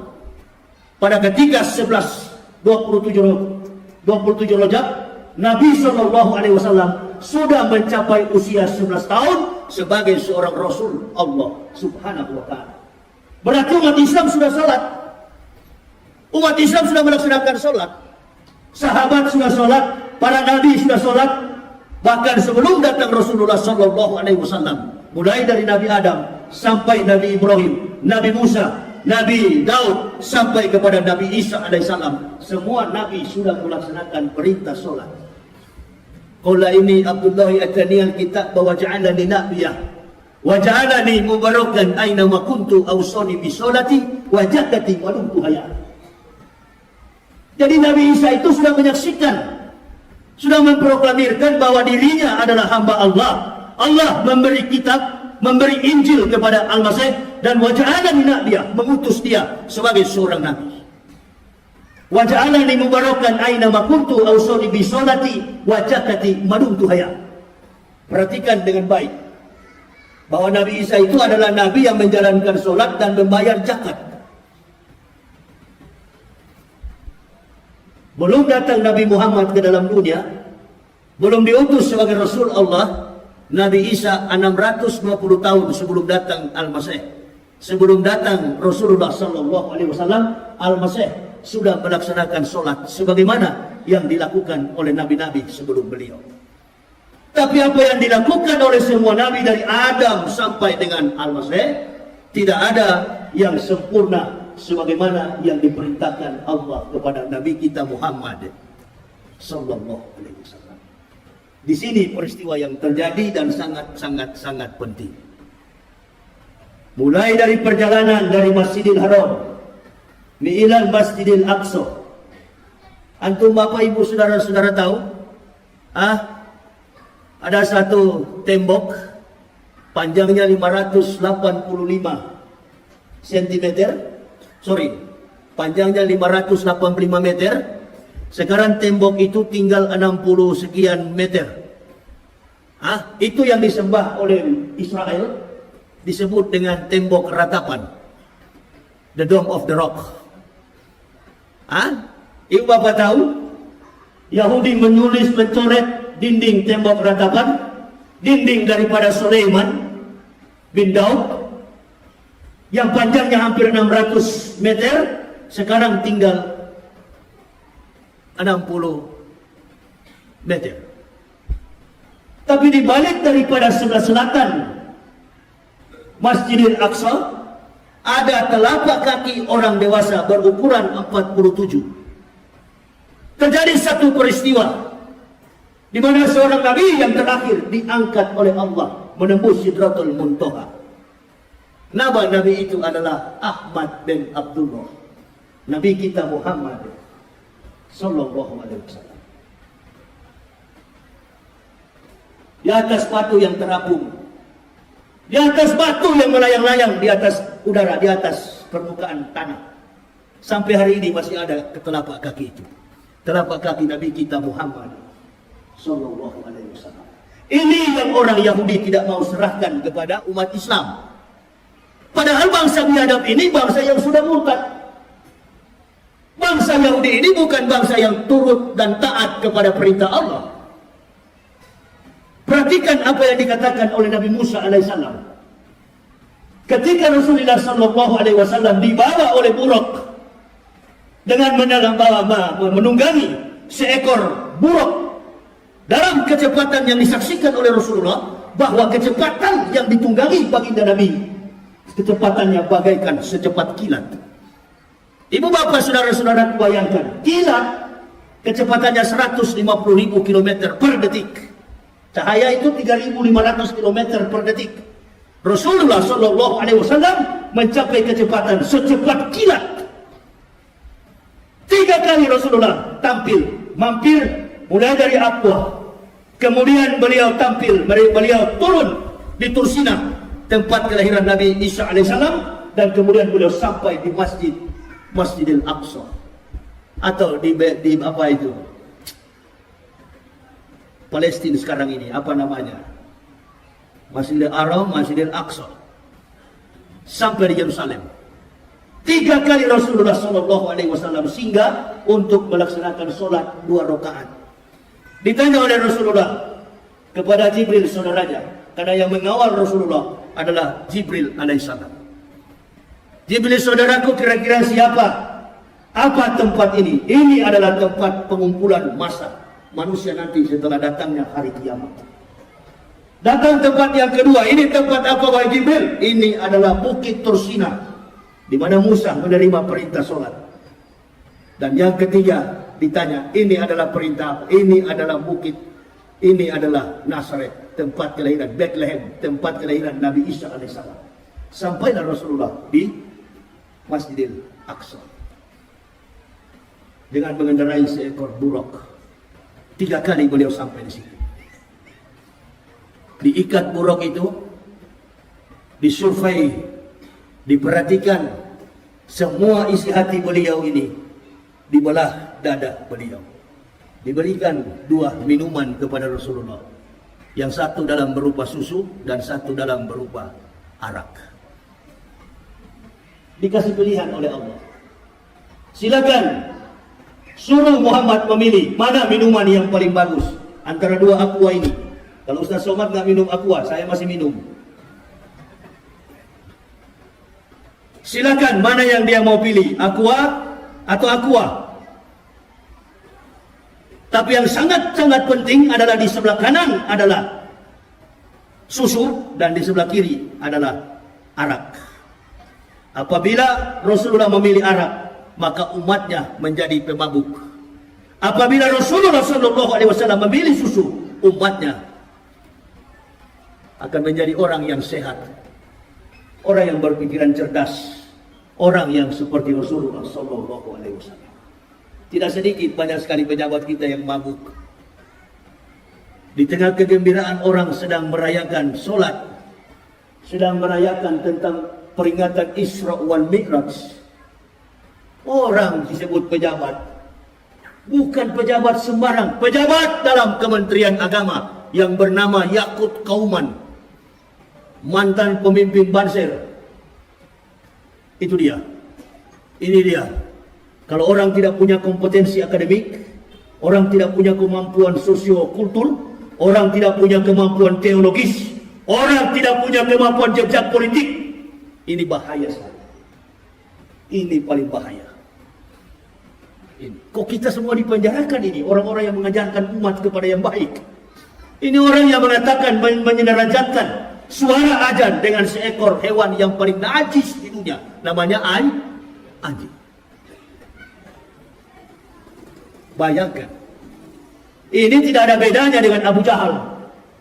Abu Jahal begitu pagi tanya kepada Rasulullah, Muhammad, yes, ada apa Abu Jahal? Tadi malam antum dari Sidratul Muntaha, betul? Kata Rasulullah, betul. Tidakkah kau tahu Muhammad, nenek moyang kami dari Masjidil Haram ilal Masjidil Aqsa, dari Masjidil Haram sampai kepada di Palestina, nenek moyang kami menempuh perjalanan 40 hari 40 malam. Omong kosong apa engkau buat Muhammad? Hanya dalam separuh malam minal laila antum sudah sampai ke Sidratul Muntaha. Ini cerita dari mana? Antum mau bantah cerita itu? Antum mau bantah cerita itu? Qori baru baca suratnya.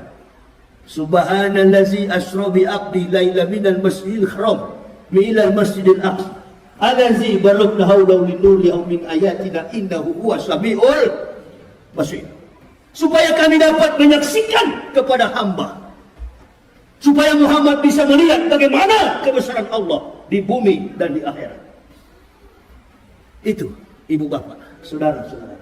Makanya Jibril nggak boleh naik, nggak boleh naik. Nah, ini orang-orang yang tidak dewasa dalam pemahaman Isra wal Mi'raj. Jadi saya bertanya-tanya, ini orang jadi pejabat Islam apa PKI?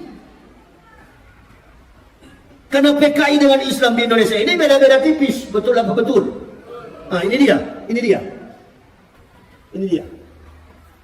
Ini sebenarnya saya sudah mau mati suara saya ini, tapi tetap saya ceramah dulu. Kan begitu. Ini manusia betul-betul Islam atau tidak?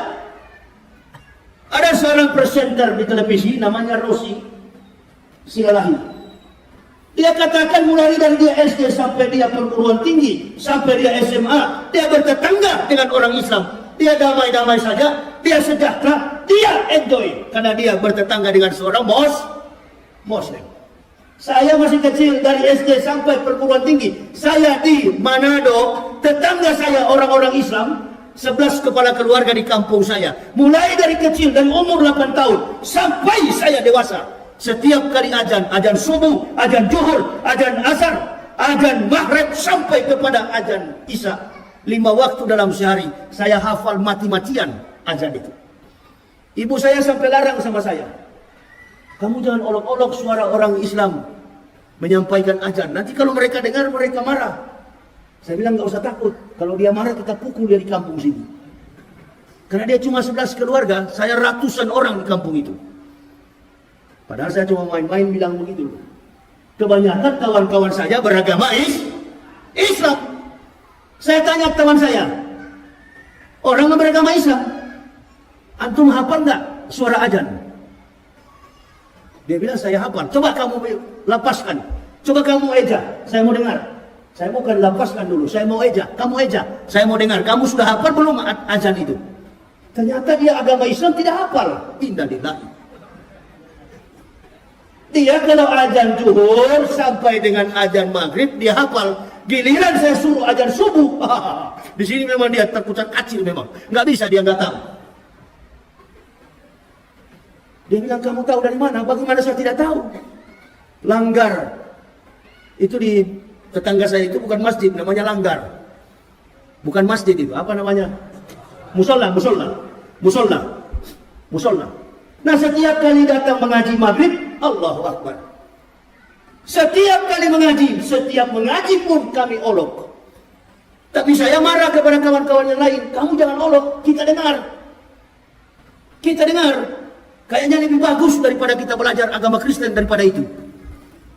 Nggak boleh begitu kamu. Lapor kamu, nanti dilapor sama orang tuamu. Dilapor, dihajar sama ayah saya, dipukul sama ayah saya. Nggak peduli saya. Saya tetap bergaul dengan saudara-saudara yang Muslim. Sampai saya besar, saya menjadi Muslim hari ini. Sudah ada benih-benih hidayah yang Allah tanamkan kepada kami. Saya pribadi, dari kecil sampai dewasa, sudah ditanamkan cinta kepada Islam.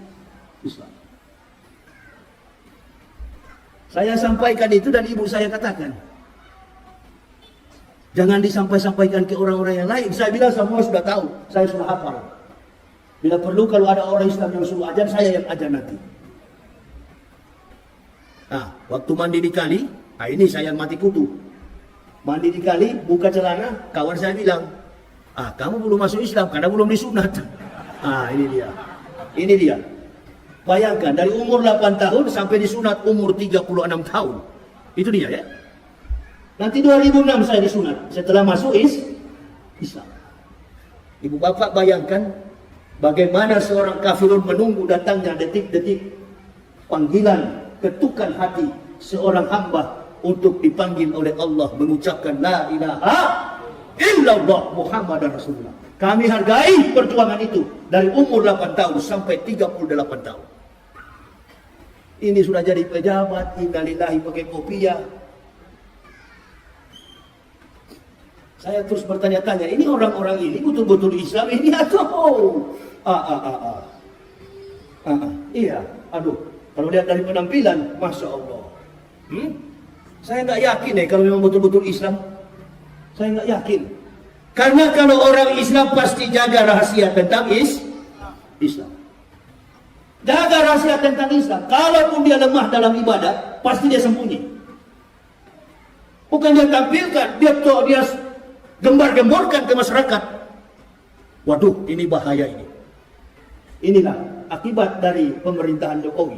Dari awal Jokowi memimpin sampai mau selesai 2024. Kacau semua pejabat Jokowi ini. Allahu Akbar. Pokoknya mulai dari pertama menjabat sampai mau selesai ribut terus. Saya terus berpikir, oh memang sengaja dibuat-buat begini, dikasih ribut. Karena kalau tidak dikasih ribut, etos kinerja Pak Jokowi nggak tertutupi. Tapi dengan adanya keributan, ketidakmampuan seorang pemimpin leader akan tertutup akibat anak buah yang bikin kasus.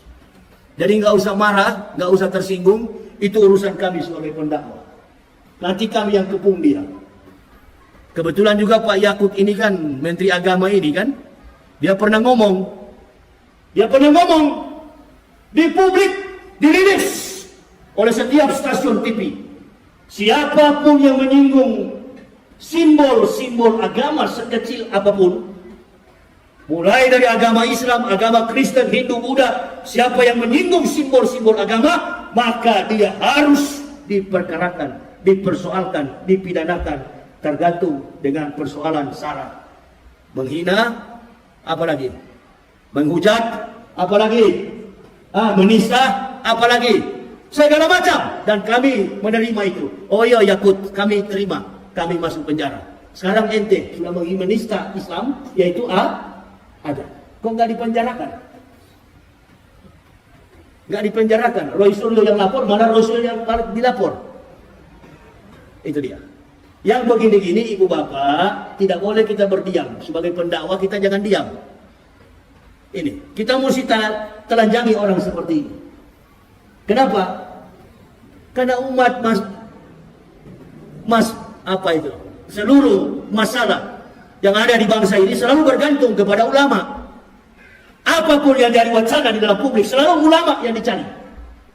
Nah, ulama-ulama kita ini satu persatu dikebiri, satu persatu dipanggil, diincar. Bagaimana caranya? Kalau salah, kita penjarakan.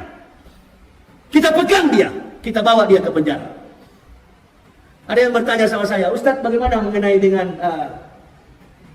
si siapa yang baru keluar penjara, si Habib Bahar dengan si siapa itu? Ini dan jenderal yang 4 bintang ini, Dudung. Mana yang salah mereka berdua? Itu kalau masalah itu saya nggak mau masuk campur. Itu dua-dua nggak boleh begitu, karena dua-dua sama-sama Muslim. Nggak boleh begitu. Kita mesti hargai bahwa kebebasan itu adalah mahal harganya. Jangan sampai kita masuk penjara karena ditunggangi dengan kepentingan politik. Tapi kita kalau masuk penjara karena kebenaran, jangankan 1.000 kali, 1 juta kali pun ditangkap, insya Allah kita tetap masuk penjara. Amin ya Rabbal. Amin.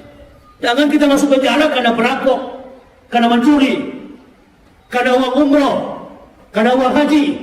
Innalillah. Tapi kalau kita masuk penjara karena menegakkan kebenaran, insya Allah 1 juta kali kau tangkap, insya Allah kami akan tetap maju.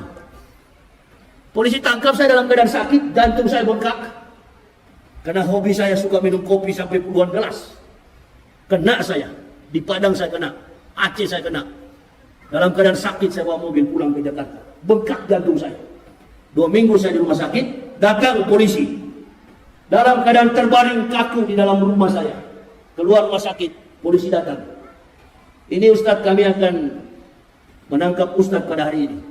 Oh ya, saya tunggu-tunggu komandan. Sebenarnya kami mau datang 27 orang, tapi karena lihat mau tangkap Ustadz, kami datang 19 mobil. Bayangkan itu. Tangkaplah Ambo. Ditangkaplah kami. Begitu saya ditangkap. Bagaimana Ustaz? Kok kayaknya Ustaz setengah mati bangun dari tempat tidur ini, dari peranjang. Saya bilang memang saya sakit keras komandan. Tapi saya berdiri ini, saya laki-laki bukan perempuan. Ayo, bawa saya ke penjara. Sekarang saya siap. Tanya polisi-polisi yang di Mabes. Apa saya menyerah dulu? Atau pakai nangis dulu? Sampai mati kau menangis. Bukan mujahid itu. Atau begitu ditangkap, tunggu lawyers. Tunggu lawyers apa? Nggak usah pakai lawyers, nggak usah pakai penasihat hukum. Bukan sedikit yang membela saya. Wallahi, banyak yang membela saya. Dari segala macam ormas yang akan bela saya menjadi penasihat hukum. Mulai dari masyarakat biasa, mulai dari pihak kepolisian, sampai Jaksa Agung menawarkan kepada saya, kami akan menawarkan Ustadz penasihat hukum. Apa jawaban saya? Ini persoalan saya dengan Allah. Saya tidak pernah masalah dengan hakim. Saya tidak pernah masalah dengan polisi. Saya tidak pernah masalah dengan juru bicara, jaksa penuntut umum, bahkan dengan apapun ahli-ahli forensik, ahli pidana, ahli segala macam. Saya tidak punya masalah. Saya bermasalah dengan Allah. Saya hadapi sendiri. Waduh, bahaya hukumannya ini Ustaz. Kalau nggak pakai pengacara.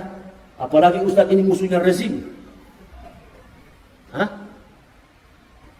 Makanya lillahi ayat tadi saqi waladin subhana isa qada amran fa'ina ma yaqulu lahu kun fayakun. Jadilah maka jadi. Silakan. Ditanya oleh hakim, ditanya oleh jaksa penuntut umum, apa betul Pak Yahya bilang begini? Betul. Apa betul Bapak bilang begini? Betul. Apa betul Bapak bilang begini? Betul. Kok nggak ada yang salah? Betul semua. Betul, Yang Mulia. Nggak usah putar-putar sini, putar-putar sana. Kita ini pendakwah. Mulut kita akan didengar oleh umat. Sampai bilang Ustaz Yahya sekarang bergaul dengan cebong. Yang datang ke saya itu ya satu-satunya Ustaz yang besuk saya. Tidak ada Ustaz yang berani datang membesuk saya. Hanya satu Ustaz yang mendatangi saya, yang membebaskan saya adalah Ustaz Yusuf Mansur. Saya tidak pernah tahu apa masalah beliau. Tapi yang saya tahu di dalam YouTube, saya pernah hantam beliau waktu ceramah. Dan tidak ada urusan secara pribadi antara ulama A dengan ulama B, ulama C, ulama X, ulama O. Enggak ada. Namanya kiai, namanya ustaz, tetap saudara. Ini nih, orang-orang yang baru ngaku-ngaku ustaz, ngapal Quran tidak tahu, ngapal hadis tidak tahu, ngaku ustaz. Ini Gus Nur punya mulut ini. Hati-hati dengan Gus Nur itu. Itu kalau ketemu saya di daerah manapun, saya mau tanya dia itu. Itu bahaya mulut seperti itu. Di dalam penjara itu hampir dihajar sama anak-anak FPI. Di dalam penjara tidak bisa jadi imam, di dalam penjara tidak bisa jadi khotib, di dalam penjara tidak bisa menyebarkan ilmu karena tidak punya kompetensi, kemampuan keilmuan Islam. Gus Dur, apa Ustadz bagaimana model begitu? Ini yang perlu jamaah mesti hati-hati. Jangan suka kita diadu domba. Tidak usah kita suka diadu domba. Belum tentu juga setelah Jokowi turun ada presiden yang lebih bagus ke depan. Belum tentu. Ini pertarungan yang sangat luar biasa. Hati-hati ibu bapak, saudara-saudara. Ada ustadz-ustadz di Indonesia ini yang berani bela ketika Ustadz Abdul Somad dalam persoalan, dalam masalah. Dia berdiri dan dia katakan, saya di depan Abdul Somad. Tangkap saya. Tanya kalau pernah ada begitu. Video saya ditanya oleh hakim dan polisi, Mabes Polri. Apa betul Pak Yahya yang membuat video ini dan mengatakan, jangan Abdul Somad yang ditangkap, saya yang ditangkap. Berulang-ulang saya katakan dalam video itu. Jangan Ustaz Somad yang ditangkap, Ambo yang ditangkap. Ditangkap betulan saya. Berapa tahun saya dihukum? Nggak ada dihukum. Bagaimana mau dihukum setiap hari orang masuk Islam? Orang masuk Islam. Sampai kita dengan si siapa itu, musuh bebuyutan saya kemarin itu, Deddy Corbuzier itu. Diundang saya untuk apa itu namanya? Apa? Itu dia punya istilah YouTube itu. Podcast atau apa itu. Deddy Corbuzier tanya, jadi Ustadz sudah pasrah? Pasrah deh. Masa Ustadz tidak pikirkan dulu berapa tahun dihukum pakai pengacara? Enggak. Setiap ada pengacara saya pecat. Ada lagi saya pecat. Polisi punya, saya pecat. Ditanya oleh Kejaksaan Agung, apakah terdakwa perlu pengacara? Enggak. Kalau pun datang tetap saya pecat juga. Saya hanya butuh pertolongan dari Allah karena saya sudah terbiasa berjalan ke sana kemari dengan Allah. Ke sana kemari keliling Indonesia. Enggak pernah saya meminta-minta untuk dibela. Enggak pernah. Pertolongan saya hanya dengan istri anak. Enggak pernah saya panggil jamaah suruh bela saya. Menegakkan Islam ini dengan harta kekayaan sendiri. Bukan mencari kesempatan supaya kaya di dalam masjid. Innalillahi. Tegakkan Islam ini dengan kesadaran jiwa yang tinggi di hadapan Allah. Maju saya ditanya kepada hakim, jadi Bapak tidak perlu lagi pengacara? Enggak perlu Pak. Nggak perlu, saya hadapi sendiri. Bapak terima berapapun dihukum, siapa? Saya dengar-dengar di berita katanya 10 tahun saya dihukum. Insya Allah cukuplah. Umur saya 50, tambah 10 tahun, 60 jadi imam. Begitu di sidang pertama, sidang jaksa penuntut umum, jaksa penuntut umum menuntut saya hukuman 7 bulan penjara. Alhamdulillah. Kok cuma 7 bulan? Nggak salah dengar saya, Pak. Apakah saudara terdakwa terima? Insya Allah terima, Pak Hakim. Jangankan 7 bulan, 7 tahun saya terima, Pak Hakim. Enggak, ini 7 bulan terdakwa. Ya saya terima, Pak Hakim. Insya Allah dengan ikhlas saya terima. Ya, minggu depan kita sidang terakhir. Sidang apa? Sidang vonis. Sidang vonis jatuh. Dikurangi 2 bulan. Jadi 5 bulan. Allahu Akbar. Kok bisa-bisa jadi 5 bulan? Ini Mabes Polri, ente tahu kan di Mabes Polri? Coba-coba lah masuk penjara sana. Coba-coba aja dulu. Coba-coba aja. Ente mau bebas di situ, Masya Allah, permainannya harus kawan. Hah? Tanya kawan-kawan polisi. Saya yang paling bebas dengan orang-orang cyber. Kok bisa-bisanya kalau kita nonton di YouTube, Masya Allah, sangatnya Ustaz Yahya ini minta ampun. Begitu sudah jadi kawan, Allahu Akbar. Mau Kristen, Hindu, Buddha, Kongfucu, bagaimana saya memusuhi mereka? Di dalam penjara, mereka tamping, mereka datang bawa makanan, kasih makanan. Saya tanya, agamanya? Oh saya Kristen Pak Ustaz. Tapi saya khusus bawa makanannya Pak Ustaz. Dan taruh racunnya? Oh tidak Pak Ustaz. Coba ini. Jadi menyesal, bukan menyesal karena dakwah saya, bukan. Ada kata-kata yang sudah melampaui batasan etika, normalitas dalam kehidupan, konsekuensi dalam kita bernegara. Apa itu? Roh Kudus. Saya robah. Roh Kudus, saya katakan Roh Kudus. Ini dia. Nah, ini saya jadikan sebagai candaan. Tidak boleh itu dijadikan sebagai candaan. Saya sadar sendiri. Kitab Kristen, Matius, Markus, Lukas, Stefanus, Stetanus, Captikus. Ini saya sadar sendiri. Oh, rupa-rupanya di sini kesalahan saya di hadapan Allah. Datang seorang kiai dari NU, dia bilang, biar bagaimanapun terdakwa sudah salah di dalam menyampaikan dakwah. Wah, ini kiai bela dia. Betul sekali. Dia bela Kristen. Kenapa? Karena rujukan Qur'annya cukup jelas. Kalau kita mengolok-olok Tuhan agama lain, maka tidak menutup kemungkinan orang beragama lain juga akan mengolok-olok Tuhan kita. Masya Allah, saya jadi sadar. Oh, berarti kita berdakwah boleh keras, tapi harus melihat batasan normalitas dalam etika bermasyarakat, berbangsa, dan bernegara.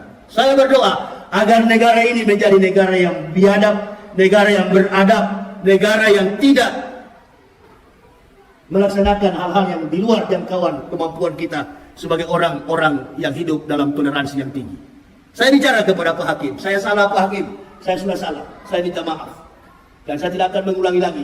Kepada orang-orang Kristen saya mohon maaf, karena saya sudah menyakiti saudara-saudara saya, termasuk saudara-saudara saya di Manado. Walaupun saya tidak jumpa dengan mereka, tapi dalam rekaman pasti mereka ikuti. Itu. Tidak boleh begitu. Sampai menghina-hina istilah yang menjadi kultus, yang menjadi simbol dalam agama mereka. Roh Kudus. Kalau dalam kita Islam itu Roh Kudus itu siapa? Malaikat Jibril. Nah itu di Kristen dalam bahasa Ibrani Ruach HaKodesh. Roh Kudus, Holy Spirit. Saya robah menjadi Roh Kudus. Nah ini ditafsir oleh ahli pidana, oh ini kudis ini adalah sejenis penyakit yang mematikan, begini. Captikus ini minuman yang ada di Manado yang bikin mati. Allahu Akbar. Ada di dalam mobil saya itu laporan jaksa penuntut umum. Dibacakan semua dakwaan itu, Masya Allah, begini tinggi. Dari atas ini sampai ke atas ini mejanya. Laporan saya masuk ke kehakiman. Di ujung pertengkaran itu, masalah itu, akhirnya seluruh jaksa penuntut umum yang beragama Kristen, mereka pun tidak berdaya apa-apa. Saudara-saudara kami yang Muslim pun hanya beberapa orang yang bisa menolong. Nggak ada yang kami kenal, nggak ada yang kami minta bantuan. Insya Allah semua atas pertolongan dari Allah. Datang di dalam penjara, di saat jadi imam, jadi imam. Di saat jadi khotib, jadi khotib. Di saat main kartu, main kartu. Begitu, ya. Sama-sama satu baku tetangga dengan Jenderal Napoleon Bonaparte.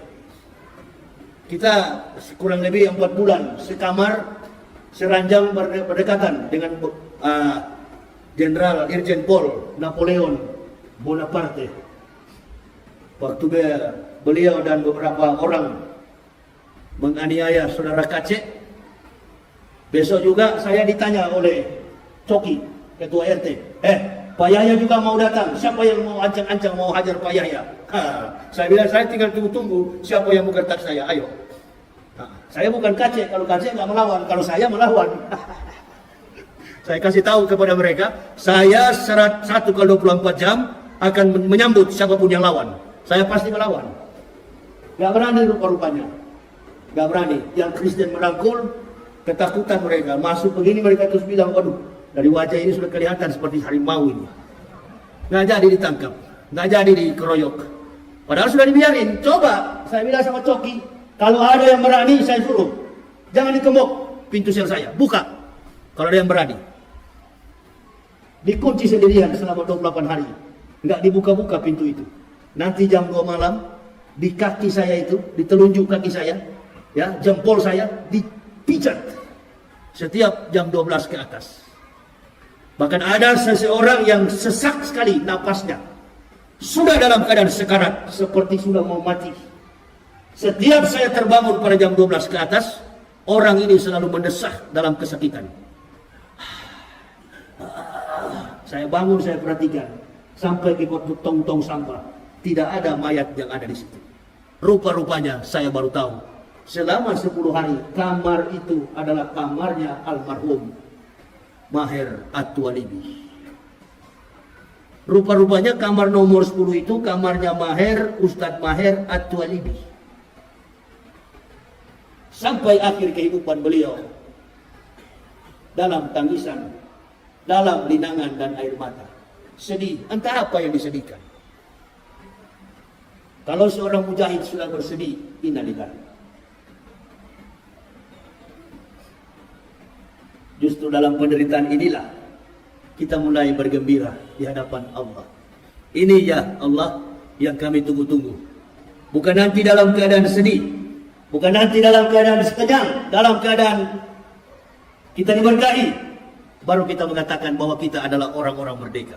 Di saat kita digodok oleh Allah, kita masuk ke dalam penjara, di sini kita mulai mengakui kehebatan, keagungan Allah Subhanahu wa Ta'ala. Makin banyak kita sujud menyembah kepada Allah, makin banyak membaca hadis, makin banyak mengaji, makin merenung. Pokoknya berzikir itu sampai subuh-subuh hari. Dan tidak bisa tidur. Seperti sisa kemarin yang baru masuk itu, Ferdinand Hutahayan. Begitu baru masuk pertama saya panggil, sini Ferdinand, dia langsung lari. Dia pikir kita mau pukul, padahal kita cuma panggil. Begitu juga Pak Edi Mulyadi. Kalau sudah masuk di Mabes, sudah. Mulai jalan dalam tempatnya cuma kecil. Kebetulan ruangan kamar saya itu depannya masjid. Orang berjamaah di depan, saya imamnya di situ. Nah sekarang para imam-imam sudah pulang, orang-orang FPI sudah pulang. Yang tersisa di dalam hanya Habibah dan Rizik Syihab. Kita doakan beliau supaya cepat sembuh, supaya beliau juga cepat keluar dari Mabes Polri. Karena kalau semakin lama beliau di Mabes Polri, semakin lama beliau ditahan, insya Allah ini tidak ada akses vitamin D, tidak ada ultraviolet, tidak ada akses cahaya matahari untuk sampai ke dalam. Jadi kekuatan orang-orang narapidana yang ada di dalam itu cuma obat. Ratusan, puluhan, ribuan obat yang kita simpan. Kebanyakan ya obat vitamin D. Makanya waktu saya keluar dari sel itu nggak bisa bicara saya. Nggak bisa bicara. Yang pegang saya, yang jaga saya, yang bawa di mobil saya, kata istri saya, Pak Yusuf Mansur. Ustadz Yusuf Mansur, Kiai Yusuf Mansur. Saya nggak tahu kalau beliau yang bawa. Begitu. Nah, baru kita mau bilang itu cebong.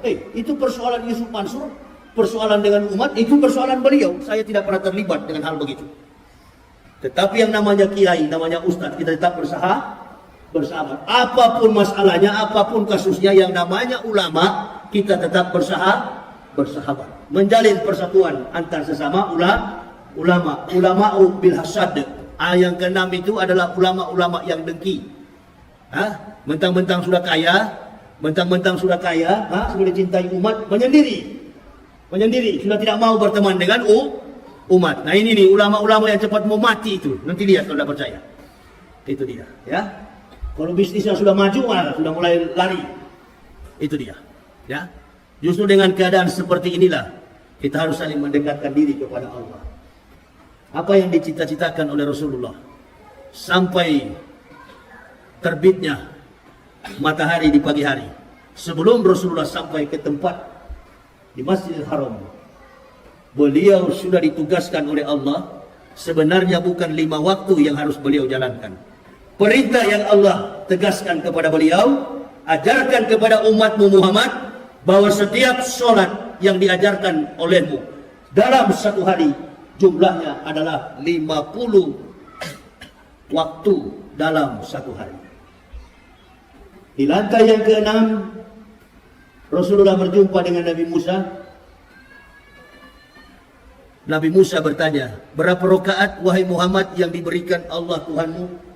Kata Rasulullah SAW, 50 rakaat. Kata Nabi Musa, mintalah kepada Allah berulang-ulang kali. Dimintakan sampai 5-10 kali. Dua ulama menafsir, Rasulullah meminta sampai 10 kali bolak-balik. Akhirnya jatuh pada 5 rakaat. Sampai pada 5 rakaat, turun ditanya lagi oleh Musa, berapa rakaat wahai saudaraku Muhammad yang diberikan Allah untuk umatmu? Kata Rasulullah, 5 rakaat dalam sehari. 5 waktu dalam sehari, 17 rakaat wahai Musa saudaraku. Kata Nabi Musa, lihat nanti wahai Muhammad, umatmu tidak akan mampu 5 waktu dalam satu hari.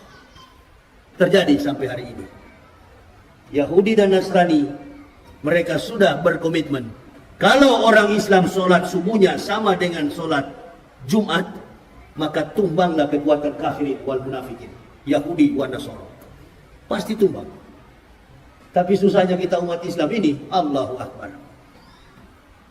Sholat subuh itu memang jadi masalah besar sekali bagi kita. Berat untuk dilakukan. Apa yang dilakukan oleh Rasulullah? 5 waktu dalam sehari, ternyata tidak mampu dilakukan. Ini aja. Ya, kalau sholat subuh di daerah pasar begini, tunggu aja kalau datang. Nah ini, yang penting kita tetap semangat untuk mensiarkan Islam. Amin ya Rabbal. Terus memandangkan azan. Kalau kita menyampaikan azan itu jangan pelan-pelan, teriak. Allahu Akbar, Allahu Akbar. Wah, kebetulan Yakut juga lewat. Begitu, teriak besar-besar dia. Jangan juga marah-marah sama dia. Karena sudah banyak sekali orang memberi gambaran Yakub digambarkan dengan seekor anjing. Sudah cukup itu, stop. Sudah cukup, ya. Sebagai sesama muslim mudah-mudahan mau sadar, tapi saya kira ini susah. Kalau orang mau cari jabatan, susah. Kalau mau cari jabatan, apapun pasti dilakukan. Yang penting Bapak senang. Itu dia. Mudah-mudahan Pak Jokowi masih ada 2 tahun 2022, 2023, 2024. 1 tahun lagi Jokowi finish. Itu dia. Itu finish kalau selesai masa tugas. Tapi kita nggak tahu. Yang paling pasti dalam Islam ini adalah kematian. Nah ini yang paling pasti dalam keislaman ini adalah kematian. Wa ma kana li nafsin an tamuta illa bi idznillah kitaban muajjalan wa may yurid sawabat dunya nu'tihi minha wa may yurid sawabat akhirati nu'ti minha wa jannasis syakirin. Dan setiap orang-orang yang bersyukur kami balaskan syukur kepada mereka. Tidak ada yang paling bernyawa yang akan mati kecuali dengan izin Allah. Wa ma kana li nafsin an tamuta illa bi idznillah kitaban muajjalan. Tidak ada yang bernyawa yang akan mati kecuali dengan izin Allah. Dia akan mati. Ini. Jadi kita bersyukur Pak Jokowi satu juga yang suka diam-diam ini, nggak punya. Pokoknya saya masuk penjara sampai keluar penjara, Pak Jokowi dan Pak Maruf ini sama. Sama, apalagi kawan yang sudah tua satu ini, Pak Maruf. Jadi kita tunggu saja, insya Allah. Tadi kata Pak Ketua Masjid, berapa bulan kita nggak bisa lagi, apa namanya, tablik akbar, karena COVID, iya kan? Karena COVID. Nah ini juga ada COVID baru sekarang ini, apa namanya, Omicron PCC terakhir Omega. Ah, itu sudah terakhir barangkali. Ini abjad Yunani. Alpha, beta, gamma, delta, zeta, theta, iota, kappa, lambda, mu, Omicron P, PCC terakhir Omega. Ah, itu abjad Yunani. Omicron P terakhir Omega.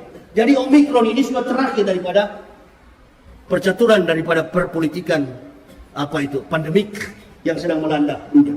Atau dia mau pakai abjad Ibrani, boleh juga. Alpha, Alef, Bet, Gimel, Dalet, He, Waw, Sayin, Ket, Tet, Yod, Kaf, Lamet, Memnun, Samek, Ayin, Pesradek, Kofresi, Syimtong. Nah itu juga abjad Ibrani. Sama, mau kemana pun saya sudah tahu. Ini semua permainan Yahudi untuk mempermainkan dunia. Jadi sudahlah. Ya, alhamdulillah kita yang tidak mati. Selama menghadapi pandemik, kita dalam keadaan sehat. Tadi dibagi-bagi soal apa itu? Masker. Pergi ambil itu saturasi. Periksa darah saya. Saturasi saya satu hari itu 98. Aduh, percaya nggak Ustaz? Saya sudah 5 hari tidak makan nasi. Sejak tiba di Padang, di Pekanbaru saya lambung saya tinggi. Malam saya berteriak, gelisah. Saya belum makan nasi dari kemarin-kemarin. Enggak. Saya cuma minum air putih, air hangat. Minum air putih, air hangat. Begitu. Nanti habis ceramah, jantung saya pulih lagi. Coba ambil periksa jantung saya dan perut saya. Kosong perut saya. Darah saturasi saya itu 98. Oksigen saya. Dan kalau antum lihat suhu saya, paling tinggi 35 sampai 36. Nggak pernah kena masalah itu. Selama saya dibantarkan oleh Mabes Polri, 8 hari saya masuk rumah sakit, saya tidak pernah kedapatan COVID atau Corona. Enggak. Positif Corona atau COVID enggak pernah. Padahal yang periksa polisi. Kok Ustaz tidak kena Corona ya? Enggak tahu, saya bilang Corona takut sama saya. Alhamdulillah. Istri saya yang bilang, kalau boleh Pak segera dibebaskan. Insya Allah Bu, insya Allah. Kita doakan supaya Ustaz cepat-cepat bebas. Alhamdulillah, bebas beneran. Jadi kawan dengan kawan-kawan polisi. Ya, ini Ibu Bapak, jadi kita saling jangan suka suuzon, ya. Kecuali seperti Yakut ini memang tidak bisa diampuni, memang dikasih biar aja begitu dia. Susah nih orang ini, susah. Makanya dia antara kemampuan seorang pejabat, ketidakmampuan etos kinerja kerja, kemudian dibebani sebagai seorang pejabat, sudah jadi biasa di Indonesia di era Jokowi. Nggak apa-apa, antum pegang tugas biar gak mampu, yang penting kamu dapat gaji tiap bulan. Yang penting bikin ribut saja tiap bulan. Itu. Mudah-mudahan ada pejabat lebih bagus ke depan nanti. Amin ya Rabbal. Ini pemilihan presiden katanya mau ditunda.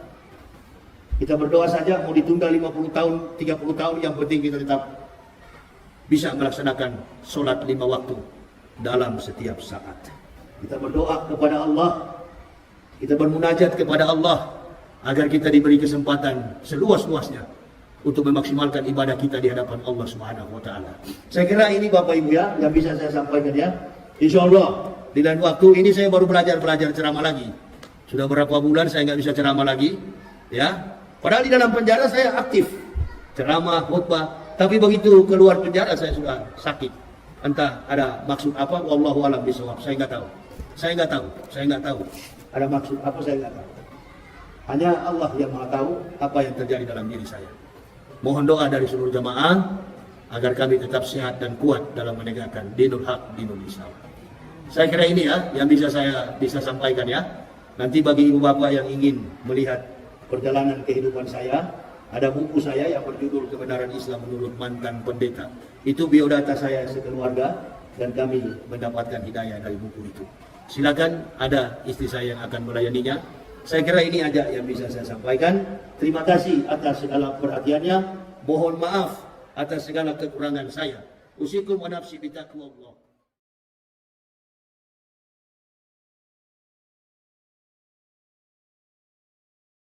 Dan Dan kemudian kami dipenjarakan tanpa ada tedeng aling-aling. Tidak ada kabar dari siapapun, tidak ada surat perintah penangkapan siapapun. Saya ditangkap dalam keadaan yang tidak saya tahu.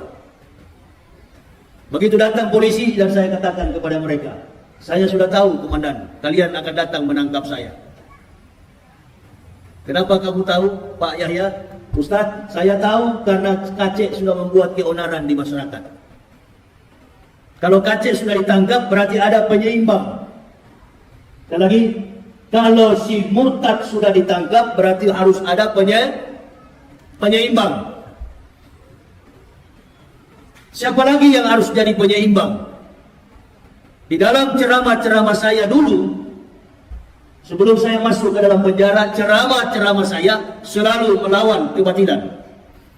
Dan sampai hari ini juga saya masih melawan kebatilan. Dan lalu ada yang beranggap, oh Ustadz Yahya sudah jadi cebong. Ini mulut-mulut pengadu domba ini bahaya sekali dalam Islam. Bahaya sekali.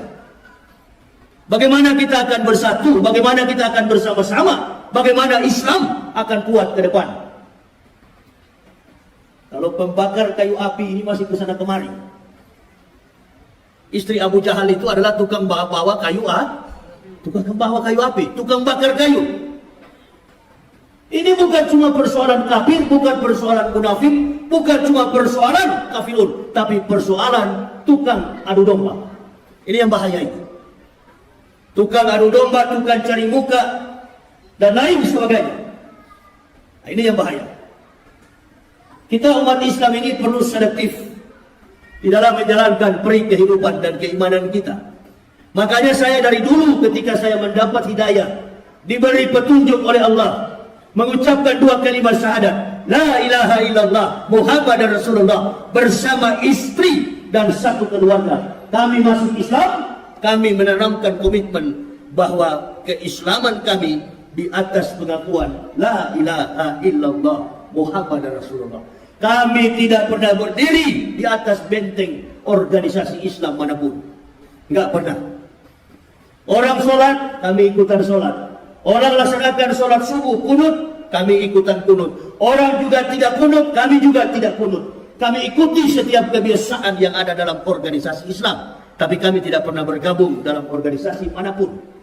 Karena kami sudah tahu, di satu ketika kami akan ditangkap, pasti ditanya, dari organisasi Islam mana, siapa penyuplai dana, siapa linknya, dari mana mendapatkan support dana, pasti dia akan dicungkil-cungkil. Kami sudah antisipasi jauh-jauh hari itu. Makanya kami mundur satu langkah. Kami mundur satu langkah.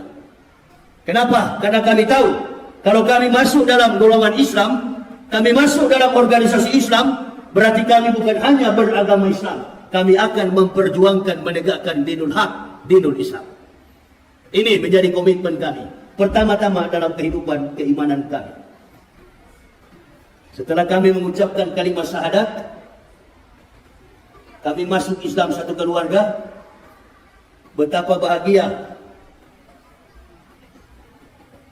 kami mendapatkan keterangan-keterangan tentang nasihat-nasihat hidup, nasihat-nasihat mati, nasihat-nasihat tentang janji-janji yang akan kami terima ketika kami setelah akhir di dunia ini. Ini bukan janji biasa. Apa yang dijanjikan Allah di dalam firman-Nya jelas terukur dalam kapasitas sebagai keterangan historik dari para nabi. Semua catatan-catatan penting dalam kehidupan yang terjadi dilakukan oleh Nabi kita Muhammad SAW, itu adalah merupakan catatan sejarah yang sangat penting. Ibu bapak saudara-saudaraku, sekarang bicara soal tentang Isra wal Mi'raj. Dari dalam masjid, begitu saya masuk dari pagar masjid, saya masuk ke dalam, dari spanduk saya sudah baca Isra wal Mi'raj. Isra wal Mi'raj, berjalan dan kemudian dia naik. Subhanallazi asra bi abdih. Di penggal ayat ini, maka Allah Subhanahu wa taala memulai kalimat ini dengan mengizinkan mentasbihkan Allah. Subhanallazi asra bi abdi. Maha suci Allah yang telah memperjalankan seorang hambanya.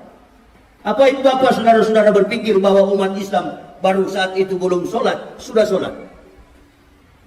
Umat Islam sudah melaksanakan sholat. Nabi Muhammad menjadi Rasul sudah 11 tahun. Pada ketika 27 Rajab, Nabi SAW sudah mencapai usia 11 tahun sebagai seorang Rasul Allah Subhanahu wa Ta'ala. Berarti umat Islam sudah sholat. Umat Islam sudah melaksanakan sholat. Sahabat sudah sholat, para nabi sudah sholat. Bahkan sebelum datang Rasulullah SAW, mulai dari Nabi Adam sampai Nabi Ibrahim, Nabi Musa, Nabi Daud sampai kepada Nabi Isa alaihissalam, semua nabi sudah melaksanakan perintah sholat. Qala ini Abdullah atani al-kitab wa ja'alani nabiyah wa ja'alani mubarakan aina ma kuntu awsani bi sholati wa zakati wa dumtu hayya. Jadi Nabi Isa itu sudah menyaksikan, sudah memproklamirkan bahwa dirinya adalah hamba Allah. Allah memberi kitab, memberi Injil kepada Al-Masih, dan wa ja'alani nabiyah, mengutus dia sebagai seorang nabi. Wa ja'alani mubarakan aina ma kuntu awsani bi sholati wa zakati ma dumtu hayya. Perhatikan dengan baik bahwa Nabi Isa itu adalah nabi yang menjalankan sholat dan membayar zakat. Belum datang Nabi Muhammad ke dalam dunia, belum diutus sebagai Rasul Allah, Nabi Isa 620 tahun sebelum datang Al-Masih.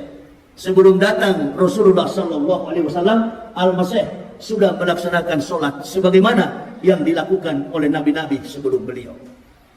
Tapi apa yang dilakukan oleh semua nabi dari Adam sampai dengan Al-Masih, tidak ada yang sempurna sebagaimana yang diperintahkan Allah kepada Nabi kita Muhammad sallallahu alaihi wasallam.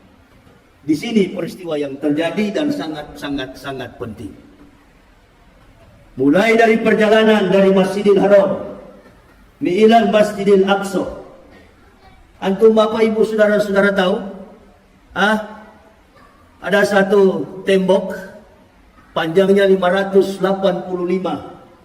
cm. Panjangnya 585 meter. Sekarang tembok itu tinggal 60 sekian meter.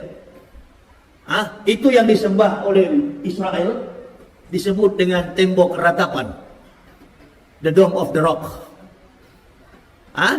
Ibu Bapak tahu, Yahudi menulis, mencoret dinding tembok ratapan, dinding daripada Sulaiman bin Daud, yang panjangnya hampir 600 meter, sekarang tinggal 60 meter.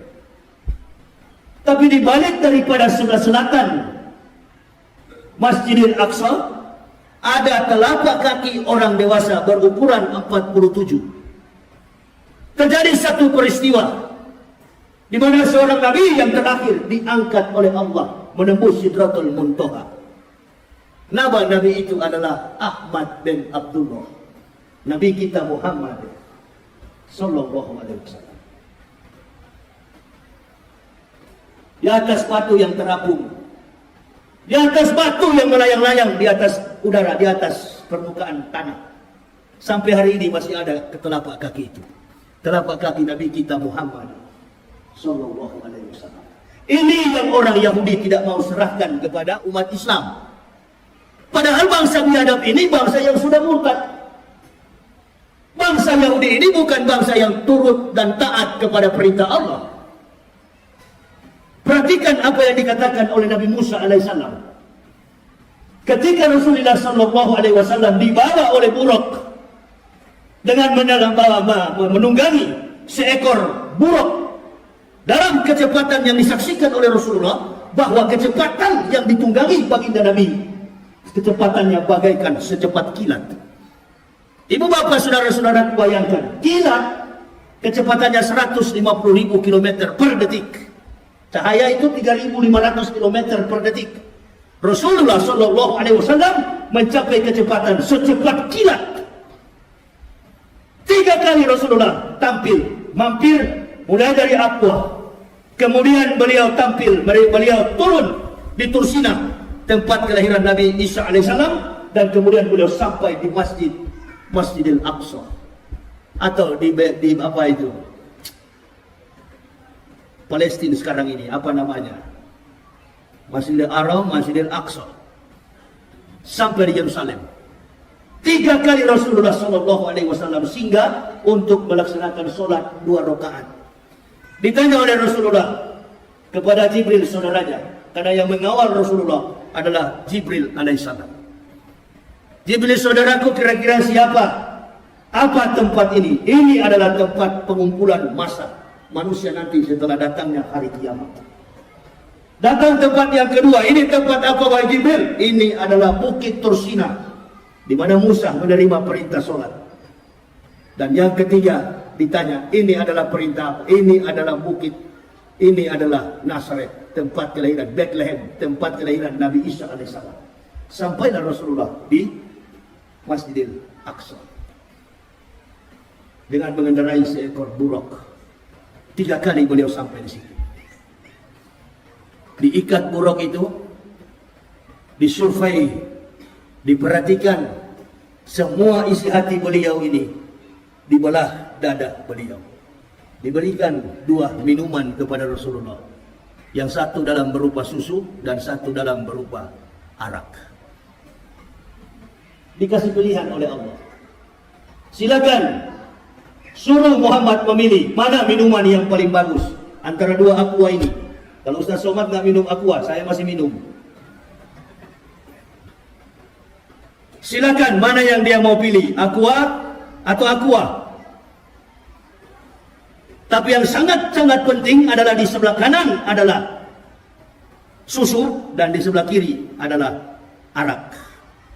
Apabila Rasulullah memilih arak, maka umatnya menjadi pemabuk. Apabila Rasulullah SAW memilih susu, umatnya akan menjadi orang yang sehat, orang yang berpikiran cerdas, orang yang seperti Rasulullah SAW. Tidak sedikit, banyak sekali pejabat kita yang mabuk. Di tengah kegembiraan orang sedang merayakan solat, sedang merayakan tentang peringatan Isra wal Mi'raj, orang disebut pejabat, bukan pejabat sembarang, pejabat dalam Kementerian Agama yang bernama Yakut Kauman, mantan pemimpin Banser. Itu dia, ini dia. Kalau orang tidak punya kompetensi akademik, orang tidak punya kemampuan sosiokultur, orang tidak punya kemampuan teologis, orang tidak punya kemampuan jejak politik, ini bahaya sekali. Ini paling bahaya. Ini. Kok kita semua dipenjarakan ini? Orang-orang yang mengajarkan umat kepada yang baik. Ini orang yang mengatakan, menyedarajatkan suara azan dengan seekor hewan yang paling najis di dunia, namanya anjing. Bayangkan, ini tidak ada bedanya dengan Abu Jahal. Abu Jahal begitu pagi tanya kepada Rasulullah, Muhammad, yes, ada apa Abu Jahal? Tadi malam antum dari Sidratul Muntaha, betul? Kata Rasulullah, betul. Tidakkah kau tahu Muhammad, nenek moyang kami dari Masjidil Haram ilal Masjidil Aqsa, dari Masjidil Haram sampai kepada di Palestina, nenek moyang kami menempuh perjalanan 40 hari 40 malam. Omong kosong apa engkau buat Muhammad? Hanya dalam separuh malam minal laila antum sudah sampai ke Sidratul Muntaha. Ini cerita dari mana? Antum mau bantah cerita itu? Antum mau bantah cerita itu? Qori baru baca suratnya. Subhanallazi asra bi abdi laila minal masjidil haram ilal masjidil aqsa allazi barakna hawlahu linuri aw min ayatina innahu huwas samiul basir. Supaya kami dapat menyaksikan kepada hamba, supaya Muhammad bisa melihat bagaimana kebesaran Allah di bumi dan di akhirat. Itu ibu bapak, saudara-saudara. Makanya Jibril nggak boleh naik, nggak boleh naik. Nah, ini orang-orang yang tidak dewasa dalam pemahaman Isra wal Mi'raj. Jadi saya bertanya-tanya, ini orang jadi pejabat Islam apa PKI? Karena PKI dengan Islam di Indonesia ini beda-beda tipis, betul apa betul? Nah, ini dia. Ini sebenarnya saya sudah mau mati suara saya ini, tapi tetap saya ceramah dulu. Kan begitu. Ini manusia betul-betul Islam atau tidak? Ada seorang presenter di televisi namanya Rosi Silalahi. Dia katakan mulai dari dia SD sampai dia perguruan tinggi, sampai dia SMA, dia bertetangga dengan orang Islam. Dia damai-damai saja, dia sejahtera, dia enjoy karena dia bertetangga dengan seorang Muslim. Saya masih kecil dari SD sampai perguruan tinggi. Saya di Manado, tetangga saya orang-orang Islam, 11 kepala keluarga di kampung saya. Mulai dari kecil, dari umur 8 tahun sampai saya dewasa. Setiap kali azan subuh, azan zuhur, azan asar, azan maghrib sampai kepada azan isya. 5 waktu dalam sehari, saya hafal mati-matian azan itu. Ibu saya sampai larang sama saya. Kamu jangan olok-olok suara orang Islam menyampaikan azan. Nanti kalau mereka dengar, mereka marah. Saya bilang nggak usah takut. Kalau dia marah, kita pukul dia di kampung sini. Karena dia cuma 11 keluarga, saya ratusan orang di kampung itu. Padahal saya cuma main-main bilang begitu. Kebanyakan kawan-kawan saya beragama Islam. Saya tanya teman saya, orang yang beragama Islam, antum hafal nggak suara azan? Dia bilang saya hafal. Coba kamu lapaskan. Coba kamu eja. Saya mau dengar. Saya bukan lapaskan dulu. Saya mau eja. Kamu eja. Saya mau dengar. Kamu sudah hafal belum azan itu? Ternyata dia agama Islam tidak hafal. Innalillahi. Dia kalau azan zuhur sampai dengan azan maghrib dia hafal. Giliran saya suruh azan subuh. Di sini memang dia terpucat kacir memang. Nggak bisa, dia nggak tahu. Dia bilang, kamu tahu dari mana? Bagaimana saya tidak tahu? Langgar. Itu di tetangga saya itu bukan masjid, namanya Langgar. Bukan masjid itu, apa namanya? Musola. Nah, setiap kali datang mengaji maghrib, Allahu Akbar. Setiap kali mengaji, setiap mengaji pun kami olok. Tapi saya marah kepada kawan-kawan yang lain. Kamu jangan olok, kita dengar. Kayaknya lebih bagus daripada kita belajar agama Kristen daripada itu. Nggak boleh begitu kamu. Lapor kamu, nanti dilapor sama orang tuamu. Dilapor, dihajar sama ayah saya, dipukul sama ayah saya. Nggak peduli saya. Saya tetap bergaul dengan saudara-saudara yang Muslim. Sampai saya besar, saya menjadi Muslim hari ini. Sudah ada benih-benih hidayah yang Allah tanamkan kepada kami. Saya pribadi, dari kecil sampai dewasa, sudah ditanamkan cinta kepada Islam. Saya sampaikan itu dan ibu saya katakan, jangan disampaikan ke orang-orang yang lain. Saya bilang semua sudah tahu, saya sudah hafal. Bila perlu kalau ada orang Islam yang suruh ajan, saya yang ajan nanti. Waktu mandi di kali, ini saya mati kutu. Mandi di kali, buka celana, kawan saya bilang, kamu belum masuk Islam karena belum disunat. Ini dia. Bayangkan, dari umur 8 tahun sampai disunat umur 36 tahun. Itu dia ya. Nanti 2006 saya disunat, setelah masuk Islam. Ibu bapak bayangkan, bagaimana seorang kafirun menunggu datangnya detik-detik panggilan, ketukan hati seorang hamba untuk dipanggil oleh Allah mengucapkan la ilaha illallah Muhammadar Rasulullah. Kami hargai perjuangan itu dari umur 8 tahun sampai 38 tahun. Ini sudah jadi pejabat, innalillahi pakai kopiah. Saya terus bertanya-tanya, ini orang-orang ini betul-betul Islam ini atau iya, kalau lihat dari penampilan, Masya Allah. Saya nggak yakin kalau memang betul-betul Islam. Saya nggak yakin. Karena kalau orang Islam pasti jaga rahasia tentang Islam. Jaga rahasia tentang Islam. Kalaupun dia lemah dalam ibadah, pasti dia sembunyi. Bukan dia tampilkan, dia gembar-gemborkan ke masyarakat. Waduh, ini bahaya ini. Inilah akibat dari pemerintahan Jokowi. Dari awal Jokowi memimpin sampai mau selesai 2024. Kacau semua pejabat Jokowi ini. Allahu Akbar. Pokoknya mulai dari pertama menjabat sampai mau selesai ribut terus. Saya terus berpikir, oh memang sengaja dibuat-buat begini, dikasih ribut. Karena kalau tidak dikasih ribut, etos kinerja Pak Jokowi nggak tertutupi. Tapi dengan adanya keributan, ketidakmampuan seorang pemimpin leader akan tertutup akibat anak buah yang bikin kasus. Jadi nggak usah marah, nggak usah tersinggung, itu urusan kami sebagai pendakwa. Nanti kami yang kepung dia. Kebetulan juga Pak Yakut ini kan, Menteri Agama ini kan, dia pernah ngomong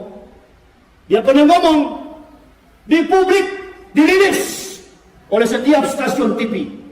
Siapapun yang menyinggung simbol-simbol agama sekecil apapun, mulai dari agama Islam, agama Kristen, Hindu, Buddha, siapa yang menyinggung simbol-simbol agama, maka dia harus diperkarakan, dipersoalkan, dipidanakan, tergantung dengan persoalan sara. Menghina, apalagi? Menghujat, apalagi? Menista, apalagi? Segala macam. Dan kami menerima itu. Oh iya Yakut, kami terima. Kami masuk penjara. Sekarang ente sudah menista Islam, yaitu ada.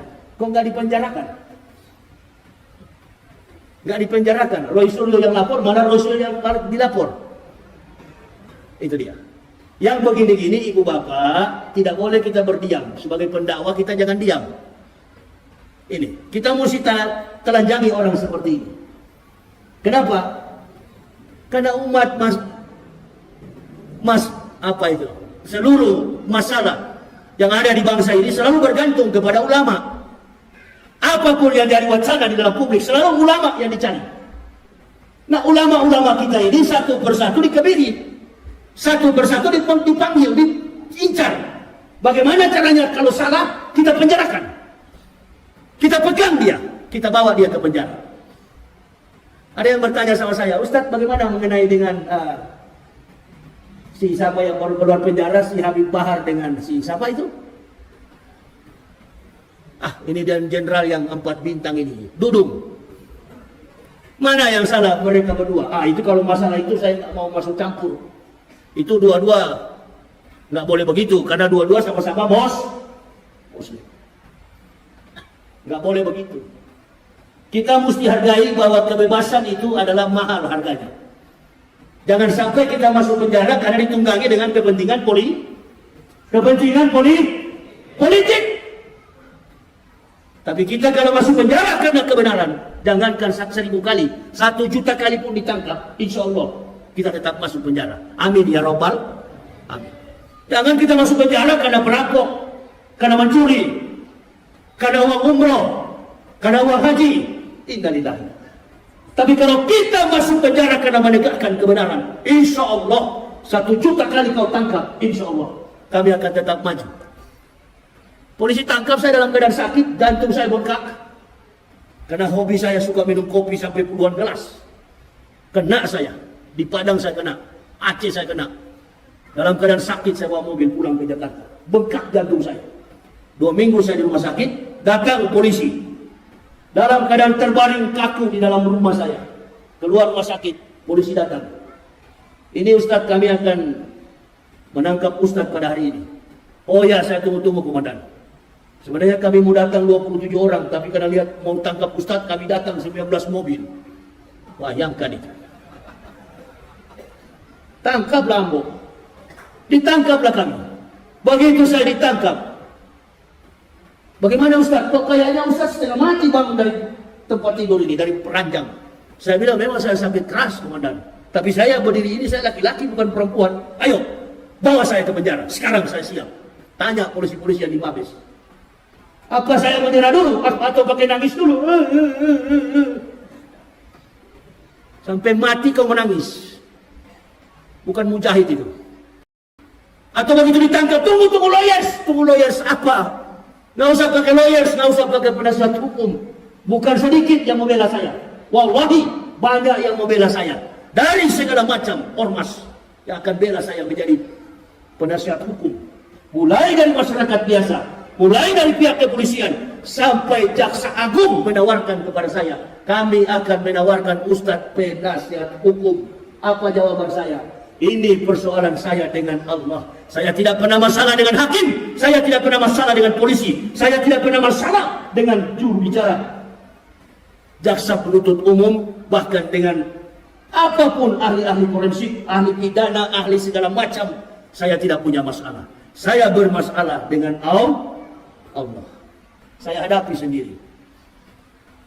Waduh, bahaya hukumannya ini Ustaz. Kalau nggak pakai pengacara. Apalagi Ustaz ini musuhnya rezim. Hah? Makanya lillahi ayat tadi sa'i waladin subhana isa qada amran fa'ina ma yaqulu lahu kun fayakun. Jadilah maka jadi. Silakan. Ditanya oleh hakim, ditanya oleh jaksa penuntut umum, apa betul Pak Yahya bilang begini? Betul. Apa betul Bapak bilang begini? Betul. Apa betul Bapak bilang begini? Betul. Kok nggak ada yang salah? Betul semua. Betul, Yang Mulia. Nggak usah putar-putar sini, putar-putar sana. Kita ini pendakwah. Mulut kita akan didengar oleh umat. Sampai bilang Ustaz Yahya sekarang bergaul dengan cebong. Yang datang ke saya itu ya satu-satunya Ustaz yang besuk saya. Tidak ada Ustaz yang berani datang membesuk saya. Hanya satu Ustaz yang mendatangi saya, yang membebaskan saya adalah Ustaz Yusuf Mansur. Saya tidak pernah tahu apa masalah beliau. Tapi yang saya tahu di dalam YouTube, saya pernah hantam beliau waktu ceramah. Dan tidak ada urusan secara pribadi antara ulama A dengan ulama B, ulama C, ulama X, ulama O. Enggak ada. Namanya kiai, namanya ustaz, tetap saudara. Ini nih, orang-orang yang baru ngaku-ngaku ustaz, ngapal Quran tidak tahu, ngapal hadis tidak tahu, ngaku ustaz. Ini Gus Nur punya mulut ini. Hati-hati dengan Gus Nur itu. Itu kalau ketemu saya di daerah manapun, saya mau tanya dia itu. Itu bahaya mulut seperti itu. Di dalam penjara itu hampir dihajar sama anak-anak FPI. Di dalam penjara tidak bisa jadi imam, di dalam penjara tidak bisa jadi khotib, di dalam penjara tidak bisa menyebarkan ilmu karena tidak punya kompetensi, kemampuan keilmuan Islam. Gus Dur, apa Ustadz bagaimana model begitu? Ini yang perlu jamaah mesti hati-hati. Jangan suka kita diadu domba. Tidak usah kita suka diadu domba. Belum tentu juga setelah Jokowi turun ada presiden yang lebih bagus ke depan. Belum tentu. Ini pertarungan yang sangat luar biasa. Hati-hati ibu bapak, saudara-saudara. Ada ustadz-ustadz di Indonesia ini yang berani bela ketika Ustadz Abdul Somad dalam persoalan, dalam masalah. Dia berdiri dan dia katakan, saya di depan Abdul Somad. Tangkap saya. Tanya kalau pernah ada begitu. Video saya ditanya oleh hakim dan polisi, Mabes Polri. Apa betul Pak Yahya memuat video ini dan mengatakan, jangan Abdul Somad yang ditangkap, saya yang ditangkap. Berulang-ulang saya katakan dalam video itu. Jangan Ustaz Somad yang ditangkap, Ambo yang ditangkap. Ditangkap betulan saya. Berapa tahun saya dihukum? Nggak ada dihukum. Bagaimana mau dihukum setiap hari orang masuk Islam? Orang masuk Islam. Sampai kita dengan si siapa itu, musuh bebuyutan saya kemarin itu, Deddy Corbuzier itu. Diundang saya untuk apa itu namanya? Apa? Itu dia punya istilah YouTube itu. Podcast atau apa itu. Deddy Corbuzier tanya. Jadi Ustaz sudah pasrah? Pasrah deh. Masa Ustaz tidak pikirkan dulu berapa tahun dihukum pakai pengacara? Enggak. Setiap ada pengacara saya pecat. Ada lagi saya pecat. Polisi punya, saya pecat. Ditanya oleh Kejaksaan Agung, apakah terdakwa perlu pengacara? Enggak. Kalaupun datang tetap saya pecat juga. Saya hanya butuh pertolongan dari Allah karena saya sudah terbiasa berjalan ke sana kemari dengan Allah. Ke sana kemari keliling Indonesia. Enggak pernah saya meminta-minta untuk dibela. Enggak pernah. Pertolongan saya hanya dengan istri anak. Enggak pernah saya panggil jamaah suruh bela saya. Menegakkan Islam ini dengan harta kekayaan sendiri. Bukan mencari kesempatan supaya kaya di dalam masjid. Innalillahi. Tegakkan Islam ini dengan kesadaran jiwa yang tinggi di hadapan Allah. Maju saya ditanya kepada hakim, jadi Bapak tidak perlu lagi pengacara? Enggak perlu Pak. Nggak perlu, saya hadapi sendiri. Bapak terima berapapun dihukum, siapa? Saya dengar-dengar di berita katanya 10 tahun saya dihukum. Insya Allah cukuplah. Umur saya 50 tambah 10 tahun 60 jadi imam. Begitu di sidang pertama, sidang jaksa penuntut umum, jaksa penuntut umum menuntut saya hukuman 7 bulan penjara. Alhamdulillah. Kok cuma 7 bulan? Nggak salah dengar saya, Pak. Apakah saudara terdakwa terima? Insya Allah terima, Pak Hakim. Jangankan 7 bulan, 7 tahun saya terima, Pak Hakim. Enggak, ini 7 bulan terdakwa. Ya saya terima, Pak Hakim. Insya Allah dengan ikhlas saya terima. Ya, minggu depan kita sidang terakhir. Sidang apa? Sidang vonis. Sidang vonis jatuh. Dikurangi 2 bulan. Jadi 5 bulan. Allahu Akbar. Kok bisa-bisa jadi 5 bulan? Ini Mabes Polri. Ente tahu kan di Mabes Polri? Coba-coba lah masuk penjara sana. Coba-coba aja dulu. Coba-coba aja. Ente mau bebas di situ, Masya Allah, permainannya harus kawan. Hah? Tanya kawan-kawan polisi.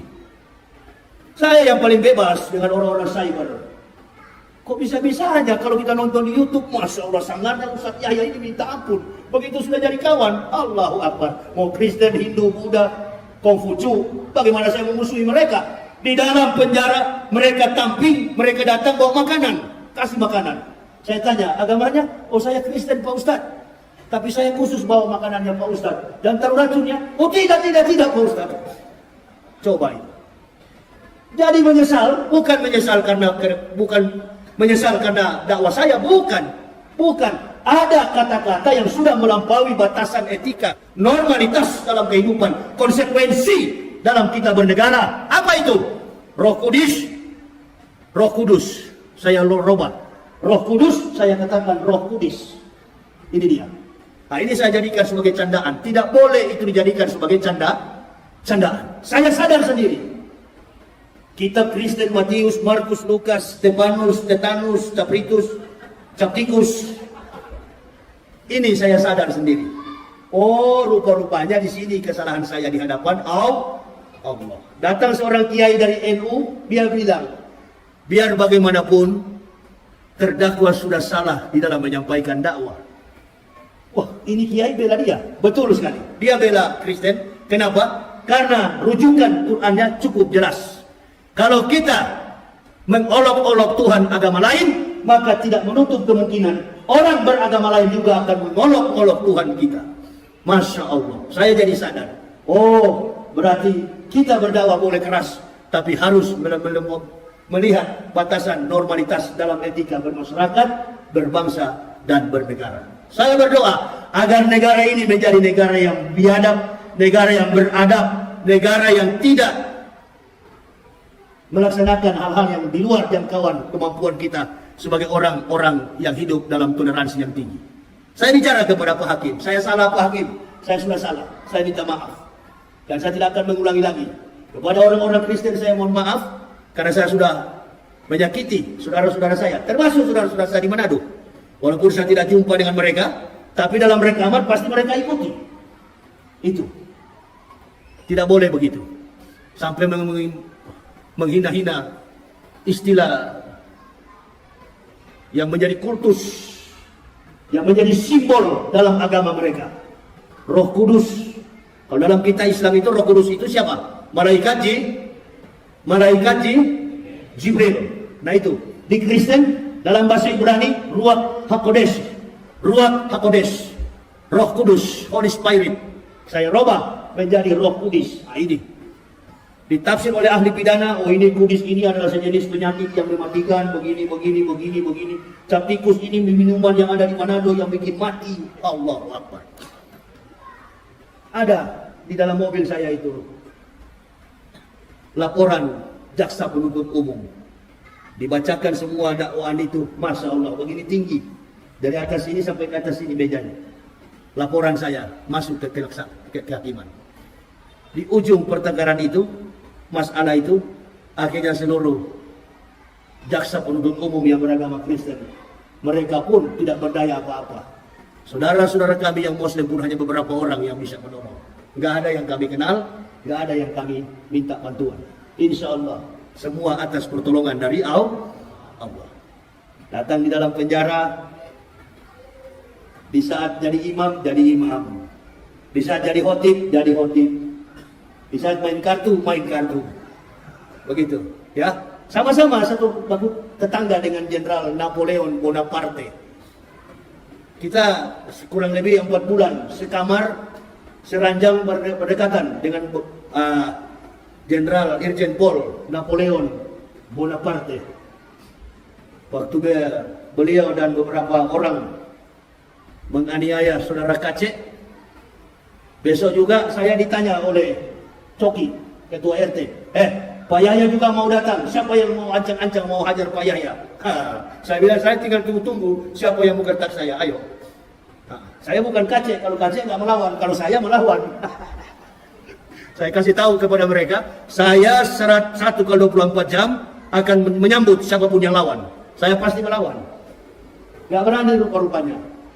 Gak berani. Yang Kristen merangkul, ketakutan mereka. Masuk begini mereka terus bilang, waduh, dari wajah ini sudah kelihatan seperti harimau ini. Gak jadi ditangkap. Gak jadi dikeroyok. Padahal sudah dibiarin. Coba, saya bilang sama Coki, kalau ada yang berani, saya suruh. Jangan dikembok pintu sel saya. Buka. Kalau ada yang berani. Dikunci sendirian selama 28 hari. Nggak dibuka-buka pintu itu. Nanti jam 2 malam, di kaki saya itu, di telunjuk kaki saya, ya, jempol saya dipijat. Setiap jam 12 ke atas. Bahkan ada seseorang yang sesak sekali napasnya. Sudah dalam keadaan sekarat, seperti sudah mau mati. Setiap saya terbangun pada jam 12 ke atas, orang ini selalu mendesah dalam kesakitan. Saya bangun, saya perhatikan. Sampai ke tong-tong sampah. Tidak ada mayat yang ada di situ. Rupa-rupanya saya baru tahu. Selama 10 hari, kamar itu adalah kamarnya almarhum Maher At-Twalibi. Rupa-rupanya kamar nomor 10 itu kamarnya Maher, Ustadz Maher At-Twalibi. Sampai akhir kehidupan beliau. Dalam tangisan, dalam linangan dan air mata. Sedih, entah apa yang disedihkan. Kalau seorang mujahid sudah bersedih, innalillah. Justru dalam penderitaan inilah kita mulai bergembira di hadapan Allah. Ini ya Allah yang kami tunggu-tunggu. Bukan nanti dalam keadaan sedih, bukan nanti dalam keadaan sekejam, dalam keadaan kita diberkahi, baru kita mengatakan bahwa kita adalah orang-orang merdeka. Di saat kita digodok oleh Allah, kita masuk ke dalam penjara, di sini kita mulai mengakui kehebatan, keagungan Allah Subhanahu wa taala. Makin banyak kita sujud menyembah kepada Allah. Makin banyak membaca hadis, makin banyak mengaji, makin merenung. Pokoknya berzikir itu sampai subuh-subuh hari. Dan tidak bisa tidur. Seperti si siapa kemarin yang baru masuk itu. Ferdinand Hutahayan. Begitu baru masuk pertama saya panggil, sini Ferdinand, biar langsung lari. Dia pikir kita mau pukul, padahal kita cuma panggil. Begitu juga Pak Edi Mulyadi. Sudah kalau sudah masuk di Mabes, sudah. Mulai jalan dalam tempatnya cuma kecil. Kebetulan ruangan kamar saya itu depannya masjid. Orang berjamaah di depan, saya imamnya di situ. Nah sekarang para imam-imam sudah pulang, orang-orang EP sudah pulang. Yang tersisa di dalam hanya Habibah dan Rizik Syihab.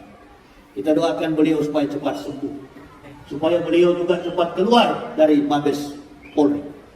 Karena kalau semakin lama beliau di Mabes Polri, semakin lama beliau ditahan, insya Allah ini tidak ada akses vitamin D, tidak ada ultraviolet, tidak ada akses cahaya matahari untuk sampai ke dalam. Jadi kekuatan orang-orang narapidana yang ada di dalam itu cuma obat.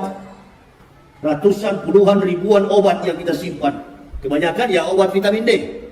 Makanya waktu saya keluar dari sel itu nggak bisa bicara saya. Nggak bisa bicara. Yang pegang saya, yang jaga saya, yang bawa di mobil saya, kata istri saya, Pak Yusuf Mansur. Ustadz Yusuf Mansur, Kiai Yusuf Mansur. Saya nggak tahu kalau beliau yang bawa. Begitu. Nah, baru kita mau bilang itu cebong. Itu persoalan Yusuf Mansur, persoalan dengan umat, itu persoalan beliau. Saya tidak pernah terlibat dengan hal begitu. Tetapi yang namanya kiai, namanya ustadz, kita tetap bersahabat. Apapun masalahnya, apapun kasusnya, yang namanya ulama, kita tetap bersahabat. Menjalin persatuan antar sesama ulama. Ulama'u bil hasad. Yang keenam itu adalah ulama-ulama yang dengki. Mentang-mentang sudah kaya, sudah cintai umat, menyendiri, sudah tidak mau berteman dengan umat. Nah ini nih ulama-ulama yang cepat mau mati itu. Nanti lihat kalau tidak percaya. Itu dia, ya. Kalau bisnisnya sudah maju, sudah mulai lari. Itu dia, ya. Justru dengan keadaan seperti inilah kita harus saling mendekatkan diri kepada Allah. Apa yang dicita-citakan oleh Rasulullah sampai terbitnya matahari di pagi hari, sebelum Rasulullah sampai ke tempat di Masjidil Haram, beliau sudah ditugaskan oleh Allah. Sebenarnya bukan 5 waktu yang harus beliau jalankan. Perintah yang Allah tegaskan kepada beliau, ajarkan kepada umatmu Muhammad, bahwa setiap sholat yang diajarkan olehmu dalam satu hari, jumlahnya adalah 50 waktu dalam satu hari. Di lantai yang ke-6, Rasulullah berjumpa dengan Nabi Musa. Nabi Musa bertanya, berapa rakaat wahai Muhammad yang diberikan Allah Tuhanmu? Kata Rasulullah SAW, 50 rakaat. Kata Nabi Musa, mintalah kepada Allah berulang-ulang kali. Dimintakan sampai 5-10 kali. Dua ulama penafsir, Rasulullah meminta sampai 10 kali bolak-balik. Akhirnya jatuh pada 5 rakaat. Sampai pada 5 rakaat, turun ditanya lagi oleh Musa, berapa rakaat wahai saudaraku Muhammad yang diberikan Allah untuk umatmu? Kata Rasulullah, 5 rakaat dalam sehari. 5 waktu dalam sehari, 17 rakaat wahai Musa saudaraku. Kata Nabi Musa, lihat nanti wahai Muhammad, umatmu tidak akan mampu 5 waktu dalam satu hari. Terjadi sampai hari ini. Yahudi dan Nasrani, mereka sudah berkomitmen, kalau orang Islam sholat subuhnya sama dengan sholat Jumat, maka tumbanglah kekuatan kafirin wal munafikin, Yahudi wa Nasara. Pasti tumbang. Tapi susahnya kita umat Islam ini, Allahu Akbar. Sholat subuh itu memang jadi masalah besar sekali bagi kita. Berat untuk dilakukan. Apa yang dilakukan oleh Rasulullah? 5 waktu dalam sehari, ternyata tidak mampu dilakukan. Ini aja. Ya, kalau sholat subuh di daerah pasar begini, tunggu aja kalau datang. Nah ini, yang penting kita tetap semangat untuk mensiarkan Islam. Amin ya Rabbal. Terus, memandangkan azan. Kalau kita menyampaikan azan itu jangan pelan-pelan. Teriak. Allahu Akbar, Allahu Akbar. Wah, kebetulan Yakub juga lewat. Begitu, teriak besar-besar dia. Jangan juga marah-marah sama dia. Karena sudah banyak sekali orang memberi gambaran Yakub digambarkan dengan seekor anjing. Sudah cukup itu, stop. Sudah cukup, ya. Sebagai sesama muslim mudah-mudahan mau sadar, tapi saya kira ini susah. Kalau orang mau cari jabatan, susah. Kalau mau cari jabatan, apapun pasti dilakukan. Yang penting bapak senang. Itu dia. Mudah-mudahan Pak Jokowi masih ada 2 tahun 2022, 2023, 2024. 1 tahun lagi Jokowi finish. Itu dia. Itu finish kalau selesai masa tugas. Tapi kita nggak tahu. Yang paling pasti dalam Islam ini adalah kematian. Nah ini yang paling pasti dalam keislaman ini adalah kematian. Wa ma kana li nafsin an tamuta illa bi idnillah kitaban muajjalan wa may yuri sawabat dunya nu'tihi minha wa may yuri sawabat akhirati nu'ti minha wa jannasis syakirin. Dan setiap orang-orang yang bersyukur kami balaskan syukur kepada mereka. Tidak ada yang paling bernyawa yang akan mati kecuali dengan izin Allah. Wa ma kana li nafsin an tamuta illa bi idnillah kitaban muajjal. Tidak ada yang bernyawa yang akan mati kecuali dengan izin Allah. Dia akan mati. Ini. Jadi kita bersyukur. Pak Jokowi satu juga yang suka diam-diam ini, enggak punya. Pokoknya saya masuk penjara sampai keluar penjara, Pak Jokowi dan Pak Maruf ini sama. Sama, apalagi kawan yang sudah tua satu ini, Pak Maruf. Jadi kita tunggu saja, insya Allah. Tadi kata Pak Ketua Masjid, berapa bulan kita nggak bisa lagi, apa namanya, tablik akbar, karena COVID, iya kan? Karena COVID. Nah ini juga ada COVID baru sekarang ini, apa namanya, Omicron BCC terakhir Omega. Itu sudah terakhir barangkali. Ini abjad Yunani. Alpha, beta, gamma, delta, zeta, theta, iota, kappa, lambda, nu, Omicron P, BCC terakhir Omega. Itu abjad Yunani. Omicron P terakhir Omega. Jadi Omicron ini sudah terakhir daripada percaturan, daripada perpolitikan apa itu, pandemik yang sedang melanda dunia. Atau ada yang mau pakai abjad Ibrani, boleh juga. Alpha, Alef, Bet, Gimel, Dalet, He, Waw, Sayin, Ket, Tet, Yod, Kaf, Lamet, Memnun, Samek, Ayin, Pesradek, Kofresi, Shimtom. Nah itu juga abjad Ibrani. Sama, mau kemana pun saya sudah tahu. Ini semua permainan Yahudi untuk mempermainkan dunia. Jadi sudahlah. Ya, alhamdulillah kita yang tidak mati. Selama menghadapi pandemik, kita dalam keadaan sehat. Tadi dibagi-bagi soal apa itu? Masker. Pergi ambil itu saturasi. Periksa darah saya. Saturasi saya satu hari itu 98. Antum percaya nggak Ustaz? Ji, saya sudah 5 hari tidak makan nasi. Sejak tiba di Padang, di Pekanbaru saya lambung saya tinggi. Malam saya berteriak, gelisah. Saya belum makan nasi dari kemarin-kemarin. Enggak. Saya cuma minum air putih, air hangat. Minum air putih, air hangat. Begitu. Nanti habis ceramah, jantung saya pulih lagi.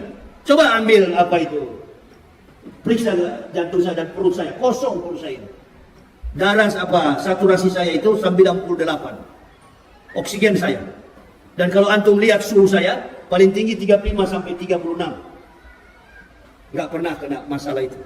Selama saya dibantarkan oleh Mabes Polri, 8 hari saya masuk rumah sakit, saya tidak pernah kedapatan COVID atau Corona. Enggak.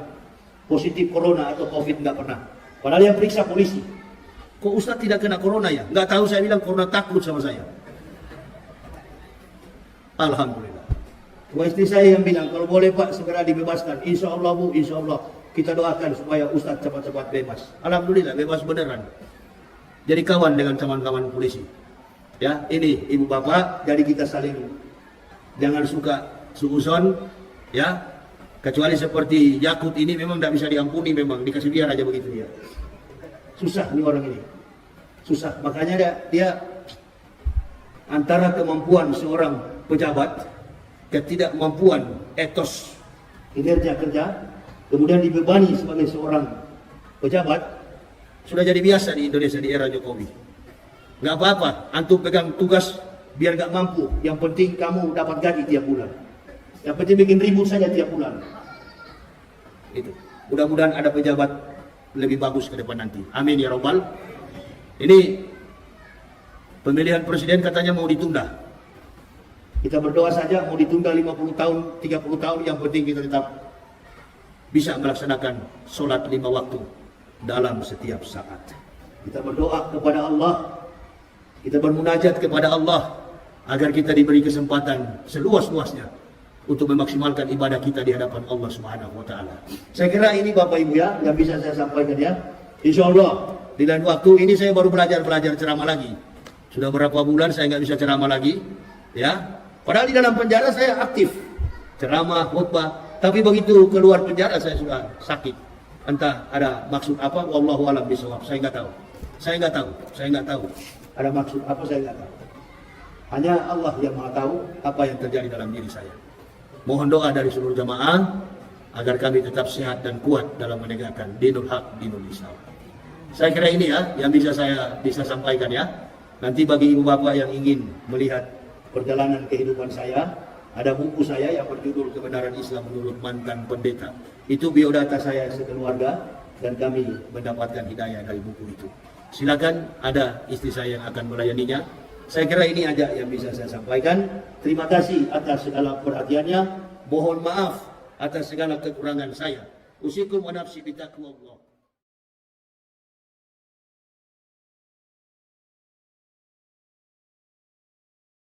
Dan kemudian kami dipenjarakan tanpa ada tedeng aling-aling. Tidak ada kabar dari siapapun, tidak ada surat perintah penangkapan siapapun. Saya ditangkap dalam keadaan yang tidak saya tahu. Begitu datang polisi dan saya katakan kepada mereka, saya sudah tahu komandan, kalian akan datang menangkap saya. Kenapa kamu tahu, Pak Yahya? Ustaz, saya tahu karena Kacek sudah membuat keonaran di masyarakat. Kalau Kacek sudah ditangkap berarti ada penyeimbang. Sekali lagi, kalau si murtad sudah ditangkap berarti harus ada penyeimbang. Siapa lagi yang harus jadi penyeimbang? Di dalam ceramah-ceramah saya dulu, sebelum saya masuk ke dalam penjara, ceramah-ceramah saya selalu melawan kebatilan. Dan sampai hari ini juga saya masih melawan kebatilan. Dan lalu ada yang meranggap, oh Ustadz Yahya sudah jadi cebong. Ini mulut-mulut pengadu domba ini bahaya sekali dalam Islam. Bahaya sekali. Bagaimana kita akan bersatu? Bagaimana kita akan bersama-sama? Bagaimana Islam akan kuat ke depan? Kalau pembakar kayu api ini masih ke sana kemari. Istri Abu Jahal itu adalah tukang bawa kayu tukang bawa kayu api, tukang bakar kayu.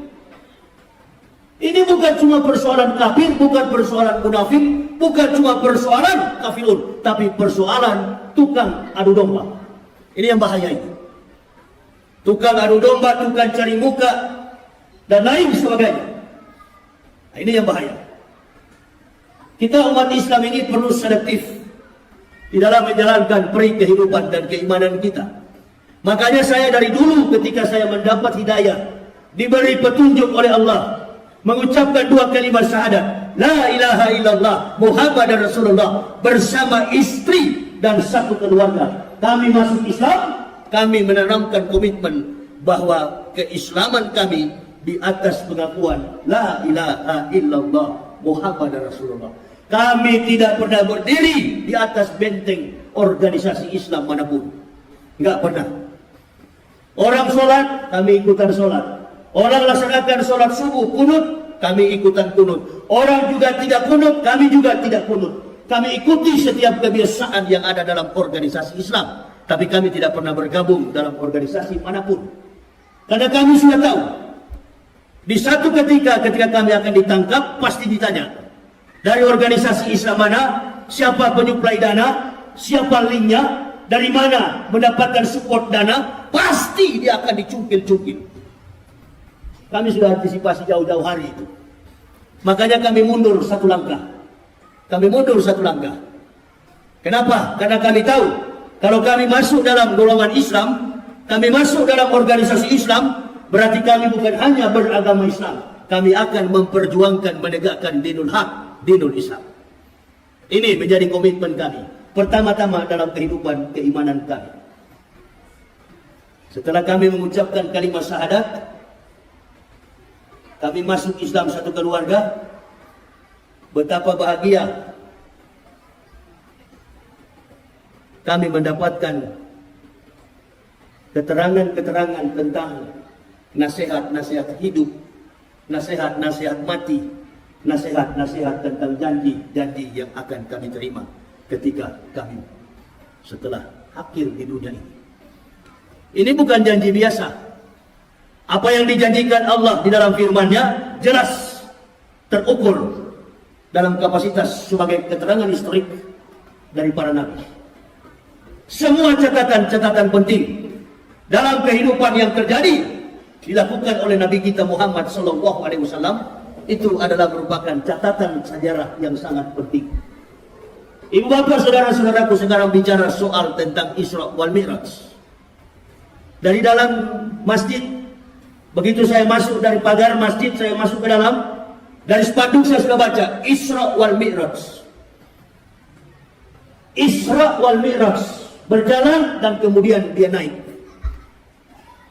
Subhanallazi asra bi abdih. Di penggal ayat ini, maka Allah Subhanahu wa taala memulai kalimat ini dengan mengizinkan mentasbihkan Allah. Subhanallazi asra bi abdih. Maha suci Allah yang telah memperjalankan seorang hambanya. Apa itu apa saudara-saudara berpikir bahwa umat Islam baru saat itu belum sholat, sudah sholat? Umat Islam sudah melaksanakan sholat. Nabi Muhammad menjadi Rasul sudah 11 tahun. Pada ketika 27 Rajab, Nabi SAW sudah mencapai usia 11 tahun sebagai seorang Rasul Allah Subhanahu wa Ta'ala. Berarti umat Islam sudah sholat. Umat Islam sudah melaksanakan sholat. Sahabat sudah sholat, para nabi sudah sholat. Bahkan sebelum datang Rasulullah SAW, mulai dari Nabi Adam sampai Nabi Ibrahim, Nabi Musa, Nabi Daud sampai kepada Nabi Isa alaihissalam, semua nabi sudah melaksanakan perintah sholat.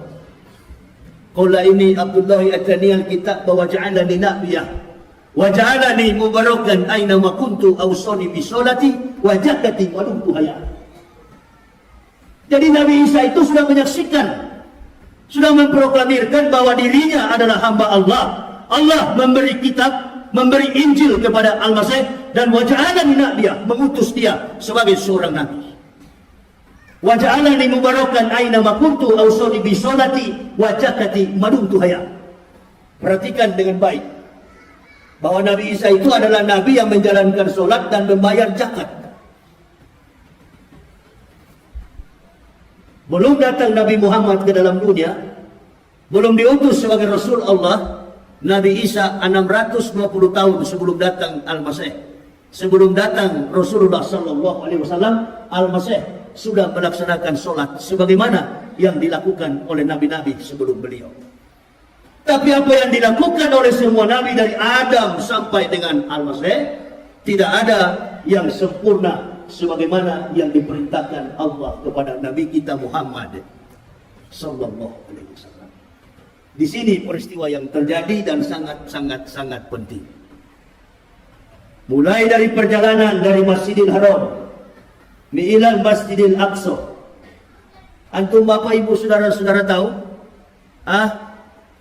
Ada satu tembok panjangnya 585 cm. Panjangnya 585 meter. Sekarang tembok itu tinggal 60 sekian meter. Itu yang disembah oleh Israel, disebut dengan tembok ratapan, the Dome of the Rock. Ibu Bapak tahu, Yahudi mencoret dinding tembok ratapan, dinding daripada Sulaiman bin Daud, yang panjangnya hampir 600 meter, sekarang tinggal 60 meter.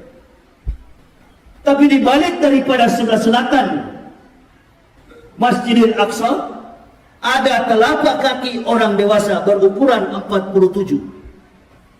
Terjadi satu peristiwa di mana seorang nabi yang terakhir diangkat oleh Allah menembus Sidratul Muntaha. Nama nabi itu adalah Ahmad bin Abdullah, nabi kita Muhammad sallallahu alaihi wasallam. Di atas batu yang terapung, di atas batu yang melayang-layang di atas udara, di atas permukaan tanah, sampai hari ini masih ada telapak kaki itu, telapak kaki nabi kita Muhammad sallallahu alaihi wasallam. Ini yang orang Yahudi tidak mau serahkan kepada umat Islam. Padahal bangsa biadab ini bangsa yang sudah murtad. Bangsa Yahudi ini bukan bangsa yang turut dan taat kepada perintah Allah. Perhatikan apa yang dikatakan oleh Nabi Musa alaihissalam. Ketika Rasulullah sallallahu alaihi wasallam dibawa oleh buruk dengan menunggangi seekor buruk dalam kecepatan yang disaksikan oleh Rasulullah, bahwa kecepatan yang ditunggangi baginda Nabi, kecepatannya bagaikan secepat kilat. Ibu bapak saudara-saudara bayangkan, kilat kecepatannya 150.000 km per detik. Cahaya itu 3.500 km per detik. Rasulullah sallallahu alaihi wasallam mencapai kecepatan secepat kilat. 3 kali Rasulullah mampir mulai dari Aqwa. Kemudian beliau beliau turun di Tursina, tempat kelahiran Nabi Isa alaihissalam. dan kemudian beliau sampai di Masjidil Aqsa atau di apa itu Palestina sekarang ini, apa namanya, Masjidil Haram, Masjidil Aqsa, sampai di Yerusalem. 3 kali Rasulullah SAW singgah untuk melaksanakan sholat 2 rakaat. Ditanya oleh Rasulullah kepada Jibril saudaranya, karena yang mengawal Rasulullah adalah Jibril alaihissalam. Jibril, saudaraku, kira-kira siapa? Apa tempat ini? Ini adalah tempat pengumpulan massa manusia nanti setelah datangnya hari kiamat. Datang tempat yang kedua, ini tempat apa wahai Jibril? Ini adalah Bukit Tursina, di mana Musa menerima perintah sholat. Dan yang ketiga ditanya, ini adalah perintah apa? Ini adalah bukit, ini adalah Nazaret, tempat kelahiran Bethlehem, tempat kelahiran Nabi Isa alaihissalam. Sampailah Rasulullah di Masjidil Aqsa dengan mengendarai seekor buruk. 3 kali beliau sampai di situ. Diikat buruk itu, disurvei, diperhatikan semua isi hati beliau ini, dibelah dada beliau. Diberikan 2 minuman kepada Rasulullah, yang satu dalam berupa susu dan satu dalam berupa arak. Dikasih pilihan oleh Allah, silakan suruh Muhammad memilih mana minuman yang paling bagus antara 2 aqua ini. Kalau Ustaz Somad nggak minum aqua, saya masih minum. Silakan mana yang dia mau pilih, aqua atau aqua. Tapi yang sangat-sangat penting adalah di sebelah kanan adalah susu dan di sebelah kiri adalah arak. Apabila Rasulullah memilih arak, maka umatnya menjadi pemabuk. Apabila Rasulullah SAW memilih susu, umatnya akan menjadi orang yang sehat, orang yang berpikiran cerdas, orang yang seperti Rasulullah SAW. Tidak sedikit, banyak sekali pejabat kita yang mabuk. Di tengah kegembiraan orang sedang merayakan sholat, sedang merayakan tentang peringatan Isra wal Mi'raj, orang disebut pejabat, bukan pejabat sembarang, pejabat dalam Kementerian Agama yang bernama Yakut Kauman, mantan pemimpin Banser. Itu dia. Ini dia. Kalau orang tidak punya kompetensi akademik, orang tidak punya kemampuan sosiokultur, orang tidak punya kemampuan teologis, orang tidak punya kemampuan jejak politik, ini bahaya sekali. Ini paling bahaya. Ini. Kok kita semua dipenjarakan ini? Orang-orang yang mengajarkan umat kepada yang baik. Ini orang yang mengatakan, menyedarajatkan suara azan dengan seekor hewan yang paling najis di dunia, namanya anjing. Bayangkan, ini tidak ada bedanya dengan Abu Jahal. Abu Jahal begitu pagi tanya kepada Rasulullah, Muhammad, yes, ada apa Abu Jahal? Tadi malam antum dari Sidratul Muntaha, betul? Kata Rasulullah, betul. Tidakkah kau tahu Muhammad, nenek moyang kami dari Masjidil Haram ilal Masjidil Aqsa, dari Masjidil Haram sampai kepada di Palestina, nenek moyang kami menempuh perjalanan 40 hari 40 malam. Omong kosong apa engkau buat Muhammad? Hanya dalam separuh malam minal laila antum sudah sampai ke Sidratul Muntaha. Ini cerita dari mana? Antum mau bantah cerita itu? Antum mau bantah cerita itu? Qori baru baca suratnya. Subhanallazi asra bi abdi laila minal Masjidil Haram ilal Masjidil Aqsa allazi barakna hawlahu linurihi min ayatina innahu huwas samiul basir. Supaya kami dapat menyaksikan kepada hamba, supaya Muhammad bisa melihat bagaimana kebesaran Allah di bumi dan di akhirat. Itu ibu bapak, saudara-saudara. Makanya Jibril nggak boleh naik, nggak boleh naik.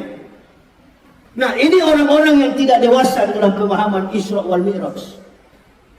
Jadi saya bertanya-tanya, ini orang jadi pejabat Islam apa PKI?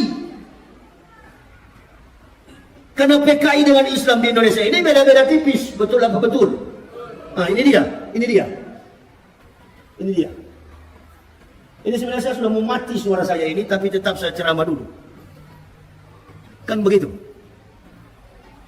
Ini manusia betul-betul Islam atau tidak? Ada seorang presenter di televisi namanya Rosi Silalahi. Dia katakan mulai dari dia SD sampai dia perguruan tinggi, sampai dia SMA, dia bertetangga dengan orang Islam.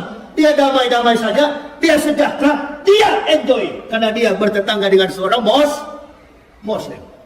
Saya masih kecil, dari SD sampai perguruan tinggi. Saya di Manado, tetangga saya orang-orang Islam, 11 kepala keluarga di kampung saya. Mulai dari kecil, dari umur 8 tahun, sampai saya dewasa. Setiap kali azan subuh, azan zuhur, azan asar, azan maghrib, sampai kepada azan isya. 5 waktu dalam sehari, saya hafal mati-matian azan itu. Ibu saya sampai larang sama saya. Kamu jangan olok-olok suara orang Islam menyampaikan azan. Nanti kalau mereka dengar, mereka marah. Saya bilang nggak usah takut. Kalau dia marah, kita pukul dia di kampung sini. Karena dia cuma 11 keluarga, saya ratusan orang di kampung itu. Padahal saya cuma main-main bilang begitu. Kebanyakan kawan-kawan saya beragama Islam. Saya tanya teman saya, orang yang beragama Islam, antum hafal nggak suara azan? Dia bilang saya hafal. Coba kamu lapaskan. Coba kamu eja. Saya mau dengar. Saya bukan lapaskan dulu. Saya mau eja. Kamu eja. Saya mau dengar. Kamu sudah hafal belum azan itu? Ternyata dia agama Islam tidak hafal. Innalillahi. Dia kalau azan zuhur sampai dengan azan maghrib dia hafal. Giliran saya suruh azan subuh. Di sini memang dia terkucat kacil memang. Nggak bisa, dia nggak tahu. Dia bilang, kamu tahu dari mana? Bagaimana saya tidak tahu? Langgar. Itu di tetangga saya itu bukan masjid, namanya langgar. Bukan masjid itu, apa namanya? Musola. Nah, setiap kali datang mengaji maghrib, Allahu Akbar. Setiap kali mengaji pun kami olok. Tapi saya marah kepada kawan-kawan yang lain. Kamu jangan olok, kita dengar. Kayaknya lebih bagus daripada kita belajar agama Kristen daripada itu. Nggak boleh begitu kamu. Lapor kamu, nanti dilapor sama orang tuamu. Dilapor, dihajar sama ayah saya, dipukul sama ayah saya. Nggak peduli saya. Saya tetap bergaul dengan saudara-saudara yang Muslim. Sampai saya besar, saya menjadi Muslim hari ini. Sudah ada benih-benih hidayah yang Allah tanamkan kepada kami. Saya pribadi, dari kecil sampai dewasa, sudah ditanamkan cinta kepada Islam. Saya sampaikan itu dan ibu saya katakan, jangan disampaikan ke orang-orang yang lain. Saya bilang semua sudah tahu, saya sudah hafal. Bila perlu kalau ada orang Islam yang suruh ajan, saya yang ajan nanti. Nah, waktu mandi di kali, ini saya mati kutu. Mandi di kali, buka celana, kawan saya bilang, kamu belum masuk Islam karena belum disunat. Ini dia. Bayangkan, dari umur 8 tahun sampai disunat umur 36 tahun. Itu dia ya. Nanti 2006 saya disunat, setelah masuk Islam. Ibu bapak bayangkan, bagaimana seorang kafirun menunggu datangnya detik-detik panggilan, ketukan hati seorang hamba untuk dipanggil oleh Allah mengucapkan la ilaha illallah Muhammadar Rasulullah. Kami hargai perjuangan itu dari umur 8 tahun sampai 38 tahun. Ini sudah jadi pejabat, innalillahi pakai kopiah. Saya terus bertanya-tanya, ini orang-orang ini betul-betul Islam ini atau iya, kalau lihat dari penampilan, Masya Allah. Saya nggak yakin kalau memang betul-betul Islam. Saya nggak yakin. Karena kalau orang Islam pasti jaga rahasia tentang Islam. Jaga rahasia tentang Islam. Kalaupun dia lemah dalam ibadah, pasti dia sembunyi. Bukan dia tampilkan, dia gembar-gemborkan ke masyarakat. Waduh, ini bahaya ini. Inilah akibat dari pemerintahan Jokowi. Dari awal Jokowi memimpin sampai mau selesai 2024. Kacau semua pejabat Jokowi ini. Allahu Akbar. Pokoknya mulai dari pertama menjabat sampai mau selesai ribut terus. Saya terus berpikir, oh memang sengaja dibuat-buat begini, dikasih ribut. Karena kalau tidak dikasih ribut, etos kinerja Pak Jokowi nggak tertutupi. Tapi dengan adanya keributan, ketidakmampuan seorang pemimpin leader akan tertutup akibat anak buah yang bikin kasus. Jadi nggak usah marah, nggak usah tersinggung, itu urusan kami sebagai pendakwah. Nanti kami yang kepung dia. Kebetulan juga Pak Yakut ini kan, Menteri Agama ini kan, dia pernah ngomong di publik, dirilis oleh setiap stasiun TV. Siapapun yang menyinggung simbol-simbol agama sekecil apapun, mulai dari agama Islam, agama Kristen, Hindu, Buddha, siapa yang menyinggung simbol-simbol agama, maka dia harus diperkarakan, dipersoalkan, dipidanakan, tergantung dengan persoalan sara. Menghina, apalagi? Menghujat, apalagi? Menista, apalagi? Segala macam. Dan kami menerima itu. Oh iya Yakut, kami terima. Kami masuk penjara. Sekarang ente sudah menista Islam, yaitu ada. Kok nggak dipenjarakan? Nggak dipenjarakan. Roy Suryo yang lapor, mana Roy Suryo yang dilapor? Itu dia. Yang begini-gini ibu bapak, tidak boleh kita berdiam. Sebagai pendakwah kita jangan diam. Ini, kita mesti telanjangi orang seperti ini. Kenapa? Karena umat seluruh masalah yang ada di bangsa ini selalu bergantung kepada ulama. Apapun yang dari wacana di dalam publik, selalu ulama yang dicari. Nah, ulama-ulama kita ini satu persatu dikebiri. Satu persatu dipanggil, diincar. Bagaimana caranya kalau salah, kita penjarakan. Kita pegang dia, kita bawa dia ke penjara. Ada yang bertanya sama saya, Ustadz bagaimana mengenai dengan si siapa yang baru keluar penjara, si Habib Bahar dengan si siapa itu? Ini dan jenderal yang 4 bintang ini, Dudung. Mana yang salah mereka berdua? Itu kalau masalah itu saya nggak mau masuk campur. Itu dua-dua nggak boleh begitu, karena dua-dua sama-sama Muslim. Nggak boleh begitu. Kita mesti hargai bahwa kebebasan itu adalah mahal harganya. Jangan sampai kita masuk penjara karena ditunggangi dengan kepentingan politik. Tapi kita kalau masuk penjara karena kebenaran, jangankan 1.000 kali, 1 juta kali pun ditangkap, insya Allah kita tetap masuk penjara. Amin ya robbal. Amin. Jangan kita masuk penjara karena perampok, karena mencuri, karena uang umroh, karena uang haji. Innalillah.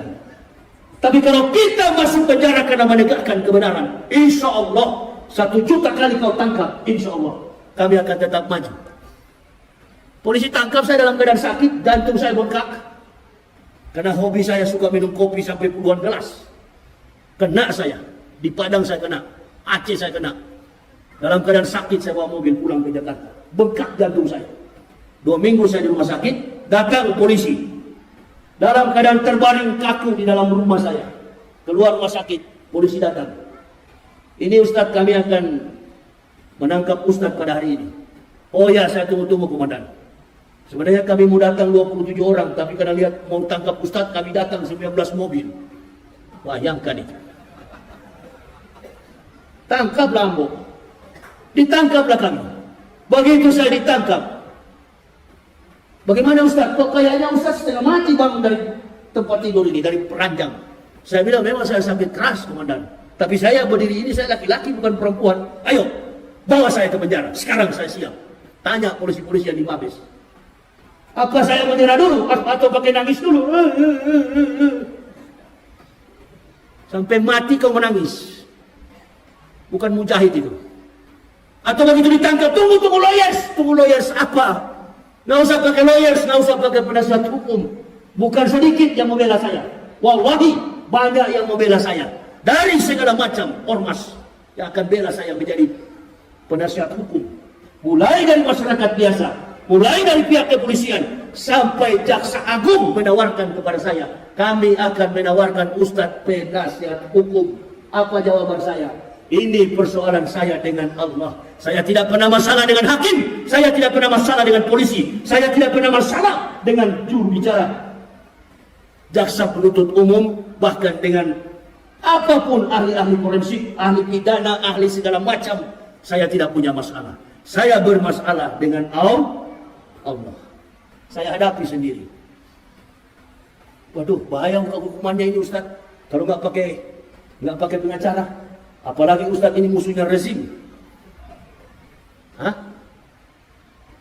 Makanya lillahi ayat tadi wala di subhana isa qada amran fa'ina ma yaqulu lahu kun fayakun. Jadilah maka jadi. Silakan. Ditanya oleh hakim, ditanya oleh jaksa penuntut umum, apa betul Pak Yahya bilang begini? Betul. Apa betul Bapak bilang begini? Betul. Apa betul Bapak bilang begini? Betul. Kok nggak ada yang salah? Betul semua. Betul, Yang Mulia. Nggak usah putar-putar sini, putar-putar sana. Kita ini pendakwah. Mulut kita akan didengar oleh umat. Sampai bilang Ustaz Yahya sekarang bergaul dengan cebong. Yang datang ke saya itu ya satu-satunya Ustaz yang besuk saya. Tidak ada Ustaz yang berani datang membesuk saya. Hanya satu Ustaz yang mendatangi saya, yang membebaskan saya adalah Ustaz Yusuf Mansur. Saya tidak pernah tahu apa masalah beliau. Tapi yang saya tahu di dalam YouTube, saya pernah hantam beliau waktu ceramah. Dan tidak ada urusan secara pribadi antara ulama A dengan ulama B, ulama C, ulama X, ulama O. Enggak ada. Namanya kiai, namanya ustaz, tetap saudara. Ini nih, orang-orang yang baru ngaku-ngaku ustaz, ngapal Quran tidak tahu, ngapal hadis tidak tahu, ngaku ustaz. Ini Gus Nur punya mulut ini.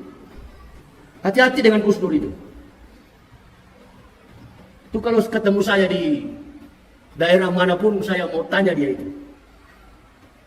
Itu bahaya mulut seperti itu. Di dalam penjara itu hampir dihajar sama anak-anak FPI. Di dalam penjara tidak bisa jadi imam, di dalam penjara tidak bisa jadi khotib, di dalam penjara tidak bisa menyebarkan ilmu karena tidak punya kompetensi, kemampuan keilmuan Islam. Gus Dur, apa Ustadz bagaimana model begitu? Ini yang perlu jamaah mesti hati-hati. Jangan suka kita diadu domba. Tidak usah kita suka diadu domba. Belum tentu juga setelah Jokowi turun ada presiden yang lebih bagus ke depan. Belum tentu. Ini pertarungan yang sangat luar biasa. Hati-hati ibu bapak, saudara-saudara. Ada ustadz-ustadz di Indonesia ini yang berani bela ketika Ustadz Abdul Somad dalam persoalan, dalam masalah. Dia berdiri dan dia katakan, saya di depan Abdul Somad, tangkap saya. Tanya kalau pernah ada begitu. Video saya ditanya oleh hakim dan polisi, Mabes Polri. Apa betul Pak Yahya membuat video ini dan mengatakan, jangan Abdul Somad yang ditangkap, saya yang ditangkap. Berulang-ulang saya katakan dalam video itu. Jangan Ustaz Somad yang ditangkap, Ambo yang ditangkap. Ditangkap betulan saya. Berapa tahun saya dihukum? Nggak ada dihukum. Bagaimana mau dihukum setiap hari orang masuk Islam? Orang masuk Islam. Sampai kita dengan si siapa itu, musuh bebuyutan saya kemarin itu, Deddy Corbuzier itu. Diundang saya untuk apa itu namanya? Apa? Itu dia punya istilah YouTube itu. Podcast atau apa itu. Deddy Corbuzier tanya. Jadi Ustaz sudah pasrah? Pasrah deh. Masa Ustaz tidak pikirkan dulu berapa tahun dihukum pakai pengacara? Enggak. Setiap ada pengacara saya pecat. Ada lagi saya pecat. Polisi punya, saya pecat. Ditanya oleh Kejaksaan Agung, apakah terdakwa perlu pengacara? Enggak. Kalau pun datang tetap saya pecat juga. Saya hanya butuh pertolongan dari Allah karena saya sudah terbiasa berjalan ke sana kemari dengan Allah. Ke sana kemari keliling Indonesia. Enggak pernah saya meminta-minta untuk dibela. Enggak pernah. Pertolongan saya hanya dengan istri anak. Enggak pernah saya panggil jamaah suruh bela saya. Menegakkan Islam ini dengan harta kekayaan sendiri. Bukan mencari kesempatan supaya kaya di dalam masjid. Innalillahi. Tegakkan Islam ini dengan kesadaran jiwa yang tinggi di hadapan Allah. Maju saya ditanya kepada hakim, jadi Bapak tidak perlu lagi pengacara? Enggak perlu Pak. Nggak perlu, saya hadapi sendiri. Bapak terima berapapun dihukum, siapa? Saya dengar-dengar di berita katanya 10 tahun saya dihukum. Insya Allah cukuplah. Umur saya 50 tambah 10 tahun 60 jadi imam. Begitu di sidang pertama, sidang jaksa penuntut umum, jaksa penuntut umum menuntut saya hukuman 7 bulan penjara. Alhamdulillah. Kok cuma 7 bulan? Nggak salah dengar saya, Pak. Apakah saudara terdakwa terima? Insya Allah terima, Pak Hakim. Jangankan 7 bulan, 7 tahun saya terima, Pak Hakim. Enggak, ini 7 bulan terdakwa. Ya saya terima, Pak Hakim. Insya Allah dengan ikhlas saya terima. Ya, minggu depan kita sidang terakhir. Sidang apa? Sidang vonis. Sidang vonis jatuh. Dikurangi 2 bulan. Jadi 5 bulan. Allahu Akbar. Kok bisa-bisa jadi 5 bulan? Ini Mabes Polri. Ente tahu kan di Mabes Polri? Coba-coba lah masuk penjara sana. Coba-coba aja dulu. Coba-coba aja. Ente mau bebas di situ, Masya Allah, permainannya harus kawan. Hah? Tanya kawan-kawan polisi. Saya yang paling bebas dengan orang-orang cyber. Kok bisa-bisanya kalau kita nonton di YouTube, Masya Allah, sangatnya Ustaz Yahya ini minta ampun. Begitu sudah jadi kawan, Allahu Akbar. Mau Kristen, Hindu, Buddha, Kongfucu, bagaimana saya memusuhi mereka? Di dalam penjara, mereka tamping, mereka datang bawa makanan, kasih makanan. Saya tanya, agamanya? Oh saya Kristen Pak Ustaz. Tapi saya khusus bawa makanannya Pak Ustaz. Dan taruh racunnya? Oh tidak Pak Ustaz. Coba itu. Jadi menyesal, bukan menyesal karena dakwah saya, bukan. Ada kata-kata yang sudah melampaui batasan etika, normalitas dalam kehidupan, konsekuensi dalam kita bernegara. Apa itu? Roh Kudus. Saya robah. Roh Kudus, saya katakan Roh Kudus. Ini dia. Nah, ini saya jadikan sebagai candaan. Tidak boleh itu dijadikan sebagai candaan. Saya sadar sendiri. Kitab Kristen, Matius, Markus, Lukas, Stefanus, Stetanus, Captikus. Ini saya sadar sendiri. Oh, rupa-rupanya di sini kesalahan saya di hadapan Allah. Datang seorang kiai dari NU, dia bilang, biar bagaimanapun terdakwa sudah salah di dalam menyampaikan dakwah. Wah, ini kiai bela dia. Betul sekali. Dia bela Kristen. Kenapa? Karena rujukan Qur'annya cukup jelas. Kalau kita mengolok-olok Tuhan agama lain, maka tidak menutup kemungkinan orang beragama lain juga akan mengolok-olok Tuhan kita. Masya Allah, saya jadi sadar. Oh, berarti kita berdakwah boleh keras, tapi harus melihat batasan normalitas dalam etika bermasyarakat, berbangsa, dan bernegara. Saya berdoa agar negara ini menjadi negara yang biadab, negara yang beradab, negara yang tidak melaksanakan hal-hal yang di luar jangkauan kemampuan kita sebagai orang-orang yang hidup dalam toleransi yang tinggi. Saya bicara kepada Pak Hakim, saya salah Pak Hakim, saya sudah salah, saya minta maaf. Dan saya tidak akan mengulangi lagi. Kepada orang-orang Kristen saya mohon maaf, karena saya sudah menyakiti saudara-saudara saya, termasuk saudara-saudara saya di Manado. Walaupun saya tidak jumpa dengan mereka, tapi dalam rekaman pasti mereka ikuti. Itu. Tidak boleh begitu. Sampai menghina-hina istilah yang menjadi kultus, yang menjadi simbol dalam agama mereka. Roh Kudus. Kalau dalam kita Islam itu Roh Kudus itu siapa? Malaikat Jibril. Nah itu. Di Kristen dalam bahasa Ibrani Ruach HaKodesh. Roh Kudus, Holy Spirit. Saya robah menjadi Roh Kudus. Nah ini. Ditafsir oleh ahli pidana, oh ini kudis ini adalah sejenis penyakit yang mematikan, begini. Captikus ini minuman yang ada di Manado yang bikin mati. Allahu Akbar. Ada di dalam mobil saya itu laporan jaksa penuntut umum. Dibacakan semua dakwaan itu, Masya Allah, begini tinggi. Dari atas ini sampai ke atas ini mejanya. Laporan saya masuk ke kehakiman. Di ujung pertengkaran itu, masalah itu, akhirnya seluruh jaksa penuntut umum yang beragama Kristen, mereka pun tidak berdaya apa-apa. Saudara-saudara kami yang Muslim pun hanya beberapa orang yang bisa menolong. Nggak ada yang kami kenal, Nggak ada yang kami minta bantuan. Insya Allah semua atas pertolongan dari Allah. Datang di dalam penjara, di saat jadi imam, jadi imam. Di saat jadi khotib, jadi khotib. Di saat main kartu, main kartu. Begitu, ya. Sama-sama satu tetangga dengan Jenderal Napoleon Bonaparte. Kita kurang lebih 4 bulan sekamar, seranjang berdekatan dengan Jenderal Irjen Pol Napoleon Bonaparte. Waktu beliau dan beberapa orang menganiaya saudara Kacek, besok juga saya ditanya oleh Coki, ketua RT, Pak Yahya juga mau datang, siapa yang mau ancang-ancang mau hajar Pak Yahya? Saya bilang saya tinggal tunggu-tunggu siapa yang mau gertak saya, ayo. Saya bukan Kacek, kalau Kacek nggak melawan, kalau saya melawan. Saya kasih tahu kepada mereka, saya 1 x 24 jam akan menyambut siapapun yang lawan. Saya pasti melawan. Gak berani rupa-rupanya. Gak berani. Yang Kristen merangkul, ketakutan mereka. Masuk begini mereka terus bilang, waduh, dari wajah ini sudah kelihatan seperti harimau ini. Gak jadi ditangkap. Gak jadi dikeroyok. Padahal sudah dibiarin. Coba, saya bilang sama Coki, kalau ada yang berani saya suruh. Jangan dikembok pintu sel saya. Buka. Kalau ada yang berani. Dikunci sendirian selama 28 hari. Nggak dibuka-buka pintu itu. Nanti jam 2 malam, di kaki saya itu, di telunjuk kaki saya, ya, jempol saya dipijat. Setiap jam 12 ke atas. Bahkan ada seseorang yang sesak sekali napasnya.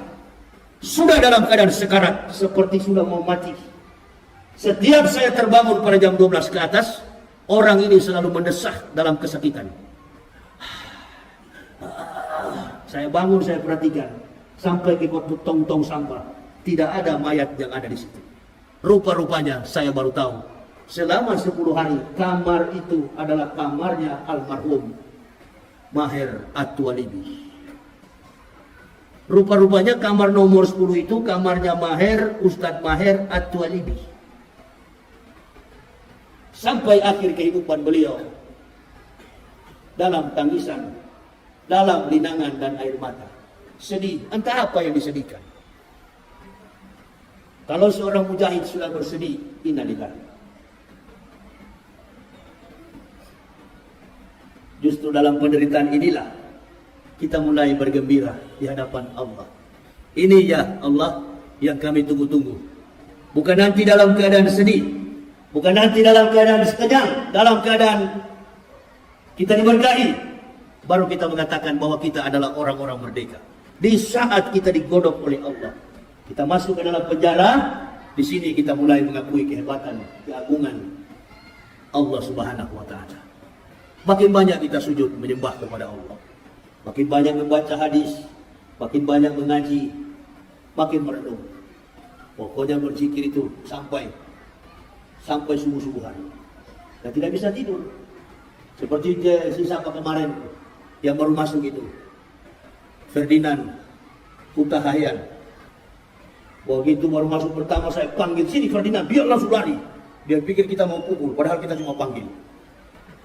Begitu juga Pak Edi Mulyani.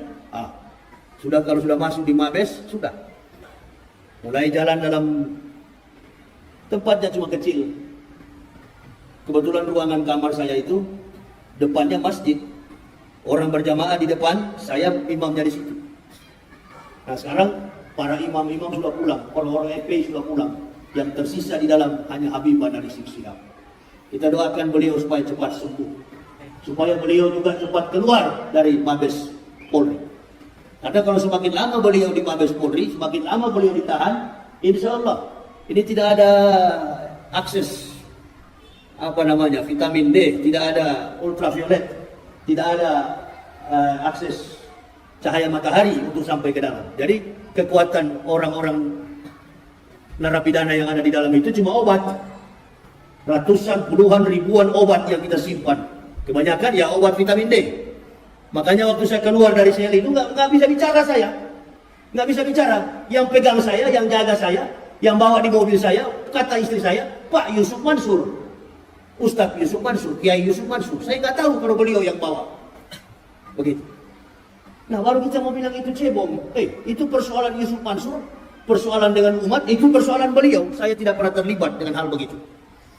Tetapi yang namanya kiai, namanya ustadz, kita tetap bersahabat. Apapun masalahnya, apapun kasusnya, yang namanya ulama, kita tetap bersahabat. Menjalin persatuan antar sesama ulama. Ulama'u bil hasad. Yang keenam itu adalah ulama-ulama yang dengki. Mentang-mentang sudah kaya, sudah dicintai umat, menyendiri, sudah tidak mau berteman dengan umat. Nah ini nih ulama-ulama yang cepat mau mati itu. Nanti lihat kalau tidak percaya.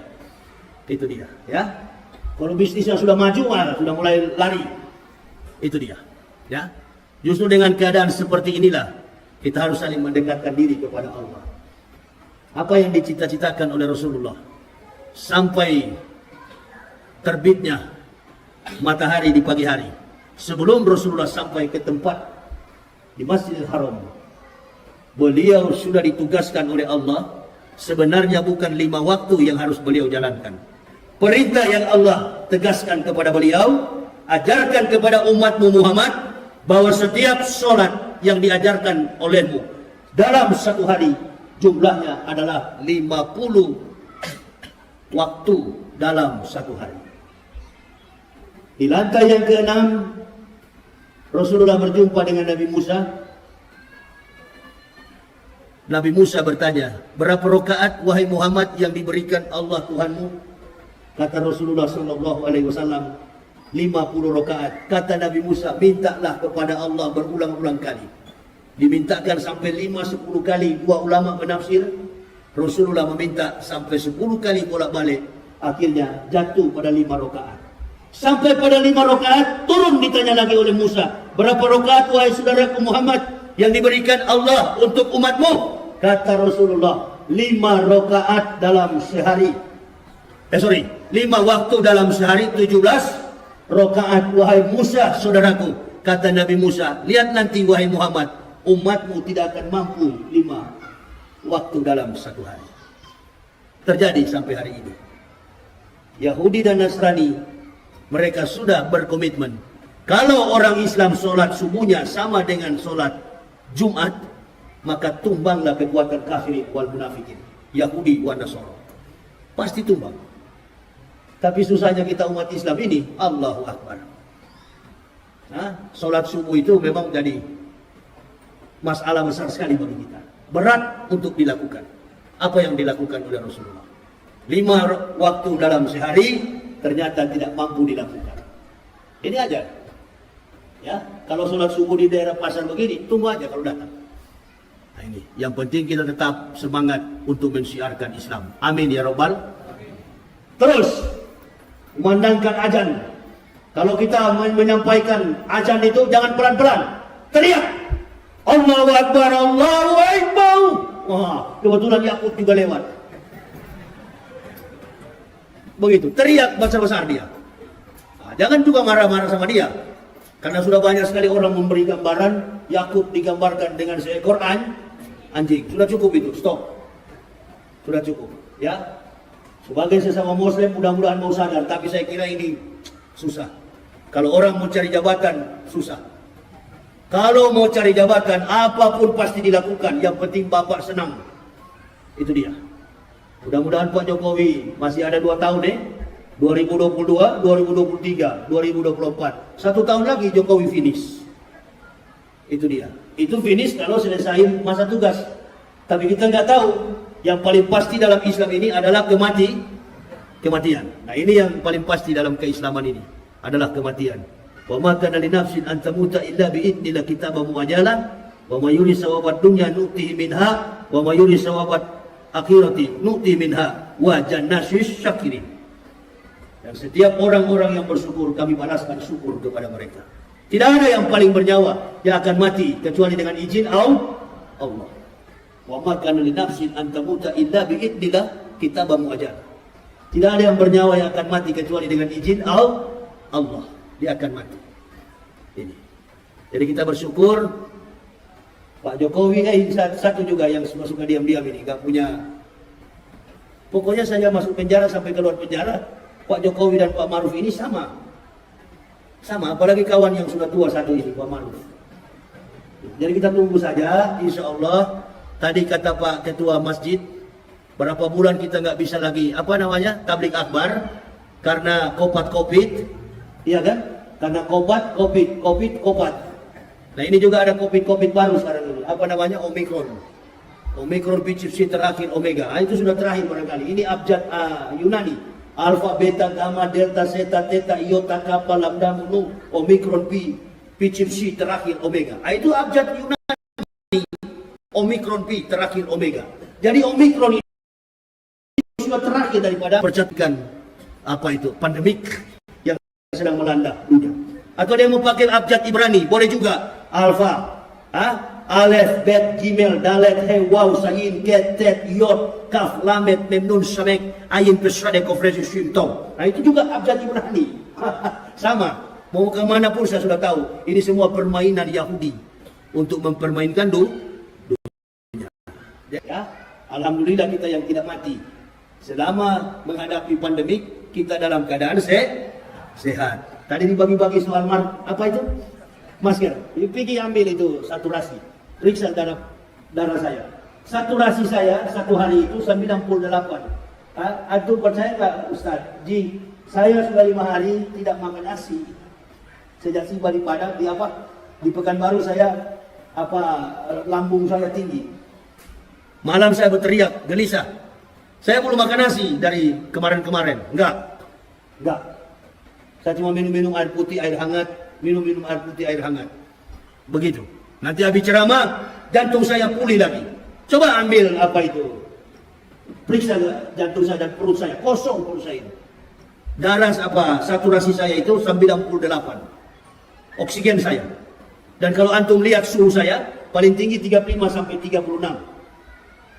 Nggak pernah kena masalah itu. Selama saya dibantarkan oleh Mabes Polri, 8 hari saya masuk rumah sakit, saya tidak pernah kedapatan COVID atau Corona. Enggak. Positif Corona atau COVID enggak pernah. Padahal yang periksa polisi. Kok Ustaz tidak kena Corona ya? Enggak tahu, saya bilang Corona takut sama saya. Alhamdulillah. Istri saya yang bilang, kalau boleh Pak segera dibebaskan. Insya Allah Bu, insya Allah. Kita doakan supaya Ustaz cepat-cepat bebas. Alhamdulillah, bebas beneran. Jadi kawan dengan kawan-kawan polisi. Ya, ini Ibu Bapak, jadi kita saling jangan suka suuzon, ya. Kecuali seperti Yakut ini memang tidak bisa diampuni, memang dikasih biar aja begitu dia.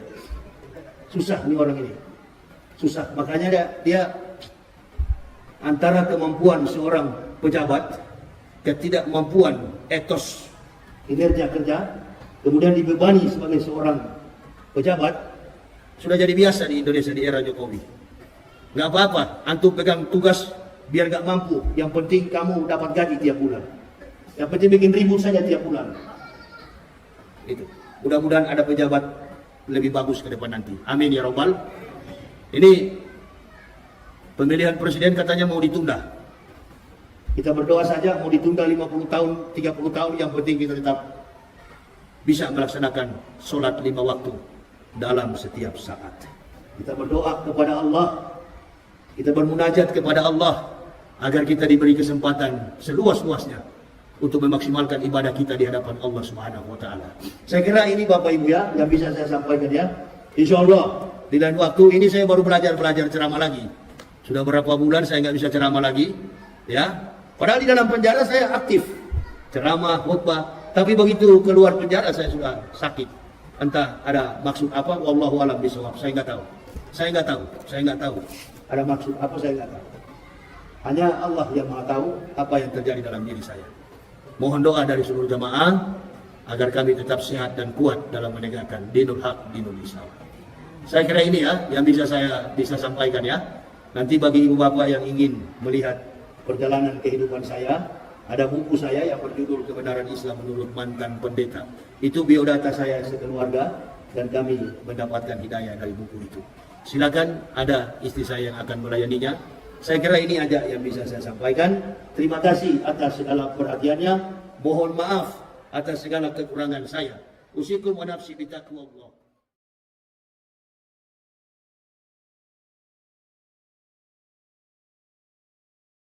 Dan kemudian kami dipenjarakan tanpa ada tedeng aling-aling. Tidak ada kabar dari siapapun, tidak ada surat perintah penangkapan siapapun. Saya ditangkap dalam keadaan yang tidak saya tahu. Begitu datang polisi dan saya katakan kepada mereka, saya sudah tahu komandan, kalian akan datang menangkap saya. Kenapa kamu tahu, Pak Yahya? Ustaz, saya tahu karena Kacek sudah membuat keonaran di masyarakat. Kalau Kacek sudah ditangkap berarti ada penyeimbang.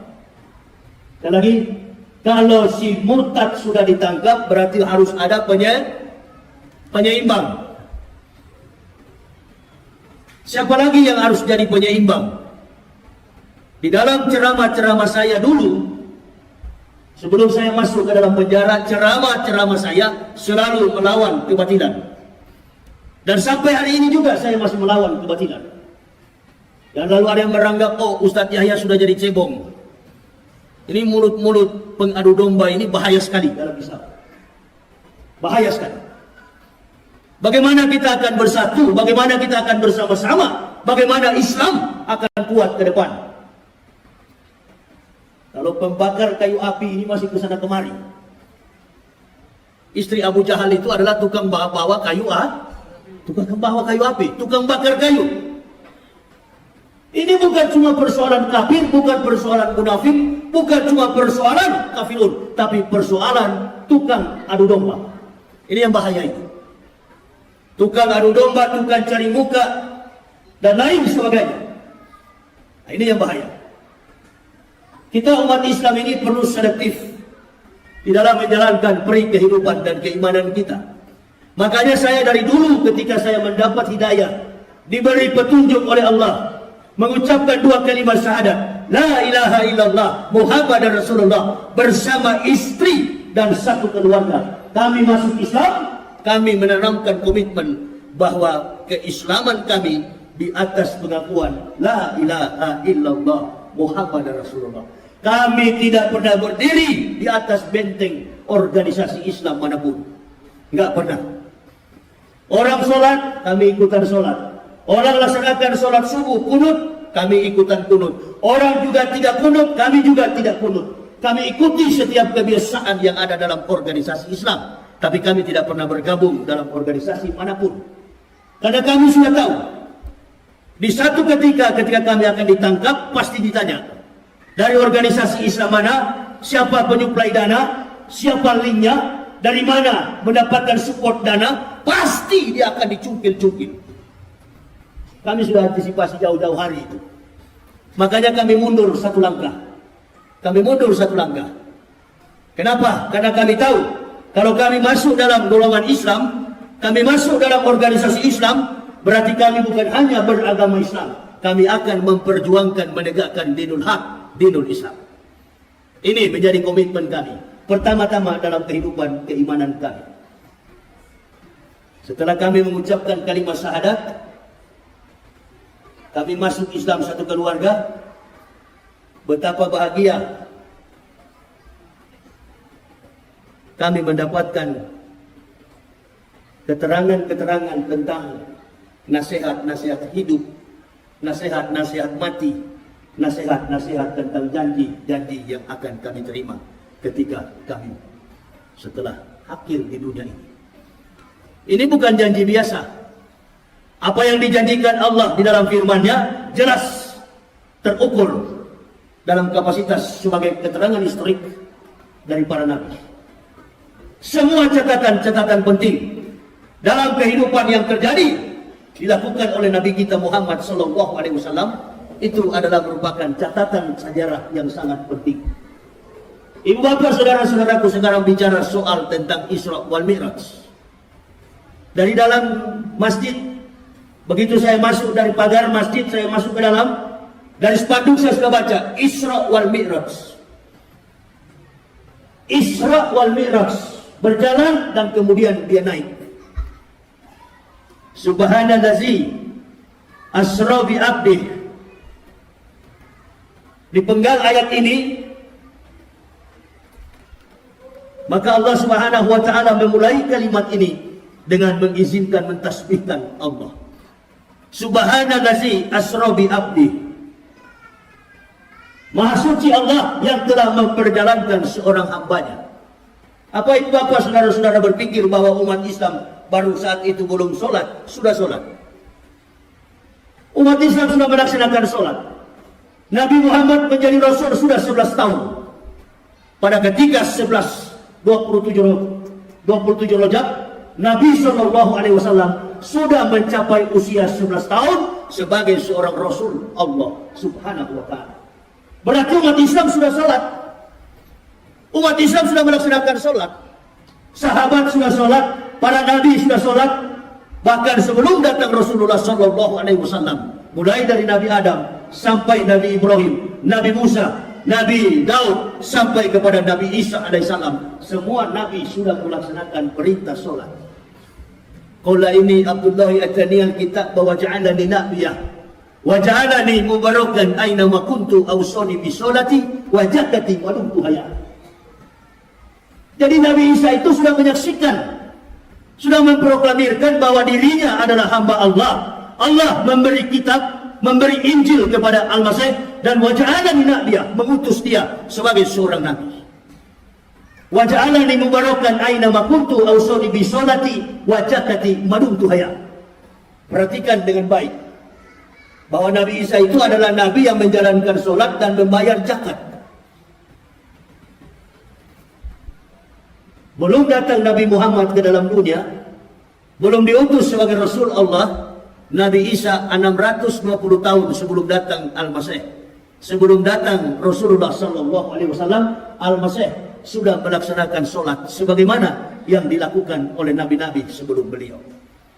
Tapi apa yang dilakukan oleh semua nabi dari Adam sampai dengan Al-Masih, tidak ada yang sempurna sebagaimana yang diperintahkan Allah kepada Nabi kita Muhammad sallallahu alaihi wasallam. Di sini peristiwa yang terjadi dan sangat penting. Mulai dari perjalanan dari Masjidil Haram ilal Masjidil Aqsa. Antum Bapak Ibu saudara-saudara tahu? Ada satu tembok panjangnya 585 cm.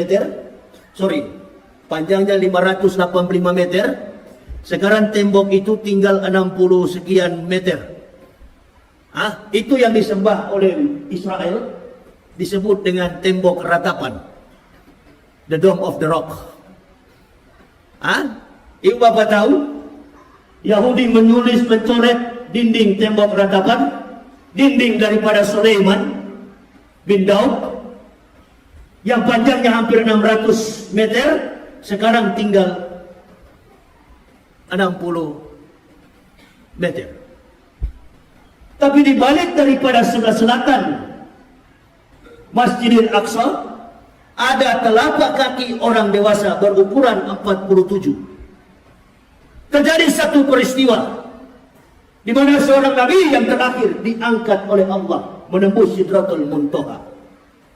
Nama nabi itu adalah Ahmad bin Abdullah, Nabi kita Muhammad sallallahu alaihi wasallam.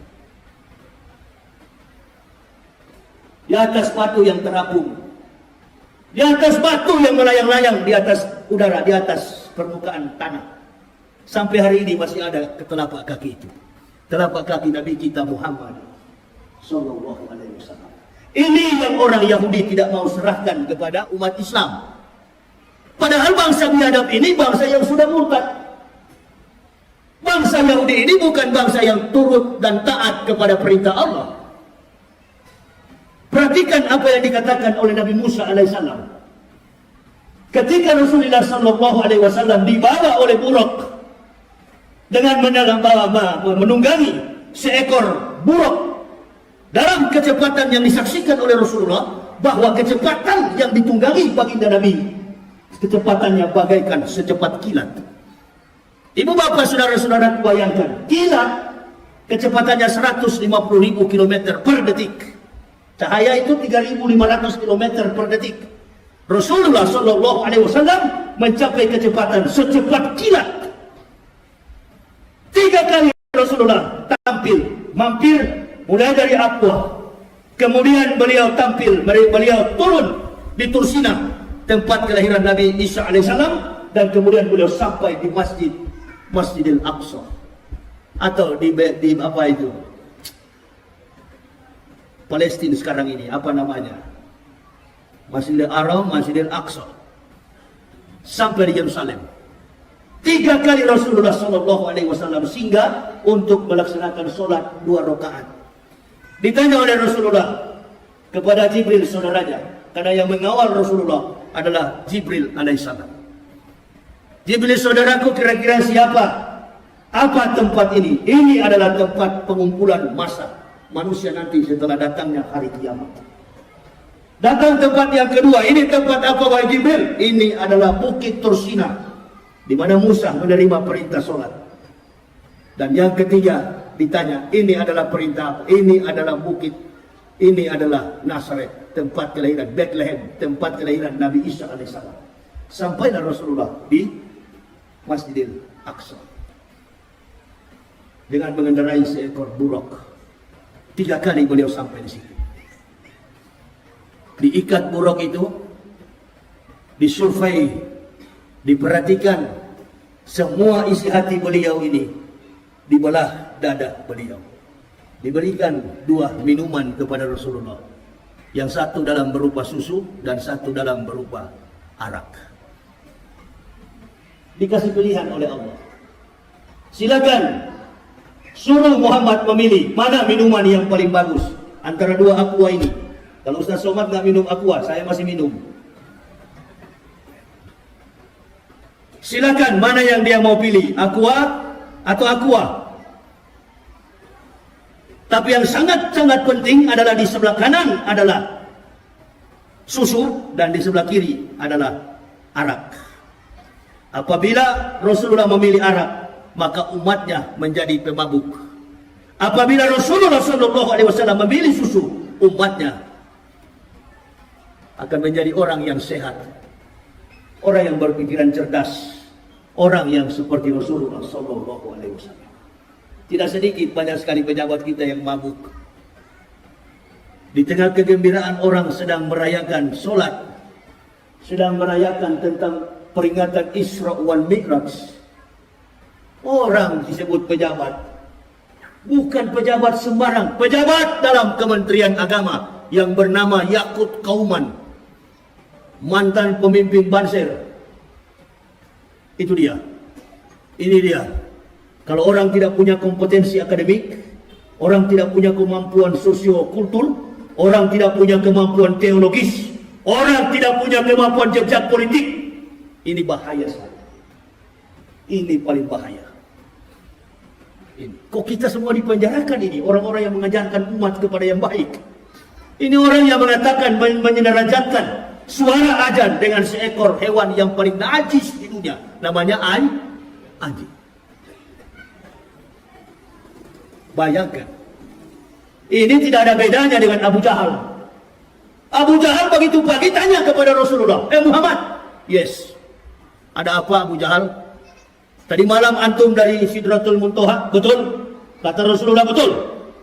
Tidakkah kau tahu Muhammad, nenek moyang kami dari Masjidil Haram ilal Masjidil Aqsa, dari Masjidil Haram sampai kepada di Palestina, nenek moyang kami menempuh perjalanan 40 hari 40 malam. Omong kosong apa engkau buat Muhammad? Hanya dalam separuh malam minal laila antum sudah sampai ke Sidratul Muntaha. Ini cerita dari mana? Antum mau bantah cerita itu? Antum mau bantah cerita itu? Qori baru baca suratnya. Subhanallazi asra bi abdi laila minal masjidil haram ilal masjidil aqsa allazi barakna hawlahu linurihi min ayatina innahu huwas samiul basir. Supaya kami dapat menyaksikan kepada hamba, supaya Muhammad bisa melihat bagaimana kebesaran Allah di bumi dan di akhirat. Itu ibu bapak, saudara-saudara. Makanya Jibril nggak boleh naik, nggak boleh naik. Nah, ini orang-orang yang tidak dewasa dalam pemahaman Isra wal Mi'raj. Jadi saya bertanya-tanya, ini orang jadi pejabat Islam apa PKI? Karena PKI dengan Islam di Indonesia ini beda-beda tipis, betul apa betul? Nah, ini dia. Ini sebenarnya saya sudah mau mati suara saya ini, tapi tetap saya ceramah dulu. Kan begitu. Ini manusia betul-betul Islam atau tidak? Ada seorang presenter di televisi namanya Rosi Silalahi. Dia katakan mulai dari dia SD sampai dia perguruan tinggi, sampai dia SMA, dia bertetangga dengan orang Islam. Dia damai-damai saja, dia sejahtera, dia enjoy karena dia bertetangga dengan seorang Muslim. Saya masih kecil dari SD sampai perguruan tinggi. Saya di Manado, tetangga saya orang-orang Islam, 11 kepala keluarga di kampung saya. Mulai dari kecil, dari umur 8 tahun sampai saya dewasa. Setiap kali azan subuh, azan zuhur, azan asar, azan maghrib sampai kepada azan isya. 5 waktu dalam sehari saya hafal mati-matian azan itu. Ibu saya sampai larang sama saya. Kamu jangan olok-olok suara orang Islam menyampaikan azan. Nanti kalau mereka dengar, mereka marah. Saya bilang nggak usah takut. Kalau dia marah, kita pukul dia di kampung sini. Karena dia cuma 11 keluarga, saya ratusan orang di kampung itu. Padahal saya cuma main-main bilang begitu. Kebanyakan kawan-kawan saya beragama Islam. Saya tanya teman saya, orang yang beragama Islam, antum hafal nggak suara azan? Dia bilang saya hafal. Coba kamu lapaskan. Coba kamu eja. Saya mau dengar. Saya bukan lapaskan dulu. Saya mau eja. Kamu eja. Saya mau dengar. Kamu sudah hafal belum azan itu? Ternyata dia agama Islam tidak hafal. Innalillahi. Dia kalau azan zuhur sampai dengan azan maghrib dia hafal. Giliran saya suruh azan subuh. Di sini memang dia terputar kacil memang. Nggak bisa, dia nggak tahu. Dia bilang, kamu tahu dari mana? Bagaimana saya tidak tahu? Langgar. Itu di tetangga saya itu bukan masjid, namanya langgar. Bukan masjid itu, apa namanya? Musola. Nah, setiap kali datang mengaji maghrib, Allahu Akbar. Setiap kali mengaji, setiap mengaji pun kami olok. Tapi saya marah kepada kawan-kawan yang lain. Kamu jangan olok, kita dengar. Kayaknya lebih bagus daripada kita belajar agama Kristen daripada itu. Nggak boleh begitu kamu. Lapor kamu, nanti dilapor sama orang tuamu. Dilapor, dihajar sama ayah saya, dipukul sama ayah saya. Nggak peduli saya tetap bergaul dengan saudara-saudara yang Muslim. Sampai saya besar, saya menjadi Muslim hari ini. Sudah ada benih-benih hidayah yang Allah tanamkan kepada kami. Saya pribadi, dari kecil sampai dewasa, sudah ditanamkan cinta kepada Islam.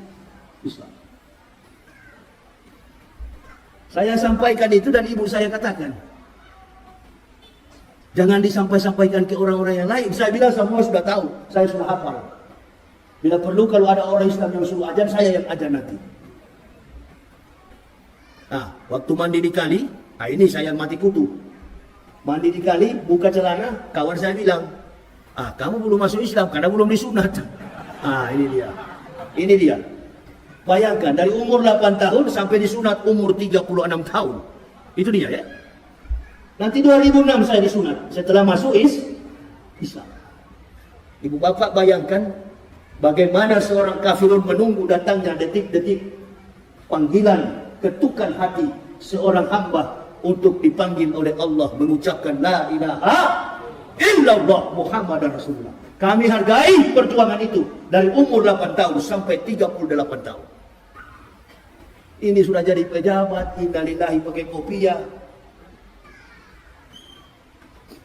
Saya terus bertanya-tanya, ini orang-orang ini betul-betul Islam ini atau? Iya, kalau lihat dari penampilan, Masya Allah. Saya nggak yakin kalau memang betul-betul Islam. Saya nggak yakin. Karena kalau orang Islam pasti jaga rahasia tentang Islam. Jaga rahasia tentang Islam. Kalaupun dia lemah dalam ibadah, pasti dia sembunyi. Bukan dia tampilkan, dia gembar-gemborkan ke masyarakat. Waduh, ini bahaya ini. Inilah akibat dari pemerintahan Jokowi. Dari awal Jokowi memimpin sampai mau selesai 2024. Kacau semua pejabat Jokowi ini. Allahu Akbar. Pokoknya mulai dari pertama menjabat sampai mau selesai ribut terus. Saya terus berpikir, oh memang sengaja dibuat-buat begini, dikasih ribut. Karena kalau tidak dikasih ribut, etos kinerja Pak Jokowi nggak tertutupi. Tapi dengan adanya keributan, ketidakmampuan seorang pemimpin leader akan tertutup akibat anak buah yang bikin kasus. Jadi nggak usah marah, nggak usah tersinggung, itu urusan kami sebagai pendakwa. Nanti kami yang kepung dia. Kebetulan juga Pak Yakut ini kan, Menteri Agama ini kan, dia pernah ngomong di publik, dirilis oleh setiap stasiun TV. Siapapun yang menyinggung simbol-simbol agama sekecil apapun, mulai dari agama Islam, agama Kristen, Hindu, Buddha, siapa yang menyinggung simbol-simbol agama, maka dia harus diperkarakan, dipersoalkan, dipidanakan, tergantung dengan persoalan sara. Menghina, apalagi? Menghujat, apalagi? Menista, apalagi? Segala macam. Dan kami menerima itu. Oh iya Yakut, kami terima. Kami masuk penjara. Sekarang ente sudah menista Islam, yaitu ada. Kok nggak dipenjarakan? Nggak dipenjarakan. Roy Suryo yang lapor, mana Roy Suryo yang dilapor? Itu dia. Yang begini-gini ibu bapak, tidak boleh kita berdiam. Sebagai pendakwa kita jangan diam. Ini, kita mesti telanjangi orang seperti ini. Kenapa? Karena umat seluruh masalah yang ada di bangsa ini selalu bergantung kepada ulama. Apapun yang dari wacana di dalam publik, selalu ulama yang dicari. Nah, ulama-ulama kita ini satu persatu dikebiri, satu persatu dipanggil, diincar. Bagaimana caranya? Kalau salah, kita penjarakan. Kita pegang dia, kita bawa dia ke penjara. Ada yang bertanya sama saya, Ustadz bagaimana mengenai dengan si siapa yang baru keluar penjara, si Habib Bahar dengan si siapa itu? Ini dan jenderal yang 4 bintang ini, Dudung. Mana yang salah mereka berdua? Itu kalau masalah itu saya nggak mau masuk campur. Itu dua-dua nggak boleh begitu, karena dua-dua sama-sama Muslim. Nggak boleh begitu. Kita mesti hargai bahwa kebebasan itu adalah mahal harganya. Jangan sampai kita masuk penjara karena ditunggangi dengan kepentingan politik. Tapi kita kalau masuk penjara karena kebenaran, jangankan 1.000 kali, 1 juta kali pun ditangkap, insya Allah kita tetap masuk penjara. Amin ya Rabbal. Amin. Jangan kita masuk penjara karena perampok, karena mencuri, karena uang umroh, karena uang haji. Innalillah. Tapi kalau kita masuk penjara karena menegakkan kebenaran, insya Allah 1 juta kali kau tangkap, insya Allah kami akan tetap maju. Polisi tangkap saya dalam keadaan sakit, jantung saya bengkak. Karena hobi saya suka minum kopi sampai puluhan gelas. Kena saya, di Padang saya kena, Aceh saya kena. Dalam keadaan sakit saya bawa mobil pulang ke Jakarta. Bengkak jantung saya. 2 minggu saya di rumah sakit, datang polisi. Dalam keadaan terbaring kaku di dalam rumah saya. Keluar rumah sakit, polisi datang. Ini Ustadz, kami akan menangkap Ustadz pada hari ini. Oh ya, saya tunggu-tunggu komandan. Sebenarnya kami mau datang 27 orang, tapi karena lihat mau tangkap Ustadz, kami datang 19 mobil. Bayangkan itu. Tangkap Lambo. Ditangkaplah kami. Begitu saya ditangkap. Bagaimana Ustaz? Kok kayaknya Ustaz setengah mati bangun dari tempat tidur ini, dari peranjang. Saya bilang memang saya sakit keras komandan. Tapi saya berdiri ini, saya laki-laki bukan perempuan. Ayo, bawa saya ke penjara. Sekarang saya siap. Tanya polisi-polisi yang di Mabes. Apa saya menyerah dulu? Atau pakai nangis dulu? Sampai mati kau menangis. Bukan mujahid itu. Atau begitu ditangkap, tunggu lawyers apa? Nggak usah pakai lawyers, nggak usah pakai penasihat hukum. Bukan sedikit yang membela saya. Wallahi, banyak yang membela saya. Dari segala macam ormas yang akan bela saya menjadi penasihat hukum. Mulai dari masyarakat biasa, mulai dari pihak kepolisian, sampai jaksa agung menawarkan kepada saya, kami akan menawarkan Ustadz penasihat hukum. Apa jawaban saya? Ini persoalan saya dengan Allah. Saya tidak pernah masalah dengan hakim. Saya tidak pernah masalah dengan polisi. Saya tidak pernah masalah dengan juru bicara, jaksa penuntut umum, bahkan dengan apapun ahli-ahli forensik, ahli pidana, ahli segala macam. Saya tidak punya masalah. Saya bermasalah dengan Allah. Saya hadapi sendiri. Waduh, bahaya hukumannya ini Ustaz. Kalau nggak pakai pengacara. Apalagi Ustaz ini musuhnya rezim. Hah? Makanya lillahi ayat tadi sa'u waladim subhana isa qada amran fa'ina ma yaqulu lahu kun fayakun. Jadilah maka jadi. Silakan. Ditanya oleh hakim, ditanya oleh jaksa penuntut umum, apa betul Pak Yahya bilang begini? Betul. Apa betul Bapak bilang begini? Betul. Apa betul Bapak bilang begini? Betul. Kok nggak ada yang salah? Betul semua. Betul, Yang Mulia. Nggak usah putar-putar sini, putar-putar sana. Kita ini pendakwah. Mulut kita akan didengar oleh umat. Sampai bilang Ustaz Yahya sekarang bergaul dengan cebong. Yang datang ke saya itu ya satu-satunya Ustaz yang besuk saya. Tidak ada Ustaz yang berani datang membesuk saya. Hanya satu Ustaz yang mendatangi saya, yang membebaskan saya adalah Ustaz Yusuf Mansur. Saya tidak pernah tahu apa masalah beliau. Tapi yang saya tahu di dalam YouTube, saya pernah hantam beliau waktu ceramah. Dan tidak ada urusan secara pribadi antara ulama A dengan ulama B, ulama C, ulama X, ulama O. Enggak ada. Namanya kiai, namanya ustaz, tetap saudara. Ini nih, orang-orang yang baru ngaku-ngaku ustaz, ngapal Quran tidak tahu, ngapal hadis tidak tahu, ngaku ustaz. Ini Gus Nur punya mulut ini. Hati-hati dengan Gus Nur itu.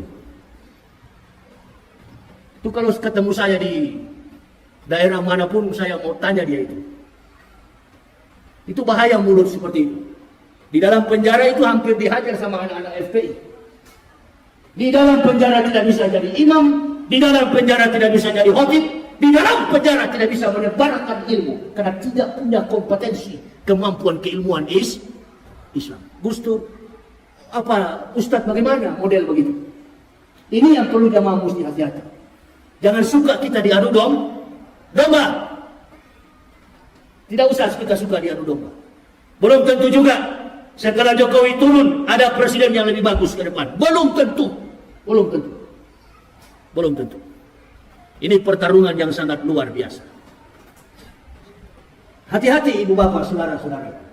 Ada ustadz-ustadz di Indonesia ini yang berani bela ketika Ustadz Abdul Somad dalam persoalan, dalam masalah. Dia berdiri dan dia katakan, saya di depan Abdul Somad.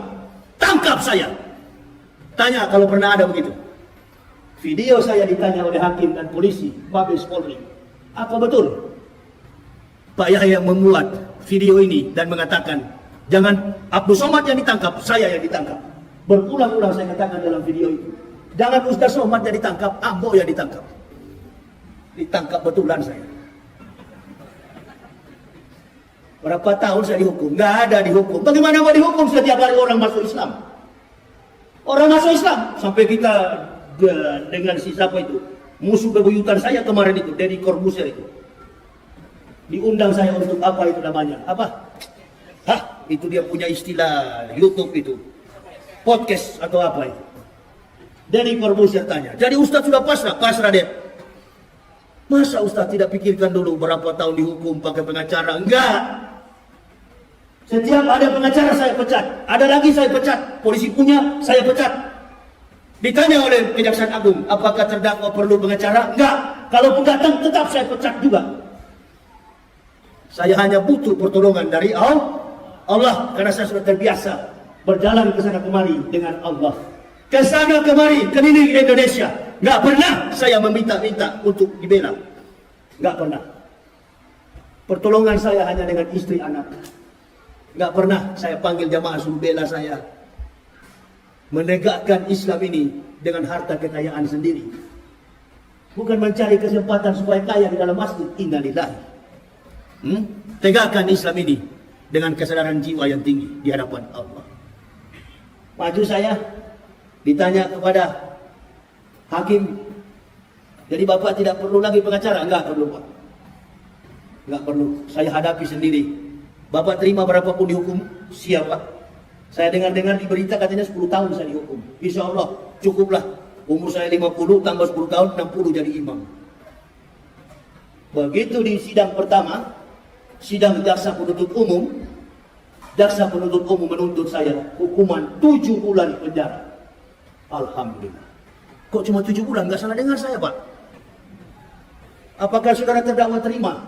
Insya Allah terima, Pak Hakim. Jangankan 7 bulan, 7 tahun saya terima, Pak Hakim. Nggak, ini 7 bulan terdakwa. Ya saya terima, Pak Hakim. Insya Allah dengan ikhlas saya terima. Ya, minggu depan kita sidang terakhir. Sidang apa? Sidang vonis. Sidang vonis jatuh. Dikurangi 2 bulan. Jadi 5 bulan.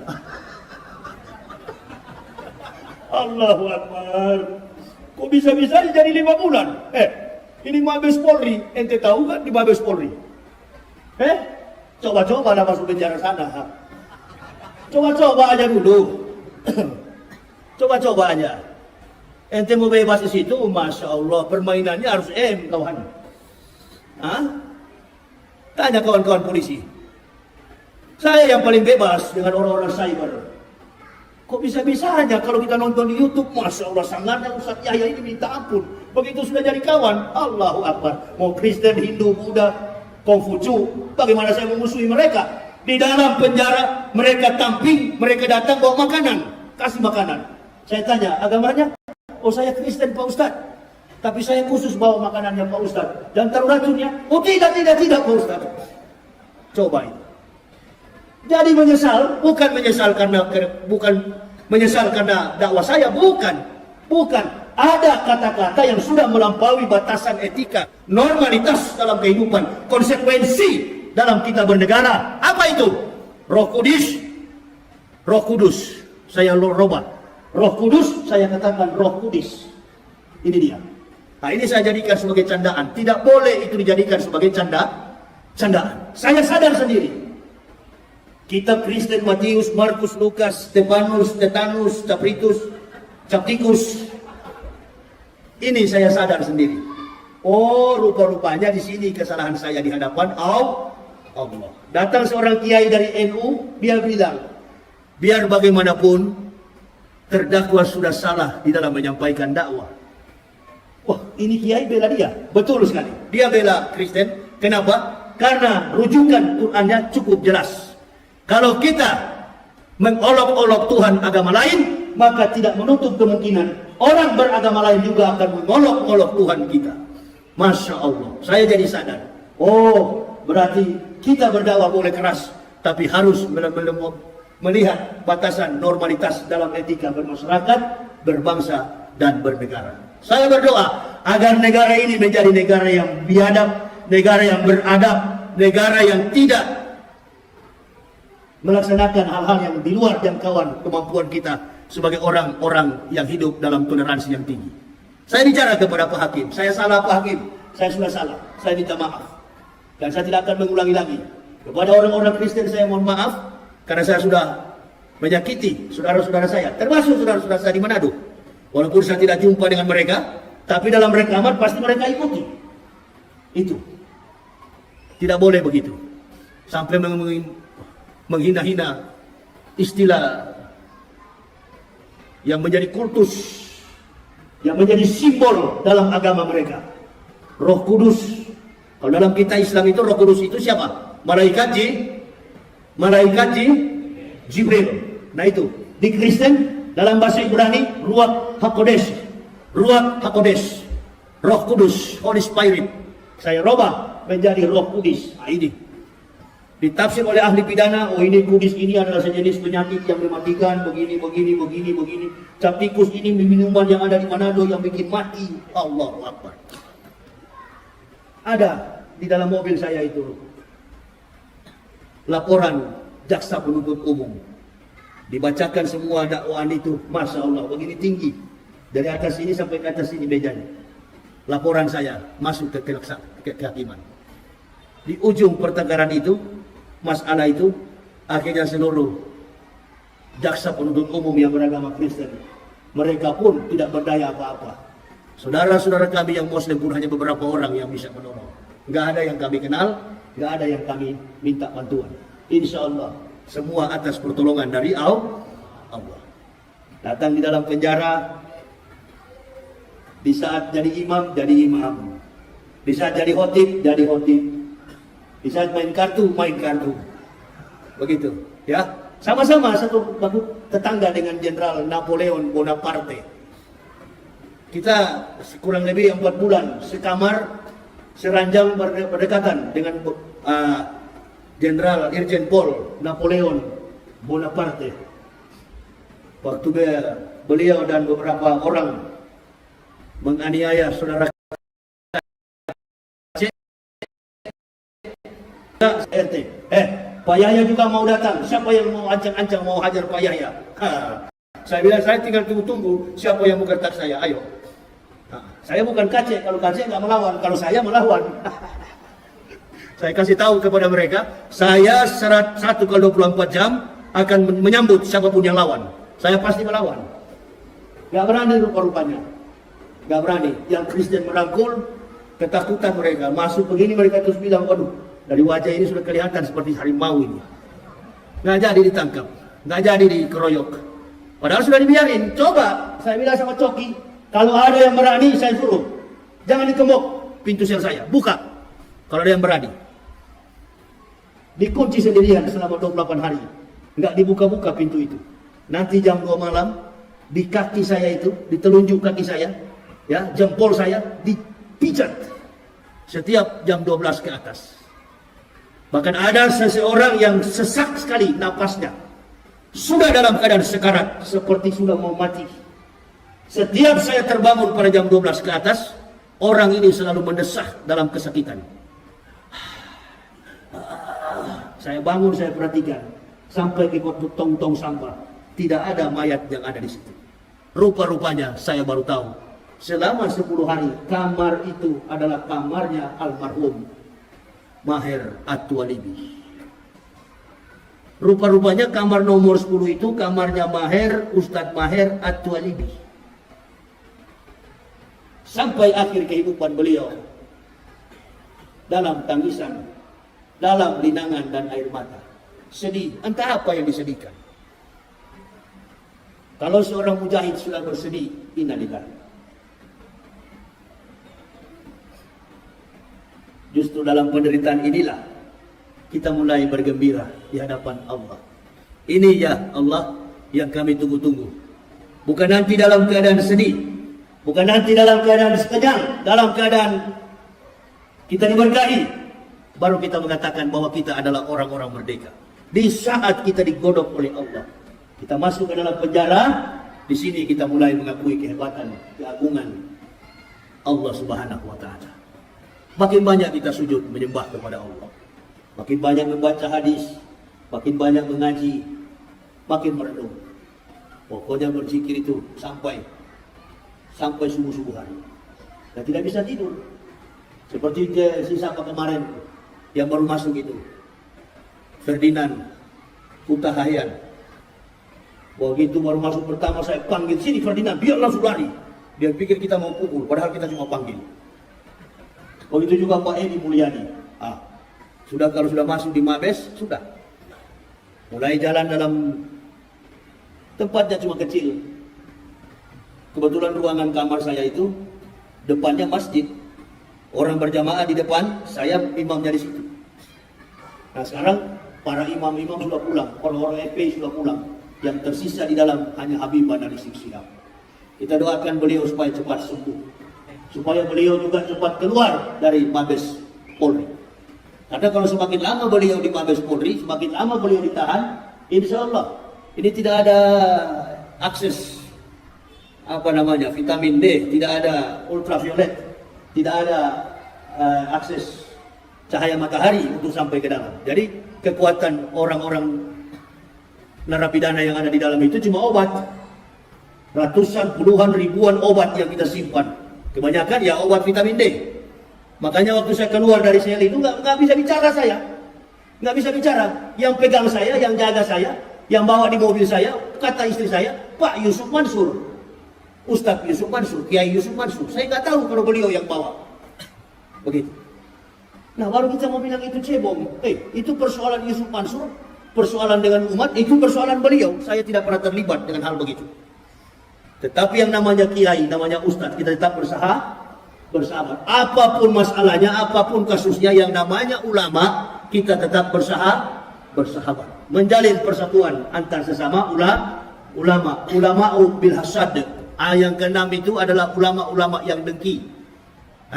Mentang-mentang sudah kaya, sudah cintai umat, menyendiri, sudah tidak mau berteman dengan umat. Nah ini nih ulama-ulama yang cepat mau mati itu. Nanti lihat kalau tidak percaya. Itu dia, ya. Kalau bisnisnya sudah maju, sudah mulai lari. Itu dia, ya. Justru dengan keadaan seperti inilah kita harus saling mendekatkan diri kepada Allah. Apa yang dicita-citakan oleh Rasulullah sampai terbitnya matahari di pagi hari, sebelum Rasulullah sampai ke tempat di Masjidil Haram, beliau sudah ditugaskan oleh Allah. Sebenarnya bukan 5 waktu yang harus beliau jalankan. Perintah yang Allah tegaskan kepada beliau, ajarkan kepada umatmu Muhammad, bahwa setiap sholat yang diajarkan olehmu dalam satu hari jumlahnya adalah 50 waktu dalam satu hari. Di lantai yang ke-6 Rasulullah berjumpa dengan Nabi Musa. Nabi Musa bertanya, berapa rakaat wahai Muhammad yang diberikan Allah Tuhanmu? Kata Rasulullah SAW, 50 rakaat. Kata Nabi Musa berulang-ulang kali. Dimintakan sampai 5-10 kali. Dua ulama menafsir, Rasulullah meminta sampai 10 kali bolak-balik. Akhirnya jatuh pada 5 rakaat. Sampai pada 5 rakaat turun, ditanya lagi oleh Musa, berapa rakaat wahai saudaraku Muhammad yang diberikan Allah untuk umatmu? Kata Rasulullah, 5 rakaat dalam sehari. 5 waktu dalam sehari, 17 rakaat wahai Musa saudaraku. Kata Nabi Musa, lihat nanti wahai Muhammad, umatmu tidak akan mampu 5 waktu dalam satu hari. Terjadi sampai hari ini. Yahudi dan Nasrani, mereka sudah berkomitmen, kalau orang Islam sholat subuhnya sama dengan sholat Jumat, maka tumbanglah kekuatan kafirin wal munafikin, Yahudi wal Nasara. Pasti tumbang. Tapi susahnya kita umat Islam ini, Allahu Akbar. Sholat subuh itu memang jadi masalah besar sekali bagi kita. Berat untuk dilakukan. Apa yang dilakukan oleh Rasulullah? 5 waktu dalam sehari ternyata tidak mampu dilakukan. Ini aja. Ya, kalau sholat subuh di daerah pasar begini, tunggu aja kalau datang. Nah ini, yang penting kita tetap semangat untuk mensiarkan Islam. Amin ya Rabbal. Terus kumandangkan azan. Kalau kita menyampaikan azan itu jangan pelan-pelan, teriak Allahu Akbar, Allahu Akbar. Wah, kebetulan Yakut juga lewat. Begitu, teriak besar-besar dia. Jangan juga marah-marah sama dia. Karena sudah banyak sekali orang memberi gambaran Yakut digambarkan dengan seekor anjing. Sudah cukup itu, stop. Sudah cukup, ya. Sebagai sesama Muslim mudah-mudahan mau sadar, tapi saya kira ini susah. Kalau orang mau cari jabatan, susah. Kalau mau cari jabatan, apapun pasti dilakukan. Yang penting Bapak senang. Itu dia. Mudah-mudahan Pak Jokowi masih ada 2 tahun 2022, 2023, 2024. 1 tahun lagi Jokowi finish. Itu dia. Itu finish kalau selesai masa tugas. Tapi kita nggak tahu. Yang paling pasti dalam Islam ini adalah kematian. Nah ini yang paling pasti dalam keislaman ini adalah kematian. Wa ma kana li nafsin an tamuta illa bi idnillah kitaban muajjalan wa may yurid sawabat dunya nu'tihi minha wa may yurid sawabat akhirati nu'ti minha wa jannasis syakirin. Dan setiap orang-orang yang bersyukur kami balaskan syukur kepada mereka. Tidak ada yang paling bernyawa yang akan mati kecuali dengan izin Allah.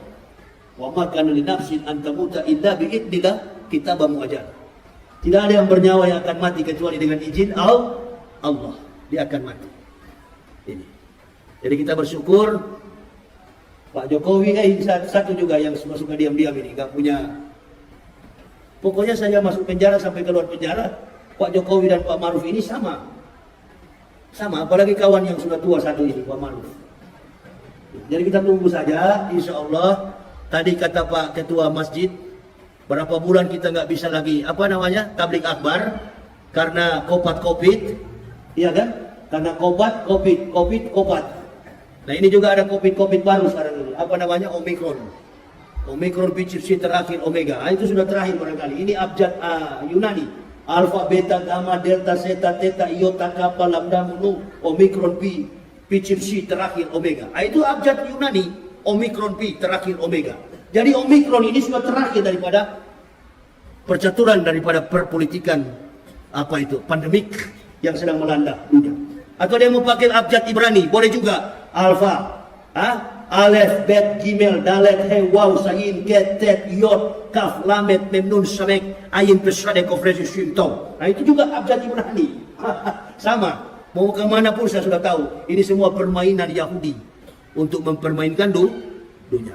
Jadi sudahlah, ya, alhamdulillah kita yang tidak mati. Selama menghadapi pandemik, kita dalam keadaan sehat. Tadi dibagi-bagi soal masker. Pergi ambil.